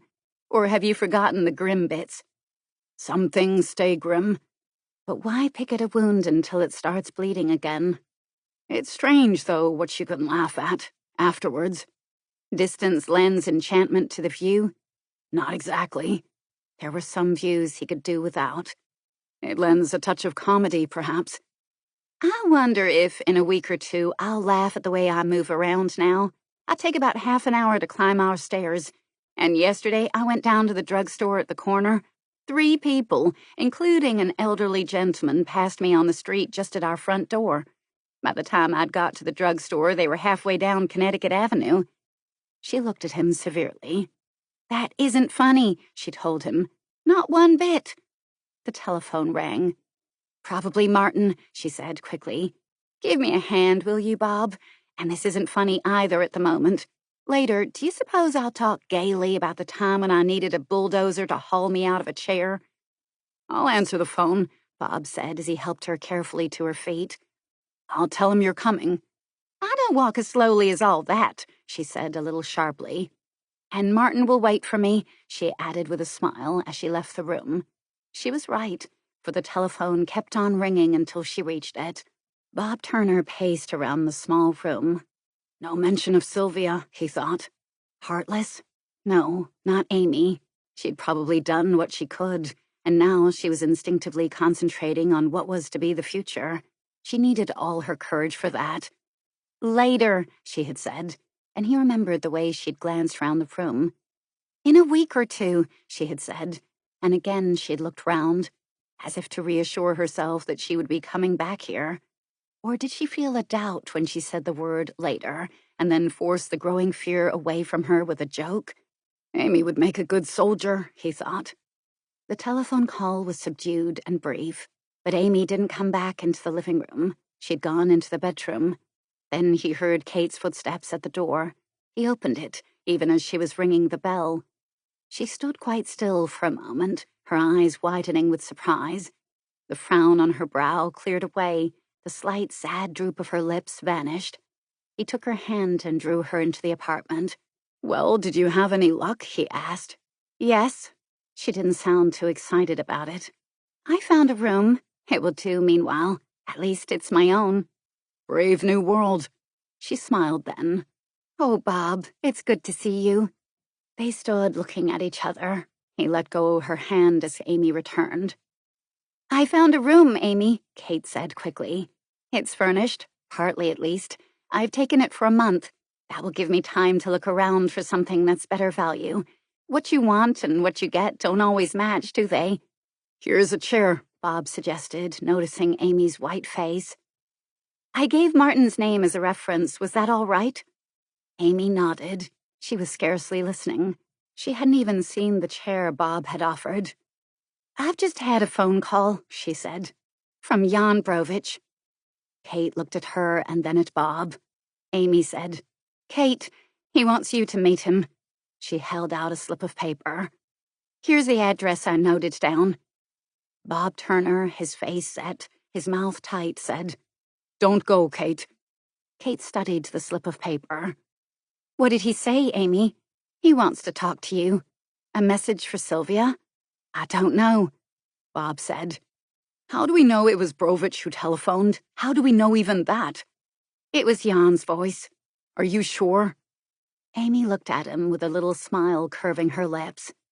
Yes, she said very quietly. But how did he know Kate was here? Bob persisted. He phoned Joppa Lane and Walter gave him our number. Then it's urgent. Kate looked at the scribbled instructions again. 15 Fargo, ring bell for Carson. I'll go, she said. He said you were to be careful, Amy told her. Bob said, I'll make sure of that. No, you can't possibly come with me, Bob. You're in uniform, Kate said. And if...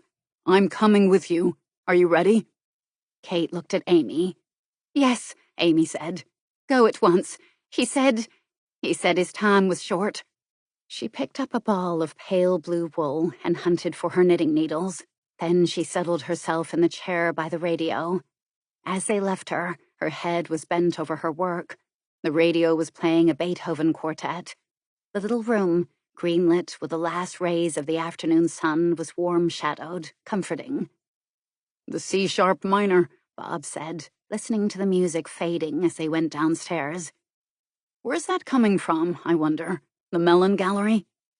And I wish I were there with Kate sitting beside me. That would be a reasonable way to spend a Sunday afternoon. Then, after that, we'd have dinner someplace, sit and talk. This being Washington with its own laws about Sunday entertainment. Talk quietly about ourselves, build up our own world. He glanced at Kate, troubled and unhappy. When I was a kid, he said, I didn't know much about music. I liked it, but I couldn't understand the jargon. The G minor quartet, the F major. I used to go about wondering what was so minor about the G, and what made people think that the F was a major work. That had little effect. Look, Kate, do we really have to go to Seabrovich? Yes. By cab or on our own 2 feet? It isn't far. We could walk. Fine. Let me take charge of this. He slipped the piece of paper out of her hand, glanced at it, stuck it into his pocket. What's been happening anyway? He asked, keeping his voice unconcerned. A gossip column is a gossip column, he thought. Certainly it didn't amount to all the worry he saw in Kate's face. What about telling me some of it? I'm just the guy who's on the outside looking in. The glass isn't too good, or there's too much steam in the room, or the window needs cleaning or something. Anyway, I can't see much. Do you want me to see? She looked up at him then. Yes, she said. She gave an odd little smile, but he liked it. It was one she didn't give many people, he hoped. Yesterday morning, she began. 24. Jan Brovich left the telephone booth. He could still hear Amy Clark's quiet voice. Is there anything we could do? Jan, is there anything? But none of my friends can do anything, he thought. The kindness in her voice, the willingness to trust, had moved him. He thought he was far beyond such emotion, but now it attacked him as he walked slowly through the drugstore. He forced his attention on the things around him, the pyramids of nylon hairbrushes, scissors, bath tablets, witch hazel, face powder, and nail polish, separating the serious counter, with its chemist prescriptions and packaged medicines, from the counter fronted by a dozen leather and chromium stools. He was in control of his emotions again, as practical as his surroundings. He was observant, cold, suspicious. There were only 4 customers at the soda counter, 2 high school boys, a small girl, a middle-aged woman, all safe enough. Its 2 clerks were arguing mildly, wiping the chromium taps and the black slab counter as they talked. Across the store, the pharmacist was measuring a prescription. Near the entrance, the blonde girl who sold cigarettes and candy and magazines was preoccupied with her fingernails. He paused at the display of magazines and papers. He hesitated at the racks of comics and colored postcards. Then he could postpone his exit no longer. Already the blonde clerk had looked up to study a prospective customer. He walked into the street, his head bent forward, his chin tucked down, his eyes avoiding contact with the passers-by. And suddenly, as he stopped to light a cigarette and glance around him quickly, he became impatient of all precautions. He lifted his head and faced the pedestrians frankly. Instead of walking round 4 blocks to complete a detour, he stepped off the sidewalk to cross the avenue directly. Here, on Lower Connecticut, the expensive little shops filled with antiques and smart dresses had given way to a mixture of contrasts. Large hotels, sandwich shops, bars closed for Sunday, small buildings that still lapped over from the turn of the century and waited to be pulled down for more hotels, more sandwich shops, more bars. The sidewalks had their usual collection of strollers, incurious, aimless. All safe enough, he decided, as if to reassure himself that his impatience hadn't been ill-advised. For a moment, he loitered with the groups of walkers. Then, quickly, he turned the corner to enter a short street, dingy and dull, quiet on Sundays. Here were the service entrances to the hotels, 3 nightclubs with clever cute names, a garage with its quota of used cars for sale, and, opposite the garage, 2 old brick houses, separated by a gap which had become a parking lot. It was here in the first of the 2 houses that he had rented a room under the name of Carson almost 4 weeks ago. He had taken it with the idea that it would be a useful hiding place for the first few days, once he made his break for freedom. Then the trees that were spaced along the gray sidewalks were black and lifeless. In his optimism, he'd looked at them and smiled, thinking that before they were in leaf, he would have escaped. The green buds were a symbol. He'd watched the trees, for as he walked about Washington with Chernick or Vlatov, or sometimes even seemingly alone, he would take this street as a shortcut between Connecticut and 17th, as many people did. He'd walked past the house, not even glancing at it, but thinking of the room upstairs that was his, waiting for him when he was a free man. Now the green buds had opened, the first bronze-colored leaves were uncurling. The symbol was meaningless. 4 steps led up to the veranda, its ironwork inspired by New Orleans that stretched along the first floor of the house. The doorway, like the veranda, needed a coat of paint, but it was clean. The letterboxes carried 6 names. Carson looked as real as any of the others, printed or scrawled on the small pieces of paper or cardboard that fitted into the name slots. Carson, 3rd floor, in his own disguised handwriting. The front door had been left unlocked. He shook his head over this evidence of trust or carelessness. He made sure that the door was tightly closed, firmly held, before he climbed the staircase. It was a room on the top floor, at the front of the house. With possibilities, the renting agent had said. With possibilities. The phrase had amused him then. He looked round the bleak room, barely furnished, that had seemed miraculous 4 weeks ago. He walked over to the window and carefully, so that he would not be seen from the garage opposite, he opened it wide. The fresh evening air blew freely in, driving out the stale warmth of a room too long closed. He threw his hat on the narrow bed, which stood disguised as a couch against a yellowed wall. He sat down in the armchair, facing the open window, watching the fading light, waiting. "So that's the picture," Bob Turner said, grim-faced, as they walked down Connecticut Avenue. "That's all I know," Kate said. "Just bits and pieces." That is all any of us ever knows, she thought. Just the bits and pieces that we have found out for ourselves. "It's more than enough." He was angry now. "How did they draw you into this?" "How do we get tied up with anything?" He looked at his uniform. "Sure," he said. "Sure." She suddenly stopped and touched his arm. "Here's Fargo Street. What do we do?" "Let Brovich weep on our shoulders and tell us how sorry he is," he said bitterly. She shook her head slowly. He calmed down. "We'll walk along this side of the street. The apartment must be in one of those ruptured buildings, unless he's rented a garret over one of the nightclubs. That would be dramatic enough for Brovich." "You don't like him?" "Why should I?" "Then why do you bother to come?" "Not for Brovich's sweet smile." "For Sylvia's sake?" She looked at him. He said, almost roughly, "You're here, so I'm here." He caught her arm and held it. 15, he said, reading the number on the first house they came to. "Careful now," he added with a hint of amusement for Brovich's dramatics, as they climbed 4 steps and crossed a narrow balcony which stretched along the first floor of the house. "What shall I tell him?" Kate asked unhappily. "Wait and see how he plays it. Feel your way along." And then his mood altered. Behind them, down at the foot of the steps, a man had paused to light a cigarette. Bob's eyes searched for the name of Carson on the mailbox in the doorway. It was there, all right, sharing the 3rd floor with W. Hirschfeld. But Bob didn't ring the bell. His hand tightened warningly on Kate's arm as a stranger behind them mounted the steps slowly. Hirschfeld, Bob said. "Where the hell is Hirschfeld? Didn't he learn to write at school?" The man was still having trouble with his cigarette. He halted on the narrow balcony. Now he had further trouble with his lighter. "There it is," Kate said. "The difficulty isn't with Bill's writing, but with your eyes, darling." Is it? Bob's smile widened. They're a bit slow sometimes, I agree. He looked round at the man who had come up behind him. "Sorry," he said quickly, stepping aside from the door. "We're in your way."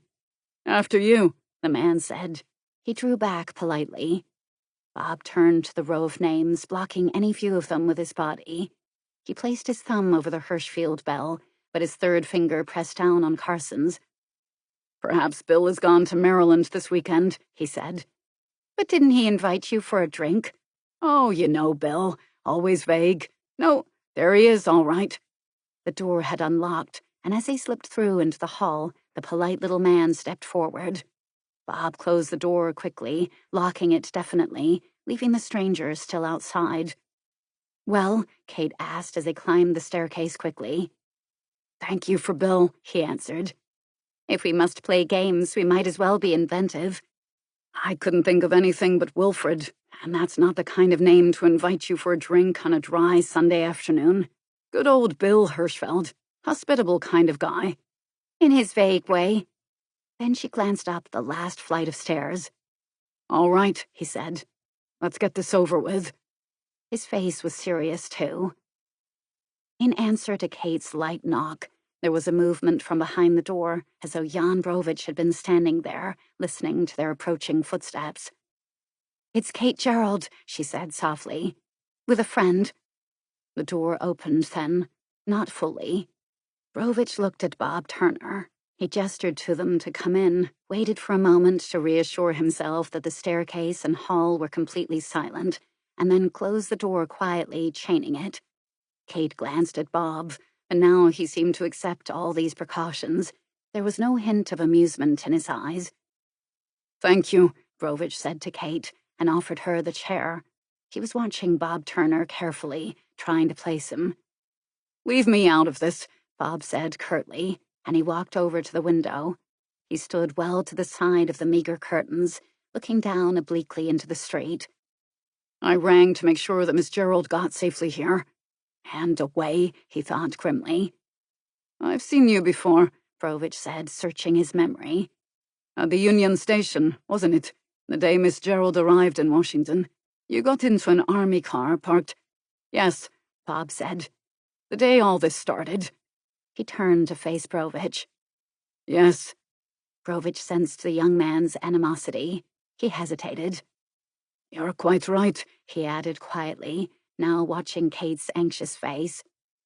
"Why did you want to see me?" Kate asked. She noticed the quick glance he gave in Bob's direction. "Bob knows as much as I do," she said. "How much is that?" "Very little. I only know what Sylvia believes about you." He stared at the ground in front of his feet, at a thin rag of carpet curling back from the dusty floorboards. There was a sudden tightening at his lips. He sat down on the edge of the bed. "All right," he said, forcing his voice to be crisp and matter-of-fact. "First things first. Tell me about Sylvia. How is she? When did she leave? How? Where has she gone?" As he spoke the quick sentences, Kate watched his face. Yes, she thought, he is in love with Sylvia, and her greatest fear melted away. "Didn't Amy tell you?" "I didn't want to talk about anything important over the phone. Tell me now." So Kate told him. Still, something seemed not to satisfy him. "Sylvia left Georgetown early in the morning, and then you left. Why?" "She had a quarrel with Peyton Playdell." She glanced over at Bob. "I was out late on Friday night. In the morning, I found Sylvia had gone, so I left. There was nothing to keep me there." His eyes were troubled. "A quarrel? Did Sylvia tell you about it?" I explained too much, she thought.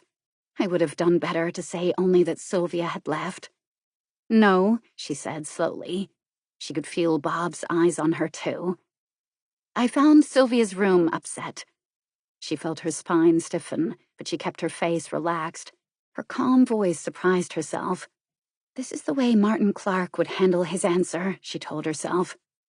"And Sylvia?" came the question she feared. "She went to the Clarks' apartment.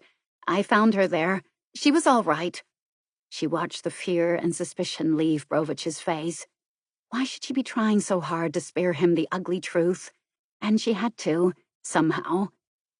Sylvia was all right, he insisted, his eyes watchful. She nodded.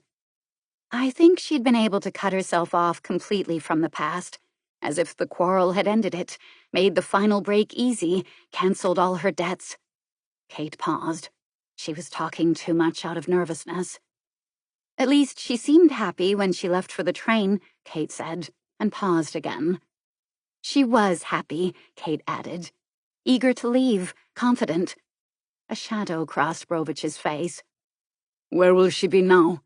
She would reach Chicago this morning. We don't know what train she'll take out of there. It depends on the space she can find. But with luck, she should leave Chicago this afternoon, or this evening at the latest. So she ought to be in Denver by tomorrow morning. Monday, she will travel through the Rockies. She'll be in Nevada by early Tuesday. Then she'll go down through the Sierras and reach Oakland in the late afternoon. That's the end of the journey. Yes, the train stops there. You can't go any farther than that, unless you take a ferry across the bay to San Francisco itself. This was easier. This was the kind of questioning she could handle. And then she'll telephone your ranch. Yes. Father will come to meet her. She'll be in Santa Rosita by Tuesday night. It's less than 3 hours by car, southeast from Oakland. What will she find there? Kate looked at him uncertainly, and then glanced over at Bob, who was watching Jan Brovich with a puzzled expression in his eyes. Bob's face was still guarded, still hard, but the angry, resentful look had gone. Tell me, Brovich said gently. About Santa Rosita? He nodded.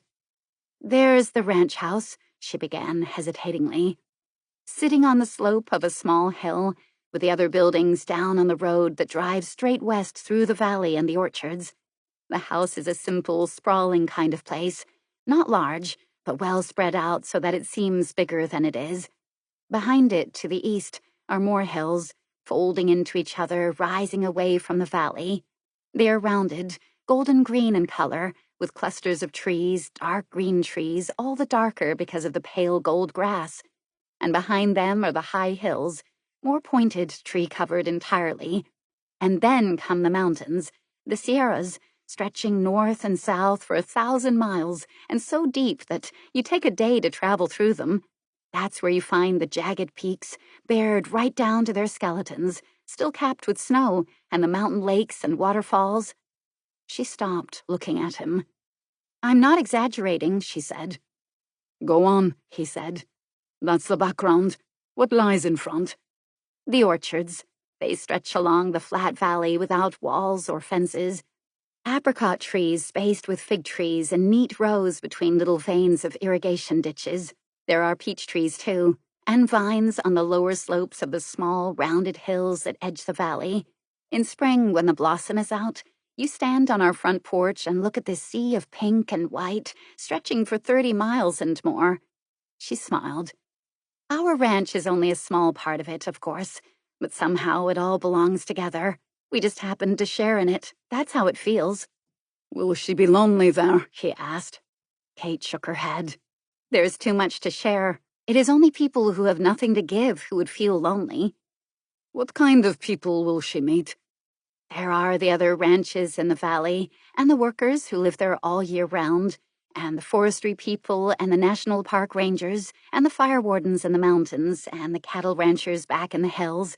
It may sound lonely, but it isn't. Perhaps when there aren't so many people around, they are friendlier. She thought over that. They've got to be, she added. We don't only share a view. Last year, the valley had a bad frost. She fell silent. And 2 summers ago, there was a drought and a forest fire that swept out of the Sierras. Yes, we share a lot of things. Brovich didn't speak. She said. Mountains have a way of putting you into proper proportion, she said. They give you a kind of perspective, she said. Either you can face that and you stay, or you can't and you run away from it. That has happened too. She said, still waiting. Was that what you wanted to hear? She looked at Bob Turner, and she realized then she'd been speaking to him in those last 10 minutes as much as to Jan Brovich. Brovich nodded. That's where Sylvia will live, he thought. Santa Rosita. It could shield her, help her. That was what he wanted to be sure of. And now, too, he had a picture to carry with him in his mind.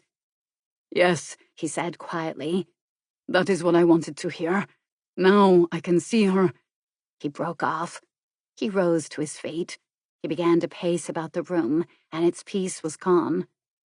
There are some things Sylvia must know, he said, and his voice was suddenly harsh. I didn't tell her the whole truth about my mission here. For her own sake, I thought the less she knew, the safer she would be. I thought I was protecting her from useless worry, unnecessary strain. He paused. And I only learned gradually what my full mission was, he thought. Step by step, I had to learn it. But these are excuses, he said bitterly. Excuses never alter the facts. When the complete charges against me are made public, as they will be, they won't make a pretty picture, not even to Sylvia. He looked at Kate, his grey eyes dark with unhappiness. I think I can see the shape of the picture, Kate said. Sylvia won't believe it. And yet the picture on the surface is true, he said. The lines at the side of his mouth deepened with distaste. Through my stupidity, he added. He turned abruptly away. Kate shook her head. Now, I don't see what you mean, she said slowly. Did Bob, standing so silent by the side of the window? Let me give you all the facts, Brovich said. Some of them Sylvia knows, but not all of them. If she did know, I wouldn't have this worry. Listen carefully, because you must tell Sylvia. There it was, the full admission that he would never see Sylvia again. He raised his head, straightening his shoulders, and he turned round to face them once more. Turner was no longer pretending to look down into the street. He and the girl were waiting, silent. Brovich began speaking hurriedly and yet calmly, as if he had to make everything clear as quickly as possible. In Czechoslovakia, he had been offered the job of coming to Washington, where he was to try to renew his old contacts and friendships. He had taken the offer, seeing in it a chance for eventual freedom. He had made arrangements for his father and the rest of the family to escape as soon as he had reached America. Word was to be sent to him when they were all safe, and then he would be free to act. I took this room, he said, and this was where I was going to come as soon as I got the letter from the family. I was going to ask your government for sanctuary. I was going to make a statement to the press. And now, even if I could be free, I could do neither of these things. No one could believe me now. He shrugged his shoulders helplessly, brushing off that emotional aside, and he heard his quiet voice going on, giving the exact facts. When he had arrived in Washington, he had made contact with certain of his old friends as he had been ordered to do. It was then he found out that the communists knew a great deal about his past life in Washington, even the fact that he and Sylvia had once been in love.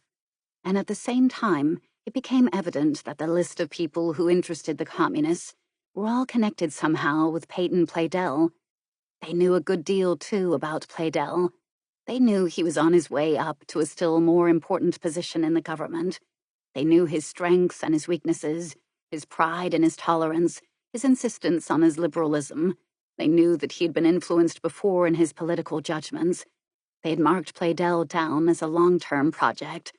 They were trying to reach him through several contacts, but the one they thought was most hopeful for real results was his wife, Sylvia. Communists, you see, Brovich said with almost a smile, can be stupid too. Then he was grimly serious again as he added, but I was as stupid as they were. By the time I realized I was drawing Sylvia into danger, it was too late. I had already met Sylvia and there was no turning back. Yet I still thought I could win. It was. And now he looked at Turner, facing him frankly. It was my stupidity to imagine I could somehow compromise with the communists, just long enough to suit my own purposes. He began to pace across the room again, his slight limp now more pronounced, his hands plunged deep in his pockets to hide his clenched knuckles. 2 major blunders in my life. First, I helped to sell out my country through ignorance and blindness, And now, he fell silent. But did you ever talk about Playdell and his work to Sylvia? Kate asked. no. The word came out contemptuously. Then who did question Playdell? He wasn't questioned directly, but his statements and evasions were all passed on to Chernik and Vlatov. They added up. That is how a lot of information is found out. The little pieces all add up. Who passed them on? Minlo. Did he know what he was doing? He knew they were communists. But did he know what he was doing? He sat there in front of Chernik and Vlatov, a drink in his hand, a smile on his lips, talking about things he had no possible right to discuss. Did he know what he was doing? Why was he there in the first place? Oh, why did he do it? Kate asked helplessly. Americans always ask that. Why did this man behave in this way? Brovich shook his head unbelievably. Does that matter compared with what the man has done? That's the question that should be asked. What has this man done? For that's a fact you can measure. But why he has done it is a secret he'll try to keep. If ever he answers you, he will only give reasons that try to make him look as noble as possible. We've a modern weakness for that kind of apology. The minute a man says he's done what he has done from idealism, we begin to excuse him. His voice became bitter. Especially if he has an honest face and good manners. But so have confidence men, so have poisoners. Do we find excuses for them? Of course, they haven't yet offered idealism as their motives. He stopped short.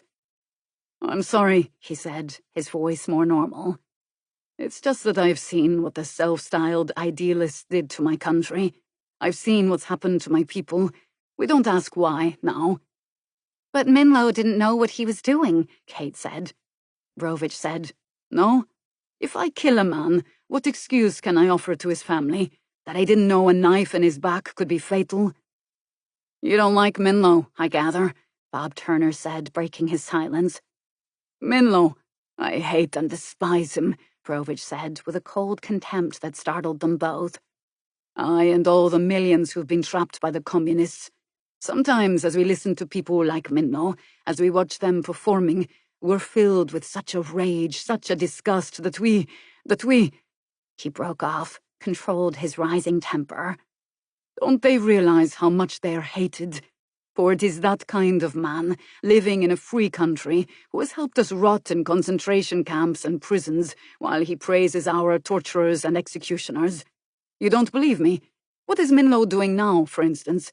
Writing a series of articles on the realities of Czechoslovakia as it is today. Brovich began to laugh, a bitter, angry laugh. Then, just as suddenly, he was grimly serious. Doesn't he realize how he's earned the hate of millions of people?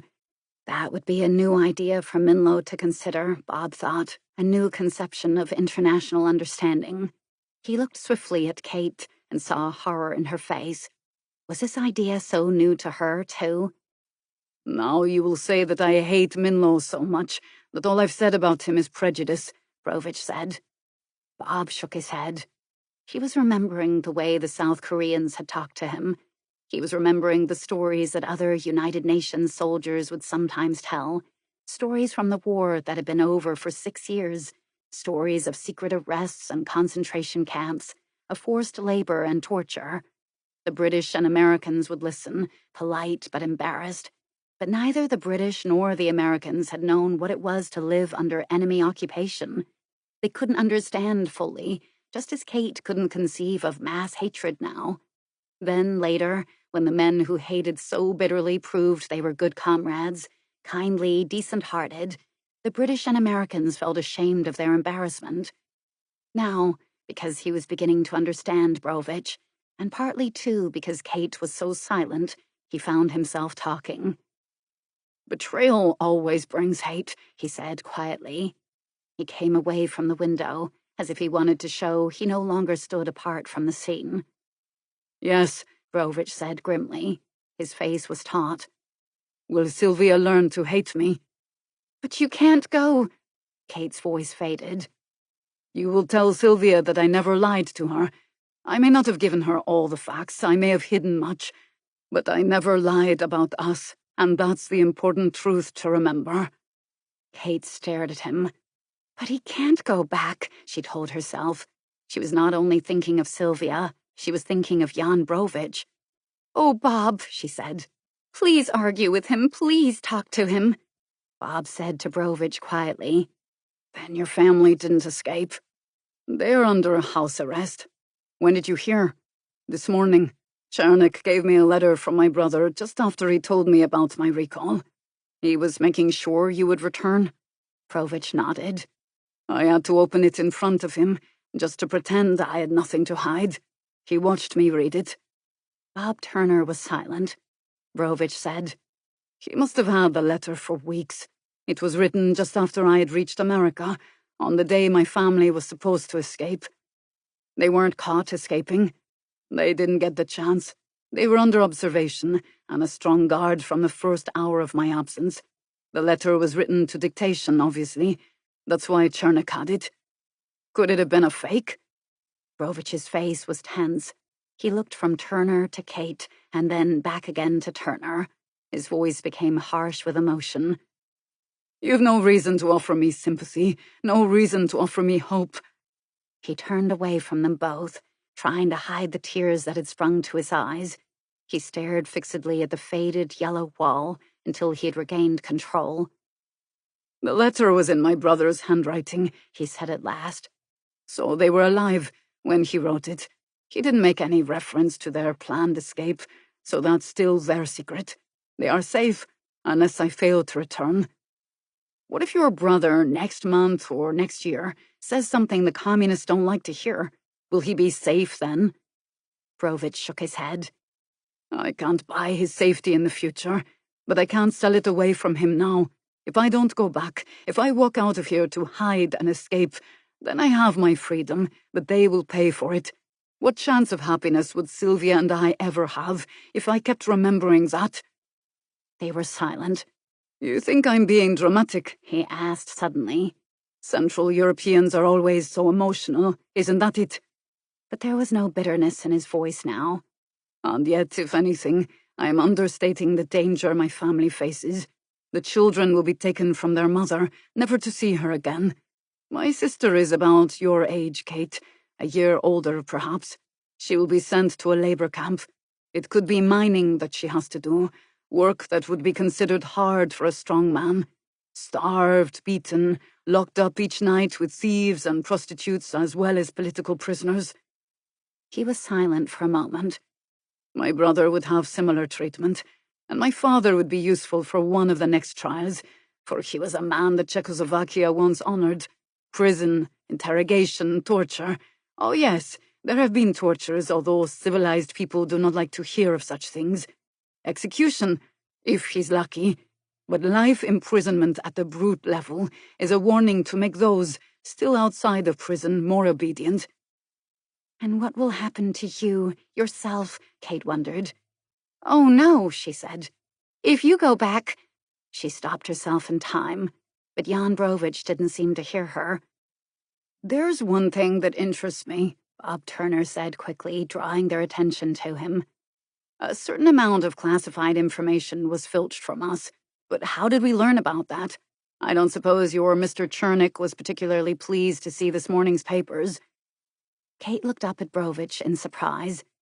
"Why, of course," she exclaimed. "That's a defeat for Chernik, isn't it?" Brovich still was silent, but as he watched Kate, his face softened. His nervous pacing ceased. He pulled out a cigarette and lit it, and it seemed to Bob Turner as if Brovich found some enjoyment in the first long draw. "We must have a friend tucked away behind the little iron curtain in Washington," Bob said. "Could he be traced? Perhaps, perhaps not. And even if they might trace the man, you'd still go back to Czechoslovakia?" "Yes, more than ever now." Now, Brovich was thinking, I must act as if I had nothing to hide, nothing to fear. "There must be something we can do," Kate began. "There must be something." "There's nothing. I can even be arrested by your government. Wasn't that what you were thinking?" She nodded. "In any case," he said, coming over to her and taking her hand, "that would only postpone my return, not prevent it." He pulled her gently to her feet. "Now go," he said. I must leave soon, too. Didn't they watch you today? Turner asked suddenly. Chernik had to attend an emergency meeting. There was a fleeting smile for Chernik's troubles. Vlatov took the opportunity to see a girl, so I slipped out. Someone followed you here. The little dark fellow with the pinched eyes and the permanent smile who was with you at Miriam Hugenberg's party. Vlatov. He was interested in us when we arrived here. When I last looked out of the window, he was still down on the street, wandering around trying to pretend he was part of the scenery. Brovich moved swiftly across the room and stood at the side of the curtains. Yes, he said, and he pulled the window shut cautiously. I was careless today. He's not particularly careful, if you ask me. That's no way to watch a house. Or is it his method of emphasizing their power? Chernik might have thought of that, not Vlatov. This kind of work is new to him. He's just a novelist who has been made to sing for his supper. He has a lot of friends over here. That's his strong point. Not this kind of thing. And there was Vlatov now, pretending to be interested in used cars, no doubt cursing the fact that his own idea of a pleasant evening had been ruined. Did he notice what bell you rang downstairs? Brovich asked suddenly. I think we disguised that. Then I'll leave here first. If you were to go now and I were to follow you, even Vlatov might make a good guess that you had been with me. He glanced over at Kate. It's better if you can't be connected with me. Better for me, too. He pointed to Bob's uniform. He half smiled. You aren't military intelligence, by the way. Nothing so romantic, Bob remarked as coolly as possible. But what excuse will you give Vlatov for being here? His question was asked partly to change the subject, partly to keep Jan Brovich alert, but he needn't have worried about that. I'll find something trite enough to satisfy Vlatov. I came here to meet a girl, but she didn't turn up, and so I went away. That's Vlatov's idea of a reasonable explanation. I may even sublet this room to him. He could use it. Brovich smiled wryly. Then he lifted his hat from the bed, and from his pocket he drew a letter. He came over to Kate and held it out. He said, It's short. I couldn't risk giving any explanation. I couldn't risk being searched and having them read it. But you'll tell Sylvia everything. His eyes searched Kate's face. I'll always love her, he said quietly. Kate took the envelope, unaddressed except for Sylvia's name, and then her lips began to tremble. He held her hand for a moment, and then suddenly kissed it. She stood, gripping the letter, listening to his footsteps. Bob was at the door. Goodbye, he said, and he put out his hand. Jan took it. Don't wait here long. Bob nodded. Goodbye, Jan said. He gave a firm handshake. He glanced at Kate, then back at Bob. He opened the door and was gone. For a moment, Bob and Kate stood looking at each other. Bob said, We'll start leaving as soon as he reaches the street. They stood at the side of the window, drawing close together as they looked down along the street. There was Vlatov, the stiffly dressed little man, as harmless to look at as any of the Sunday strollers who passed him by. Then they saw Jan Brovich, stepping out from the sidewalk to cross the street. He was lighting a cigarette. We are watching a dead man, Bob thought, and he turned quickly away. 25. Kate turned away from the window, too. They stood talking. Then Jan laughed, and then he and Vlatov walked away together. She began to cry. Not here, Bob said quickly. Not here, Kate. We've got to go out that front door looking as if we'd just been having a drink with W. Hirschfeld, remember? He took out a handkerchief and dried the tears on her cheek. Now look, he said. This isn't much good if you keep them flowing. That's right. You freeze the flow and I'll mop up. Come on, let's put at least a flight of stairs between us and this room. He pocketed Sylvia's letter carefully, picked up 2 lipstick-stained cigarette ends near the chair where Kate had sat, looked round for any other evidence of their visit, and then hustled her through the door. As they crossed the landing, the door opposite opened and a young man came out. He was short and heavily built, his hair was creamed and brushed, his face was round, as ingenuous as the broad Windsor knot in his hand-painted tie. His mild eyes looked at them uncertainly. He hesitated on the topmost step. "Are you Carson?" he asked, and risked a smile. "Glad to meet you. I was beginning to think there was no such person. I'm Hirschfeld." "We aren't Carson," Bob said, "but glad to know you all the same." He began to go downstairs quickly, pulling Kate along with him, but he talked over his shoulder so that Hirschfeld followed closely. "We were looking at Carson's apartment for a sublet. Caroline doesn't think much of the kitchen. Cooking facilities aren't what they might be around here," Hirschfeld agreed. "I eat out myself most of the time." He looked at Caroline appraisingly as they reached a landing. "Damned pretty girl," he thought, but she'd been crying. "Too bad it didn't suit," he said awkwardly. "Oh, we'll find something," Bob said. "I've got a friend," Hirschfeld said thoughtfully. "She wants to sublet this summer. When are you thinking of moving in?" By the time they reached the street, Hirschfeld was giving Bob his friend's address. They stood together on the sidewalk for a minute as Hirschfeld added the last details. "Just tell her Walt sent you," he finished, and he shook their hands. "Thanks," Bob said. "Thanks a lot. See you soon again, probably," Walt added as a bonus. He said goodbye less easily than hello and started towards Connecticut Avenue, so they took the direction of 17th Street. Kate said, "He was a nice man, even if his name wasn't Bill." Bob caught her arm. "Just in case Walt looks back at us," he said. He glanced at the others in the street, a man who walked slowly and gloomily, a woman who was airing a dog without much enthusiasm from either of them, a group of Easter-bonneted young women, 3 brisk young men taking the world in their stride. "It all looks normal, innocent," Kate said. But so it had looked 5 minutes ago when she had stood at a window and watched 2 men meet. She shivered. "I'll phone the Clarks, and then we'll eat somewhere around here," Bob said. "I've got a report in by 8 o'clock, so we haven't much time." Already in his mind, he was arranging what they had to do. "Will you help me draft a letter to Sylvia?" Kate asked. "If you want help with that." "I do." She was calm now, thoughtful. "You'll have to help me disguise what I say, and yet make it clear. As for Amy and Martin, we can't tell them much, can we?" "No." He noticed the way in which she avoided even speaking Jan Brovich's name. He took a deep breath of relief. "The first thing I'd like to do, actually—" He hesitated. "Yes?" "Would be to send Sylvia a telegram. She'll get it as soon as she reaches Santa Rosita. A letter might not get her in time." "In time?" Kate asked slowly. "We'll have to word it carefully," he said, avoiding an answer to Kate's question. "I can't tell her he is gone," Kate said hopelessly. "I just can't do it, Bob." He held her hand now, reassuringly. Sylvia will learn soon enough from the newspaper reports, he thought. Cruel? Yet a telegram or a letter would be just as cruel. Nothing, nobody could make the cruel less cruel. If we knew what train she took out of Chicago. But they didn't. They didn't even know if she had yet left Chicago. "Yes," Kate said. They walked on in silence for almost a block.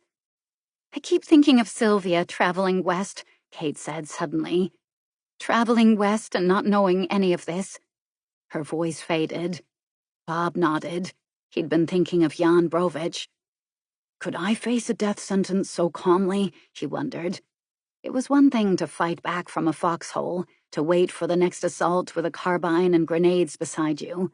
But to walk across a harmless street in a friendly city and deliver yourself into the hands of your enemy? And Brovich hadn't even been worrying about himself then. He had only been worried about Sylvia. Would she doubt him, thinking that he had betrayed her? Would she remember him with revulsion turning to hate? Yes, that was Brovich's fear.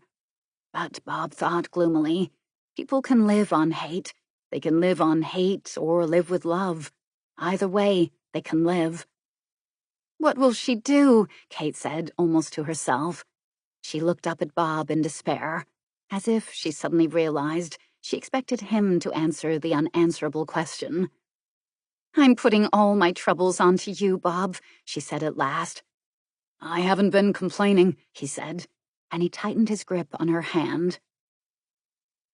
Afterwards, they had a sandwich at the Statler coffee shop, in a corner shielded from the street by a green screen of plants rising high from the floor, and the bright room, gay with flowered hats and young couples in splendid isolation, and older couples struggling with children, and out-of-town visitors talking about the cherry trees or Mount Vernon, about contacts or contracts, was crowded enough to shield them, too. And Bob, saying that they had done what they could, that it was no good to worry about things over which they had no control, was drawing Kate back to her own life. She was aware of this, even if it wasn't done obviously. At first, she had said to herself, "Poor Bob, he really is trying so hard." Then she had thought, "I've got to make him feel he has succeeded." And at last, to her own surprise, she found he actually had. Not altogether, but watching his face as he spoke now about his own plans, she knew he hadn't meant to turn her mind completely away from Sylvia and Jan Brovich. He hadn't done that for himself, either. What they had experienced today, they wouldn't forget. But all he wanted now was a working balance, something to let them deal with their own lives again. How well I know him, she thought in surprise. "The future is vague," he was saying, "but that's the way life can be in the army. There's always some waiting to do, waiting and wondering. You don't always know what you'll be doing, where you'll be in 6 months' time, so perhaps that's why you concentrate on making today as definite as you can." "When will you be through with your present course?" "In 3 weeks." "So soon?" "There's a chance I'll be given an instructor's job for the next few months. With luck." He looked at her then. "I shan't be stationed very far from here." "You've come to like Washington?" He grinned. "I'm beginning to feel its attractions." He glanced at his watch and offered her another cigarette. "Time for one more," he said, "before I leave you with the Clarks." And I've still a lot to say to her, he thought. It was important somehow that he should say these things now. "Kate," he began, and then he saw that she had retreated into worry again. She might be wondering how she'd face the Clarks, how much she'd tell them. "You keep Amy quiet while I have a word with Martin," he advised her. "We'll let him decide what Amy should know." She nodded and tried to smile. "Are you free on Wednesday night?" he asked. "Keep it for me, will you? And next Saturday." She nodded again. "And every Wednesday and Saturday for the next 3 weeks?" She gave a real smile now. "Yes," she said. Then her smile died away. 3 weeks, she was thinking, weren't too long. "How can you bear to see me again?" she asked suddenly.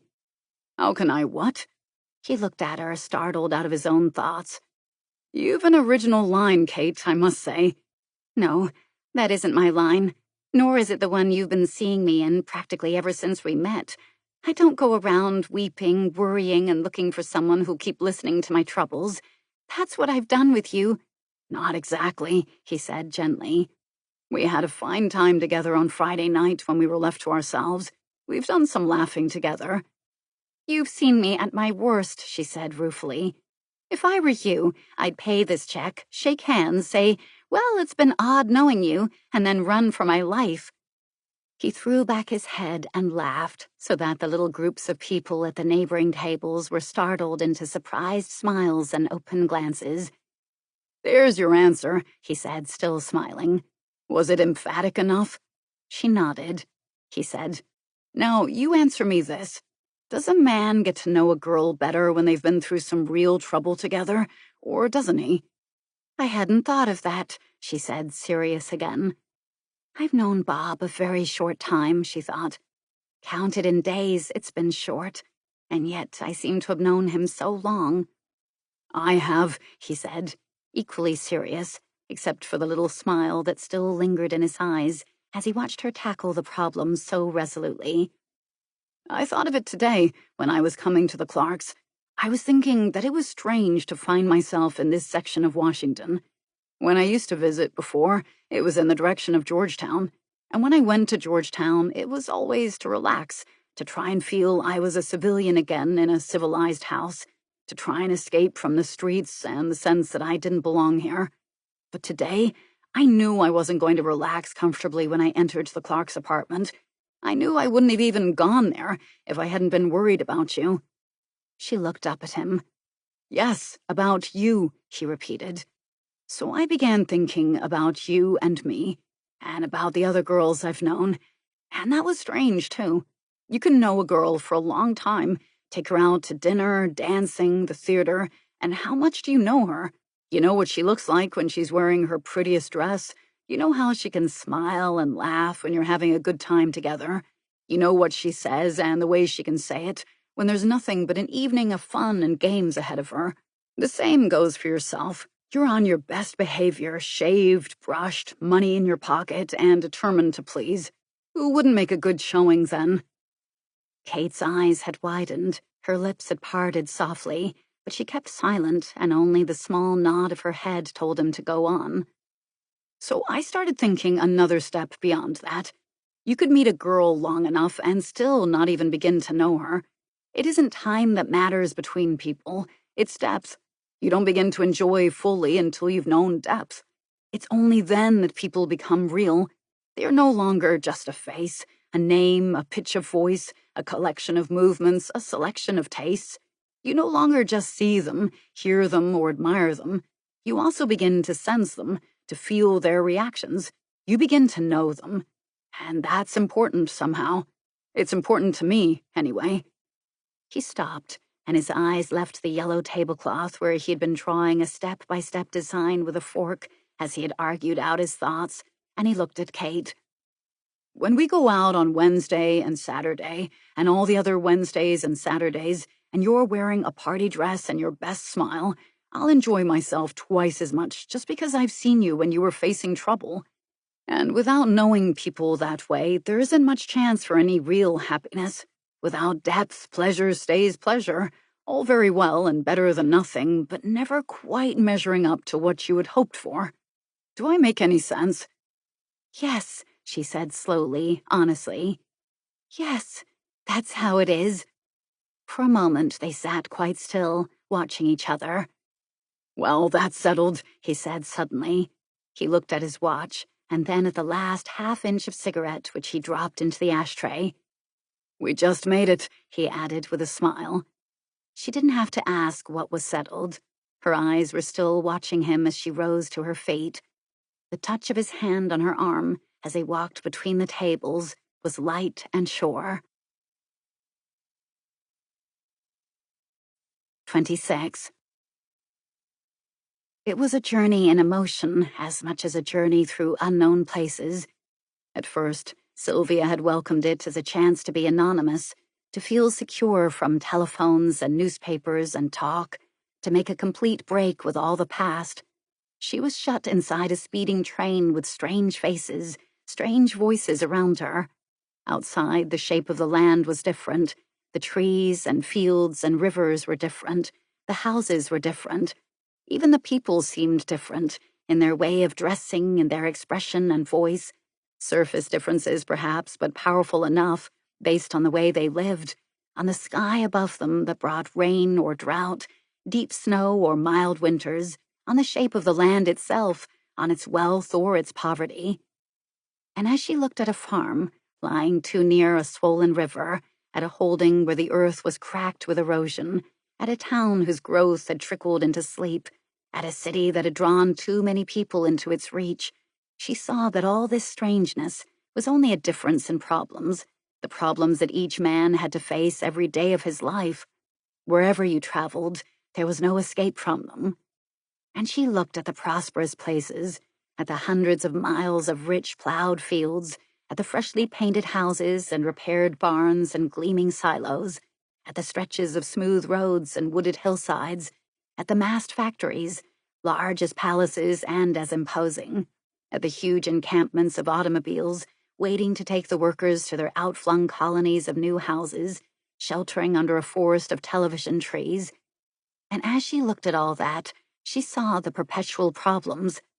They were the one constant in all these miles of difference. The problems were always there. First, what shall I live on? And where shall I live to solve what shall I live on? And how shall I live to solve where shall I live? Some people stopped there. It used up a lot of energy and determination even to reach that point. But their problems were solved if they worked hard enough at them, If they faced the challenge, that in itself was a victory. And others went on from there. Now their problem started with why. Why should I do this? Why ought I? Why must I? These weren't so easily solved. The challenge had become more difficult to answer. And could you ever hope to answer it if you had never faced the first challenge? The questions that began with what and where and how? Then what did you do, twice defeated? Escape? As I am doing, she thought. Then she resisted that idea. She wasn't escaping in that sense. She was in search of a new life, of a life with new meaning. But what if you brought nothing to a new life except the desire to be happy? What had she brought except her love for Jan and her trust in him? Except a vague idea that there would be some unpleasantness first, and then some patient waiting until they were married, and then happiness. In Washington, she'd been so intent on cutting herself free from the life she'd known that she'd never thought of the future except in the vaguest of terms. The future was there, ahead of her, mysterious and wonderful, a life undefined except in terms of Jan. Was that enough? Yes, she told herself. Yes, it was enough to trust. Enough? Only if all problems were ignored, as those who escaped ignored them. But then you had to go where no one knew you. Better still, as you retreated, you found a place where everything was foreign, so that you couldn't be measured by the challenges you had refused. Then you could laugh at the challenges, call them stupid, call the people who had faced them dull, conventional, materialists, if only to prove yourself right. Was that the end of all retreating? A meager self-justification, which few believed, and you least of all in your less self-congratulatory moments? What then? But I am not escaping, she told herself. And she wondered why she should be tormenting herself with these thoughts. Perhaps it was the journey, this long travel through thousands of miles, through millions of other lives. She ought to have brought a book to read, something to keep her attention riveted on a page of print. Instead, she'd chosen to look out of a window and plan her future, and she'd only become aware of the present as it was being lived, the present, which must be based on the past to form a future with some certainty. We are, because we were, therefore it's possible we shall be. And I shall be, too, she told herself. Not just a dependent on Santa Rosita, someone who has to be nursed along while she waits for her life to take shape with Jan. I'll find a job, she decided. I'll learn about the what and the where and the how of life. These are the disciplines you've got to learn first, or else you never are free from your own sense of inadequacy. What kind of job? It wouldn't be very grand. Something simple at first, something she could tackle. And with each little victory, she could face something more difficult. Perhaps by the time Jan and I can get married, I'll be able to feel less inadequate.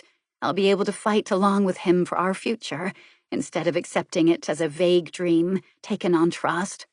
She looked down at her white hands, slender and delicate, lying against the fine wool of her gray skirt. Then she glanced at the woman beside her, dozing in a reclining seat, her cheap gabardine suit already crumpled, her crisply laundered blouse with its unnecessary frills bulging out like the dinner shirt of a drowsing elderly gentleman at his club, her mouth half open, her glasses slipping down her small blob of nose, her round, placid cheeks curved in peace. Across the aisle, a dark-haired man, glossy, flamboyantly dressed, a diamond ring on his little finger, sat frowning at the countryside. Beside him, looking at a magazine, bored with it and her companion and herself, was a pretty blonde with a deep suntan wearing an inappropriate dress and a piece of mink around her shoulders. In front of them was an old man, quietly dressed, quietly smiling, and a young woman reading to a child on her knee.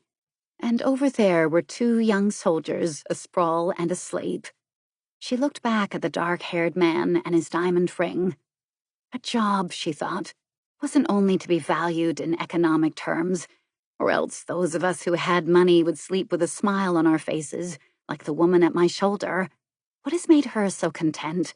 Does she demand little, and so she is content with little? That's what the cynic would say, if only to make himself feel superior. I would like to ask her. I'd like to ask all these people what they do for a living, and why some can smile so easily, and why some look at you with worried, self-absorbed eyes. She looked at the reflection of her face in the window. I've learned something on this journey, she told herself. Even if it's only to be interested in strangers. Peyton would be shocked. Peyton. Quickly, she picked up one of the magazines that lay beside her. How strange we can be, she thought, for she was trembling. Am I still so afraid of him? And I was always afraid, a little afraid. She looked up to find that the woman beside her had opened her eyes. The woman was watching her, not hostilely, not critically, rather with the half-conscious stare of someone whose mind had just wandered out of sleep and wasn't yet focusing properly. Still traveling through these mountains? The woman asked, and then she flushed a little as she remembered how Sylvia had preferred not to talk. So she pulled her jacket into place and smoothed her hair, straightened her glasses, and lifted the newspaper from where it had fallen at her feet. If she doesn't want to talk, I'm sure I don't, the woman thought as she glanced along the aisle. We've left the Rockies behind us, Sylvia said. We're coming to a desert of stone. She looked slightly odd at the twists and corkscrews and columns of red rock that rose precipitously from the waves of hard-packed earth and melting snow. The giant peaks and the forests were gone.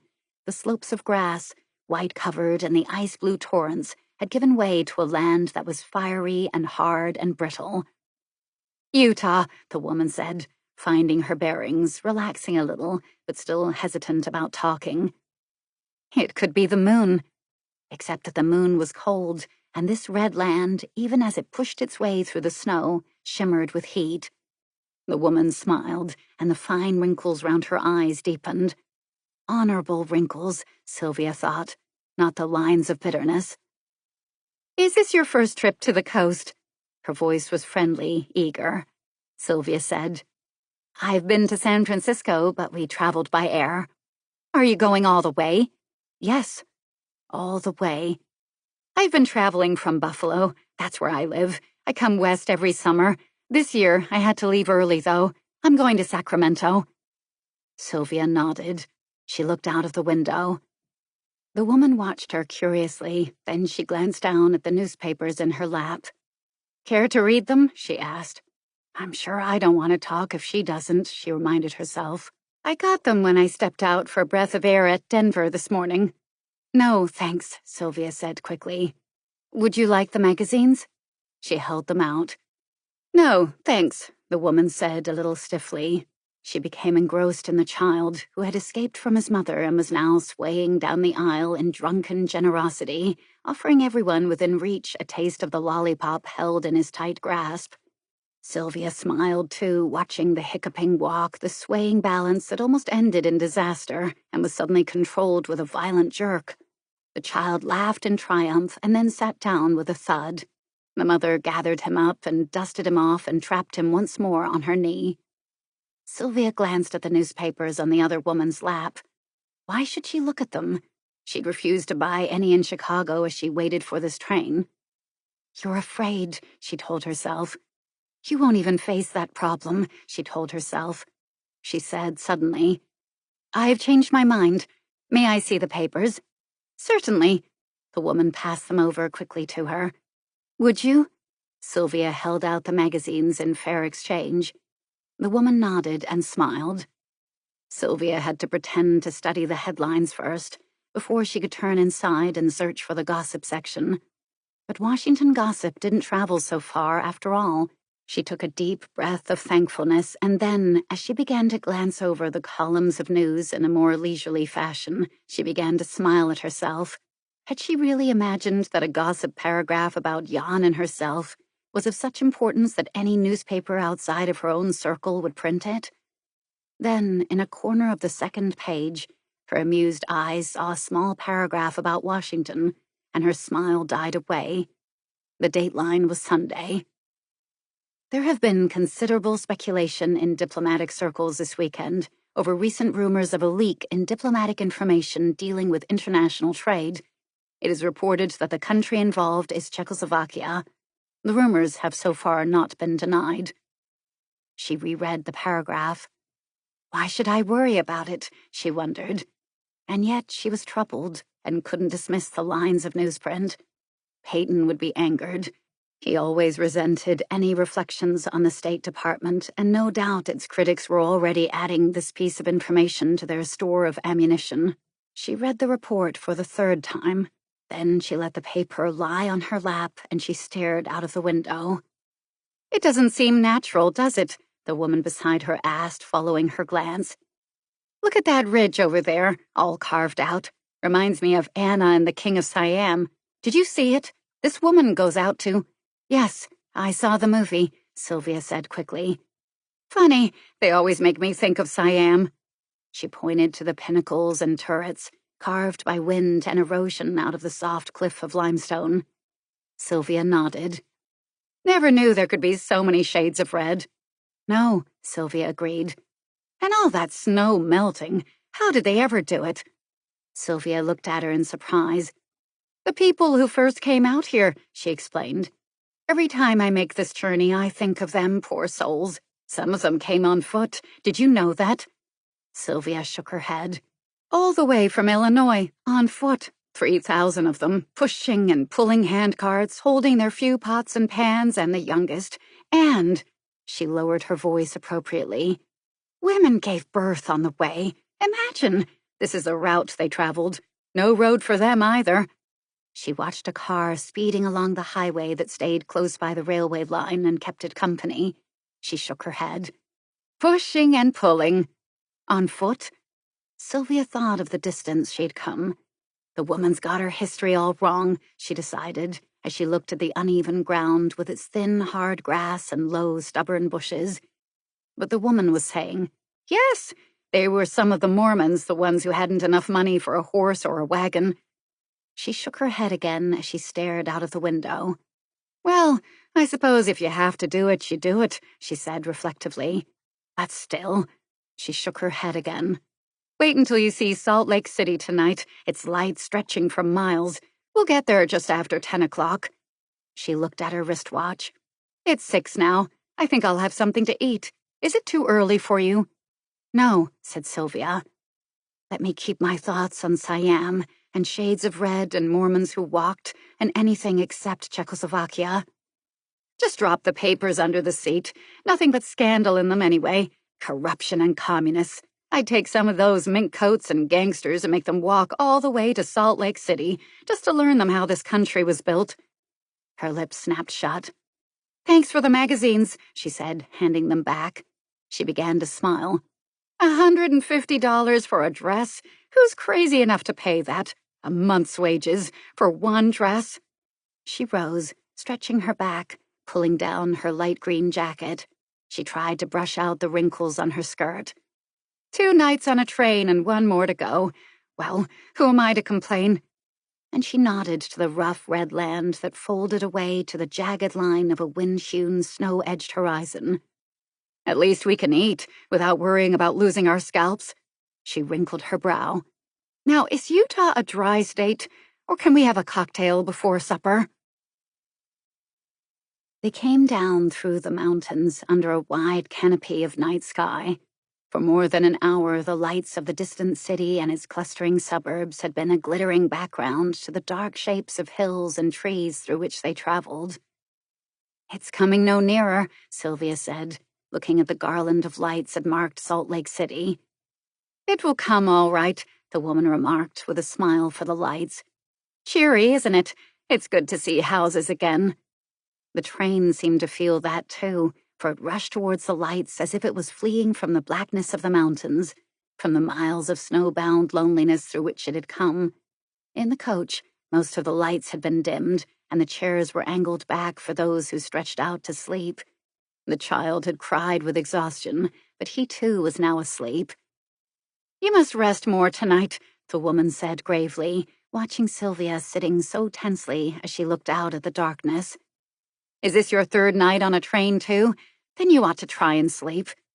Sylvia nodded. She didn't know whether she should smile or grit her teeth. Her companion had decided she needed to be looked after. At dinner, she had coaxed Sylvia to eat. This train journey was a holiday, wasn't it? They might as well relax and enjoy themselves. And after she'd decided what was best for them to eat, she'd set out to keep Sylvia from brooding in the simplest way possible. She talked about herself. She was a widow. Her husband had been a bus driver. Her eldest boy was a doctor. Her daughter a school teacher. Her youngest son had a job in Sacramento. She spent the winters in Buffalo, cold as it was, because her friends were there, and a good, steady job on the catering staff of a school. Summers, she went out to another steady job as a waitress in a hotel on the rim of the Grand Canyon. Usually, that was. This year, she'd left Buffalo early for a special visit to Sacramento, where she was needed right now. The school had given her leave of absence. She had worked there 22 years after all, and so she could make this trip to Sacramento, go on to Canyon in June, and still depend on her job in Buffalo in the fall. In June, then, with luck and all going well, she'd be looking right over the rim of the canyon again. It was quite a view. Funny thing about her, or was it a funny thing about the place? She'd tried other national parks, and she'd worked one summer in Santa Fe, too, but she kept going back to the Grand Canyon. There she now had her own group of friends, who also came to work through each summer. That was what she liked, variety in scenery and in friends. It was a good life. Difficult at times, of course. There was the cost of living. There was the income tax she had just paid. "I didn't know if I could plan on this trip until I had that all figured out," she said with a laugh. But then, there were so many people needing help in Europe, in other parts of the world, too. No wonder the taxes were high nowadays. She couldn't help wondering, though, when she read what foreigners sometimes said about America, if the people in those other countries knew it was mostly people like her who were sending over a bit of their work just to help everyone along. For money was work, and there were more workers like her in America than there were people who didn't notice the dollars slipping away. Yes, sometimes she couldn't help wondering. But now she was going to forget taxes and swollen ankles and vats of stew and troughs of rice pudding and heavy trays heaped with dirty dishes. Now she was going to visit Sacramento for a few weeks. There was another baby expected, and with 2 children already aged 3 and 2, someone had to take charge, and her daughter-in-law's mother had broken her thigh, and so here she was. Sylvia listened and marveled.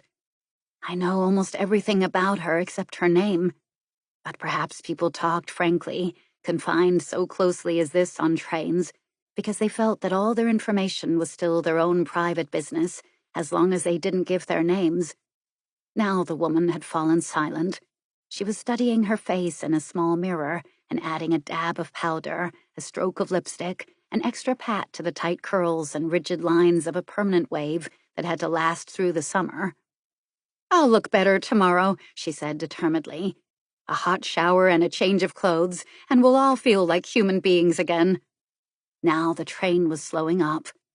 "We'll be here for half an hour," she told Sylvia. "I'm going to get some fresh air, stretch my legs. You'll sleep tonight if you do that, too." "I'll sleep anyway, I think," Sylvia said. "I'm exhausted with kindness," she thought. But she rose when she saw the wide, open platform, and beyond it the large, brightly lit station buildings. "I'll get a newspaper there," she told herself. She followed the compact little body in its tight green suit along the aisle, between the rows of quiet figures twisted into the strange curves and angles of sleep. "Why should I worry about a newspaper?" she asked herself. She halted her steps and waited while 2 other passengers stepped out of their seats, cutting her off from her friend in green. When she reached the platform, the green suit was already walking slowly away. Sylvia let it go, while she stood taking her first deep breaths of the cool, crisp air. She had a touch of guilt, wondering if the woman had sensed that Sylvia wanted to be free for this half hour at least. Free? Her worries were already surging back.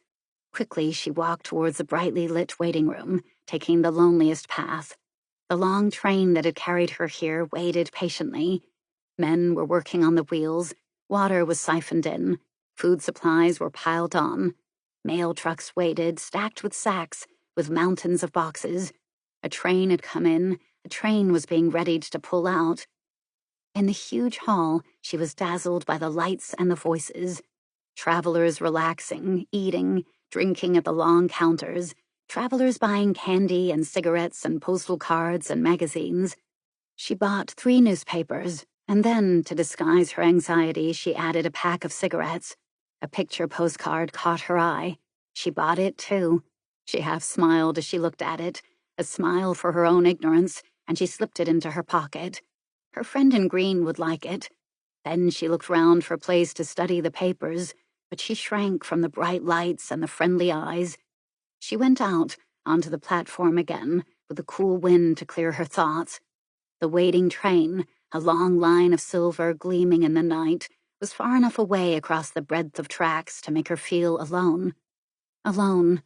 She looked round, almost wildly then.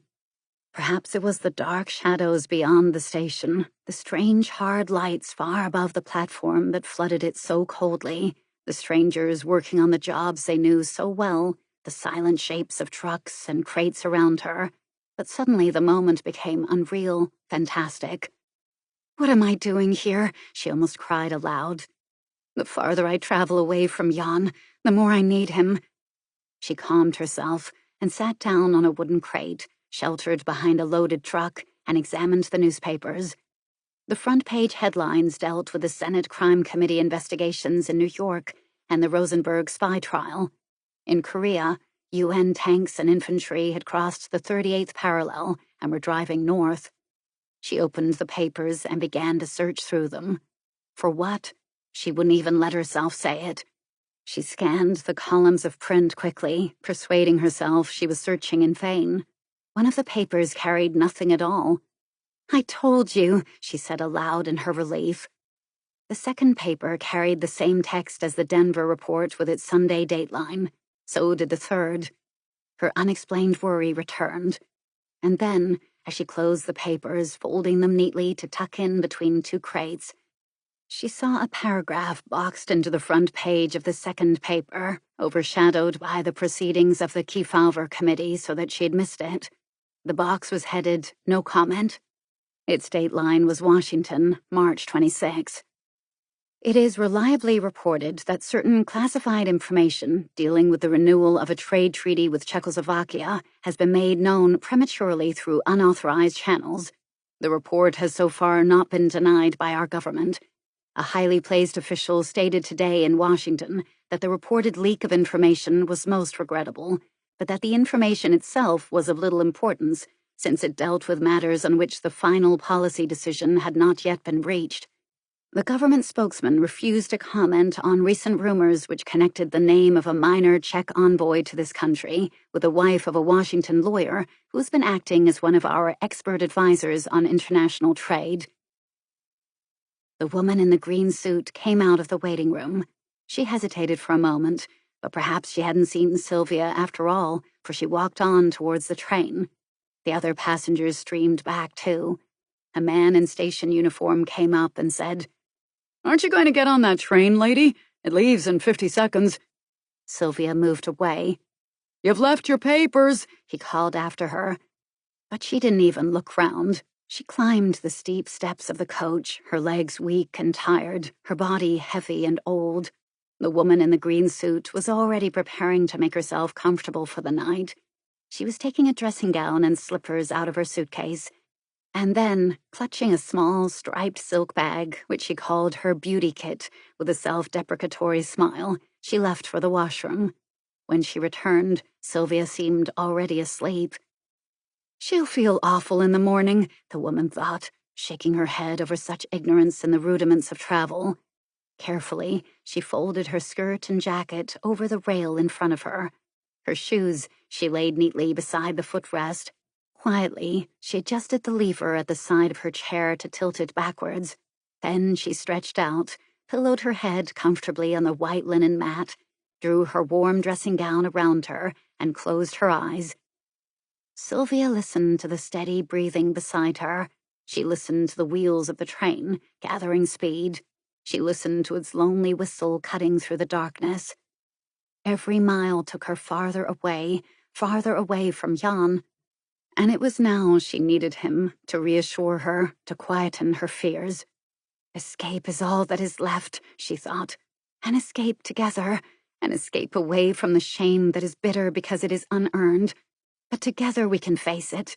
For even if everyone else believes those rumors and reports, we know we aren't guilty, not of treason.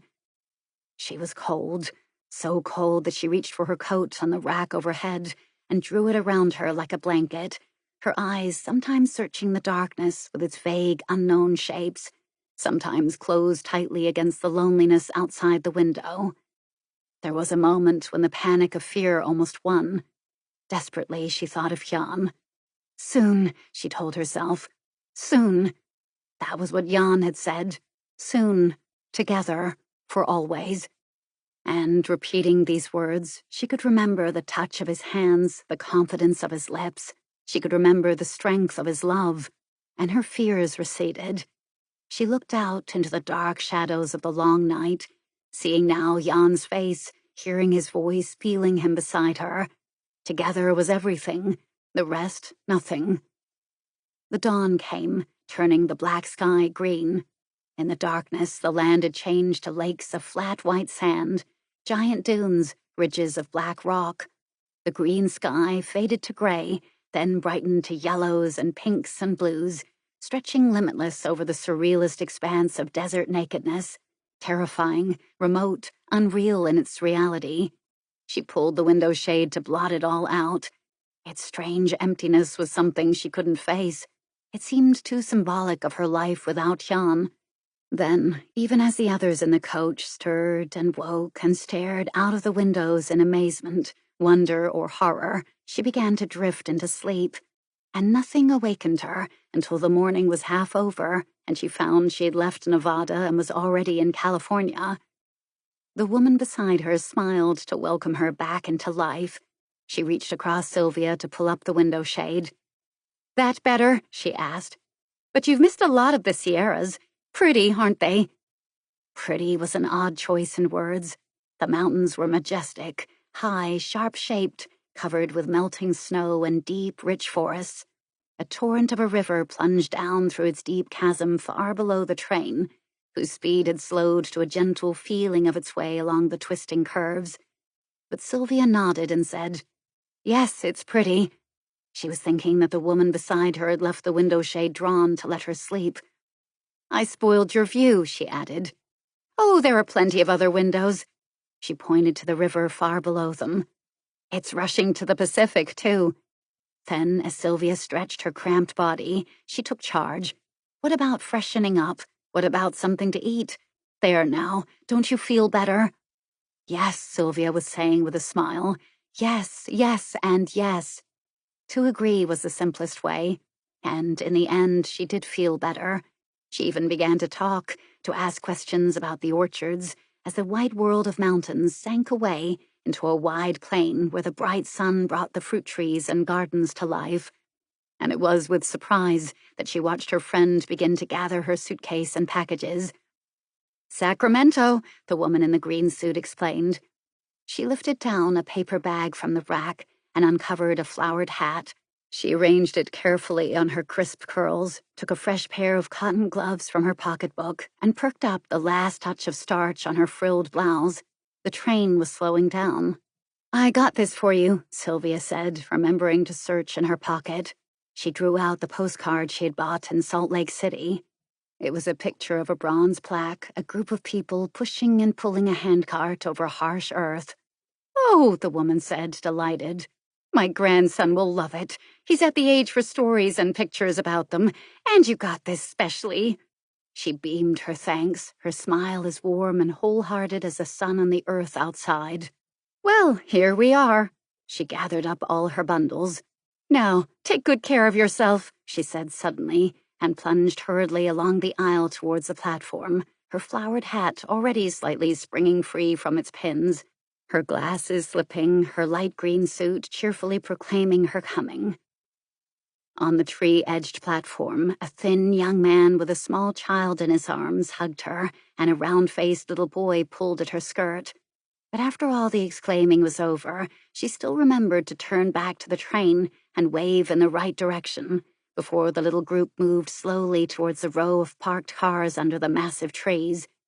And suddenly, Sylvia wished that the wrinkled green suit still sat beside her. 27.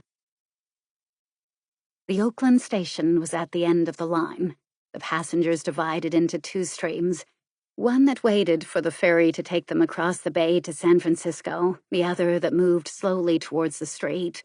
Sylvia hesitated. Her plans had changed. She wasn't going to telephone the Geralds at Santa Rosita.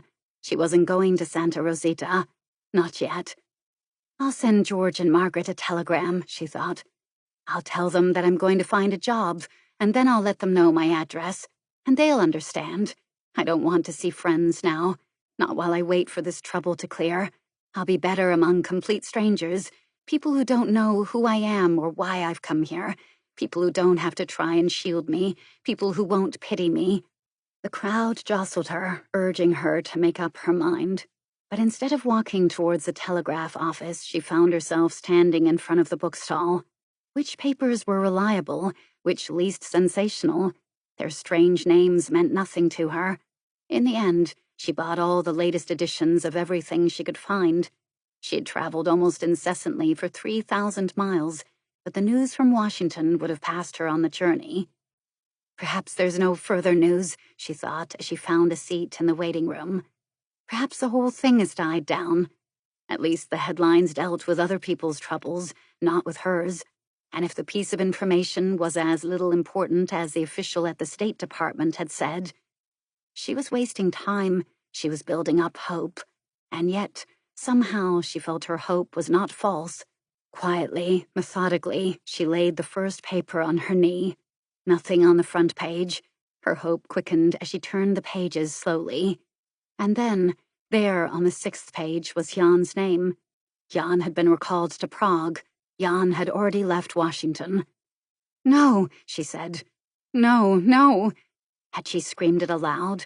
But the faces around her hadn't lifted. Only the man who sat opposite was looking at her. She lowered her eyes, but the lines of newsprint were blurred and merging, and she couldn't read them. "Slow business, waiting for trains." The man had risen and sat beside her. He smiled as she looked up, a confident smile taking in her figure and her face. She sat, unmoving, silent, staring at him, a red-faced, slick-haired, thick-lipped man with exaggerated shoulders and a hand-painted tie. He looked at the blue eyes and the dark lashes, the soft skin, the curve of cheek, and the rounded chin. He said, "But there's no need to sit here. What about joining me in a drink? It's just about time for a cocktail." He glanced at his ostentatious watch. She still stared at him, and then it seemed as if she had heard him at last. She gathered up the papers in her suitcase with a sudden, quick movement that left him startled. She was gone before he could even say, "Here, don't run away. I won't eat you." She didn't even look back. The ferry boat had not yet left. She entered the bare waiting room where the travelers stood in patient groups. The doors opened and the crowd moved forward, drawing her with it. She no longer decided anything. She moved as the people moved, halted as they halted. When she had to fumble in her bag for money for the ferry ticket, it seemed as if her hands belonged to a stranger. And the feet that carried her across the narrow pier, over the gangplank onto the covered deck of the broad little ship, belonged to this stranger, too. She stood at the edge of the rail, her small suitcase at her feet, the papers under one arm, the other hand holding her hat against the whipping breeze. The sharp air brought her back to life again. The ferry was already halfway across the bay. She looked up at the girders of the Oakland Bridge, high overhead, watching the electric trains and trucks speeding across the water, and above them, on the upper level of the bridge, were the highways and their constant stream of cars. Each man with his own job, his own purpose. She looked at the hills and trees that lay to the north, with their cluster of towns and settlements linked across the Golden Gate to San Francisco. On that bridge, too, the cars formed an unending line, each man traveling to where he belonged. She looked at the city itself, at the towers and tiers of white houses rising steeply from its many hills. Then she looked down at the small suitcase by her feet. "Where am I really going?" she asked aloud. She leaned her elbows on the rail and stared at the swirling currents of the deep water, as strong and relentless as life itself. "Careful," a man's voice warned her. "You could fall over there." He smiled as she turned to look at him, and then he saw her face and the smile vanished.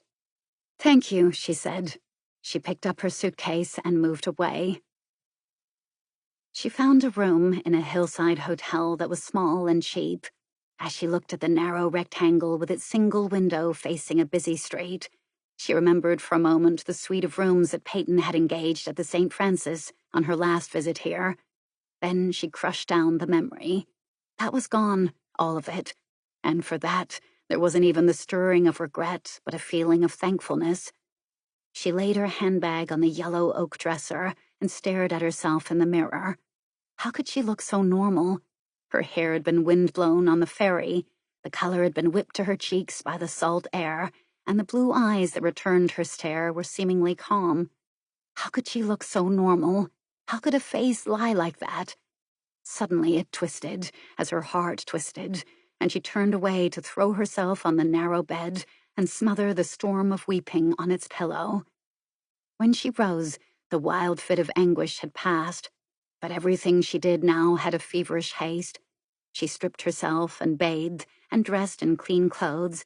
She tidied the room quickly, dropping the papers, which she'd carried here so carefully, into the wastebasket.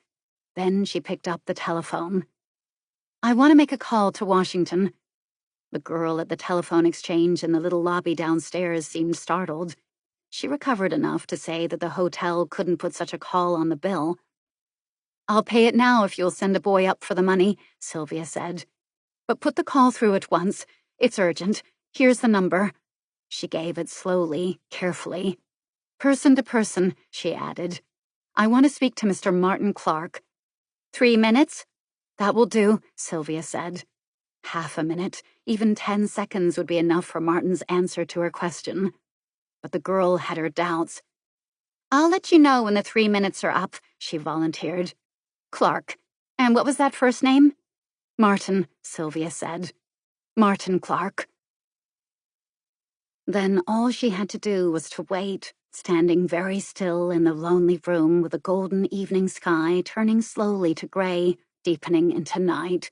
What frightened her most was her blankness of mind. She could no longer think, no longer shape any reason or explanation. All she could do was to stand still, like this, alone, watching the darkening sky. At last the call came through. "Martin," she said, trembling with relief to hear his voice. "Martin."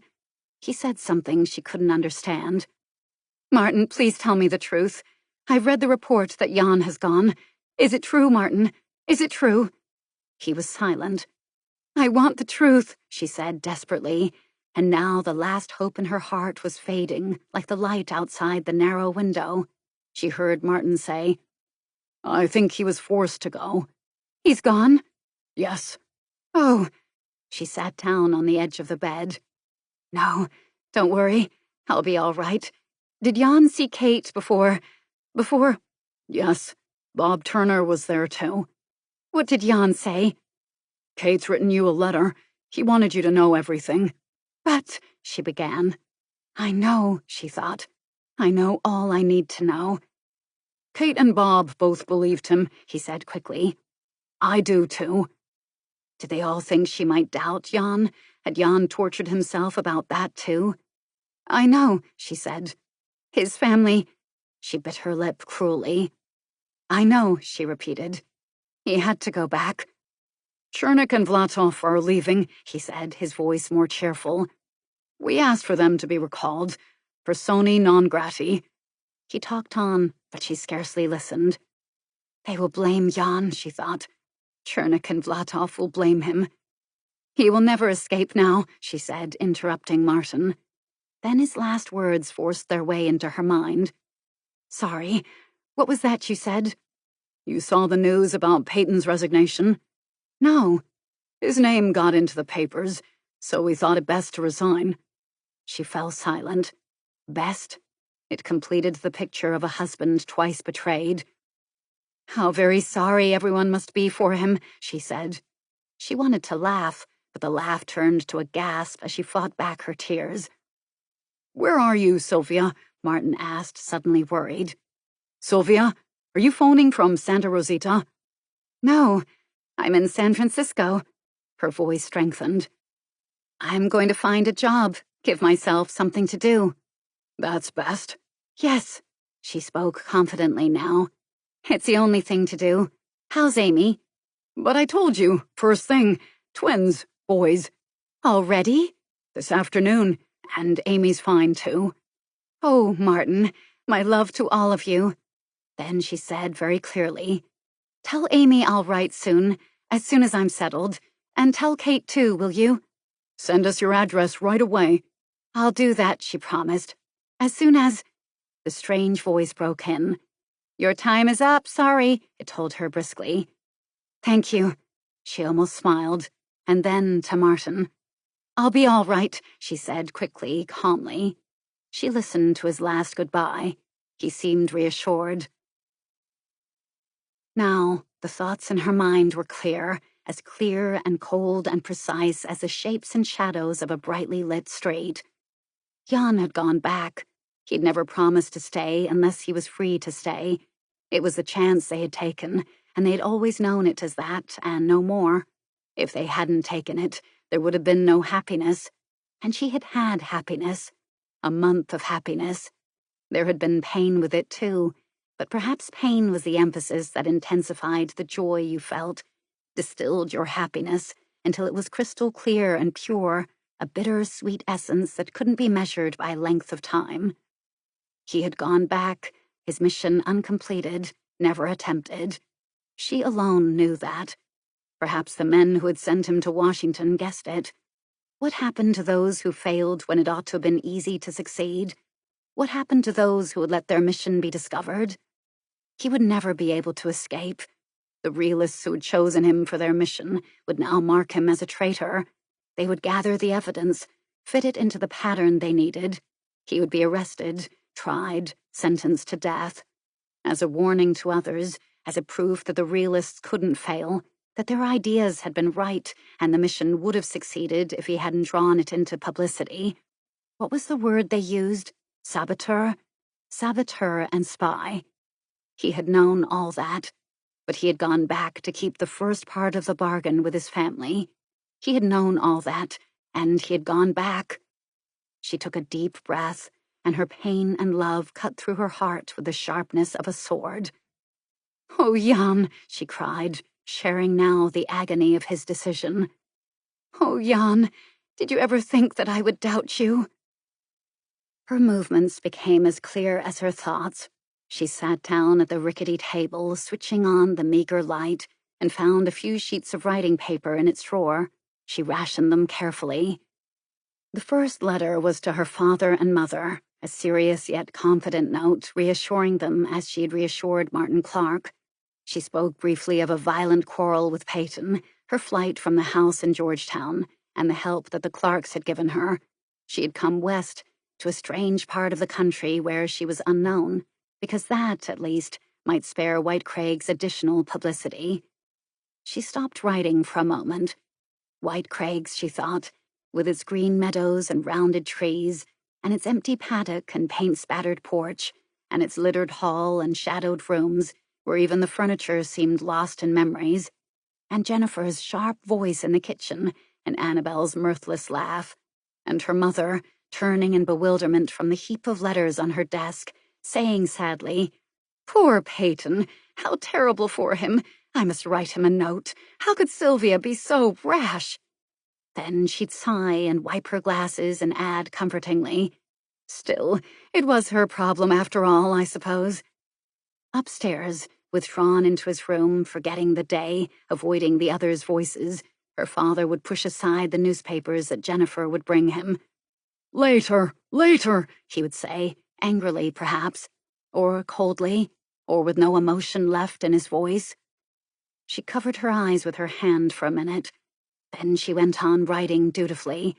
She sent her love to the children and a cheerful greeting for Ben and Rose, and she finished with a promise to write again as soon as she'd found a permanent address. The second letter was to Kate, And once more she spoke of finding a job, something to keep her mind occupied, something to lead her over this bad gulf into the future. She sent a brief note to Amy, telling her that everything was under control, and she drafted a business-like telegram to Santa Rosita. By the time she pushed the creaking chair away from the table, it was dark. She had a headache and she felt sick, but she could blame that partly on hunger. She powdered her face carefully. How could it look almost normal, she wondered again, and arranged her hair and added color to her lips. She slipped her coat over the fresh dress. She remembered her earrings and the heavy bracelet she always wore on her left wrist. She arranged her brush and comb and powder and face cream and mirror on the dressing table, as if she'd settled in the room for a few days' visit. She unpacked the rest of her belongings and placed them neatly in a drawer, and she even remembered to lay her nightdress on the pillow. At the door, she hesitated. Then she remembered the papers in the wastebasket. She took them with her. So many papers there might attract attention. She left them on a littered tray outside another bedroom door.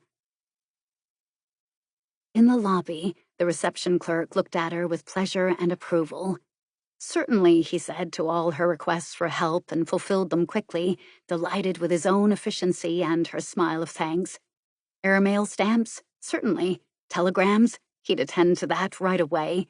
She wanted to leave some money in his safe, but of course, didn't pay to carry extra money around these days. Better to take with you what you needed and no more. That was his opinion, and here was the receipt. Could he recommend a restaurant nearby? Sure, San Francisco had plenty of restaurants in almost any street. Did she like seafood? Italian restaurants were down on the wharves, right on the water with the fishing boats moored in hundreds beside them. Pity he was on duty, or he could show her the way there. Or what about a Chinese restaurant? You just walked up California, then you'd see the dragon lampposts and the statue of Sun Yat-sen. Couldn't miss them. And Grant Street that stretched along to your right was full of eating places and tourists. He gave her the name of his favorite restaurant there and seemed pleased when she memorized it. Thank you, Sylvia said at last, breaking away as he came to the end of a paragraph describing the best things to order. Thank you very much. She gave him a last smile and walked briskly out of the hotel. Helpful, Harry, the telephone operator said, watching him bitterly. What about giving me some help for a change? As if he would. Keep your eyes on that switchboard, he told her sharply, frowning to restore order and his normal expression. And all I wanted was a cup of coffee. Get Western Union and send this telegram. He looked with distaste at the girl's mocking eyes. Some people make you feel good, he thought. Just to talk to them for a moment, just to listen to their voice and watch their face makes you feel good. And some people make you feel you'd like to kick them. Not that you could kick a woman. Still, with all this talk of equal rights, why not? Just once in a while to keep things good and even. Certainly, she said, imitating his voice. Certainly, I'll attend to that right away, madame.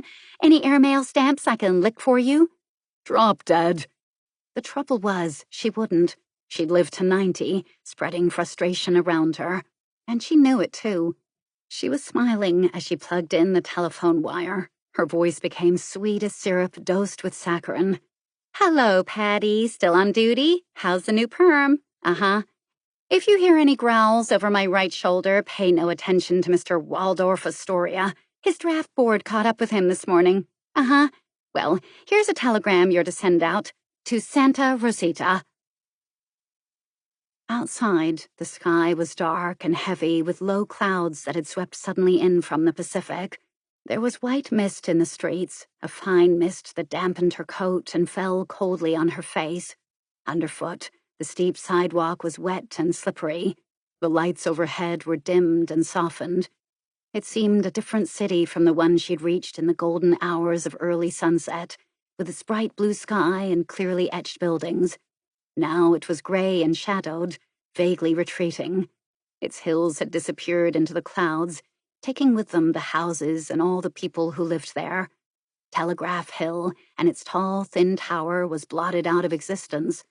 Russian Hill, with its tiers of apartment buildings, had vanished. And even as Sylvia stood on California, looking up to Nob Hill, The mist thickened there, too, into a cloud, and the lights and the tall hotels were drawn into a world of their own, a world of silence and mystery. She turned away, down towards the street that skirted the bottom of the hill, walking quickly, almost eagerly. There the sidewalks were crowded, the movie houses and stores were brightly lit, the heavy traffic hissed over the damp pavement.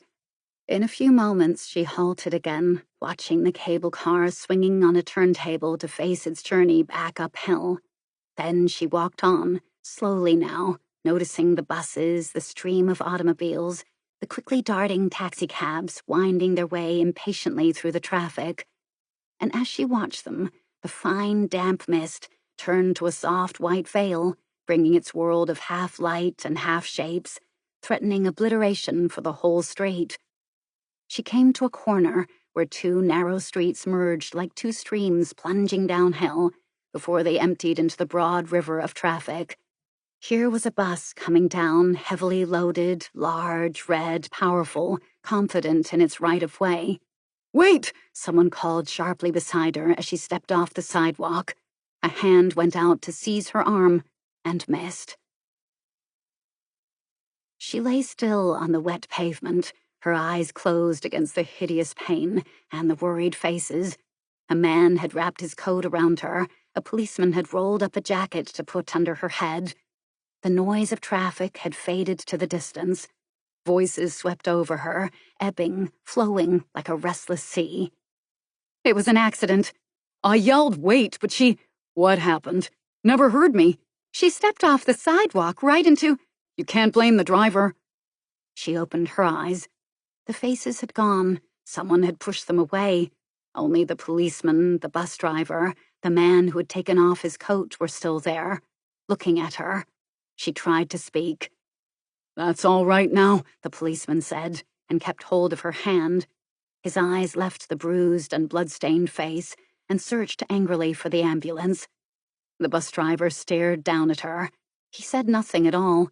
He kept shaking his head. His face was twisted with worry. He seemed to be asking, "Lady, why did you have to pick on me?" So he knew, she thought slowly, painfully. He had seen her face in that last moment, when she had turned suddenly to look up at him in the driver's seat, in that last moment when she could have jumped back, and didn't, in that last moment when she had wanted to jump back and wouldn't. That last moment of fear, of controllable fear, as the bus smashed its weight down on her. She tried to speak. "It was an accident," she wanted to tell them. "Lie still now," someone said gently, his voice fading. She gathered her strength and spoke through its pain. "Accident," she whispered. "It was an—" She watched the driver's face pleadingly. He turned away into the mist that had thickened around them. She stared at the shadow, and when it came back again, it was Jan standing there, Jan watching her, Jan listening to her. "An accident," she repeated. "Yes," someone said from a great distance. "Yes, he knows that." Then she could close her eyes. This concludes the reading of I and My True Love by Helen MacInnes. Copyright 1953, 2013 by Helen MacInnes. This book was read by Justine Eyre. Edited, mixed, and mastered by Ken Barton. This unabridged recording was produced in 2022. Neither this recording nor any portion of it may be reproduced or used for any purpose without prior written authorization from Blackstone Publishing. For a complete listing of our titles, visit our website at www.downpour.com. Thank you.